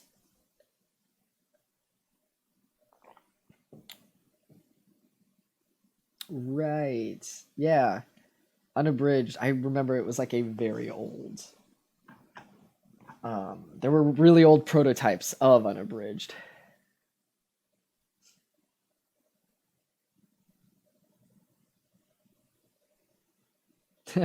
Nope, that makes 2 points so far, where I stabbed wildly in the dark and hit the target. Yeah.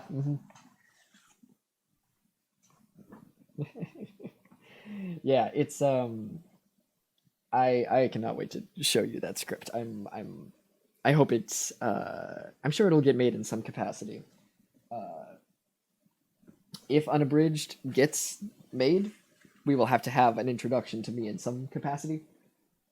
And I think they are very open to the idea of like, Jesse, please tell us some good trans jokes to make because I can't write them. I don't want to, and me being like, don't worry, here you go. I got some in my back pocket for you.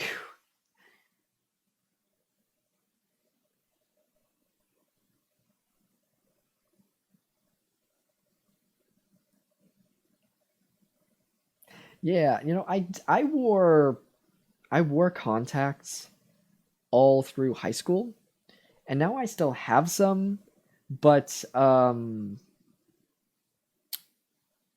they if you don't wear contacts for a while, because I haven't in like years, uh they hurt your eyes, like your eyes aren't used to them. And so I would have to wear them for a few weeks. And then also contacts are expensive, and I did not know because I'm wearing the dailies. Because hard contacts just don't work with my eyes; they're too sensitive. Because my eyes just fucking suck in all aspects. I have astigmatism. They're sensitive, and my prescription keeps changing, and I'm totally blind without my glasses. So my eyes, they just suck all the time. In school, it was very difficult for me to follow along because I just couldn't read the board. And if they made the prescription more intense, then it gave me headaches. And the more intense you make the glasses, prescription rather, at least mine, the more goofy you look, I guess. My eyes, because the glass has to be thicker in order to support a more intense prescription. So I have glasses right now that are purple, and like my eyes just look a lot bigger, and they would give me headaches. So by the time that even if I were to get used to my contacts, I would have to keep paying for them anyway. So time value money, as my piece of shit stepdad says, but also it does have value. It's like the one smart thing that he has said in his life. It's worth it to me to would you rather, hypothetically, let's just say a year's worth of contacts. I'm throwing out a number. If they're like $60 a month, I don't even know if it's that much. I'm just throwing out a number. 60 times 12 is that number. Would you rather that, or would you rather pay, and luckily I'm in a privileged enough situation where I'm able to produce this money. But if I have the means to, I would rather pay $5,000 once, and then it's done, and I don't have to pay for contacts or glasses ever again. Would I rather do that, or would I rather pay $60 a month for the rest of my life? And also I'll have to pay for more because my eyes might not get used to them, or what if they are? Like, it's a lot of what ifs compared to one and done, and I might not be in a position later in my life where I will have the means to do that. So it's worth it to me. Yeah, and cosplay too. It's like there are so many more cosplay abilities. My Spider-Man costume, I can't bring my mask, like I can bring the mask, but I can't wear it. I just kind of am Peter Parker walking around in the suit with the glasses. And yeah, you can, like, I can make up an excuse of like, oh, I'm like Peter Parker if he got bit by the spider, but also like he still has his glasses, even though that doesn't canonically make sense, because then how is he doing things? the mask has glasses inside them. It's fine. Don't think too much about it. Luckily I can do that with my Spider-Man suit, but like it'd be so much cooler if I could just not, I could just wear the mask. I could just walk around. So that's a cool, dope thing. Right, yeah, $500 a year or $5,000 once. I do the 5K one mainly because contacts are real bad. In my own lines of work, I don't want to imagine the damage some silica dust or splash of mortar working its way behind the contact would do. Yeah, that's no good. If you're working in an environment where that can like fuck up stuff. One time I back in the day, I don't even know how it happened, but I wear contacts where they're soft lenses and they're dailies, so you throw them away once a day. Somehow, I don't know if there was two in one of the cups or what, but I was wearing two contacts in one eye at one point, and I don't know how or why. It was a wild fucking thing. But yeah, it'd be great if I could just. It's crazy because some people are just waking up and seeing for free. That's crazy. Hey, have a good night/morning, PA Werewolf.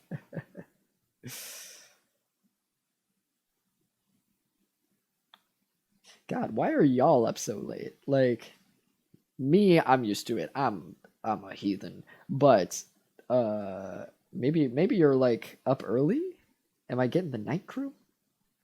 Because it's funny, I when I've been doing these streams, I start at 9 p.m. EST, and then I stream until a couple hours, maybe around midnight or 1 a.m. And I don't have that many viewers. I usually get around 4 or 5 viewers at that time of night. But now we've been streaming so late that it is 5 in the morning, and now we're around like 15 viewers. So I'm like, where is the number? Where is this coming from? 2 contacts in one eye, is that the new double vision? Yeah, no, I was just thinking I will just see twice as good if I just. It's like condoms, right? Just the more you wear, the better. I'm just wearing 5 condoms at once.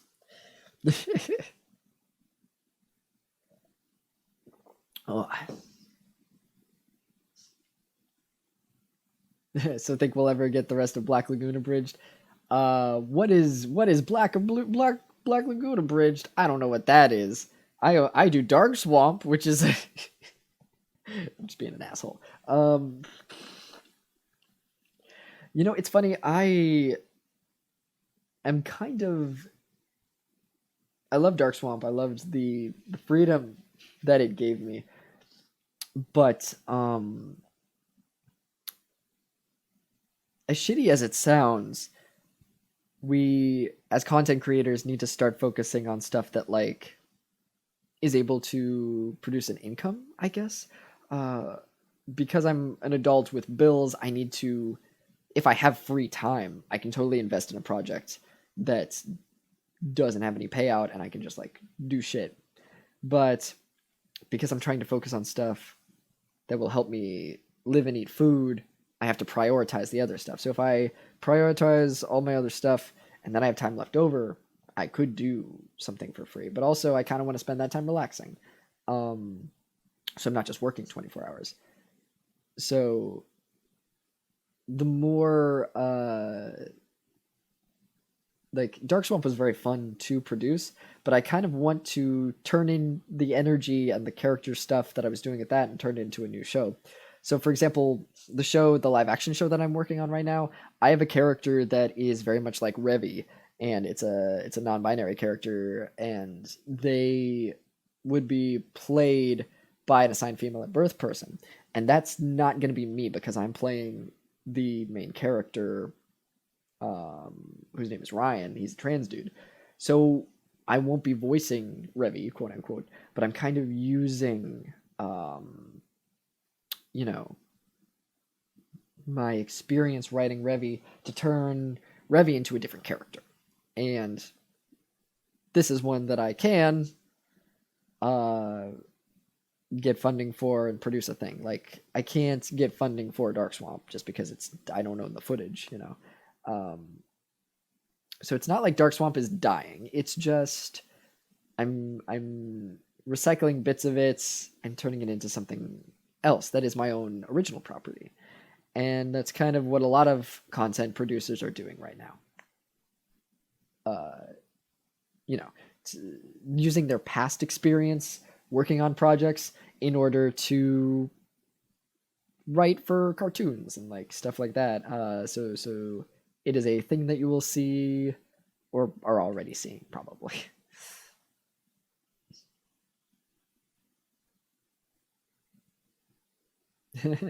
Oh, dope. Okay.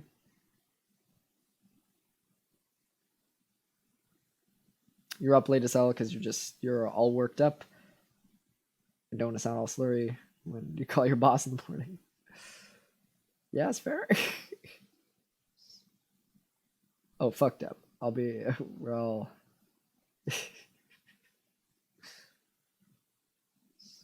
Two contacts in one eye is what optometrists search on Pornhub. Oh, fuck yeah.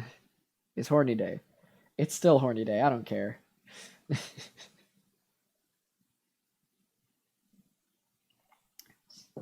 I'm gonna go to bed, but I'll leave the stream on while I go to sleep. Well, yeah, have a good night, Andrew. Hell yeah. I'll try not to yell.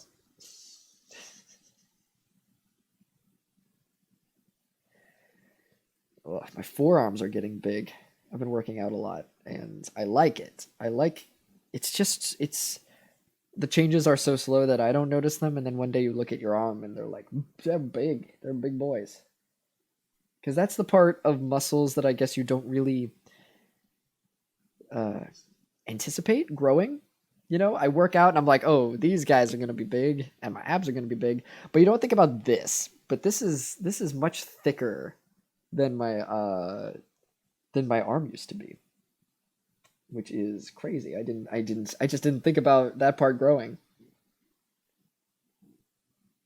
I do. I have 4 arms.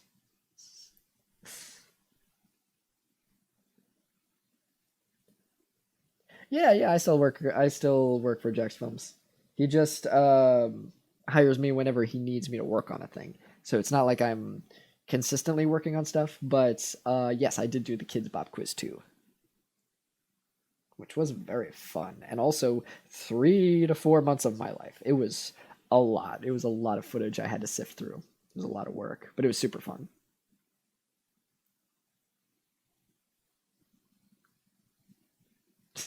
Yeah, fall asleep to the dulcet tones of Jesse talking to the yawning void of the chat.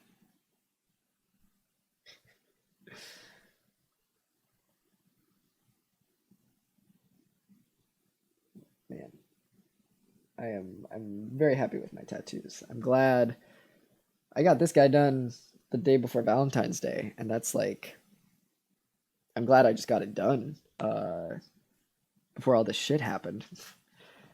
Can you imagine if you had like a tattoo appointment or a surgery or something? And that's like things that people are running into right now is having situations that are not ideal for a lockdown.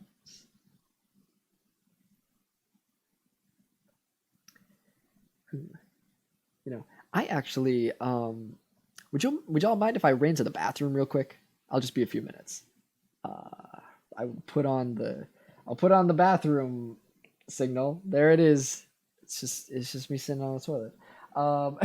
I will be back in a few minutes. I will piss. Thank you.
Hello. Wow, you all stayed. That's crazy. Unless 15 people left and then 15 more identical viewers joined. Oh.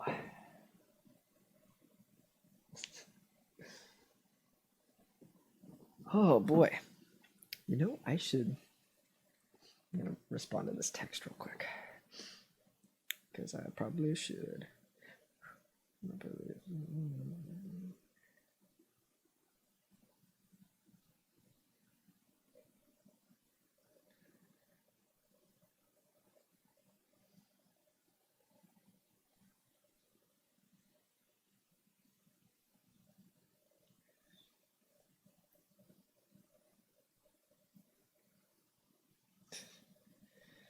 It's great because they're like, hey, I'm up early as fuck today. And I'm like, I haven't gone to sleep.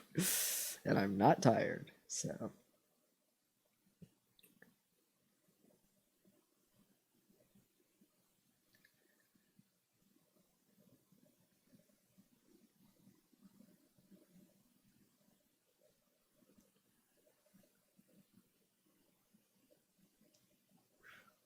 There's always cat hair everywhere in my fucking just everywhere. If you own a cat, the hair's gonna be in your food and on your phone and in your fucking shit. No one's gonna leave because of a bladder. Listen. Someone could be like, I'm on the border. Or someone could be like, Jesse Nowak, shits, unsubscribe.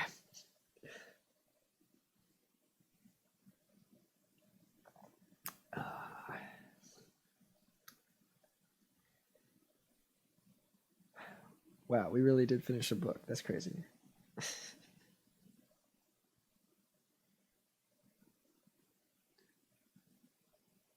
Everyone pees, Jesse. No, I'm perfect. All of my waste is just recycled back into the bloodstream. Like a healthy boy.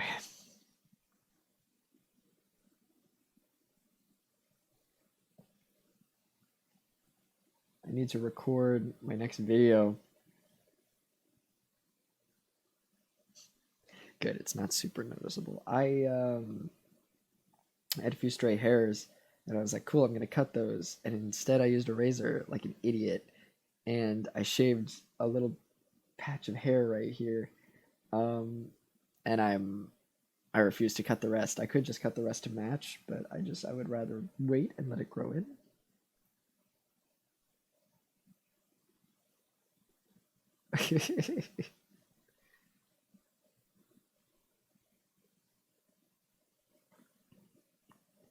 Yeah, water goes in, question mark, question mark, question mark.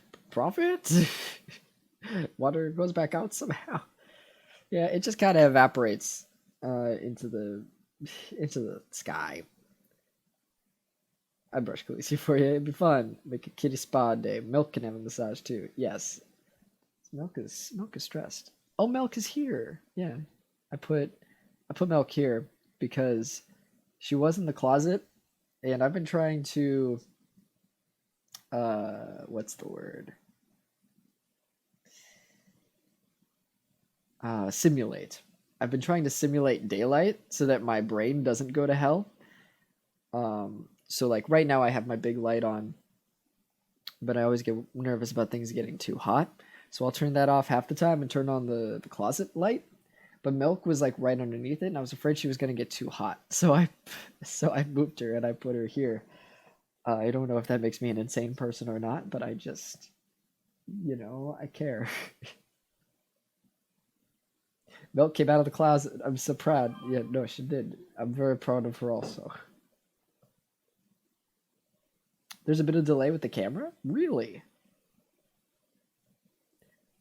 Testing, 1, 2, 3. I'm talking right now. How much of a delay is it? I wonder if that has anything to do with how we restarted it.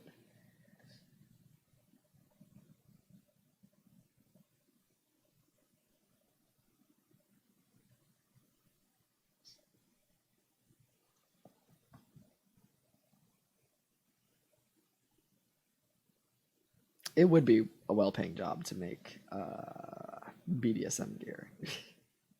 There's a large community for it.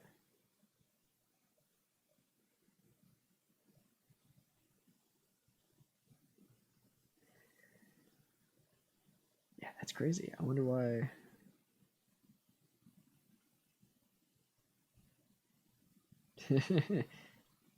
Yeah, we were going on a lot of tangents while reading, so it's, you know.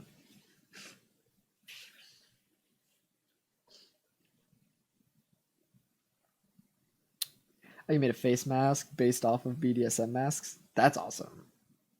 Yeah, that would.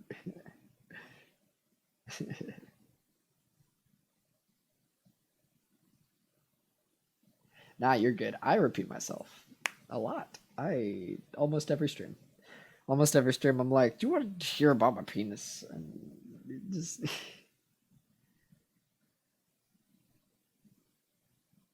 Oh, God, water tastes good. I've been talking for 8 hours. That is an insane thing that I've done. I did an 8-hour stream.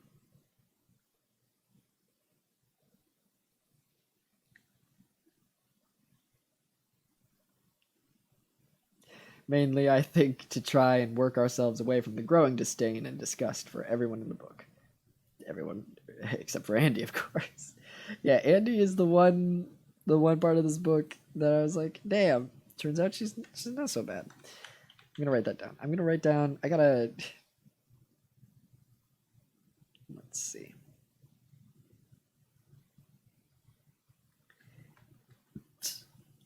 Pardon. Excuse me, I keep burping because of water. I'm gonna search my Gone Girl document and then paste all these notes in there. All these notes, I'm sure, will make sense to future Jesse, who has to be like, none of this makes sense. Why did I do this?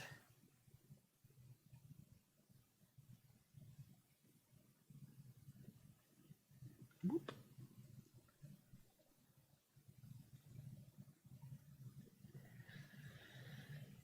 Man, I'm looking at that picture that I once had of mozzarella sticks. They were real good.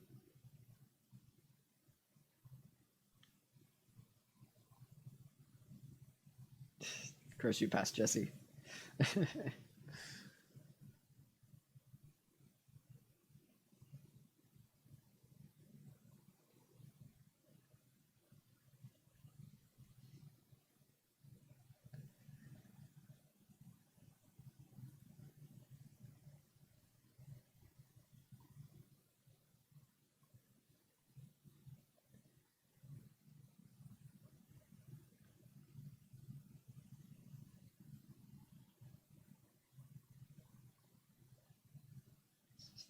We're all just talking about BDSM gear.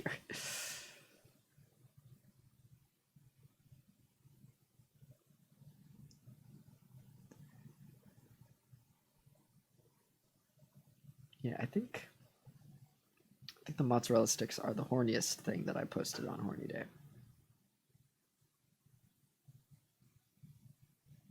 Because they are damn sexy.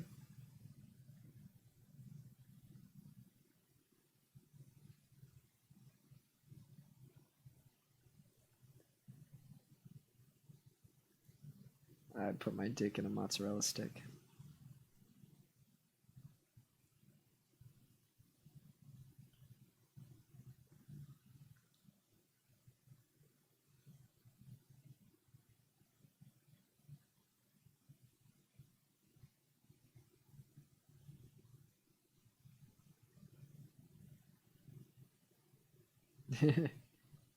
No worries, Exio Dying. Have a good night. You might be eating something. Well, don't eat cucumbers, because you know what happens. I mean, or you could. I mean, it's completely your choice.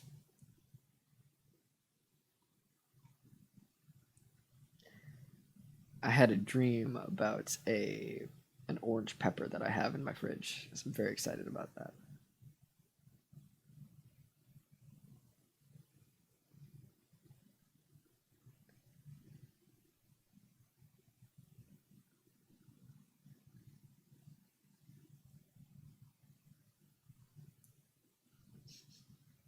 Oh no. Dr. Phil went on a show and said, "We don't shut the country down for automobile deaths, cigarette related deaths, and swimming pool deaths." And apparently, Dr. Phil just apparently has no last name because no one's talking about it. But he also, in fact, has no medical license. Um, very bad. A very bad thing that you've done, Dr. Phil. Why would you do this? I don't understand how people can be so stupid. It's really bad. It's aggressively bad.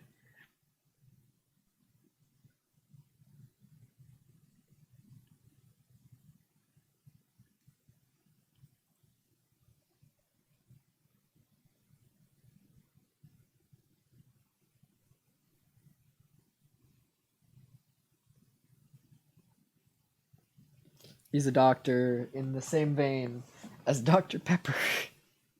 maybe they know each other.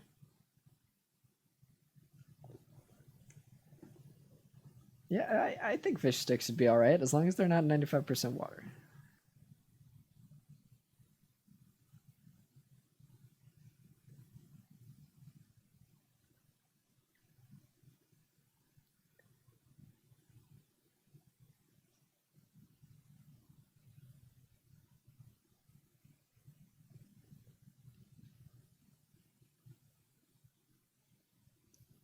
People's animals are very cute.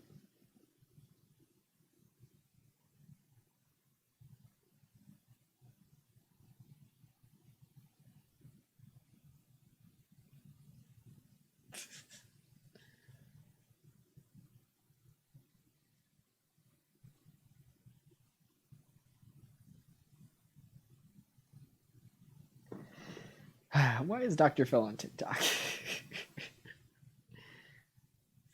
That upsets me. What if he has it? What if he makes a TikTok where he's like, "COVID is a conspiracy. It's just the flu. People are dying, Dr. Phil."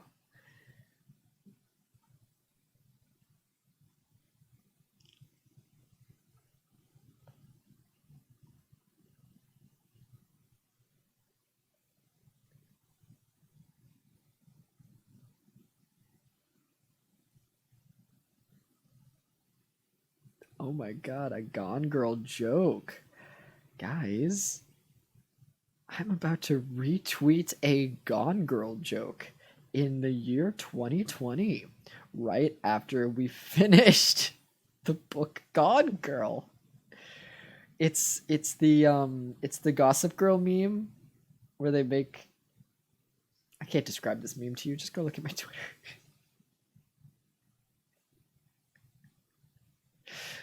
Oh my god. I can't believe we did it in 2020. What are the chances? What are the fucking chances that this Gone Girl meme would circulate not only in the year 2020, but also right after we finish the book Gone Girl? This is insane. This is an insane thing that's happened. You know what? I'm going to say that.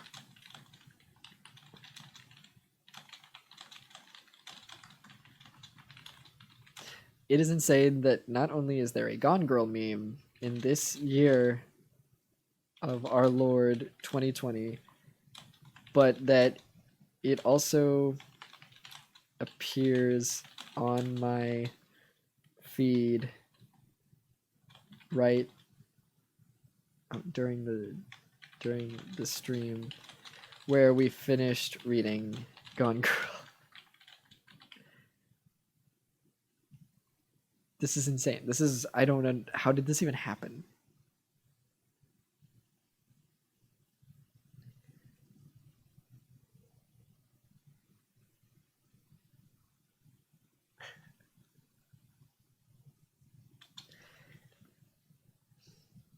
This is,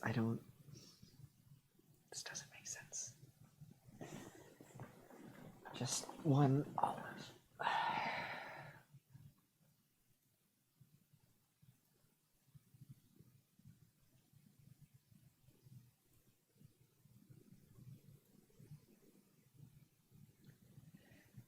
I like double took. I did a double take. God.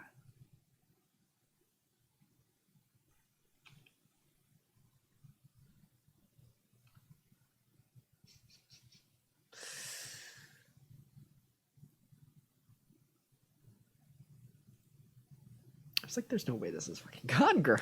This is not. I'm just seeing Gone Girl because we finished watching Gone Girl. That's just a regular picture of Ben Affleck, and then it wasn't. What an insane, weird thing that's happened. Yeah, you know what? Let's see.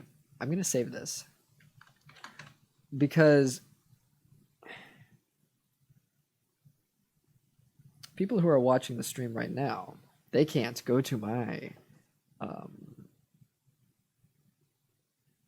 my Twitter and just find the joke. So let me see if I can put it on the screen. I think I can do that.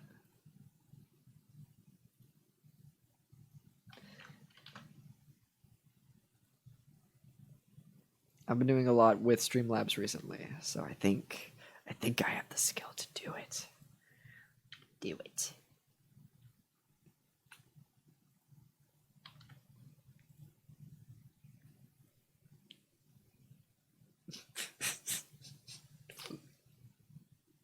Yep, I did it. Here we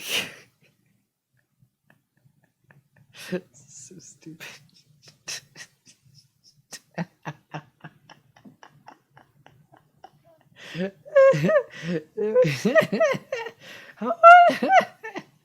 What the fuck? How did this even happen? How did this happen right after? This is so stupid.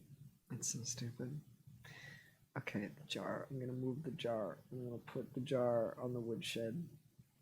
Did y'all get that this was the woodshed, by the way? Because the woodshed is right there. This is so stupid. This is a very stupid thing. There's the fucking meme. God, I hate myself.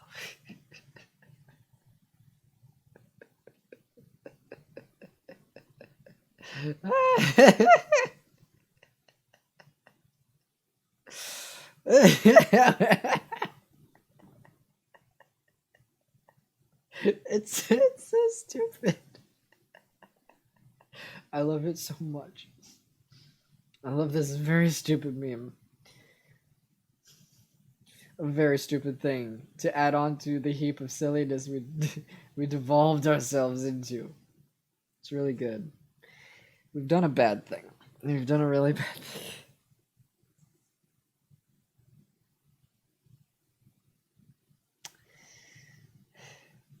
How the fuck? Why did this appear on my feed? How the fuck did this appear on my feed?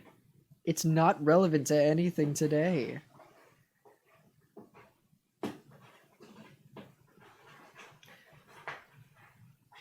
me see. You're scratching that cardboard real good. Someone saw the Gossip Girl meme and thought, not just, hey, let's turn this into a Gone Girl joke, but also now?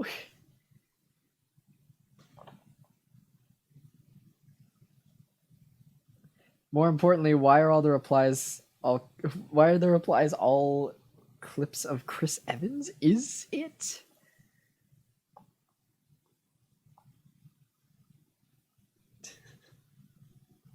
Well, I guess because Chris Evans is always topical. Oh, great. The person who made the meme replied to it and said, just want to remind everyone to stay at home. Don't leave. Hell yeah.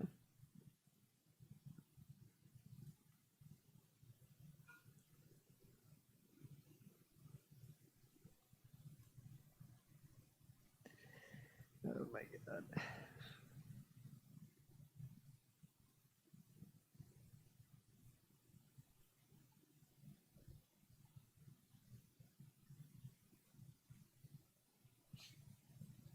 Hello, little cat. What are you doing? Yeah, you're a little cat.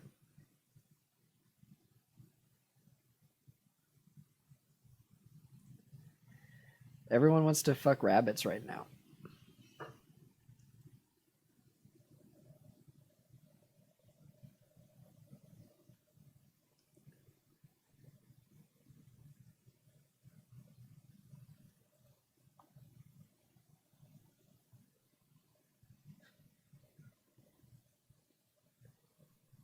little cat. What do you... Hi. Do you want dinner or breakfast? Early? You get it at 8 a.m. It's on a timer. You can't have breakfast right now. You just ate dinner. Chris Evans does have a real nice booty. Chris Evans. That is America's ass. Hey, have a good night, Judge Shippers.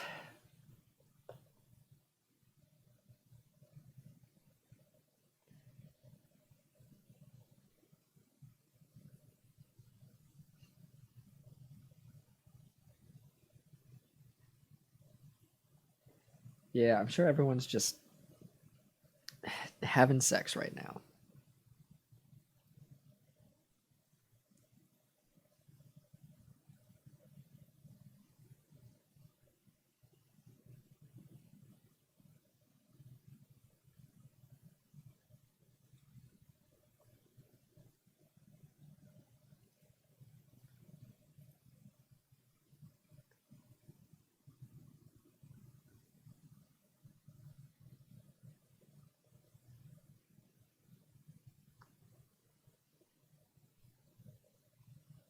Hello, little cat. What are you doing?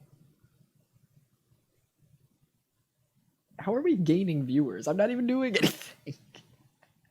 Hello, how are you doing? We just shot up by like 5 people, and I don't know how or why, but we're just shooting the shit. I guess there is an audience for nearing 6 in the morning on EST time.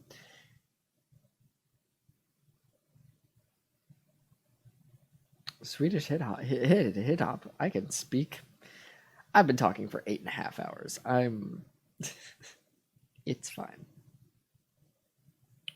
Yeah, you saw the tweet? Hell yeah. That's what I figured. That some people are like, oh shit, it is morning time in my part of the world, or whatever. Or some people are just waking up for work, or already, yeah. Oh boy, 6 a.m. Well, I would react to Swedish hip hop, but we can't play it right now because the archives go on YouTube, so they will not like that. Yeah, I would get some sleep, but I'm not tired. The only thing that will stop me from streaming is just that I've been talking for 8.5 hours. So my throat is starting to go. But this is also the most viewers that I've had in maybe a very long time. So I'm like, I don't even know what we're gonna fucking do. But very exciting. Very exciting that we have many people here to watch me catch up with my stupid fucking Twitter feed that I haven't been able to look at because I've been streaming. This is what you came for, right? Because it's horny day. So you came.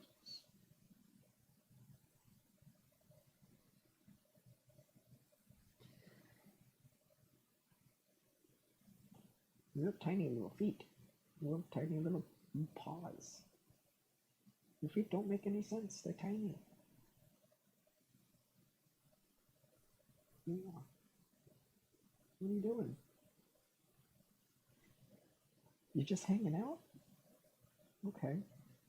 No. That's fine. Oh, you heard a noise. Didn't like that.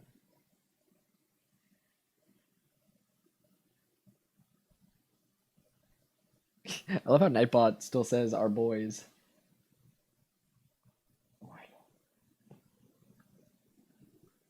How do I fix that? I don't even know.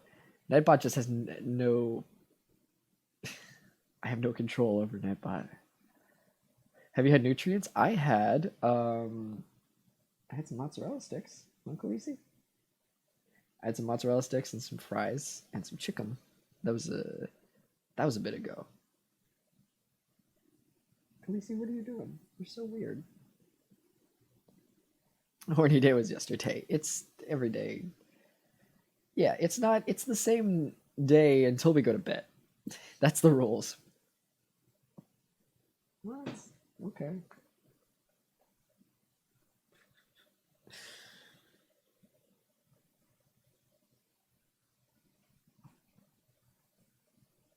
Yeah, no, every day is like every day is work day. If you believe.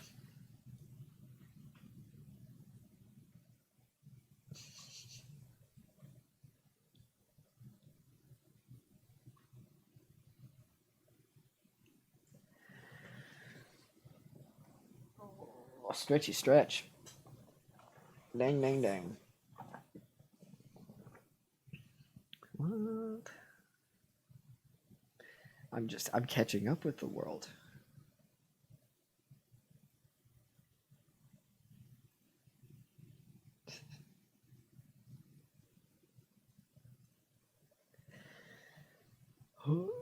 So if I don't sleep, it's horny day forever? Yeah. Uh-huh.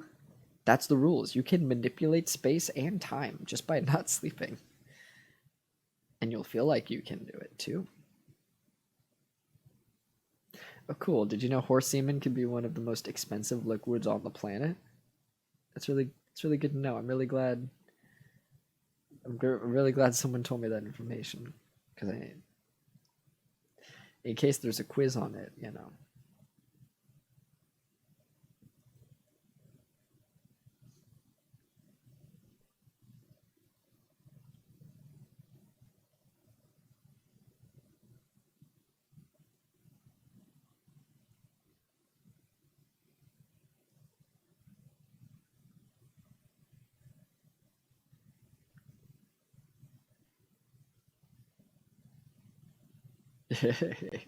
I'll see y'all next year. I'm just just stay up, make it a horny year, make it the most horny year. I mean, it already. I was gonna say it already is with the quarantine, but like, if you're not quarantined with someone, I guess it's not. Horny once a year, yeah, the fucking amateurs.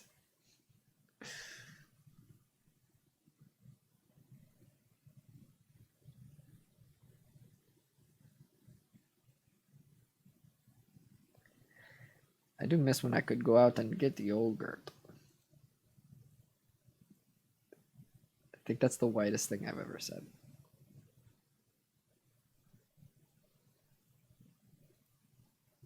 Yeah, I'm pretty sure that's the whitest thing I've ever said. I'm gonna tweet that tomorrow.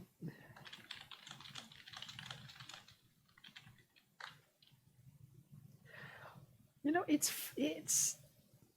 I could tweet it now. Sometimes I delay tweeting things and I write it down instead.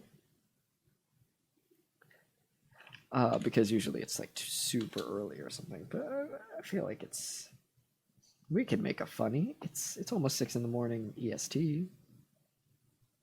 Will it be as effective? No. Can I shoot my shot? Yes.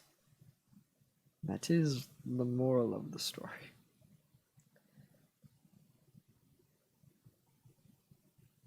Is anyone Canadian? Do moose just like walk all over the place? Because I'm curious about that.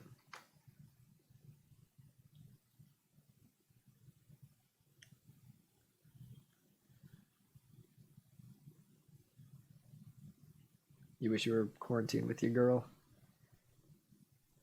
Is that a joke or is there an actual girl named Kay?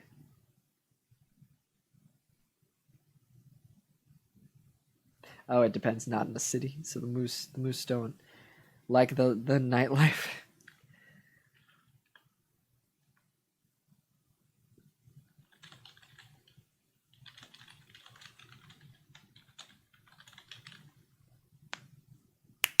I'm sorry. I keep cracking my knuckles right next to the mic, and that's probably not good to listen to. Okay, there we go. Name abbreviated for obvious reasons. Okay, yeah, hell yeah. If there is a girl, that's awesome. I wasn't sure if that was a reference to like, you know, how I'm like, oh, I wish I was with Gogurt. Which I do. I do wish I was with Gogurt.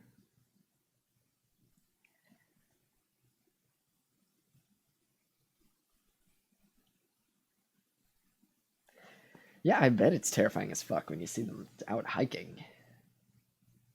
8 foot at the shoulders and quiet as hell in the woods. Oh my god, that is terrifying. That is terrifying. That's horrible.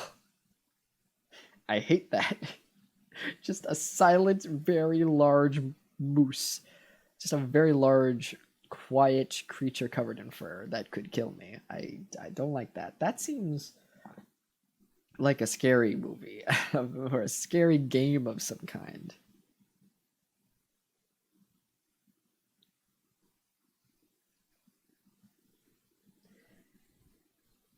Well, I know where I'm shooting my next horror movie. Yeah, you do. Just go. But also, you might be killed while shooting the horror movie because the moose, they probably don't obey the shooting schedule, and they'll probably just show up during the shoot and murder you all. Which would be a very good story. And also, if the movie's finished, you know, ka-ching, ka-ching. It's called method acting. Yeah, absolutely. Don't even write a script. Just show up with some cameras in the woods.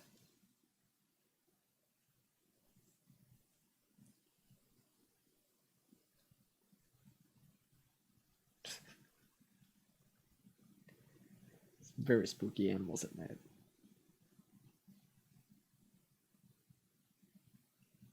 Yeah, have a good night, Dragon Lionheart. Yeah, you know, because I'm probably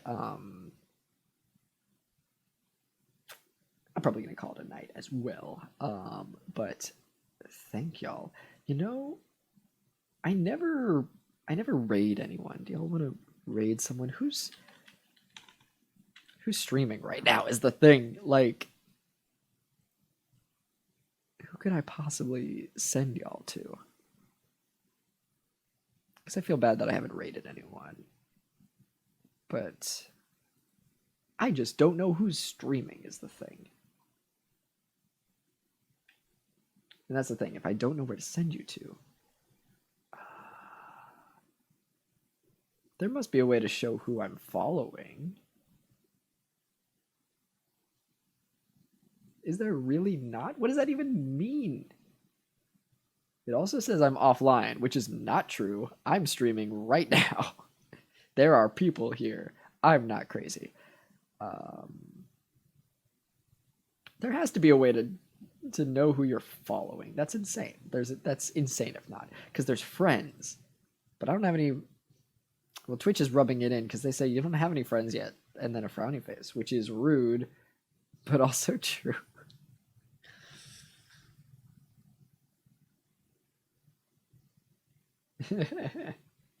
Yeah, I don't know. There must be a way to show who I'm following, because that's what's upsetting me.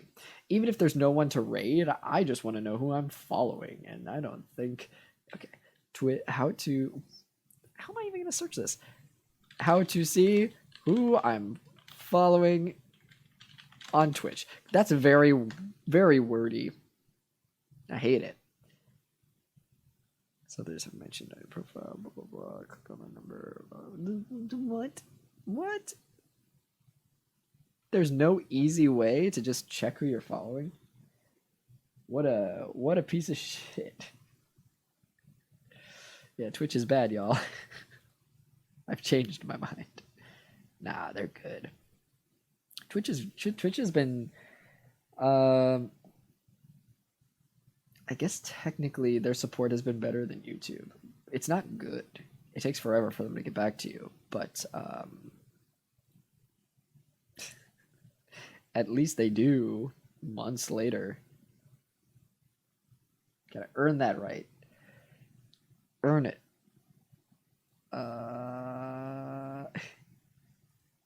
There's really no easy way to tell who you're following. That is insane. And also a second ago, it was like, you're not streaming. And then I checked again. They're like, you're streaming. Did you know? Yeah. I just told you that. And you thought I was crazy. Twitch is gaslighting me. I don't even fucking... John Q Twitch. I'm not even gonna I'm not gonna apologize to someone who can't even tell me who I'm following. Twitch. Okay, John Q. Twitch. The man who made Twitch. You're an embarrassment. This is bugging me so bad. I have to. There has to be someone. There has to be some way. Because I'm not going to type everyone's Twitches in individually. I mean, I could. Is Moonstone streaming? Let's see if Kieran's streaming. Oh, fuck. What is Kieran's Twitter is the thing, because I think he changed it a few times.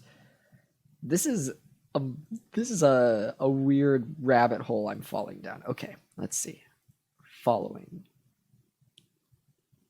I'm just going to see who I'm following. Yeah, you're Moonstone? Wait, was Twitch Justin TV once? I did not know that. Maybe I did, but I buried that information. Is your Moonstone the Twitch, or is that his? Let's find out. Let's find out. Dang, yeah, he's not streaming.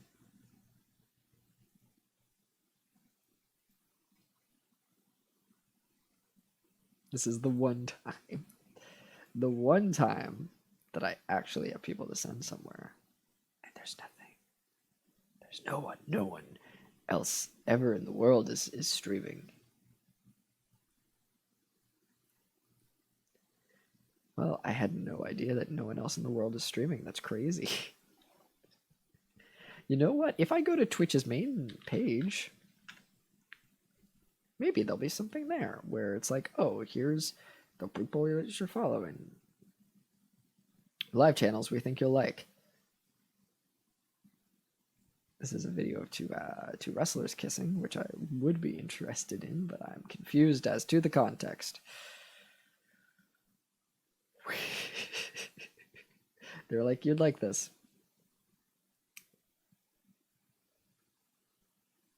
See, it says clips we think you'll like, and it's clips from people that I am following. So why can't you just tell me who I'm following? This seems counterproductive, Twitch. You've gone and goofed it real bad, huh?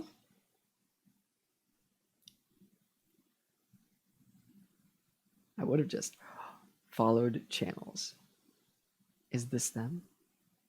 Is this the channels I follow?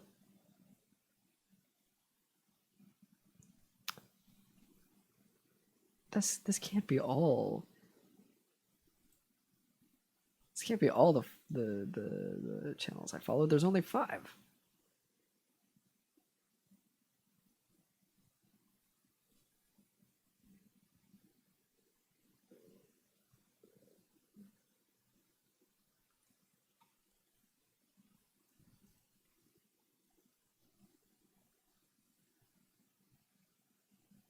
Maybe I'm only following 5 channels, because this does seem odd. Well, I guess I done goofed it. I done goofed it real good.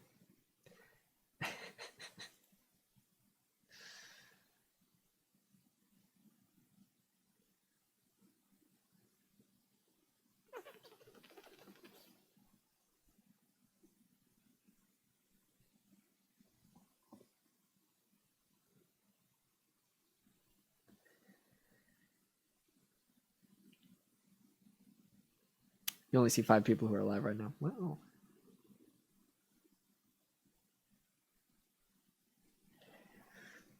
Then I guess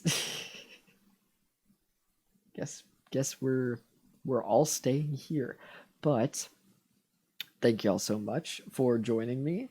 And thank you for sticking with me while I have been doing shit and trying to figure out how the fuck Twitch works. Thank you so much for the follows and the bits. Really appreciate it. You can check below for the stream schedule, but I believe we're going to be playing Stardew Valley next. Today, I think Sunday? Sunday's the next stream, but Jesus Christ, we've been streaming for 9 hours.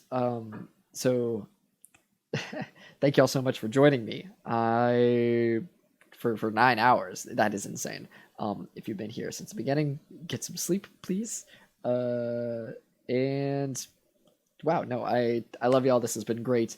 Thank you so much for finishing that book with me, and we'll do some more reading streams another time. Am I gonna do co-op on Stardew? I think I need to figure out how to play the game first, and then maybe we'll think about it. Because I don't even know what the fuck is happening. I don't know how long I'm gonna be playing Stardew. But my voice is dead. It's a raspy voice. Thank y'all so much. I will see you sometime in the near future. Wash your hands and be gentle with yourselves. Love y'all. Have a good night.